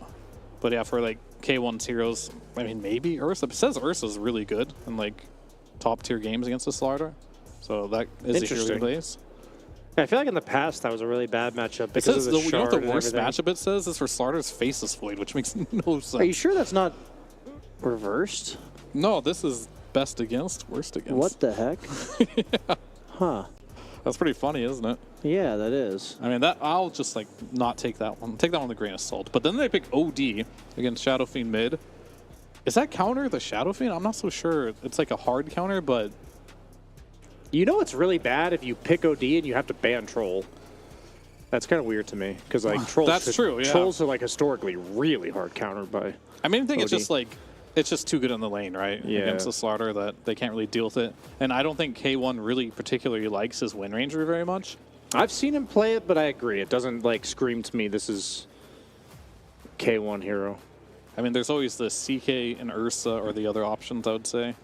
I always think when you see Slardar, you just have to punish its lane. Like, if you reveal your carry first, it's different. But when you see the Slardar exposed like this, it is a hero that is very feast or famine, very polarizing performance, and also sets the tempo in the game if he gets off to a good start. And usually heroes like SF, like, they just want the side lanes to stop. Like, just stay there. Let me have my 1v1. Let me have my supports play around me. So, but AR does have to pick first, though, against Enigma. We didn't talk much about that. True. I'm thinking maybe Medusa. With Fatal Bonds plus Medusa might be able to do something against Enigma. Okay. I mean, Gyro's banned, right? They banned out the Bristleback and the Alchemist. Sven's banned. Monkey King. Yeah, there's no Physical Monkey King in the nukes. game. There's like not a lot of options. There's like maybe if you want to go the Wraith King route if you care about the Black Hole. I think it has to be for lane, but Medusa. What else is good then? Like Medusa might work. It's kind of an old one with Luna. Oh, Pudge. Okay. I mean, I like that. I actually like that one a lot because if they went for Medusa, you have like some OD Medusa like Weaver. nothing. Yeah, Yeah. kind of like do nothing draft. So this allows OD to become a carry. This also allows Weaver a lot of space on the map too. And then the Pudge in the lane should be okay. Like you just Fatal Bond and just rot the wave and turn on the Meat Shield, and you can just kind of like go in there and kill the Eidolons. I don't mind this. I also wouldn't mind TB for Heroic. Yeah, I mean, that hero's pretty good. What do we got for options left? I guess we mentioned the Wind Ranger. It was like TB. Just give him Wraith King. It's a classic for K1. CK was another option we talked about. Yeah, the Illusion. That just feels like this is the best hero of all the ones left, like generically in the patch. Oh, Lowe's playing Carry Weaver. It's FY on the Pudge. that changes my opinion on things a lot. Because I was like, Slardar plus Weaver, that's a pretty cool lane. Pudge Slardar, that does not sound like a very cool lane. I mean, Weaver Warlock is a good lane. They should do fine, I would imagine. But I thought the Pudge Warlock would do even better. So this is definitely a curveball. Are they just going to... The one thing I really don't like about this is I feel like Bach is just going to have no game. He's going to get thrown to the wolves. Yeah. But it is KJ playing the Spear Breaker, so maybe that is the difference. I don't know if they're going to swap lanes around, because this is very weird to me. Why wouldn't you put Schofield on Spear Breaker with the Vylon as Enigma, right? And put the Hoodwink with the Chaos Knight. That is very strange to me, but potentially KJ is just going to play in the off lane, and Schofield will play in the safe lane. I don't know, very interesting. It also might have to do with the fact that, like, you'd rather have the Spear Breaker against the Pudge. Like, you... So there's got 4 melee heroes up there. Yeah, I feel like that benefits the Pudge, doesn't it? And the Slardar lane? I don't know. We'll have to, I mean, I'm definitely going in favor now that I see like kind of how things have shaped up on still Heroic's draft. I would have loved to see the carry Pudge instead of the Weaver. I feel like their lanes are just too weak right now, especially for Bach. Like, Slardar's a hero that I feel like does not do well when he's sacked. He needs to have a good laning stage. He needs to get his items, and I feel like he's a big liability if he cannot. If I didn't know the teams, I'd say this is pretty even in my eyes. But with the teams in mind, I think Heroic's like I think AR would have had to have like a convincing, like straightforward draft to win it. And I don't think they have that, so I'm gonna lean towards Heroic. Well, it's getting very, very close to Azure Ray perhaps saying goodbye here at Riyadh Masters, but maybe this will be the game to change our minds. Let's see how they do in game number 1 with our casters. It's Cap and SVG.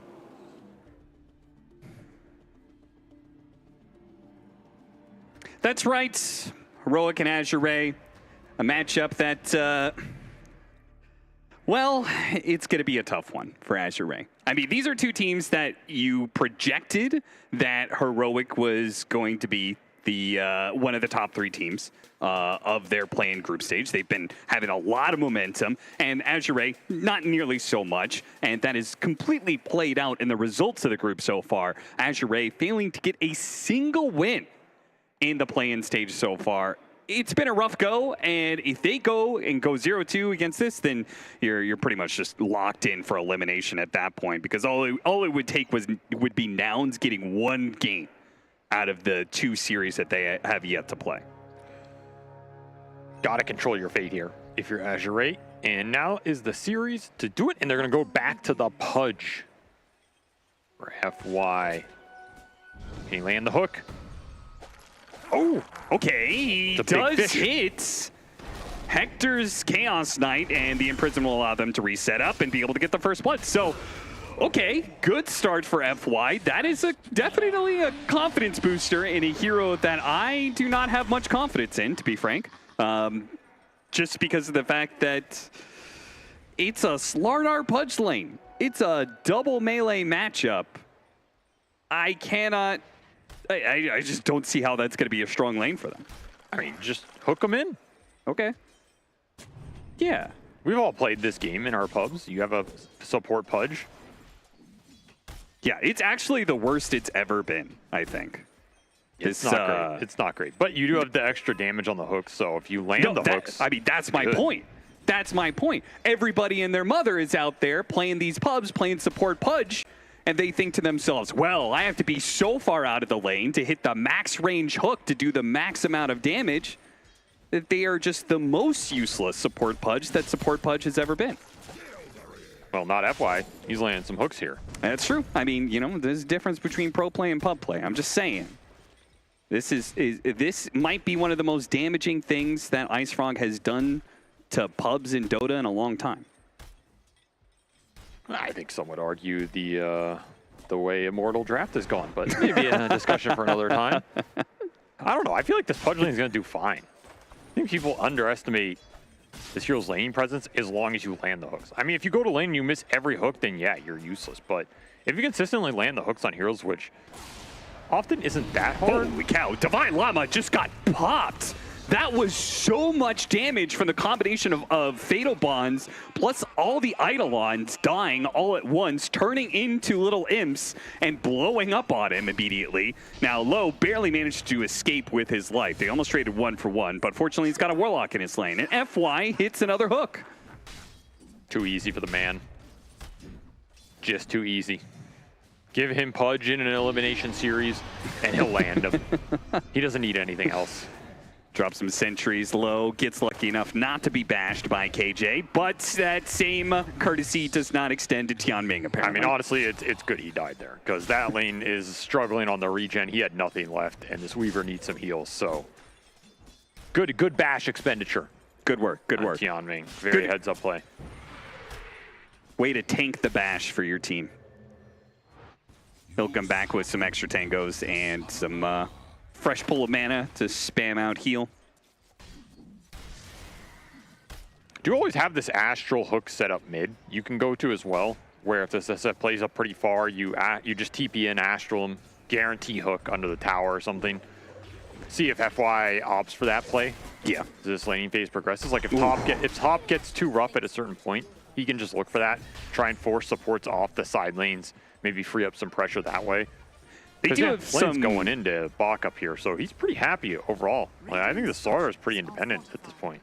Yeah. They do have some pretty interesting like synergies and saves, right? You've got both the imprisonment and the hook off of whatever Analog tries to do with this SF.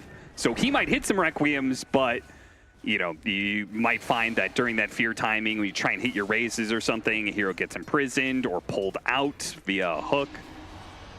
It's not a very fun matchup for SF, honestly. You have BKB Pierce in the Dismember.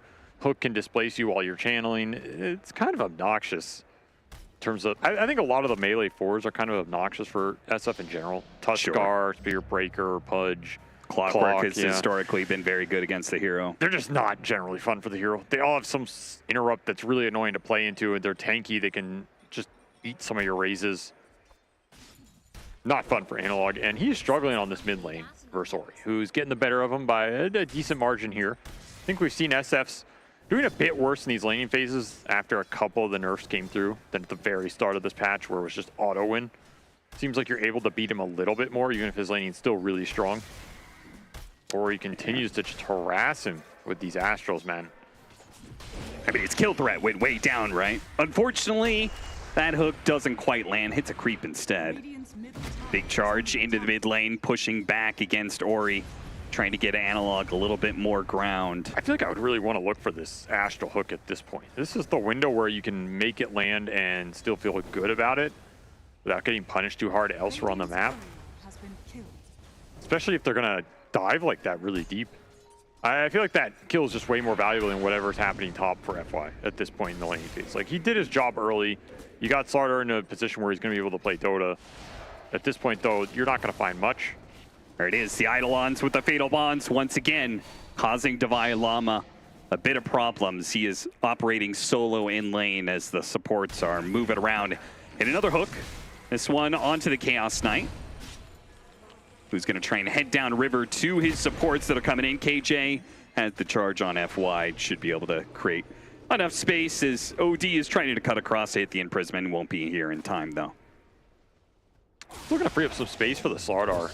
Try again, but this time Schofield snuck his way into the lane. They turn it back around onto low and maybe get the kill on Tianming as well. Tries to duck into the trees, but that's the squirrel's habitat right there. He'll cut through those trees with the help of the Eidolons, get the double kill for Divine Llama's Enigma. Those Eidolons are so strong. If you man up and you do not win that early trade, you are in big trouble there, especially with Sakuchi cooldown. Azure Ray crumbling in their safe lane. They were doing okay, especially early, but now it is very favorable for Divine Llama down here. And he's a beast on the map, and Heroic are going to continue to play through him here. Because why not? You can always just charge this Weaver and maintain the vision on him. Easy pickup for Analog. Other downside of making this Weaver carry in this game, Breaker decimates this hero. In the early fights on the map, just a complete nuisance. You kind of have to go this Lincoln Sphere, but we don't see a lot of Weavers wanting to go the Lincolns, especially early in the current meta. Yeah. I was a bit puzzled by the draft because they picked up the Weaver and they'd Weaver Slardar. I'm like, okay, you've got your minus armor physical damage combination. Then they went OD, and it's like, okay, that doesn't use the minus armor at all. And then they picked up the Pudge, and the panel even thought, okay, maybe it's a core Pudge or something like that. But then you wouldn't be using the minus armor again at all. But then it puts this kind of awkward potentially disastrous laning situation, which that is what it's proven to be for Azure Ray's safe lane, as their Weaver Warlock has not proven to be strong enough to beat out this Enigma. I feel like if the Chaos Knight wasn't in this game, it looks okay. But this does seem like a pretty good Chaos Knight game, so I think Azure Ray are going to have to pull out a lead somewhere to be able to take the straight-on fights into him. You don't like the Weaver versus Chaos Knight scaling matchup? Is that what you're saying? I don't think it's good enough. I've seen Hector play this kind of hero enough where he's going to be very farmed at some point. You're not going to stop him, and he's going to go in. He's going to be able to insta-burst somebody, likely before you can astral him or do anything about it. And how do you take that fight with the rest of what Heroic are pushing through as well? It just doesn't look easy. I don't know. OD is also a pretty mixed hero nowadays. Like some games he can just go off. Other games he looks completely impotent. It's not a straightforward hero, especially when you're the hero that has to get in there and start dealing the damage. Otherwise, what was Weaver just Sakuchiing in and just starting to right-click people? I mean, what happens when he gets hit by charge? What happens when he gets hit by Chaos Bolt into Chain Stun? He's just gone. I mean, you can Astral save him, I guess, but then again, your OD is still in there. So you kind of have to commit to the fight, I feel, if you're Azure Ray, especially with big Warlock old bonds coming through. And I feel like that should give a decent amount of openings for Hector, who doesn't have to be in there in the initial go-around. I don't know. I feel like Heroic got a lot of stuff they're comfortable with, and this Azure Ray lineup is kind of mixed in terms of what it's trying to do with all five together.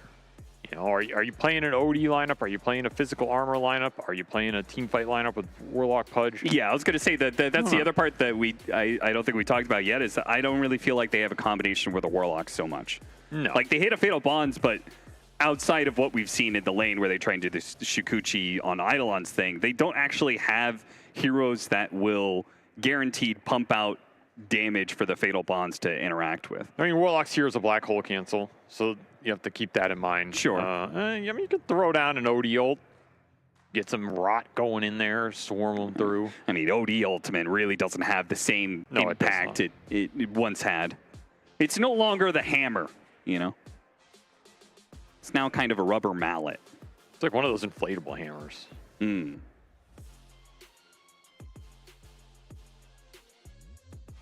All right, well, it looks like we're good to go back into the game, as we just had that dive on the Weaver. Off the rotation from Analog, Divide Llama is getting very strong. He is top net worth, 3,400.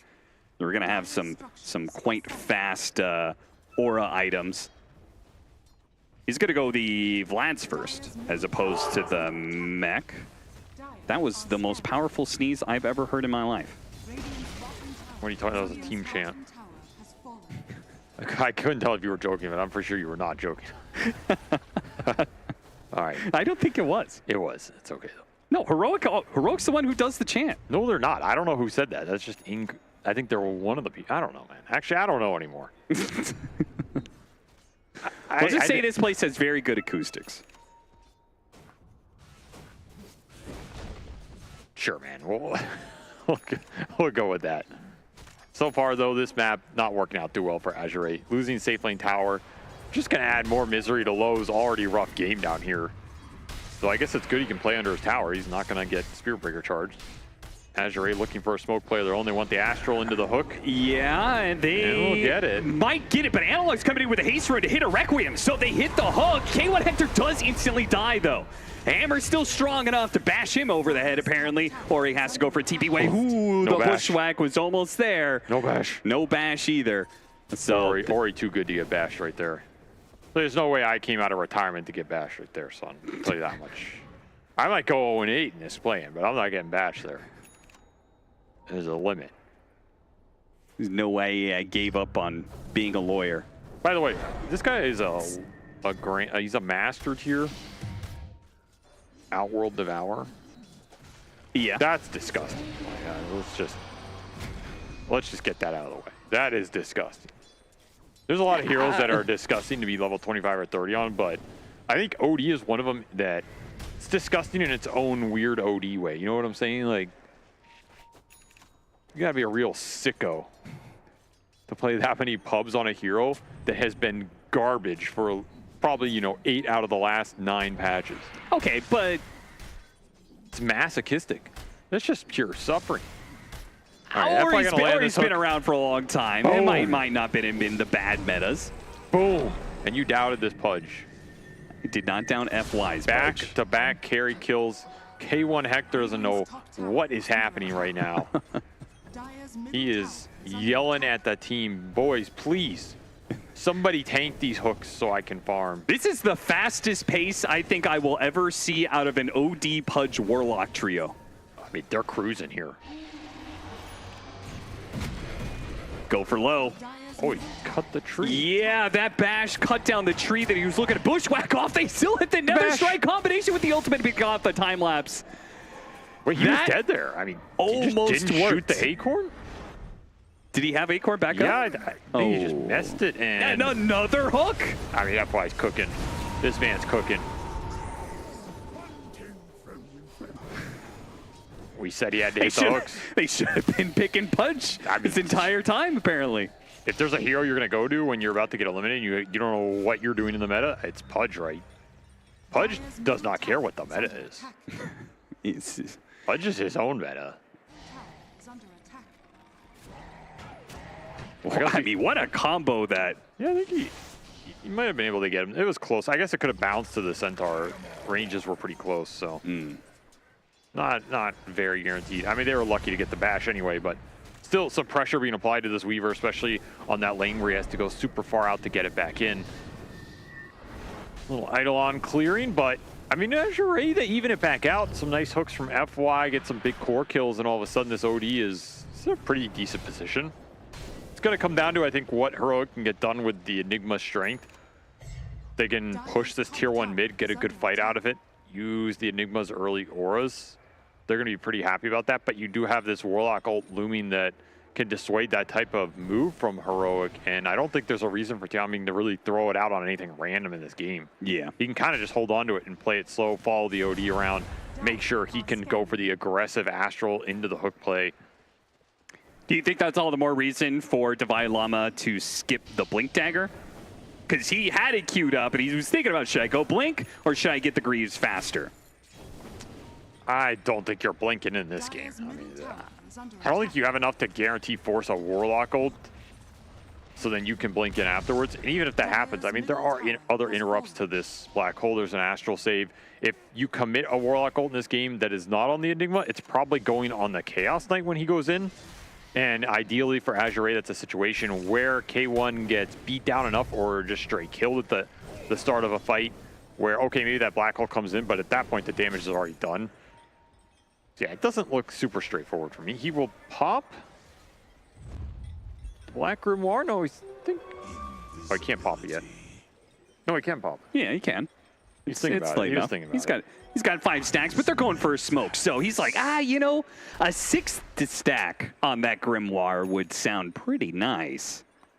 He's thinking about it, though. It's... I think around this time... He's already got level 6. You can hold it for a little while longer. Get to that, like, level 10 area, you know? Divine Llama would be a great kill if they could get it. Black Hole, turn around. Here comes the Golem. And they throw out the damage, blowing up the heroes. Azure just brought everybody up to this corner of the map. And Heroic thought they had a response. They did not have a response to just the sheer numbers. I mean, 2 more Grimoire charges. He was right to hold on to it. Yeah. This OD ult has looked pretty strong so far. He's doing some serious damage. Even early on in this game. Yeah. 1,500 damage out from Ori just in like 2 right clicks and an Eclipse thrown down. Making it look pretty good here. Azure getting to play their game. I mean, this isn't the fastest game we've seen at this tournament, but it's been pretty solid outside of that bottom lane for low, which was kind of a disaster. Yeah. I mean, the rest of it's gone pretty well. And the Pudge, you know, he helped win top as much as you can. Found the mid ganks, found a couple big core kills. Now they make a solid rotation, get a tier 1 out of it. Both tier 1s are open for Azure and mid and top, and they're even going to look for an early Roshan because they have OD Slardar, which are 2 great Roshan killers. Maybe don't help each other, but both good at doing it on their own. Yeah. And this is good enough. Very fast play here. And it is pretty interesting just because when it comes to the OD ultimate, it's not like Heroics have heroes with low mana pools. I mean, he just killed the Enigma and Hoodwink. Both have like decent mana pools themselves, but Ori, maybe he's just too far ahead. He's gotten too much intelligence. There's null talismans and his Witchblade. And don't forget the passive that also gives him more intelligence points for these. Now you have your Blink on the Slardar and you have Aegis Witchblade on the OD, so you can start playing a little bit more aggressive and fighting, especially if you have Warlock ults up to back that move up, as FY going for his own Aether Lens, so he's really playing that Flare Hook to maximum potential here. I mean, if he gets a Shard later on too, it's going to be really nice. I kind of like this build-up. You get a second save in there, you can bail the OD out. You can also maybe eat someone out of the black hole, especially with the extra cast range.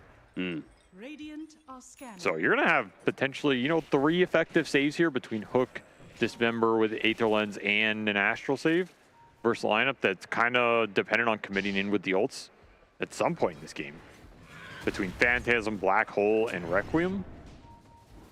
Some decent turnaround potential here for Azure Ray. Big question, what can they do with this Aegis period?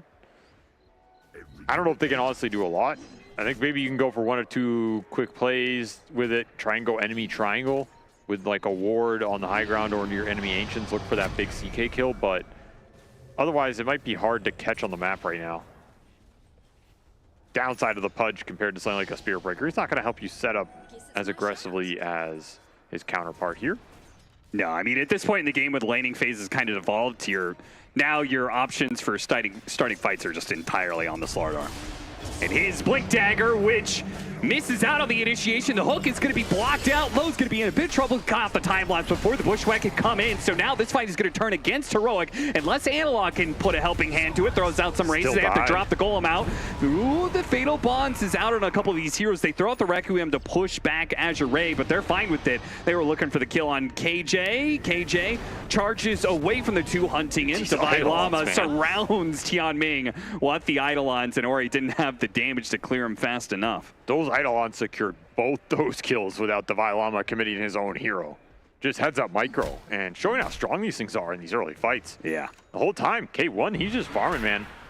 This guy always finds his farm. He's about to be top of that leaderboard after getting hooked a couple times in the early game. It just does not slow the man down. Heroic starting to punch back here, find a little bit of momentum. A little power rune for Analog that Kaya Yasha already done. He's ready to brawl. Everything's kind of heating up here. Do have your auras on the Enigma. You have your mech and an early Vlad's for Divine Llama, so it's going to buff up this SF and CK damage a lot.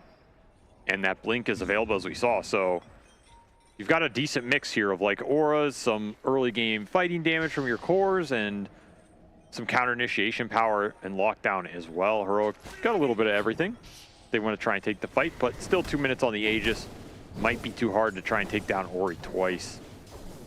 And happy to continue farming up this Chaos Knight, because he is going to be the fastest farming hero on this map. He's going to continue to scale like a beast here. There's not a lot that threatens him and his illusions if he can get to that 3rd, 4th item, particularly the BKB that he's eyeing up. It's going to be a tough target for Azure Ray to deal with in the fight unless they're in a position where they can just commit everything on him. I mean, if you can throw out Bonds, Warlock ult, Sanity's Eclipse with a Swarm going through on the CK and his illusions, yeah, you'll deal with him. It's just the question is that an overcommittal? Does that open up the fight too much for the SF and the Enigma to then just swing it back in their favor? And maybe you want to take fights in a way where you get a blink on this OD at some point and you're just, you know, you blink in, you astral somebody, you hook them out. Play the fight that way. Force an awkward situation for Heroic. A little miss by FY. He's just, you know, zoning hook. Yeah, that is unfortunate because it reveals the ward that was behind the tier 2 there. So very unfortunate. Heroic likely to find that. That's where I would like to blink on the OD. Just guarantee those kinds of plays. Right? If you have blink Hurricane Pike, it's a natural buildup on the hero anyway. Would make these little moves a lot better, make your initiations in the fights a lot better. Or he's going to go the Hurricane Pike here, and that would be my next choice of item. I mean, unless you feel you just need an earlier BKB, but the BKBs aren't that good for Azure Ray this game. That's kind of the downside here. You kind of just want to tank up on these 2 ranged cores. Like Breaker bypasses your BKB, Enigma doesn't really care about it, CK kind of doesn't care about it. I guess it's strong versus the Shadow Fiend. Yeah. That's about it. Still holding on to this book here. Tianming looking for some more charges. Says, boys, we need to keep fighting. I need some more XP here. But the Aegis will expire. Let's see that Aegis power play gold accumulation differential. At some point, is it? Oh, we're not getting it. Never mind. Is it actually? Oh, another little quick stack of Reno. An 8 charge for him. Is Warlock actually valuable to get to like level 16, or what is he looking for here? I mean, you can just keep getting them, right? If you think this game's gonna go long, there's no downside. It's free extra experience. Yeah, I mean, I guess if he gets to like level 20, that's obviously very impactful. If he actually starts getting some sort of farm, then maybe the later levels of Golem could do some work for him. But I'm just curious. I feel like all the important levels on Warlock are getting to level 6, and then getting to like level 9, 10, where you have maxed out Fatal Bonds and maxed out Upheaval. Generally, yeah.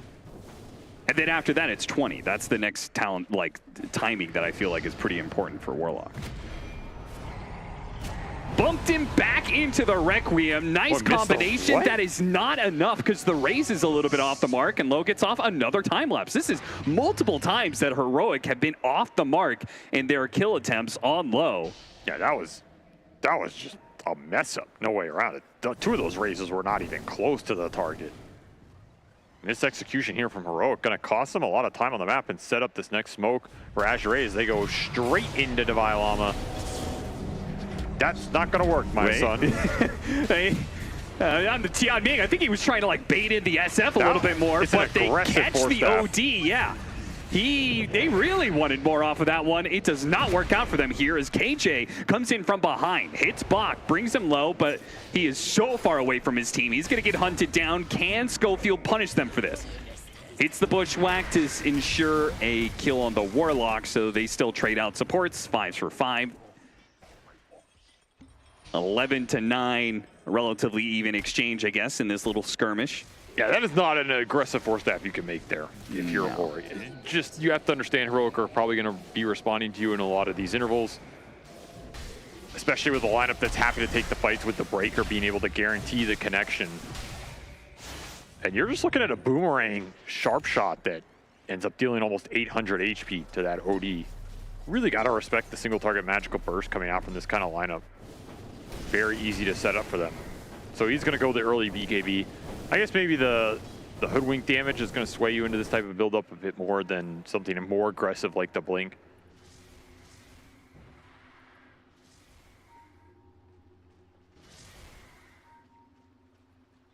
Still, it is K1 continuing to pull ahead here as, I mean, the man does what he does, right? He's a farmer. He is getting big. This is one of his heroes that he can excel on that type of play style with, because he can just push the lanes in, go shove them, get huge for the team fight, hit some overwhelming timing. It's Wraith King light. And he does it again. Does it again, Austin. Top net worth. Can't stop the man from getting gold. I actually don't think going all the way back to, what was that, TI9 was when they made that. Was that the year they made that like really successful run with Hector leading the charge there? He was playing like Slark and... Either way, 11-9, 3,000 net worth lead for Heroic. You're still trying to think about it? Yeah, it was TI9. No. Yes.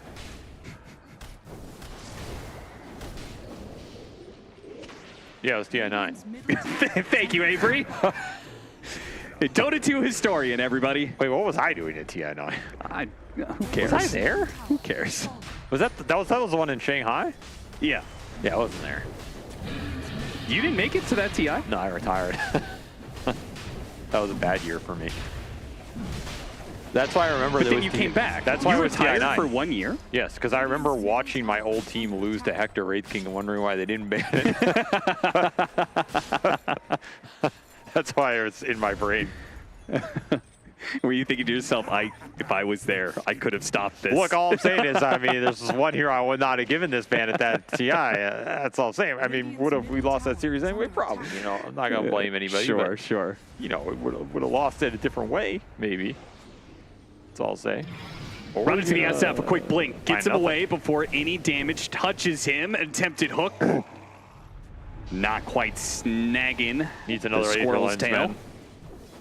This is where I think those early blinks would have gotten them some extra kills here, because the range is a little lacking. But they are way stronger in the mana fight, because BKB done for Bach right now, so they're just going to force it the old way. Use the Slaughter Blink, the one they have. And some misses. Oh, a miss. Some more misses. Another round. Oh, it's smoke! Schofield. I think they missed anyway. No. It was the smoke. No, he dodged the damage. That was clutch I don't gaming think he from was gonna Schofield. die. I think he just wasted a smoke. No, Schofield. Is that even worth a smoke? I mean, dude, it's definitely worth a smoke. That was mega clutch though, yeah. Yeah. I mean, it's worth the mental damage. Yeah, you remember we were talking about trying to lift people up, you know? Schofield didn't out RNG them. He outplayed them. Right. Give some credit to the player. That's true. Let's give him some credit. We'll see this replay. Big misses here. Big miss. All Schofield. Let's see. The first one connects. It did hit him. So yeah, he waited for the first one to hit. Yeah, he wanted to give him a little bit of hope. Yeah. That's pretty juicy right there. Oh, let's see FY hit this hook. Oh, aggressive force staff gone wrong. Another good save from FY. Brother. I mean, maybe that's what Ori's thinking with these aggressive force staffs. He's got FY to back him up. He gets up at Sandy's Eclipse, and he's actually going to be healed up. As a result, K1 Hector's just charging in recklessly. Nobody's really... okay, they're going to throw out the Requiem to try and help him out now, but his illusions are all gone. Hector needs some help. Can anybody from Hook save him, or is Hector just going to battle his way out of that one? It's a big crit. Kills one of these heroes. Now the Black Hole comes in, controlling the Slaughter, getting him killed as well. Work? I don't know. Hector just said, I'm better than you, I'm richer than you, and just ran into Azure. That was an incredibly awkward sequence for them, in which Low basically got to do nothing, and somehow, I mean, I said the Chaos Knight's a problem this game. I feel like that highlights it. He runs in, he's just zoning 4 heroes. And still survives after all the ults get thrown on top of him, and the second that Warlock goes out on the CK, you have an easy free Black Hole without BKB necessary for Divine Llama. This game is just spiraling for Azure, as we've seen over the course of this play, and they cannot find their footing in these games. It just isn't coming together for them. And is this BKB for Ori going to change any of the setup in these fights? I don't feel like it is. Maybe it'll let them man up on the target they hook in or something, but this Chaos Knight is just getting out of control. And that is not a matchup Ori can really sway off of getting more items here. Need the Weaver to help get in there and put a Swarm in, get a Sakuchi through, throw a Sanities, then maybe you have enough combined damage to threaten K1. He's still going to BKB and survive for a decent amount of time, but at least then you might win the extended fight.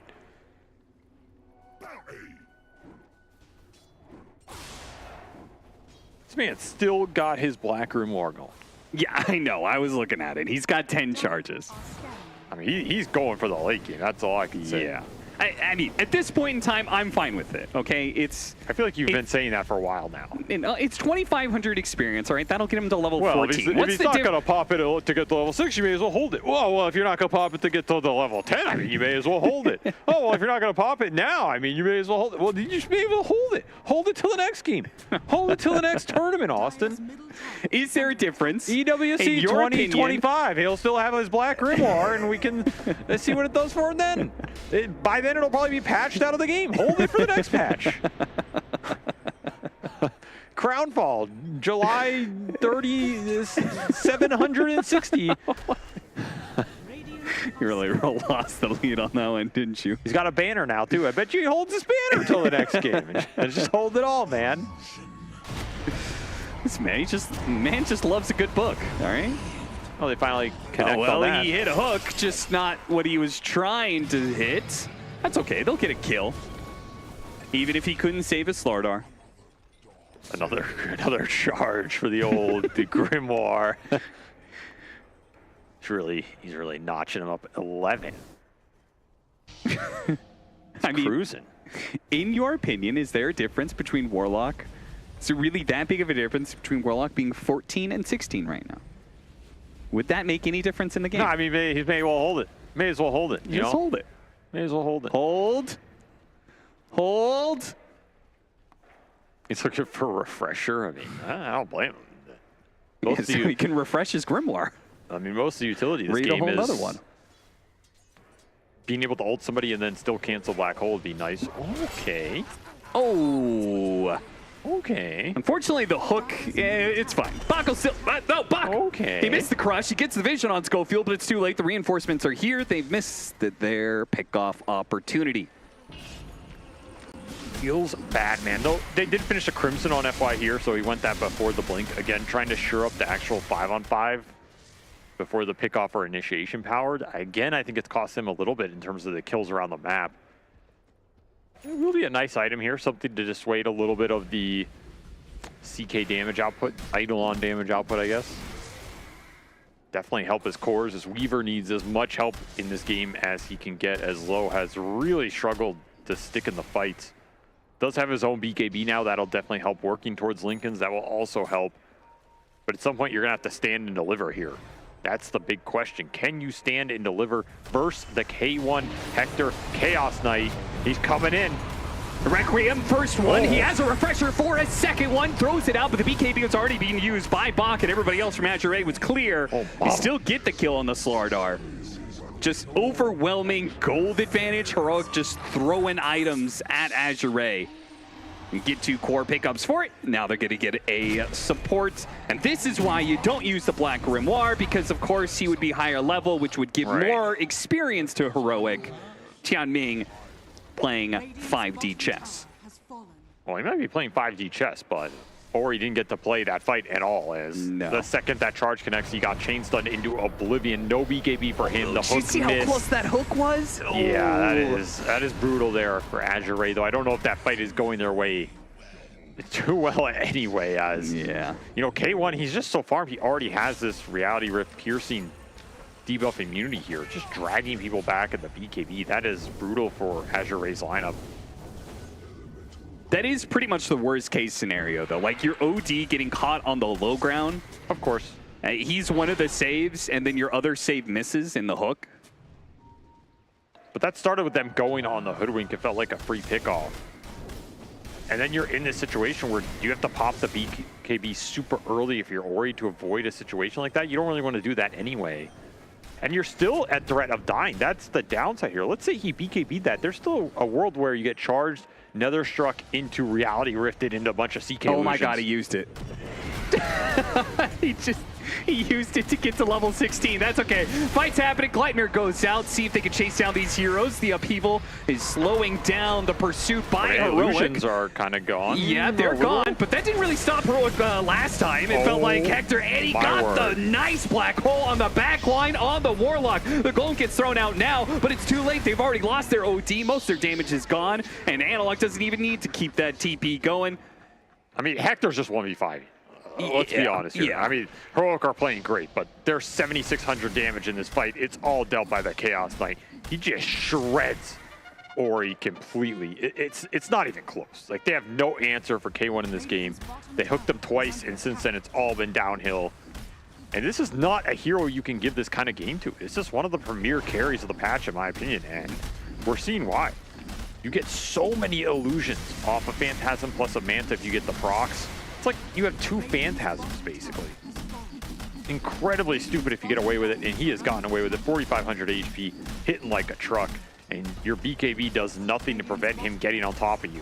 And all he needs is 1 second, and you're gone. Just makes it the rest of the team fight easy for Heroic, because he can play so aggressively, so independent, and force out reactions from Azure very early. It means the Black Hole and the Requiem can come in on whoever they want them to land on. I mean, even if the Black Hole gets canceled, I mean, who cares? Damage is going to be done. Azure in trouble here, down 22k, and not looking like it's going to get much better in the short term, as Aegis going into the hands of one of these cores would be a death sentence.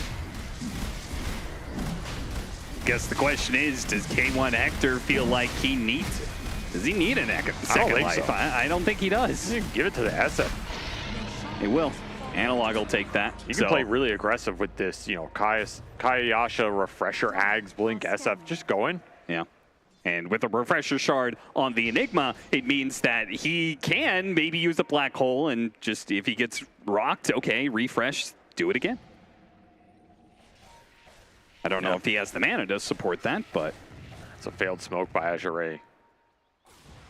Hoping to find somebody who is going up one of these ramps, get an easy initiation on. Yeah, the sad part is they know Heroic is here because they just did the Tormentor, so they are going to walk up into this one, but they're popping into a Shield Rune. Analog also has that Aegis, so yeah, they get him once, but are they going to be able to win the second part of the team fight? They've already used most of their BKBs, and Hector, he'll take advantage of that one. Pop of Illusion, catching him with the Reality Rip, pulling him back in, and now Analog goes in for the second Requiem, separating the OD and the rest of his team, and they'll just chase down whoever else they can find. It'll be the supports that will die alongside Ori's OD. That SF did go down pretty fast, but you have no staying power. And the second the OD's BKB is out, it's just team fight completely over for him. You get randomly silenced, randomly stunned, instantly dead. Still no answer for the CK, and that's the biggest deal. I feel like even if you killed all the rest of Heroic's heroes, Hector might still win the fight on his own. It's part of the problem with this hero. He makes his illusions tankier with his new Facet Nate combination. So yeah, you can throw out these AoE spells like an Eclipse on him, but you're not killing the illusions guaranteed. It often takes a little bit more, and then by then it's too late. He only needs 3 or 5 seconds at the start of a fight. Looking for a hook here potentially. He got him blind. Unfortunately, it's also blind as the squirrel ends up in the trees and is unable to have the vision to hit the dismember immediately off of it. Quite sad. It's happened to him twice. He has a shard now, though. So now he can eat the OD and run away. Yeah, he can eat and then die in like 1 second, and the OD will pop back out, and he'll die as well.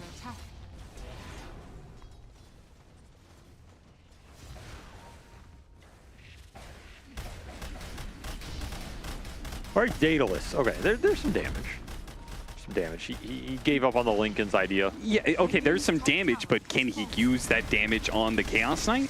Yeah, it feels like they're just being overwhelmed by illusions, even when the Sanity's Eclipse gets dropped. Like, Hector either has Phantasm or he has Manta, so it feels like he's never actually an isolated target. But what if you hook him into your team? Then That he's would be isolated. great. That would be very good. See, you're just too negative, Austin. You got to think positively. You got to think about what you can do, not what you can't do. Okay.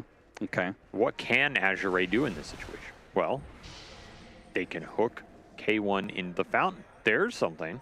Well, that's not really possible. Anything's possible if you're a big enough dreamer. Oh, you might be the only one. So I think we put Ori on the front line. Okay.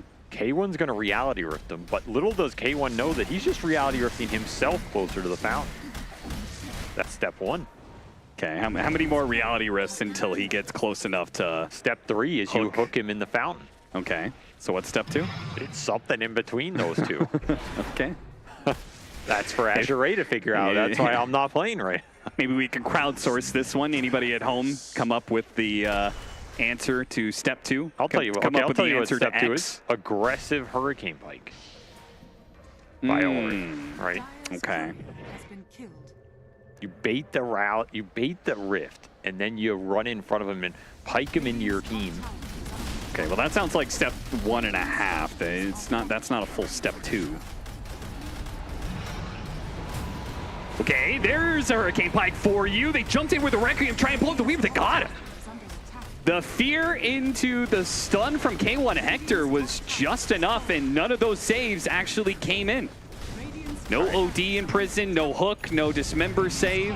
It's time for the plan. And a Gleipnir on 4 just outside of the fountain from the squirrel who's hiding away in the trees does get spotted though. They'll stomp that one out.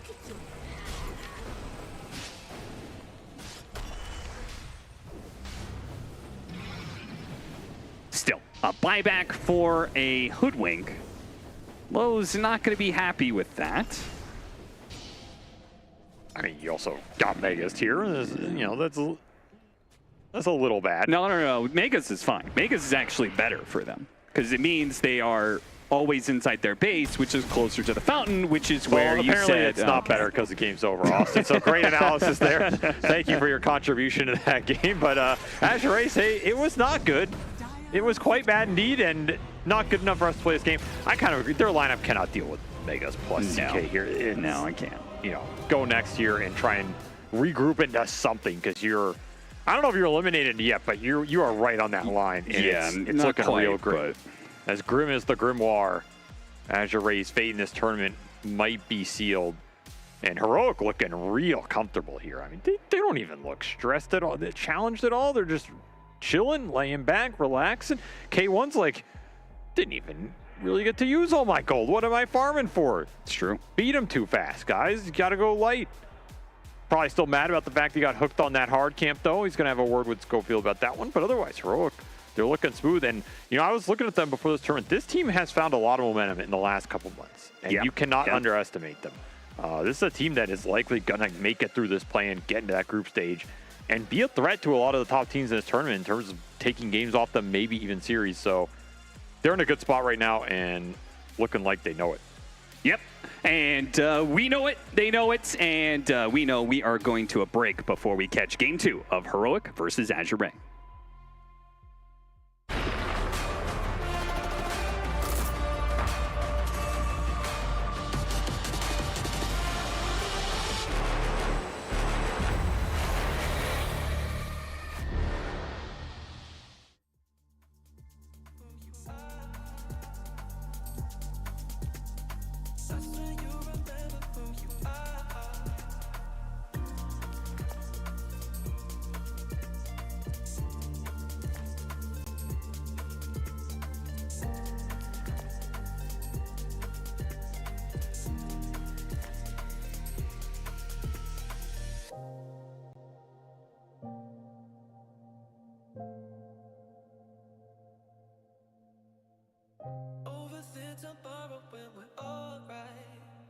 That's when we forget just who we are. Make us come together and it's alright. That's when you remember who you are. That's when you remember who you are. Who you are. Who you are.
You ever wondered how a Hollywood movie is shot? On a Sony. You review it on a Sony. And how do you make that sound epic? You record it on a Sony. Lunch break on a Sony. So why wouldn't you watch it on a Bravia by Sony? Have you got what it takes to get to the top? It doesn't matter how high you climb. To reach the top, even the biggest champ needs a break. So you can recharge, dive back in, and dominate.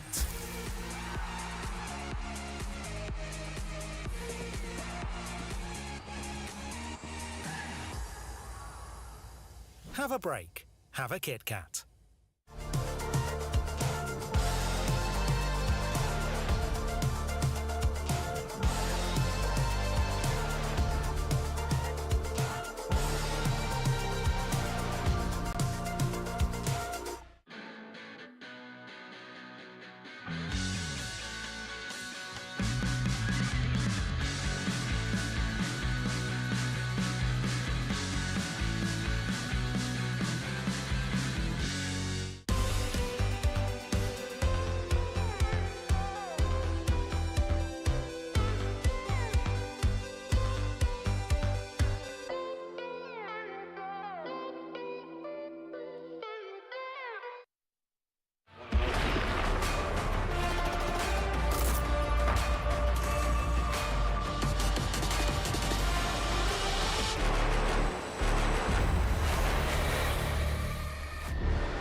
Welcome back, everyone, to some analysis about last pick Pudge and what it could be capable of in the right situations and then perhaps the wrong situations, as exhibited in this game. Because, well, Azure had the last pick and they thought, all right, we got the idea, it's Pudge. And old Fear Dota over here was just like, whoa, it's a little bit out of left field, but I'm into it.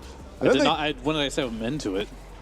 I'm paraphrasing. I think that's effectively what you were getting at. You know, you weren't out of it. No, I exactly said I was out of it. That's exactly. I'm switching. After you saw that FY was playing. Oh, yeah. Before that's what I meant. we saw that is correct. You were into right. it. I'm with you now. Okay. All right. But then you were not with them because then they gave it to FY and you were like, my brothers, what are you doing? Yeah, one might say they butchered that draft. One might say that Heroic dismembered them after that because that Pudge performance was not really doing what was necessary.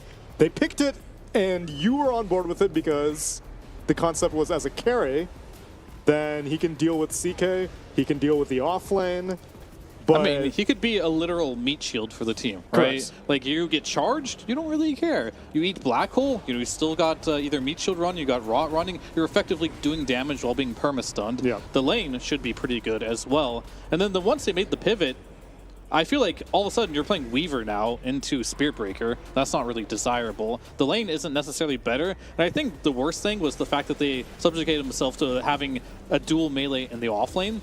But I will say FY did really well in the lane. Sure. Better than I expected. He hit the hooks. He made the lane look pretty good. I was afraid that he wouldn't get the hooks and it would look really bad. But I think overall, Weaver couldn't carry this game. Weaver is a hero that is not going to carry games if there's a lot of disables because he's a very squishy hero. And I feel like you could potentially get a lot of momentum from the Weaver position 4 if he snowballs the lane. Helps Bach destroy the lane potentially. Because the CK lane versus Slardar, it's not that strong, right? In the laning stage, they could have snowballed further. So I really just disagreed with the fact of how they move their heroes around. Yeah, I mean, I feel like ignoring draft and also the moving around heroes of the early game, I feel like there was just a lot of overzealousness by LGD. We saw bottom lane their own, or sorry, LGD. That was our other series. I'm not thinking all Chinese seasons. So, but no. So they the times that they died bottom on Weaver and Warlock was when they were being aggressive, and then you see top lane they get a crucial kill, and then the OD over pursues and gets killed as well. So I feel like every play that went against Azure was kind of created by themselves, and Heroic just looked like it looks like the game where Heroic shouldn't have won based on what the game was looking like, and then Heroic played good Dota, solid, and Azure just kind of gave it back to them. Which even at the end of the draft, you did have some skepticism on the CK as being the last pick choice for K1 out of all the heroes available. The troll they could have picked up earlier, but they ended up getting it banned out in the last phase. It just screamed a situation where you should have picked the carry earlier because the premier carries are going to get banned, which they got rid of the troll and the Wind Ranger. I think those are just significantly better, but I guess what I'm trying to say is it's hard to prove a point when they don't get punished here. Sure. But I think against a better team later on in the tournament, that drafting is not going to cut it. And the CK, who was level 4 or 5, dying mid lane at minute 6, because he didn't have a lane to go to, tried to get some recovery kill and died again. You're going to lose these games against better teams. And we talked about Azure just being a star-studded roster coming into this. If you guys are just tuning into the tournament, this team, something's off. Something haven't won a single game yet. Haven't won a single game, and every game they've lost that I've seen has been convincingly bad. Yeah. Legendarily bad, one could say. Well, I don't know if Game 2 is going to be much different because it seems like the bad times keep on rolling for Azure. But who am I to judge? Maybe they'll be able to change our opinion as we get into game number 2 after the break.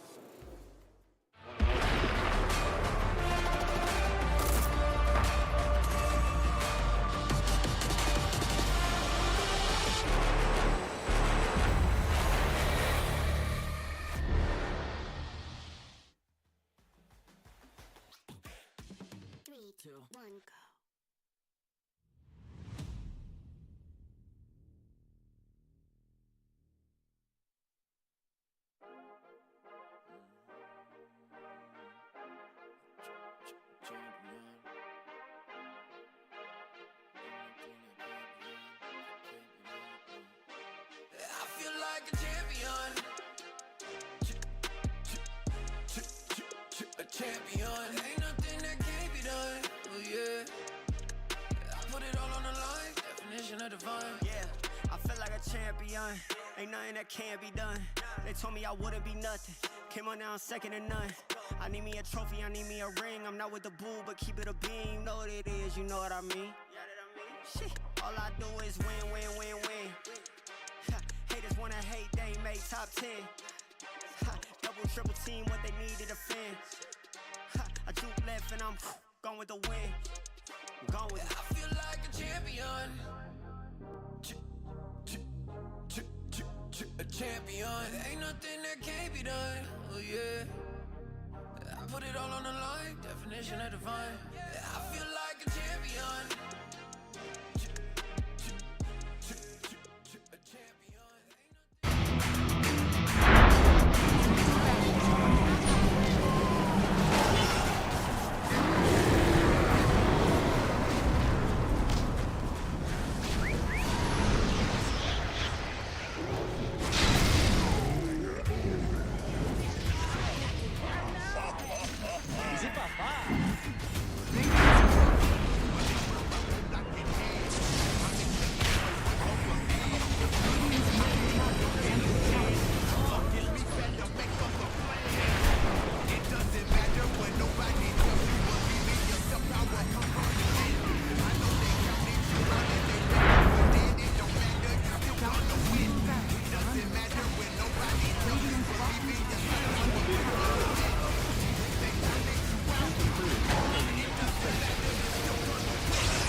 Welcome back, everyone, to game number 2 of Heroic versus Azure, where Azure, I say that it's do or die time, but technically, actually, I should see if Nouns are winning their game against Yeah, we Quest. could find that out. Because if Nouns win their game against Quest, then that means that Azure is definitely out. But if Azure, if they lose, right? if they lose. Oh, and Azure would have to lose game 2. They have let's to not do- jump to a conclusion. They have to do Sure. as There's well one more as game. Nouns does in their series, Fair, is yes. what you're saying. They have to match pace with Nouns because the very last matchup of tomorrow for Azure, their last match left, is going to be against Nouns. Nouns is up 5K at 21 minutes right now. Well, not looking too good for Azure in that case. Because, yes, they are going up against Heroic, and I have no doubt that Heroic will continue their successful trend. We can see them actually right now huddling up on camera, probably giving everyone high fives, being like, dude, K1, when you went in 1v5 on that CK, that was sick. Dude. I can hear it. And then they cheered about it. Yeah. Because we were watching that, we're like, K1, you crazy for this one. And then it worked. Yeah, I mean, to be fair, he did have BKB and Phantasm still up, so he was really pushing his limits there. And there wasn't a lot of like instant stuns to punish him, so I could see what he was doing. A little bit looks crazy from the outside, but he's a calculated man. He knew exactly what he was I mean, doing. the thing is, he still has his ult and Manta to dodge the Slardar stun. True. So, like, as a carry player, he knows he's basically invincible. Yeah. At that point, so like the Arteezy style. Manta style reactions. Yeah. And now he's using those reactions to defeat Millennia and Elden Ring. That took me a lot of tries. Do you think you beat it sooner than Arteezy did No, it? maybe Arteezy did it. I don't know, actually. Manta dodging probably pays off a lot for that. I would imagine so. I don't know. That waterfowl spell, though. I don't think you can dodge that with a Manta. No, the AoE and the duration of that is way too much. Yeah. I wonder how you would translate certain other video games into Dota like that. I mean, it literally looks like Omnislash. Yeah, Waterfowl. that's so true. When people told me what I So to it- expect, they're like, she's gonna Omnislash. I was like, oh. You would have to like do the Mars or Bristleback thing where you like change sides every single Omni Slash. But is that actually possible now? I think with the way Jug works, his passive is now you're always omni slashing from the front. I think they made it. Yes, because of his innate, because of the duelist innate. Yeah. Ooh, I didn't think about that. I think with the new patch, I'm actually gonna check that. Yeah, because we're definitely gonna see Jug and Mars today. We've been seeing so much of those. Such popular heroes. Yeah. The meta really is revolving around them. Because I know it's in the 7.36 patch. Fear, is your microphone working? Is it though? No, I don't think it is. That's okay. Me and Brian are having a grand old time. Yep, I'm gonna tell you guys if Jug. Omni Slash. Damage bonus is always applied during Omni Slash, but I guess that doesn't say That doesn't mean you're always facing the front. It just means you're always getting your duelist innate. Okay, interesting. So, if you're at home and you're playing Mars or Bristleback, be sure to pivot gracefully if you're getting soloed by Jug, because you can get the damage reduction. Well, also, there's the bug right now with Mars. If you Mars Arena with the Vision Facet while he's Omni Slashing, it just insta-cancels the Omni Slash, so that's the other counter. I didn't hear about that. Yeah, I saw it on Reddit. Interesting. Yeah, the one guy's still picking Jug. Found that bug. That poor soul. Fear, do you pick Jug ever? Oh, no, we can't hear you still. Well then, Brian, you and I can go through the game number 2 draft as Array ban out the Pango, the Weaver, their own Weaver, the Shadow Demon, and the Darkseer Heroic. They take out the Monkey King and the Phoenix. Those are some sick bans. Sick bans. Absolutely sick. Why'd they lose confidence in their own Weaver? Because they're no longer first picks, so I think they think, maybe Heroic would take it first. Wow, Tiny actually slips through. This hero has been permabanned in literally every series we've watched. Yeah, actually, I see PSG Quest banned it against Heroic, then Heroic banned it against Mouse, and then Nouns banned it against Heroic. So, yeah, it has not even made it through the first round in Heroic's games. Let's see if it's made it through many rounds in general in this tournament, because I know that he is the most contested hero, I believe, right now at Riyadh Masters. Yeah, it's a rock-solid pick for sure. The puns don't stop, because typically Fear is supposed to be delivering the dad jokes, but we can't. Yeah, he's currently muted right now. I fear that we cannot hear. Communication score too low. Tiny has gotten through 5 times at this event. He was picked twice on Ori, actually. Azure was given the keys to Tiny, and he could not win either of those games. How do you know that?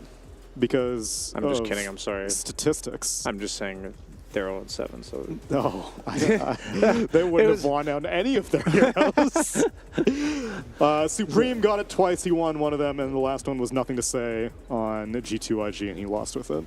Yeah, it's interesting. Monkey King really rose to prevalence, the last 2 weeks, I'd say? Yep.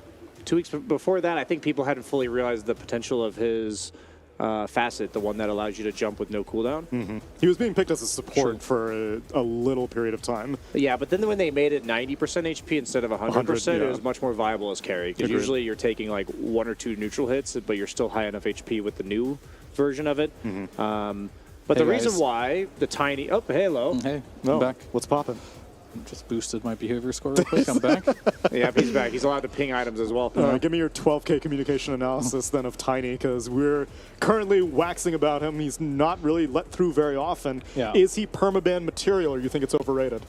I think he's right where he should be. I don't know if he's overrated, because Tiny still has some issues that he always has had, where he can fall off very quickly. Sure, he can farm a lot faster now. He is very strong. But I think against a matchup like Shadow Fiend, he struggles quite a bit because he is still a melee hero. Mm-hmm. So I think it is definitely a really good hero, S-tier hero, but it's not one of those S-tier heroes that I feel like is unbeatable, like Darkseer level almost. So is there any flex potential with him? Because so far he's only being played mid lane. But I don't think he'll be mid here because of SF. Correct, okay. But and Schofield, out of all the 4 positions ever, I think he's the most signature Tiny. And we're looking at Dota 2 Pro Tracker, and Tiny has the most matches of any hero in the top tier pro level pubs, and he's also rocking a 54% win rate. So that's wild.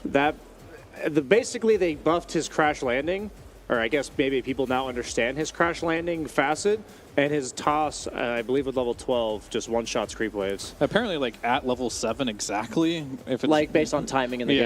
Yeah, at level 7 exactly, and then you know, once you get level 8, 9, or whatever minute mark, it will not do it anymore. But at level 12, guaranteed every single time. I mean, this hero's a momentum-based hero, so if you've ever remember when Coddle could go double null when null talisman was 3% spell amp, and you would just kill the range. You kill the whole wave. Yeah, the whole wave. Yeah, you literally kill the whole True, wave. true. That's what Tiny's now doing with one spell. You used to have the avalanche toss combo, and you didn't have the levels for that until level 10. Like, you needed both to be maxed out, and now you just with the one single spell, which is half the mana cost, and you're not using your avalanche, which is like the longer cooldown spell of the two. So for your combo, you like.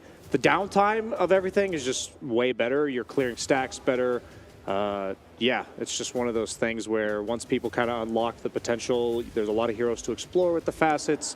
Tiny just came out on top. This hero does have major mana problems though, so I've been playing a little Tiny mid myself if I did have to go mid. And I realized I run out of mana really quickly, but a lot of these players are going Null or Soul Ring. The Soul Ring I've to seen a really lot help too, with yeah. that. So if you do buy one of those items, you can actually just like keep spamming the waves out pretty much almost from fog. You can throw like neutrals onto the wave and double up on that one. So yeah, that was the big problem Tiny had. But you'd always fall behind in farm because like you have to use your whole combo on a wave, and you just didn't have the mana to sustain that, right? You want to use those combos to get kills. They really fixed that one. Phylactery also with the crash landing was just an absurd amount of damage. It like one-shots most supports in the game, and we can kind of see that Azure is picking more of the tanky ones. You've got the Spear Breaker now. You have the Snapfire. These heroes are innately a bit more tanky, so harder for Tiny to get those burst kills. And they're committing to this Tiny mid just by picking up the Grimstroke and the Clockwork here. They're just saying, I can play against this SF, no problem, but I know for a fact this is definitely one of the harder matchups for Tiny because you are going to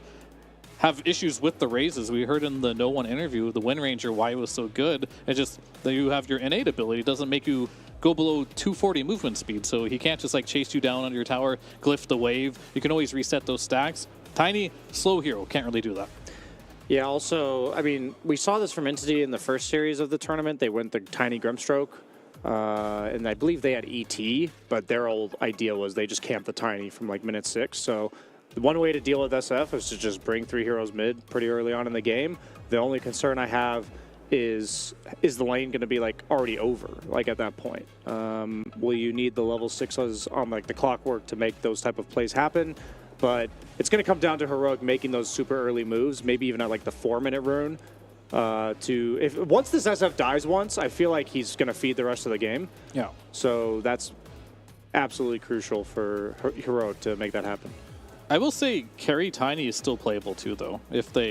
It's not too late. I don't want to say this is 100% a mid Tiny. And if there is a person in the offlane that would play this too, I feel like Defy Llama would experiment with it. True. So maybe I shouldn't say it's 100% mid. I just think it's most probable to go mid. Yeah, carry Tiny in the pro bracket only has 51% win rate, and it encompasses.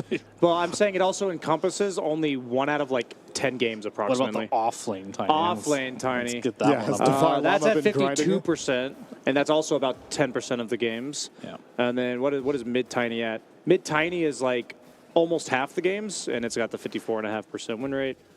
So Tiny's good no matter where you put him, is what I'm hearing. So. But 4-position Tiny actually has a 55% win rate. Unfortunately, position 5, we got to figure this out. Okay, position 5 Tiny sure. has. Tell me. Got to scroll down quite far for this one. No. Okay, 49% win rate. There you go. Tragic. That's where we draw Don't the round line. down. That was 48.9. Oh my god, atrocious. The 48 does sound a lot worse. Yeah. This whole lineup looks very similar to that Entity game that you were mentioning, Brian, which I suppose is the 5th Tiny game. They had a CK, they had a Tiny, they had Elder Titan, they had Grimstroke, and they had Centaur as well. Well, the offlaner in this case has to be Snap or Veno, unless they do offlane Spearbreaker, which I'm not going to write off, but I also don't think is likely. And CK loves these ranged offlaners. Like, most of the time, melee heroes can't close the gap on you, but CK, he struggles against, like, the Underlords, you know, the really tanky damage reduction guys that even if, like, the Tide Hunters, but these offlane ranged heroes with the Grimstroke Inkswell is scary as all hell. I mean, I think as an offlaner, Grimstroke CK is like your, nightmare fuel. So definitely. Who do you think's like gonna be the offlaner here this game? For AR. I mean, it has to be Snap or Veno, right? No, could be Spearbreaker. I mean, it's like. When I think of those heroes, I think Bach is most likely to play Spearbreaker. I think so. Agreed. But then why pick Veno at all? Position 5, they're going to put Snap 4. You don't know either of your lane matchups because you didn't see the CK yet when you picked this Veno. You don't know where Tiny's going. Hear me out. We got a jungle Veno with You the see the 3 clock? ward Ooh. facet. I have seen some jungle Veno recently. Actually, does anyone have an insight on the 3 ward facet? Because I've been seeing it more and more again, and it seems terrible. Oh, I'll tell you on the cast, Cap is going to have many thoughts on it because he has been grinding it out. No, these Venomancers, they just put like 3 wards on me, and I'm jungling, and they're just... and it steals your last No, hits. it doesn't, because they do Learn no the last damage. hit, bro. They actually do no damage to the neutral creeps. And I'm just like, what is this for? What is this doing? It feels like it does nothing. I think that's emotional support, and you should learn to appreciate that more. Yeah, I mean, I don't, they're but... looking out for you. You need that support. You need to watch that back. The support group. Yes. Yeah, I mean, the support that is trying to steal my CS group. I don't know if you can consider that support anymore. That's sabotage. True. Well, right now it seems like Heroic are expecting it to be at least a mid lane SF, so maybe one of the lanes may be defined as they ban out the Troll Warlord and AR. They are expecting the Tiny to be mid because they ban out 2 offlaners. They take out the Enigma and they take out the Underlord. This is an interesting situation to be in. I wonder if they're even considering the offlane Tiny. Doesn't seem good at Clockwork whatsoever, but we did see in the last game that they kind of changed who was playing where. Schofield was in the safe lane, right? And That's we had true. KJ in the off lane, so could potentially be like some, Grimstroke Tiny there, but they're going to take the Brewmaster into a blind matchup, into the CK. What heroes are we liking versus CK Brewmaster? You don't want an Illusion hero, that's for sure. Spread damage, maybe the DK carry again. DK carry, Just Gyrocopter. because Sven's banned. Yeah, Gyrocopter could potentially be okay. I'm really digging the DK carry here. I don't know if that's on a lot of carry players' radar. That's my only concern, but I agree with you. It looked good when VP played it. And It's they so played it again yeah. today, I saw. So sad that Luna's just like unpickable. They nerfed her. Yeah. Like in a patch where so many heroes got free There's stuff. Gyro. So they go for the other spread damage carry. But I think DK was really cool. I just don't think that's on a lot of people's radar right now, or they just don't want to bust it out because they haven't practiced it. Because how often are people playing carry DK in pubs? Very few people are going to do it. How often are people playing core offlane? Because it's going to be Bach playing Snapfire and FY is going to be playing support Spearbreaker. Okay. I mean, I am concerned about Snap just in lane because at the end of the day, she is universal, so she's like a little tankier than most, ranged heroes, but you're going to get the gap closed on you. You even have like a potential KJ like starting bottom for a bit. Yeah, I don't know. I'm leaning towards Heroic significantly just based on results in the past, but also I think this is like their bread and butter, and I think that all the cards just point to them convincingly getting everything they want this game. I do like the overall draft by Heroic a lot, but I think this is the game if AR is going to win a game. Because they should do well in the laning stage. You have SF versus Tiny, great lane. I feel like if you go, especially with this Ricochet talent, you max the little Shredder against the CK. Plus what? His laning partner. The group. They lose all 3 lanes. Agree? Yeah, I mean, my concern is that you have a Snapfire and you have a Gyro. Like, they're just both reliant on getting help early game, and they're just going to get roamed on by the Grimstroke and the Clockwork, and I think SF's also going to have that problem too. So I think there's just going to be too much to deal with on Azure Ray, and I think Spearbreaker can't carry that torch.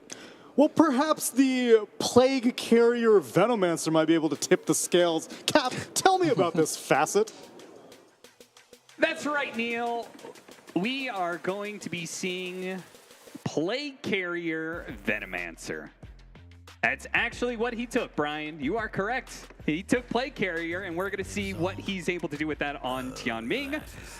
I'm a big fan of this facet. I think it's super cool. I think there's some very interesting things that you can do with it. I think jungling is a relatively unexplored phenomenon in this patch. We brought it back somehow. And I don't know if Tianming, how much jungling exactly he's going to be doing with Plague Carrier, but there is some interesting possibilities with it for sure. This talent's definitely viable. You deal a lot of damage, you farm really fast, you can interact differently with the map, with the fact the wards are on you in terms of clearing waves, going to a jungle camp, all of these shenanigans. And of course, you can still place a couple down for a team fight on cliffs or whatever. It doesn't prohibit that use of the wards. You give up another pretty good facet we've seen for this Veno. That's maybe the biggest downside. But if you can get maybe an extra item in a game with it, I could see it I could see it pulled through. I think it's more interesting on core Veno than support. Yeah. So maybe that's the biggest driver in terms of why we don't see it a lot on these 5 Venos. And Slow's gonna take some damage here. He will ultimately survive. And that'll be 3 bounty runes for Heroic. Yeah, again, Azure just not really putting up any crazy a move here for the runes. Will fall a little bit behind. It will be also a box snap fire, so offlane snap. Also pretty unconventional in terms of this meta. Yeah. Nice little wave cut. Interesting play. Do it to guarantee the range creep, so no chance of that being denied. My issue with the core snap has been the attack range reduction and the miss chance that's kind of built into the new ricochet mechanic and all of that. Yeah. Just does not feel that great to lane with compared to the old version. So maybe the build up and the items are still good and your scale is a lot better than it used to be, but the early game and the laning with the core snap just feels kind of awkward. You almost need the cookie to be able to gap close and use your other spells. If you go the Shredder build, it helps a little bit for sure, but the CSing can still be annoying with the built-in miss. So Bach's gonna have to do his best here, get as much as he can, and maybe just look more for the kills in the brawl than straight up out CSing K1 here, because he is once again on his Chaos Knight. We saw how much that did in game 1. And the lane is already off to a bit of an awkward start for Heroic, with KJ hitting the cogs, catching FY into tower range not once but twice by using the cogs to push him in range of the tower again. So that little one-on-one battle is already going well, but I guess if Bach is able to secure the last hits against Chaos Knight without issue, then maybe it's fine. Should get another range deny here too, so 6 and 2 start for him. But they go for the Snapfire. Snapfire gets level 2 inside of the cogs. Not quite in tower range though. Hits him with one final cogs as he tries to escape. A blood grenade, long range actually lands, and that'll be enough unless K1 is slowed down by his own blood grenade, needs the vision, gets the bolts, and that'll get first blood for Hector. Despite triple bash coming through for FY, it is not enough. He actually get 3 bashes? Yeah. Jeez. Okay, well this is not quite it. KJ almost gets himself killed in the process. I mean, you gotta go suicide here, at least to tier 2, maybe neutrals if you don't want to give up that gold, or you're worried about, you know, FY meeting you halfway there. I guess you can steal a water rune. And maybe this is enough to stay on the map. I guess he feels it is. Okay. Yeah, planted Tango. He is gonna take some damage immediately from, never mind. I was going to say from FY, but that charge gets canceled low. One more hit, and they've got it. Schofield gives them one. Xian Bing battling it out with Divine Llama. Had some stick charges. He's going to try and go for the kill on Schofield. Gets that one thanks to the help of the creeps. But Divine Llama walks away being a part of 2 kills. A huge boost in experience for the offlaner. Once again for Heroic. Divine Llama is off to a very good start. Silence are going well. A lot of XP on the Brewmaster, exactly what you want. Free farm for the K1. Chaos Knight, I almost said Raid King. Really dwelling on that nice TI9 loss. Yeah, Ori, I think it's just dead. Maybe he could like juke it out in TP, but it's still a massive blow to him economy-wise. Tree, that's going to slow him down enough that surely KJ gets close enough for the battery assault, and he does collect the kill. Man. Very good toss back. Expensive debt too, because you walked that whole way. I guess it frees the creep wave up to maybe not run into your tower by the time you're back alive, but it's a lot of time wasted. Another death on the gyro. Azure crumbling in his safe lane. Once more, Low is the recipient of a beatdown here. So maybe he's doing pretty well in the CS chart, but not in the KDA department. And this is okay net worth-wise, but pretty bad in terms of the experience differential. You're going to give this Brewmaster a very big head start to level 6, and level 6 is another guaranteed kill on this gyro if you can get there at a decent pace. And once more, just straight trying to on run the down Venom. Xian Ming again. And they'll dive him underneath tower. The gyrocopter has to run out to lane with the smoke. Ori stuck inside the cogs with Analog on one side, KJ on the other. Ori, he will die, and FY can do little to stop it. And just like that, 7-1 lead for Heroic. They pick up the pace on all of these lanes, outmatching Azure supports in this early game for sure. Just bring in the extra heat. I don't think they're going to let up either. I mean, at this point, KJ, he's just going to run around and roam between mid and top, take whatever he wants here, get the 7-minute Wisdom Room, and all of a sudden you're off to the races because K1, he's under no pressure bottom. This Tiny is doing mostly fine mid with the help of the ganks. Maybe looking at a trip to base for refill, depending on how pressured ZSF can make him in the next few minutes, but the damage has kind of been done to get him out of this matchup. So you're just looking at the top for Azure Ray in terms of can you defend against the potential Clockwork roam, see where he is. We've seen how aggressive Devi Llama can be with Inkswell to back him up. It's a scary time right now for Azure Ray, and they don't see a lot on the map. Got to use these Plague Wards well. Cannot afford another death on low. Yes, Plague Wards, using him well, only just now getting it at level 4, so he really tried to win the lane through the Gale, and it just did not work for them. Dire's bottom tower is under attack. Even bringing FY up here to dissuade the aggression. They're going to rotate Ori over, try and find the kill. That aggression will turn back around into FY instead. Now, at least Ori is here to be able to collect one of these kills. Slow down Devi Llama, cut across and slows down the SF. It's probably going to cost him his life. Well, maybe not, actually. He has so many stick charges. He easily survives through that bit, but he didn't TP back to base. And Lowe's like, okay, I'll collect that kill anyway. Thank you very much. What? Why did he run back into him, too? Silly. Silly. KJ obviously in the middle of nowhere. Better for him to just die to tower. Does leave Baka alone, right? FY is up there trying to save this safe lane, so they're like, okay, well, Snapfire is a pretty easy kill for Chaos Knight +1. Again, heroic support's just making a lot happen across all three of these lanes, and they're going to be pretty high level this game if they get one of the 2 Wisdom Runes. Could even potentially look at both here. It might force Azure Ray to contest and get the trade out. They're going to try and backstab the Brewmaster. They know has to walk back out here after that expensive TP death. Yeah, this is gone again. It's a great kill if they can also get the Wisdom Rune, which it looks like they... Oh, Tiny's going to be there. Never mind, they're not going to get it. Avalanche is going to cover him. Analog picks up the Wisdom Rune. They got double. Both, man. That's such a big win for them with all the XP they were getting off these kills, too.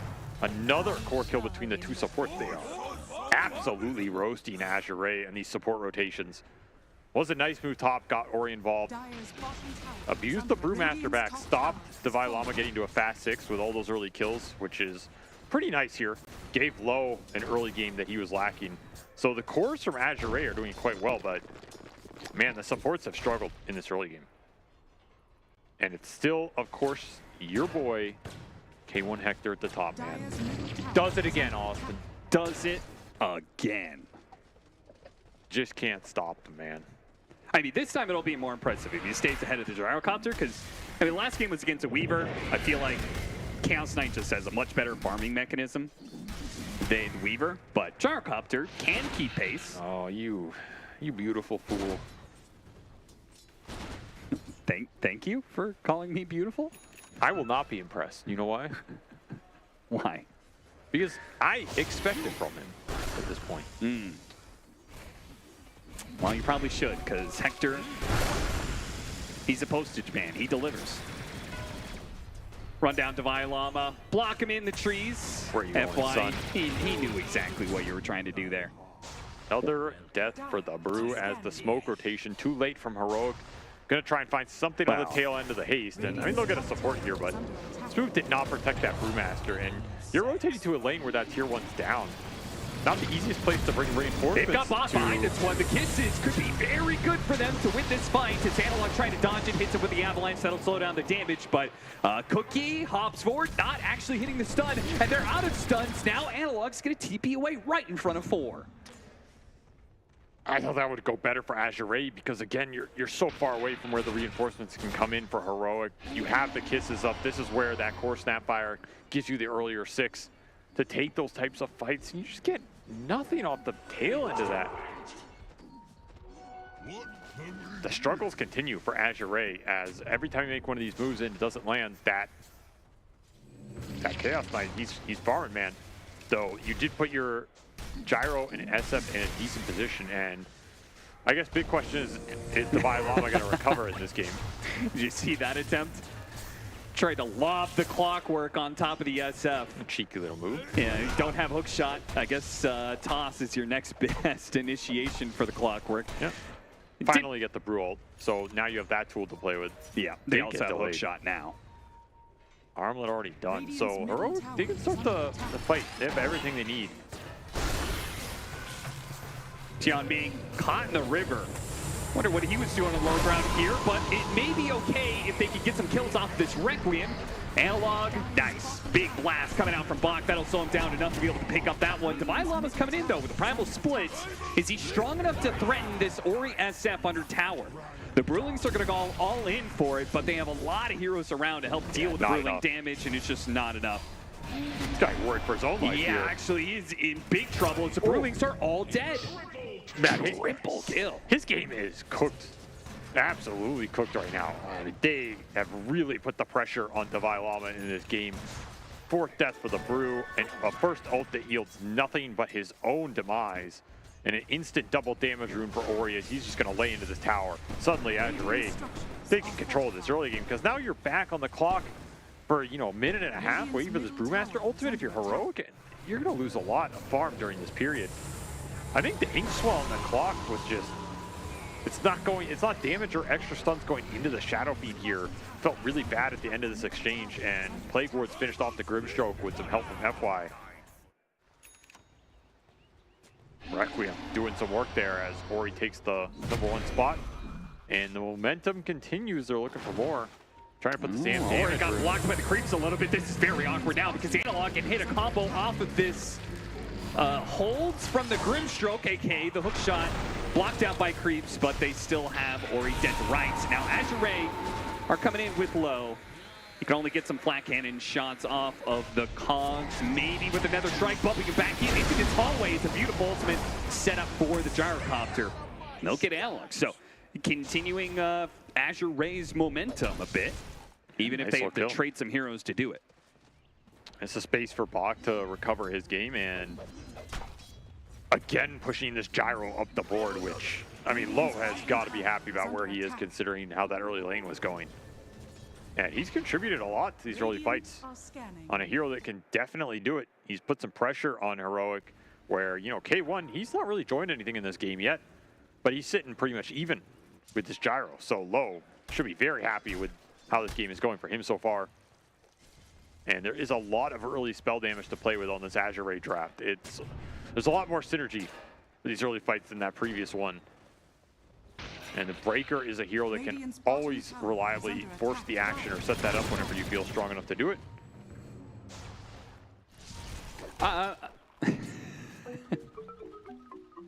Does Tianming know that he can put the Serpent Words on himself? He doesn't want to, man. Obviously not.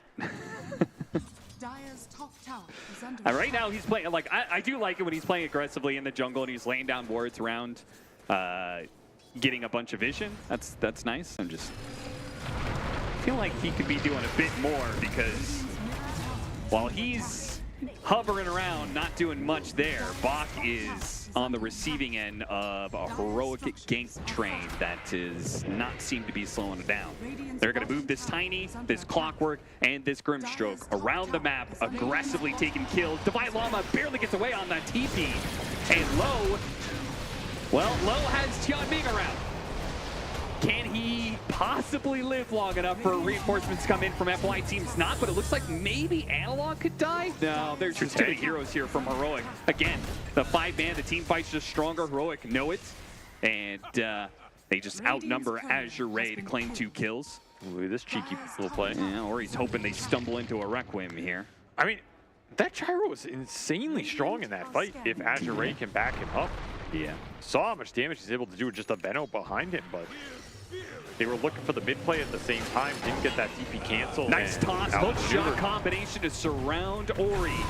And the man who was eclipsing Hector in the top net worth gets shoved down the ladder there, down to 2nd place off of a gank that turns into a +1 off this primal split. Perhaps as FY is going to charge back through. Bach is here for some damage though. Divine Llama comes charging in with Ink Swell. That's going to be some big damage. It pops, bringing both these heroes half, and the crash landing from Analog will finish them both off and help them get the kill onto FY as well. 4 down for that Brewmaster ulti that was still level 1. In one support, you're looking at these 2 supports on Heroic. Just racking them up, man. Triple cog hit through all of them on that little ramp. Inkswell in on 2, toss the 3rd back in. Dire's middle tower is under attack. Just some beautiful spell casting. Yeah, they're just flat out outplaying Azure Ray in all these fights. No way around it. I mean, they're just catching them off guard, outmaneuvering them on the map, getting the numbers advantage, and then using these early skirmish spells to perfection. And the fact Analog has the heads up to claim everybody there, not let Bach escape. Got to remember that Snapfire's a core, so you're picking up a level 10 like a hero. support, that's for sure. It's not been a good early game for Bach. He's 1-5, still looking for something to go right in these fights. And again, the problem with the core snap is you're really dependent on how fast you can ramp your damage to play through the shredder. If it doesn't ramp up fast enough, then you don't have cookie points, so you're just kind of running around and like, yeah, you got ult, but that's kind of it. This would be a nice pick-off for Azure Ray. No bashes. He does have mana for an Avalanche. Where's the man's bashes? That's okay, though. They'll get him eventually. Here's nowhere for him to run to, nowhere to hide There's the with the bash. ward on the high ground. Finally got the bash. It's always the last hit when you don't need it, you know? Yeah.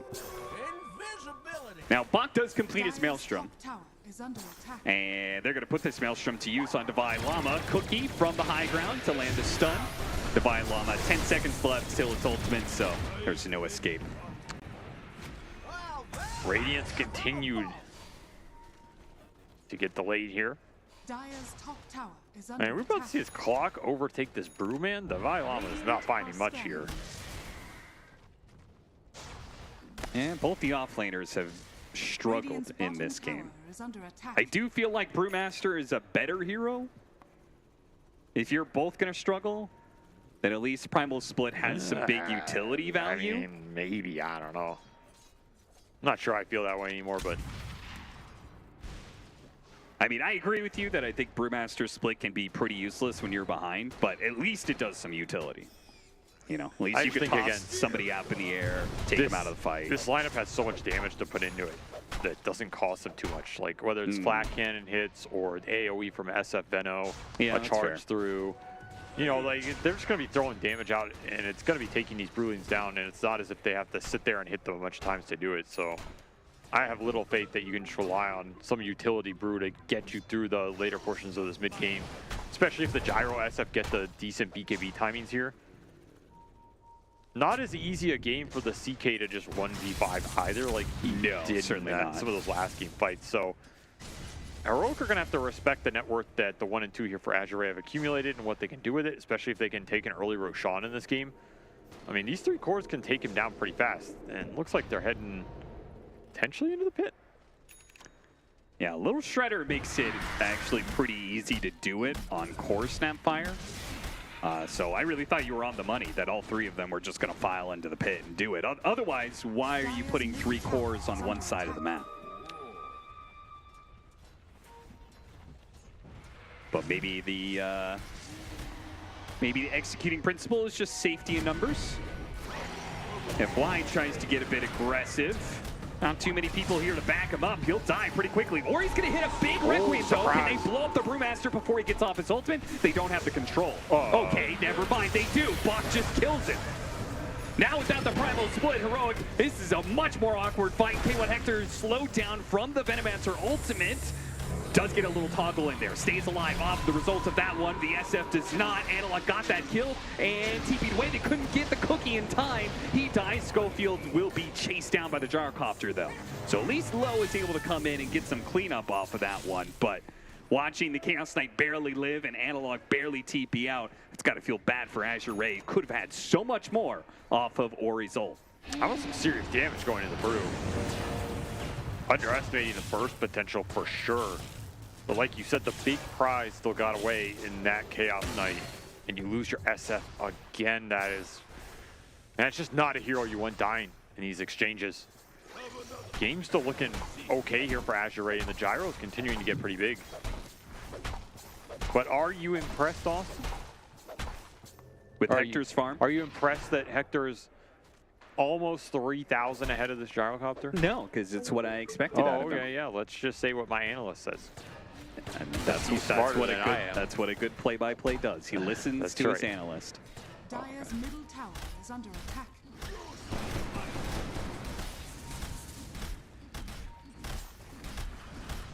I'm going to say a random 8-digit number, and 15 minutes from now, I'm going to ask you to say it back to me to prove you were listening. Are you ready? Yeah, go ahead. I pulled out my phone to write down the number. Well, I take notes. That's what another good play-by-play does. He takes notes. That's what a good notes. analyst does. Well, You've never taken notes in your life. Good thing I'm a hybrid caster. I can do a bit of both. They're looking for... What is this play? They're looking for FY, I think. They knew he was around here, I guess, somehow from... Man, that is such an aggressive, unnecessary... Like, even if you kill him in his base, I feel like it's a negative gold play. Giving up so much map for it. I mean, not but hey, it's cool. Sends a message. Yeah, it's true. Gotta send a message. And it's space for Hector. I mean, Hector loves that kind of stuff. This guy hasn't seen an enemy hero in like the past 3 minutes. Forgot they're in the game. He's just playing Stardew Valley right now. Yeah. He's standing in the Hall of Mirrors, just looking at the many reflections of himself every single time he phantasms, sends them all out. Does he see this move coming though? Does this move work though? That's maybe the better question. Yeah, he's got Manta and Phantasm, so they really need to change them as well. And they hit the Requiem off another strike. It's enough. Pretty clean. Can you get out? Next question here. Yeah, sacrifice that Venom. Not everybody's getting out. Not everybody's getting out. I mean, he knew his job here. Get Ori out of there. They expect some bodies in the crash, and that's exactly what's going to happen. Yeah, Tiny, he went looking for more. He found more than he could handle. KJ misses out on grabbing FY inside the cogs, but maybe they wouldn't have had the damage to kill him anyway. So Heroic end up losing 3 off of that one. Big move for Azure. That worked way better than I think they expected it to. You got everything and more that they wanted out of that. Slow down this Chaos Knight, get some extra experience for Ori, and straight into Roshan. This is where these cores excel. Single target burst damage. Yeah, more than enough of it with the little shredder. Doing some serious damage. Grovo definitely going to help out Bach. Deal a little bit extra on these burst situations, but I mean, this is an Aegis. Tough call to give it to the SF or the Gyro here, but I may even lean towards giving it to the Gyro just because of how good of a game Low has had. The fact he's able to play so aggressively in these fights and deal some serious deeps. He's also your big threat to the Chaos Knight. So if he can run in and just start dealing damage to the CK, maybe you expend that Aegis, but it ends up bringing Hector down. When you respawn, you're super happy with that kind of exchange. Able to let him take it up. Almost done with the BKB, and then maybe you're starting to siege some tier 2s or play really aggressively on Heroic side of the map. But the CK Illusions, they take a tower and they push the lanes back in and slow the game down for Azure. No quick moves out of that Roshan for them as Hector deals with the map, continues to find the farm. Are you impressed now, Austin? Yes. Yes, I am. Now I'm impressed. He's finally beat my expectations, which were so high. This is exactly where I expected him to be. Wow. You knew exactly what... okay, so if you know so much about K1 Hector, tell me his exact GPM right now. 69748. That's the digit number you're gonna have to remember, Austin. Were you listening? What was it? 6978. No, you got it wrong. It was 743. You got it wrong. You already got it wrong. What were you well, you were also wrong about the GPM. No, that was not my GPM guess. Okay. Wait, what is the point of guessing GPM? You can literally take his net worth and divide it by the minute number. Yeah, but you can't do that in your head right now. What? Are you asking me what his current GPM is? What is future GPM? Well, his future is pretty high because it looks like he's clearing through this fight. He's winning this fight for sure. So his GPM just got boosted up some more. Lowe's going to have the BKB TP away. I mean, that is just a disaster for Azure right now. Yeah, that's an Aegis fight. Yeah, and they did not have to push through this Aegis at all. Just got on the back line instantly. And that is where Ori wishes he had taken it. Pretty bad exchange here for Azure. They get almost nothing out of that. Oof.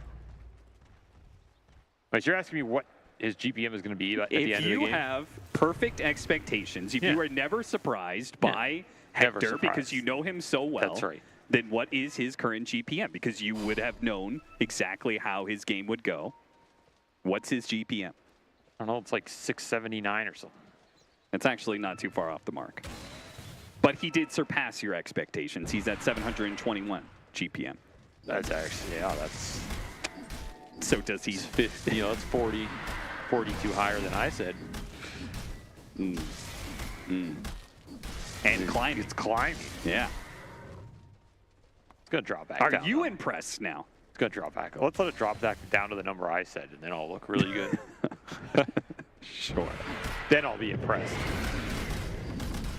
Well, either way, that net worth has not actually turned into a team net worth advantage by all that much. They're only up by 1K. And Azure still has an Aegis to work with, so we'll see if their little power play in the next 2 minutes will actually work to their advantage rather than against them. I mean, if you don't get a single tier 2 out of this, you're going to be pretty sad. Pick up the Aegis, get a 2.6K loss. Yeah, that's... But they're still tied. Feels bad. They haven't Feels used bad, the man. Aegis yet, so it's not the conclusion of the power play yet. I mean, what's your conclusion after that? Are you just not supposed to do it? And here, Heroic, they're going to take the fight. No, you're giving supposed to them take a team initiation. fight where the gyrocopter gets gone on first, which is what's going to happen. Heroic are going to take him down once. They're going to kite out the BKB. Can they save the gyrocopter on the second life? He's going to have a BKB. Should be able to walk away. The Requiem's going to go out. They're going to deal with KJ. Heroic, now they're biding their time, waiting out the BKB. The gyrocopter, K1 Hector. He jumps forward, thinking this is still good. And the 2-second stun will actually delay up the gyrocopter a little bit. The Venomancer and FY both kind of running some interference, keeping Hector back and Schofield. But it's the Tiny that's the problem. The burst damage that just came out of that combination almost finished off low, and the Primal Spit will do the rest of the job. Bach is going to be left behind because he's a core Snapfire. And yeah, that... Well, I mean, it did get better than where it was, I guess. Yeah, FY's still back here. Yeah, he's assassinated. What are you doing, son? Forgot I was here, huh? Surprise. That evens out a little bit, but still. Another lost fight with that Aegis for Azure Ray where they at least had the formation they wanted. Not able to stand their ground during the BKB or unwilling to stand their ground during the BKB. I think you almost just fight them there. Right? Like you pop both on the gyro and the SF. I think you're just supposed to stand there and hit the Brewlings down. With the flak, with the SF right clicks, while the CK can't kill you too fast. I think when you're running there, you're giving the type of fight to Heroic that they want, which is wearing down those BKB durations and then re-engaging at the end, which is exactly what happened. Interference was nice from FY. It's just not enough. And the ores are starting to stack up here for Dubai Llama. He has recovered his game insanely well. I mean, he's top 3 net worth right now. He's got Radiance, Vlad's, Pipe, triple aura going through off his hero and a level 3 ult, and he's about to get that level 20 talent as well. It's just going to be beastly in that with the extra Brewling health. He's a problem. He's a big problem, man. Yeah, I remember when he was the one that was struggling the most of all the cores in this game. You know, quite a recovery. Yeah, the levels show it. These fights have just not gone Azure Ray's way. And they have had all the advantage to make that happen. So concerning for them, execution has just not been there. Still have some time in this game, and you're still continuing to scale. You picked up a bot on Bach, so he's gonna be able to split push some of the farm that the other 2 cores can't take, and push all 3 cores into those late game damage dealing situations. Of course, you can also just cut waves and kill them with this Invis Spirit Breaker. Not a lot of catch for FY in this game. So you do have some decent scaling options still here for Azure Ray, and by no means is this game out of reach. And if you're Heroic, you do have to think about if you really want to go ultra late here. Like how slow or methodical do you want to play the next 10, 15, 20 minutes going into that next Roshan? Because you have your Brewmaster aura, your CK is absolutely jacked. There's not too many slots left here for Hector to build, so in a way, maybe you want to keep fighting pretty soon here. Between Hector kind of hitting one of his biggest peaks and the Conda coming in pretty soon for the Tiny, I think that's That's kind of one of your biggest relative power spikes. Yeah, I feel like I'd want to go fight sooner rather than later. Maybe the next 3 to 4 minutes here, particularly looking into that next Roche.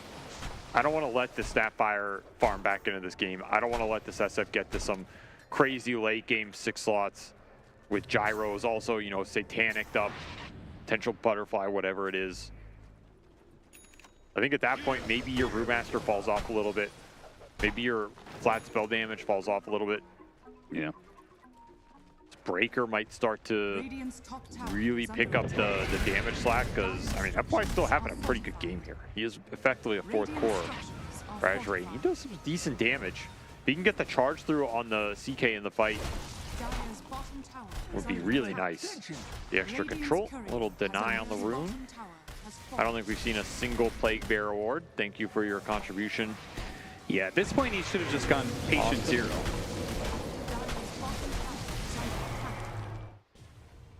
I mean, you do get charges. That part's maybe a little underrated. Yeah, I don't know if there is this weird, hard to weigh effect of like having all these wards out and what vision they've gotten and what they've accomplished with that vision, but the hard impact of the game, this facet has done very little in this game. Don't think he's really hitting It's neutrals. done nothing, Austin. Let's just admit what we all know. It's done absolutely nothing. You agreed to me it has potential. Yes, and we saw it do nothing here. That's all I'm saying. Okay.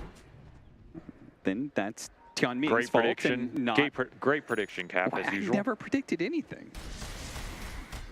All right, what's Hector's current GP? Well, oh, they're high. Are they hiding it? It's higher than before, so I'm going to say like 750.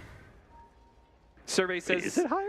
Oh, it is. It is higher than before. A lot higher. Holy cow. 816 GPM. What is going on here, man? This is not the hero I want to get this man in this patch. I don't know. It's just scary. Yeah, give him Wraith King. Well, I mean, yeah, that hero's garbage. I'd gladly give him Wraith King. I mean, I wouldn't have given it a TI9, but like I could definitely give it here. 496 gold off of Plague Wards. That's nothing. Well, if the Plague Wards haven't had a positive impact, maybe they've had a negative one. Maybe they have actively actually given gold to Heroic, even as little as it is. Game did slow down a bit, though, which is good for Azure. They finished the Hurricane Pike on the snap.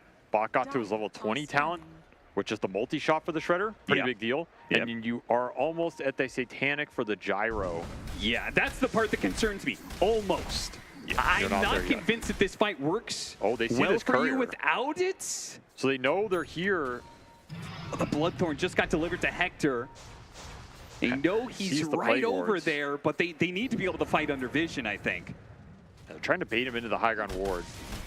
Yeah, FY, he's look at me, look at me. Heroic, not going to be fools. They know exactly what's going on. All these plague wards are being set up around the area. They're not just going to walk freely into this high ground ward. Heroic. I mean, they're threatening the Roche. Yeah, exactly. They've got the Roshan in their corner here. FY's trying to bait them to jump. But I think if you're Heroic, you just... I mean, Hector might do it. No, there's no way. You just bait them into your high ground because you have the Roche advantage right now. Well, what happens when both teams want to bait the other into their high ground? My man Hector don't care. He's just going to do the PvE here. He's going to kill the big creep. He has no interest in fighting you. You have to fight him. If anything, fighting him is just a nuisance he has to deal with on his way to victory. On his way to taking your Ancient. That's right. Radiant's bottom tower is under attack. Well, I guess they'll get a tier 2. Radiant's Maybe. bottom tower has fallen. That's a tough position to push into when you don't really have a stable frontliner there. None of your cores want to walk in and get gone on. Maybe the downside of this lineup. Radiant's Well, now are they going to avoid... Thought maybe Heroic would try and hunt him down here with the Clockwork being on the other side, looking for a pick-off on anybody? Any dangerous TP. Oh, a blind one that hits the SF. Now, he is way far ahead of his team. He might have just gotten himself killed without any follow-up. tanky, though. But it was a cool one. No, Hector's here. Hector can take advantage of the one. The Requiem's going off, but Hector's just going to keep chasing after Ori with his own BKB, and it's Reality Grasp just pulling through the magic immunity of these heroes, and Low is being demolished by Analog and Divine Llama again. This Gyrocopter cannot stand up against these heroes until he gets the BKB. The BKB, or the Satanic rather, gets delivered. He heals back up. He's going to be in trouble with no BKB and no Satanic anymore, and Hector just biding his time to finally get his hands on that old man. I mean, we saw the power of Flat Cannon plus the Shredder multi-shot deletes the CK illusions. Yeah. And that's it. The CK's full HP. So I don't know what that says about the rest of this game, but it does not bode well for the current state, because I don't think Azure are close to dealing with K1 Hector yet again, and they got a lot of other problems to deal with in this game, as these Soulbinds have been on point. The Tiny is another huge damage threat and extremely tanky here. There's just no easy targets. We saw how long it took for them to kill a simple Clockwork there. Dire's middle tower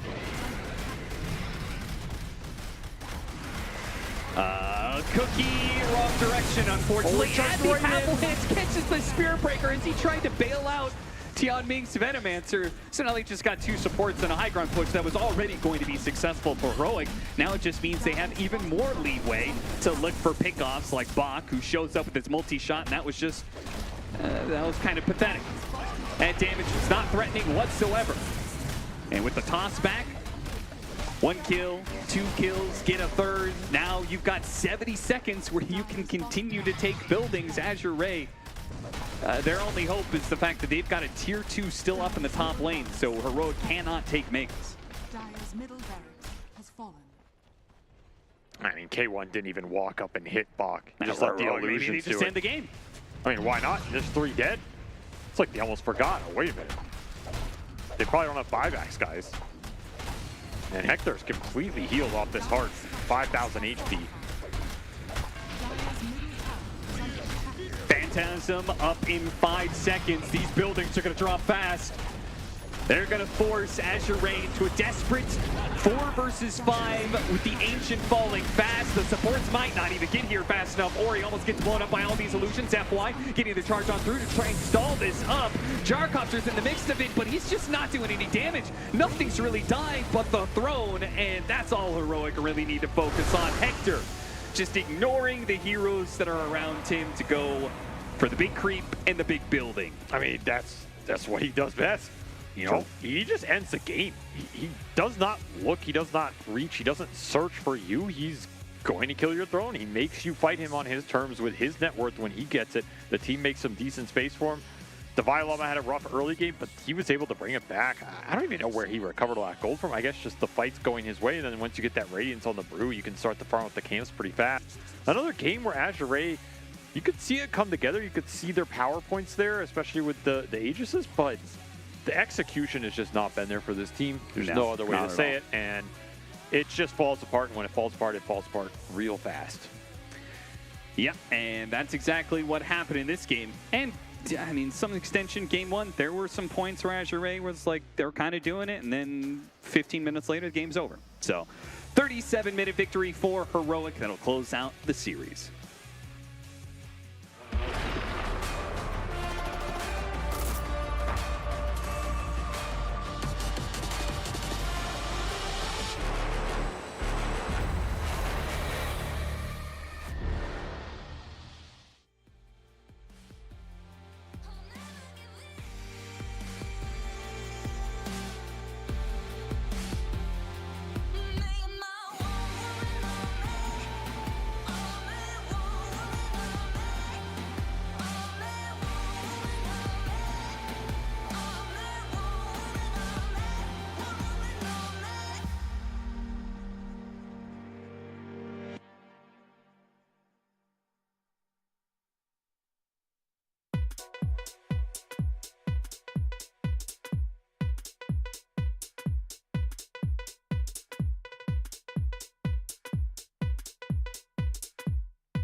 Welcome back, everyone, to the conclusion of Azure Ray, as they have now been eliminated, unfortunately. Yes, they needed to get at least one game out of this series to maintain their attendance here at Riyadh Masters. They'll still show up tomorrow, but unfortunately, they are not going to be having much to play for. On the other hand, though, Heroic, they get a 2-0 victory, so we've got Purge standing by with the winner's interview.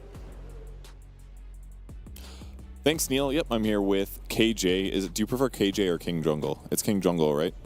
It can be KJ. I chose this like years ago because I wanted an easy nick for people to remember. But yeah, KJ. KJ. Okay, KJ is fine. So how are you feeling after that series? You said earlier you were feeling stressed. Was that right? Yeah, I was feeling stressed because my team, I mean, it's a little bit late, but we should get used to the time, but my team got bored. They were like, let's just win, you know? Like, they got bored because the match was kind of, it wasn't that hard. And then I was like, no, let's do the right things as a team and use our brains. And they were like, no brain. And then the game took longer than it should have. And it stressed me.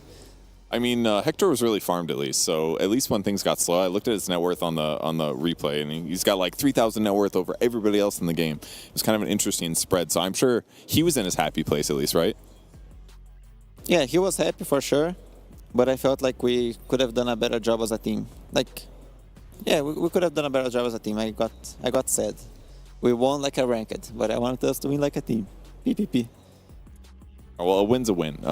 It'll be better tomorrow, I think, when people are more awake. So you're doing quite well in the group at the moment. What's your expectations for the tournament after this stage, since you're very likely going through? I'm loving the tournament. If we talk about... I feel like we're gonna have a good chance of getting upper bracket on the group stage. My expectations is not we lose group stage for sure, and it's like we have a chance of getting upper bracket if we correct some mistakes. And I feel very confident. I think we had a great year of practice for the big tournament of the international and this tournament, right? For these two, so I'm very, very excited, and I actually like the play-in so we can get used to it, you know. Like, I feel like it's the bad thing is that people see our strats, you know. But the good thing is we are playing, like we are practicing in some LAN. It's not true LAN, but some LAN. We are getting used to it, blah, blah, blah. We are in the hotel eating some very nice food. So, like, no more Europe food. We were bootcamp in Europe. Food here is way more better. And that's it. I'm loving it. That's great. So your momentum for this year has been a little bit up and down, but as a whole, you've had a really solid year, I think, and you've impressed a lot of players. So what kind of changes happened between the past tournaments and like the last month or so where things have gotten a little better? In the beginning, we were doing a lot of bad things as a team, like sleep schedule. and some team mentality things like that. So we were like not sleeping that well, and we're not doing things as a team. That was the things that make us do better. Like we failed a little bit today. But it's always a nuance, you know. So I feel like in the beginning we were learning these things, then we started doing them very well. We did well in ESL, could have done better. Then PGL was, don't talk about PGL. And then in the next Dream League, the light in Romania went out and we lost to Azure. So not light, the internet went down in Romania, had that problem. So no Romanian internet to save them now. We got it. Unless all the servers die but the ones over there, then you might have to play on it again. You never know. Yeah, but they have no power here. Yeah, that's true. Okay, what are some heroes that you want to play in the meta right now? What's like a facet that you think is good, but everyone else thinks it's bad? There's the Venom facet for the play carrier. He can farm, or he can choose to have a better ultimate. I like the plague facet, so you can farm and don't rely on your trash team to carry you. So it's good for support 5 that wanna grind. I feel like the imbalance from Bara is funny, but I always grief with it, but it's funny because it will make people go super far. And yeah, I don't know much. No, those are good answers. Yeah. All right. Well, thanks so much for joining us in the interview. Good luck in your further games, and hopefully you guys play as a team in the next couple matches. I hope as well, man. I'm gonna have a talk with them. Bye. All right. Thanks, guys. Thank you very much, KJ and Purge. I mean, if this is them not playing as a team, I feel like things are still pretty good. They are now 7-1 throughout this entire play-in stage, which means they are confirmed to move forward to the group stage. And KJ's already thinking that far in advance. He's saying, yeah, we're going to make it to the group stage, but I want to get upper bracket out of that group stage.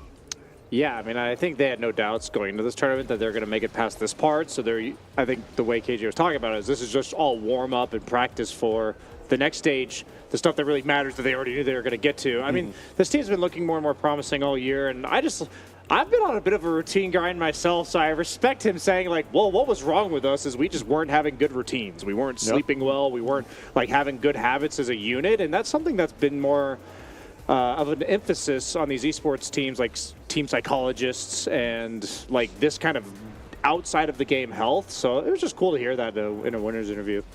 Yeah, I mean, to add on to that, too, I talked about, like, I was surprised that he mentioned that they were bored and stuff. This is something that they're working on, right? Because they even said Defy Llama is like, our discipline is so much better, but apparently still needs to be worked upon a little bit. But the self-awareness, to even know that you are not operating at 100%? I think it went to show me that KJ is a big driving factor behind how they're like more disciplined as a team and trying to get them all rallied up, where, you know, you see Defy Llama, you know, he's probably one of the guys that maybe needed the most discipline. Says it in the first name, Defy. Yeah, so it's interesting to see like these games and like how they can be self-aware that they need to improve in certain areas. They didn't play as a team. They weren't happy even though they won, right? And that kind of goes to show you, even though you win, you can see the improvement you need. I mean, another testament to the fact that they are maintaining focus is Defy had a pretty rough first 10 minutes or so, and it ended up not really having an impact on the result of the game itself, because he continued to farm despite getting bullied relentlessly, and possibly, I would consider it a mistake that he had TP'd to his tier 1 right after just narrowly surviving, and then dies again. Yeah, I don't think he expected that. There's no argument on that one. Yeah. I mean, I'll just say about this team, I feel like I was getting the party queue description where whenever you party queue, you have like the one guy that's like, come on, team. Like, it's like, let's rally it together. Do this. He's like, finish the game. He picked his best hero. He's like trying really hard. The other 4 are like, I'm bored. Let's end the game. Let's just, you know, Relatable. I've got my girlfriend on the side. You know, it's like one of those things where I feel like so many people at home can resonate with the way KJ was talking. You just can't escape the trench. Doesn't matter, even if you're playing professional Dota. No, Dota players are still Dota players. It's in their blood at the end of the day. But one thing that's in Heroic's blood is championship blood, because we can take a look at the standings and see that they are topping the charts of Group B and are secured and locked to be able to move forward into the group stage.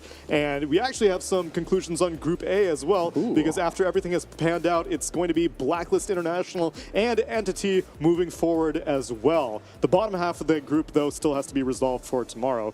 And yeah, Group B is topping out with Heroic, followed by PSG Quest, and then Aurora, Nouns, Maus in the middle of the pack. And unfortunately, we have to say goodbye to Azure Ray for Riyadh Masters and I guess the rest of this competitive season. I'll just say this right now because you mentioned Azure Ray at 0-8. Like Nouns, you know, 1NA pride for us panel here. They're 3-4, looking to potentially take the second game off PSG Quest. They already took game one. They took game one, and they might take game two as the team that was second in the groups. But then their last series is against Azure Ray. That's true. true. So that might just theoretically be free 2 wins, and we might be seeing Nouns go straight through without the play-ins. Yep. So there's my NA bias, and I'm done now. We'll have to see. I mean, Azure Ray, you know, it unfortunately sucks to suck, but that is just what happened in the new year for them. So they will have to go think about that, either make roster changes or have a big team talk to figure out what's going on. But whatever's happening right now just isn't good enough. Which, to be fair, there is not that much of a post-TI downtime after what is typical from Dota seasons. Yeah. There's basically just 2.5 weeks after Copenhagen ends, and then PGL Wallachia starts. So there's still plenty of Dota on the horizon. Yeah, unless you're Arteezy. Well, actually, no, he's playing in Elite League. Ah. There you go. Shopify Rebellion will be showing up on your screens at some point, just not at this event or at TI. Meanwhile, for the rest of this event, we can take a look at the schedule for the last day of play-ins, and I guess the potential for tiebreakers as well, depending on how things play out. But for right now, our only 2 guaranteed series are pretty good ones. I love a inter-regional China showdown, which is how we're going to be starting the noon off. That's right, it's at 12, and it's going to be G2IG facing off against LGD. And then for our second shift, we've got Aurora taking on Heroic, which is pretty much the best of the best facing off against each other. Any predictions one way or the other for either of these series? I mean, G2IG for sure, and Aurora and Heroic. That one's a tough one, but Heroic looks unstoppable right now, so I'd definitely go with them. Now, the series also matters more to Aurora. They're not guaranteed through just yet. Yeah, but Heroic wants to keep crushing their opponents. That's fair. And they have momentum. They're not going to be like, we made it, guys. Let's slack off. You heard the man. Yeah, they're going to get the dad talk from KJ. So, yeah, you're right. I agree with you. Especially also for as the part of the reason why this game was boring was because Azure is clearly not doing very well. Yeah. Whereas Aurora... They weren't good enough for them, apparently. Exactly. To But try. Aurora is a much more competitive team, at least based off of what we've seen for this event. So they need to get in the groove for group stage anyway. Yeah, from what we see, Aurora's the... I was making an SVA joke. That was terrible. Just continue. Oh, I see.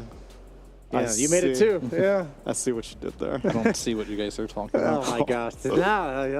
This kind of saved me here. Thank you guys. All right, well, if you want to be freed from this terrible humor, don't worry, I will let you go. But I'm so happy that so many of you joined us for day 2 of play-ins. Day 3 is coming up tomorrow for more Riyadh Masters action at the Esports World Cup.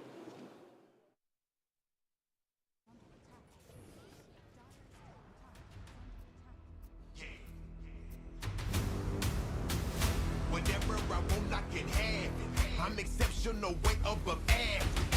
Obstacles don't stand a chance. You against me, better make up the plan.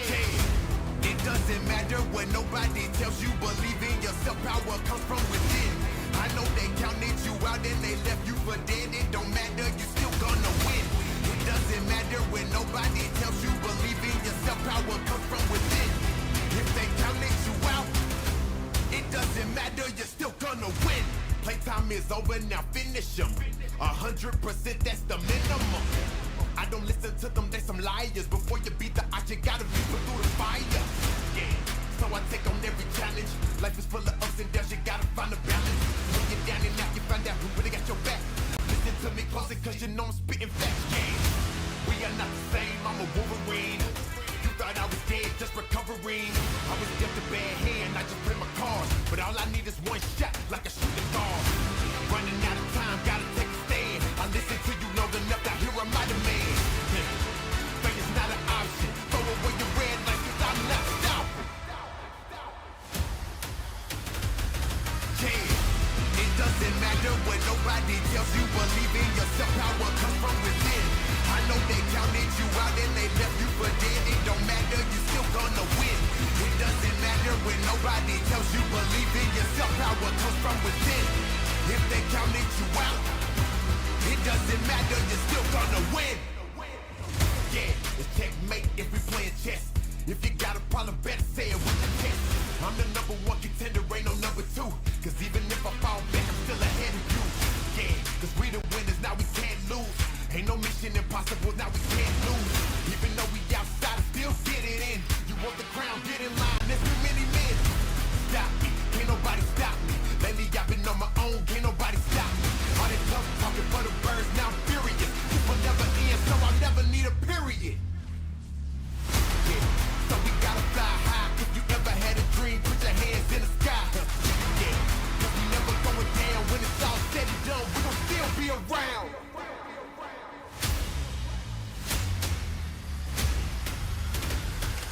It doesn't matter what nobody tells you. Believe in yourself, power comes from within. I know they counted you out and they left you for dead. It don't matter, you still gonna win. It doesn't matter when nobody tells you. Believe in yourself, power comes from within. If they counted you out, it doesn't matter, you're still gonna win. It doesn't matter when nobody tells you. Believe in yourself, power comes from within. I know they counted you out and they left you for dead. It don't matter, you still gonna win. It doesn't matter when nobody tells you. Believe in yourself, power comes from within. If they counted you out, it doesn't matter, you're still gonna win. It doesn't matter when nobody tells you. Believe in yourself, power comes from within. Win, win, win. I got to win. Yeah, I got to win. I'm unstoppable, I got to win. I'm unstoppable, I got to win. I'm unstoppable, I got to win.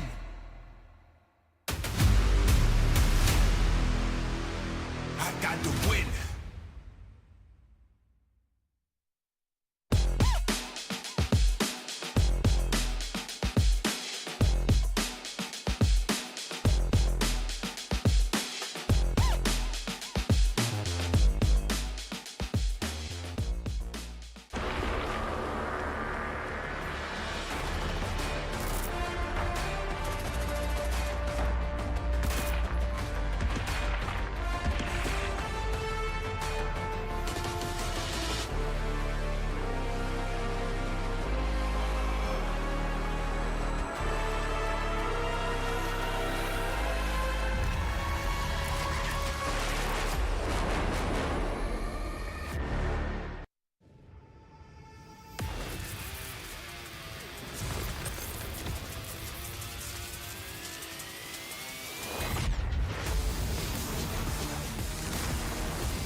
us higher. They keep on selling us dreams to get this higher. It's in the energy all around us. Man, it's divine. The sun went down, I made my home. I rested my head on the stone. I see the stairway in front of me. Who is this being in my dream? I was tripping, uneducated.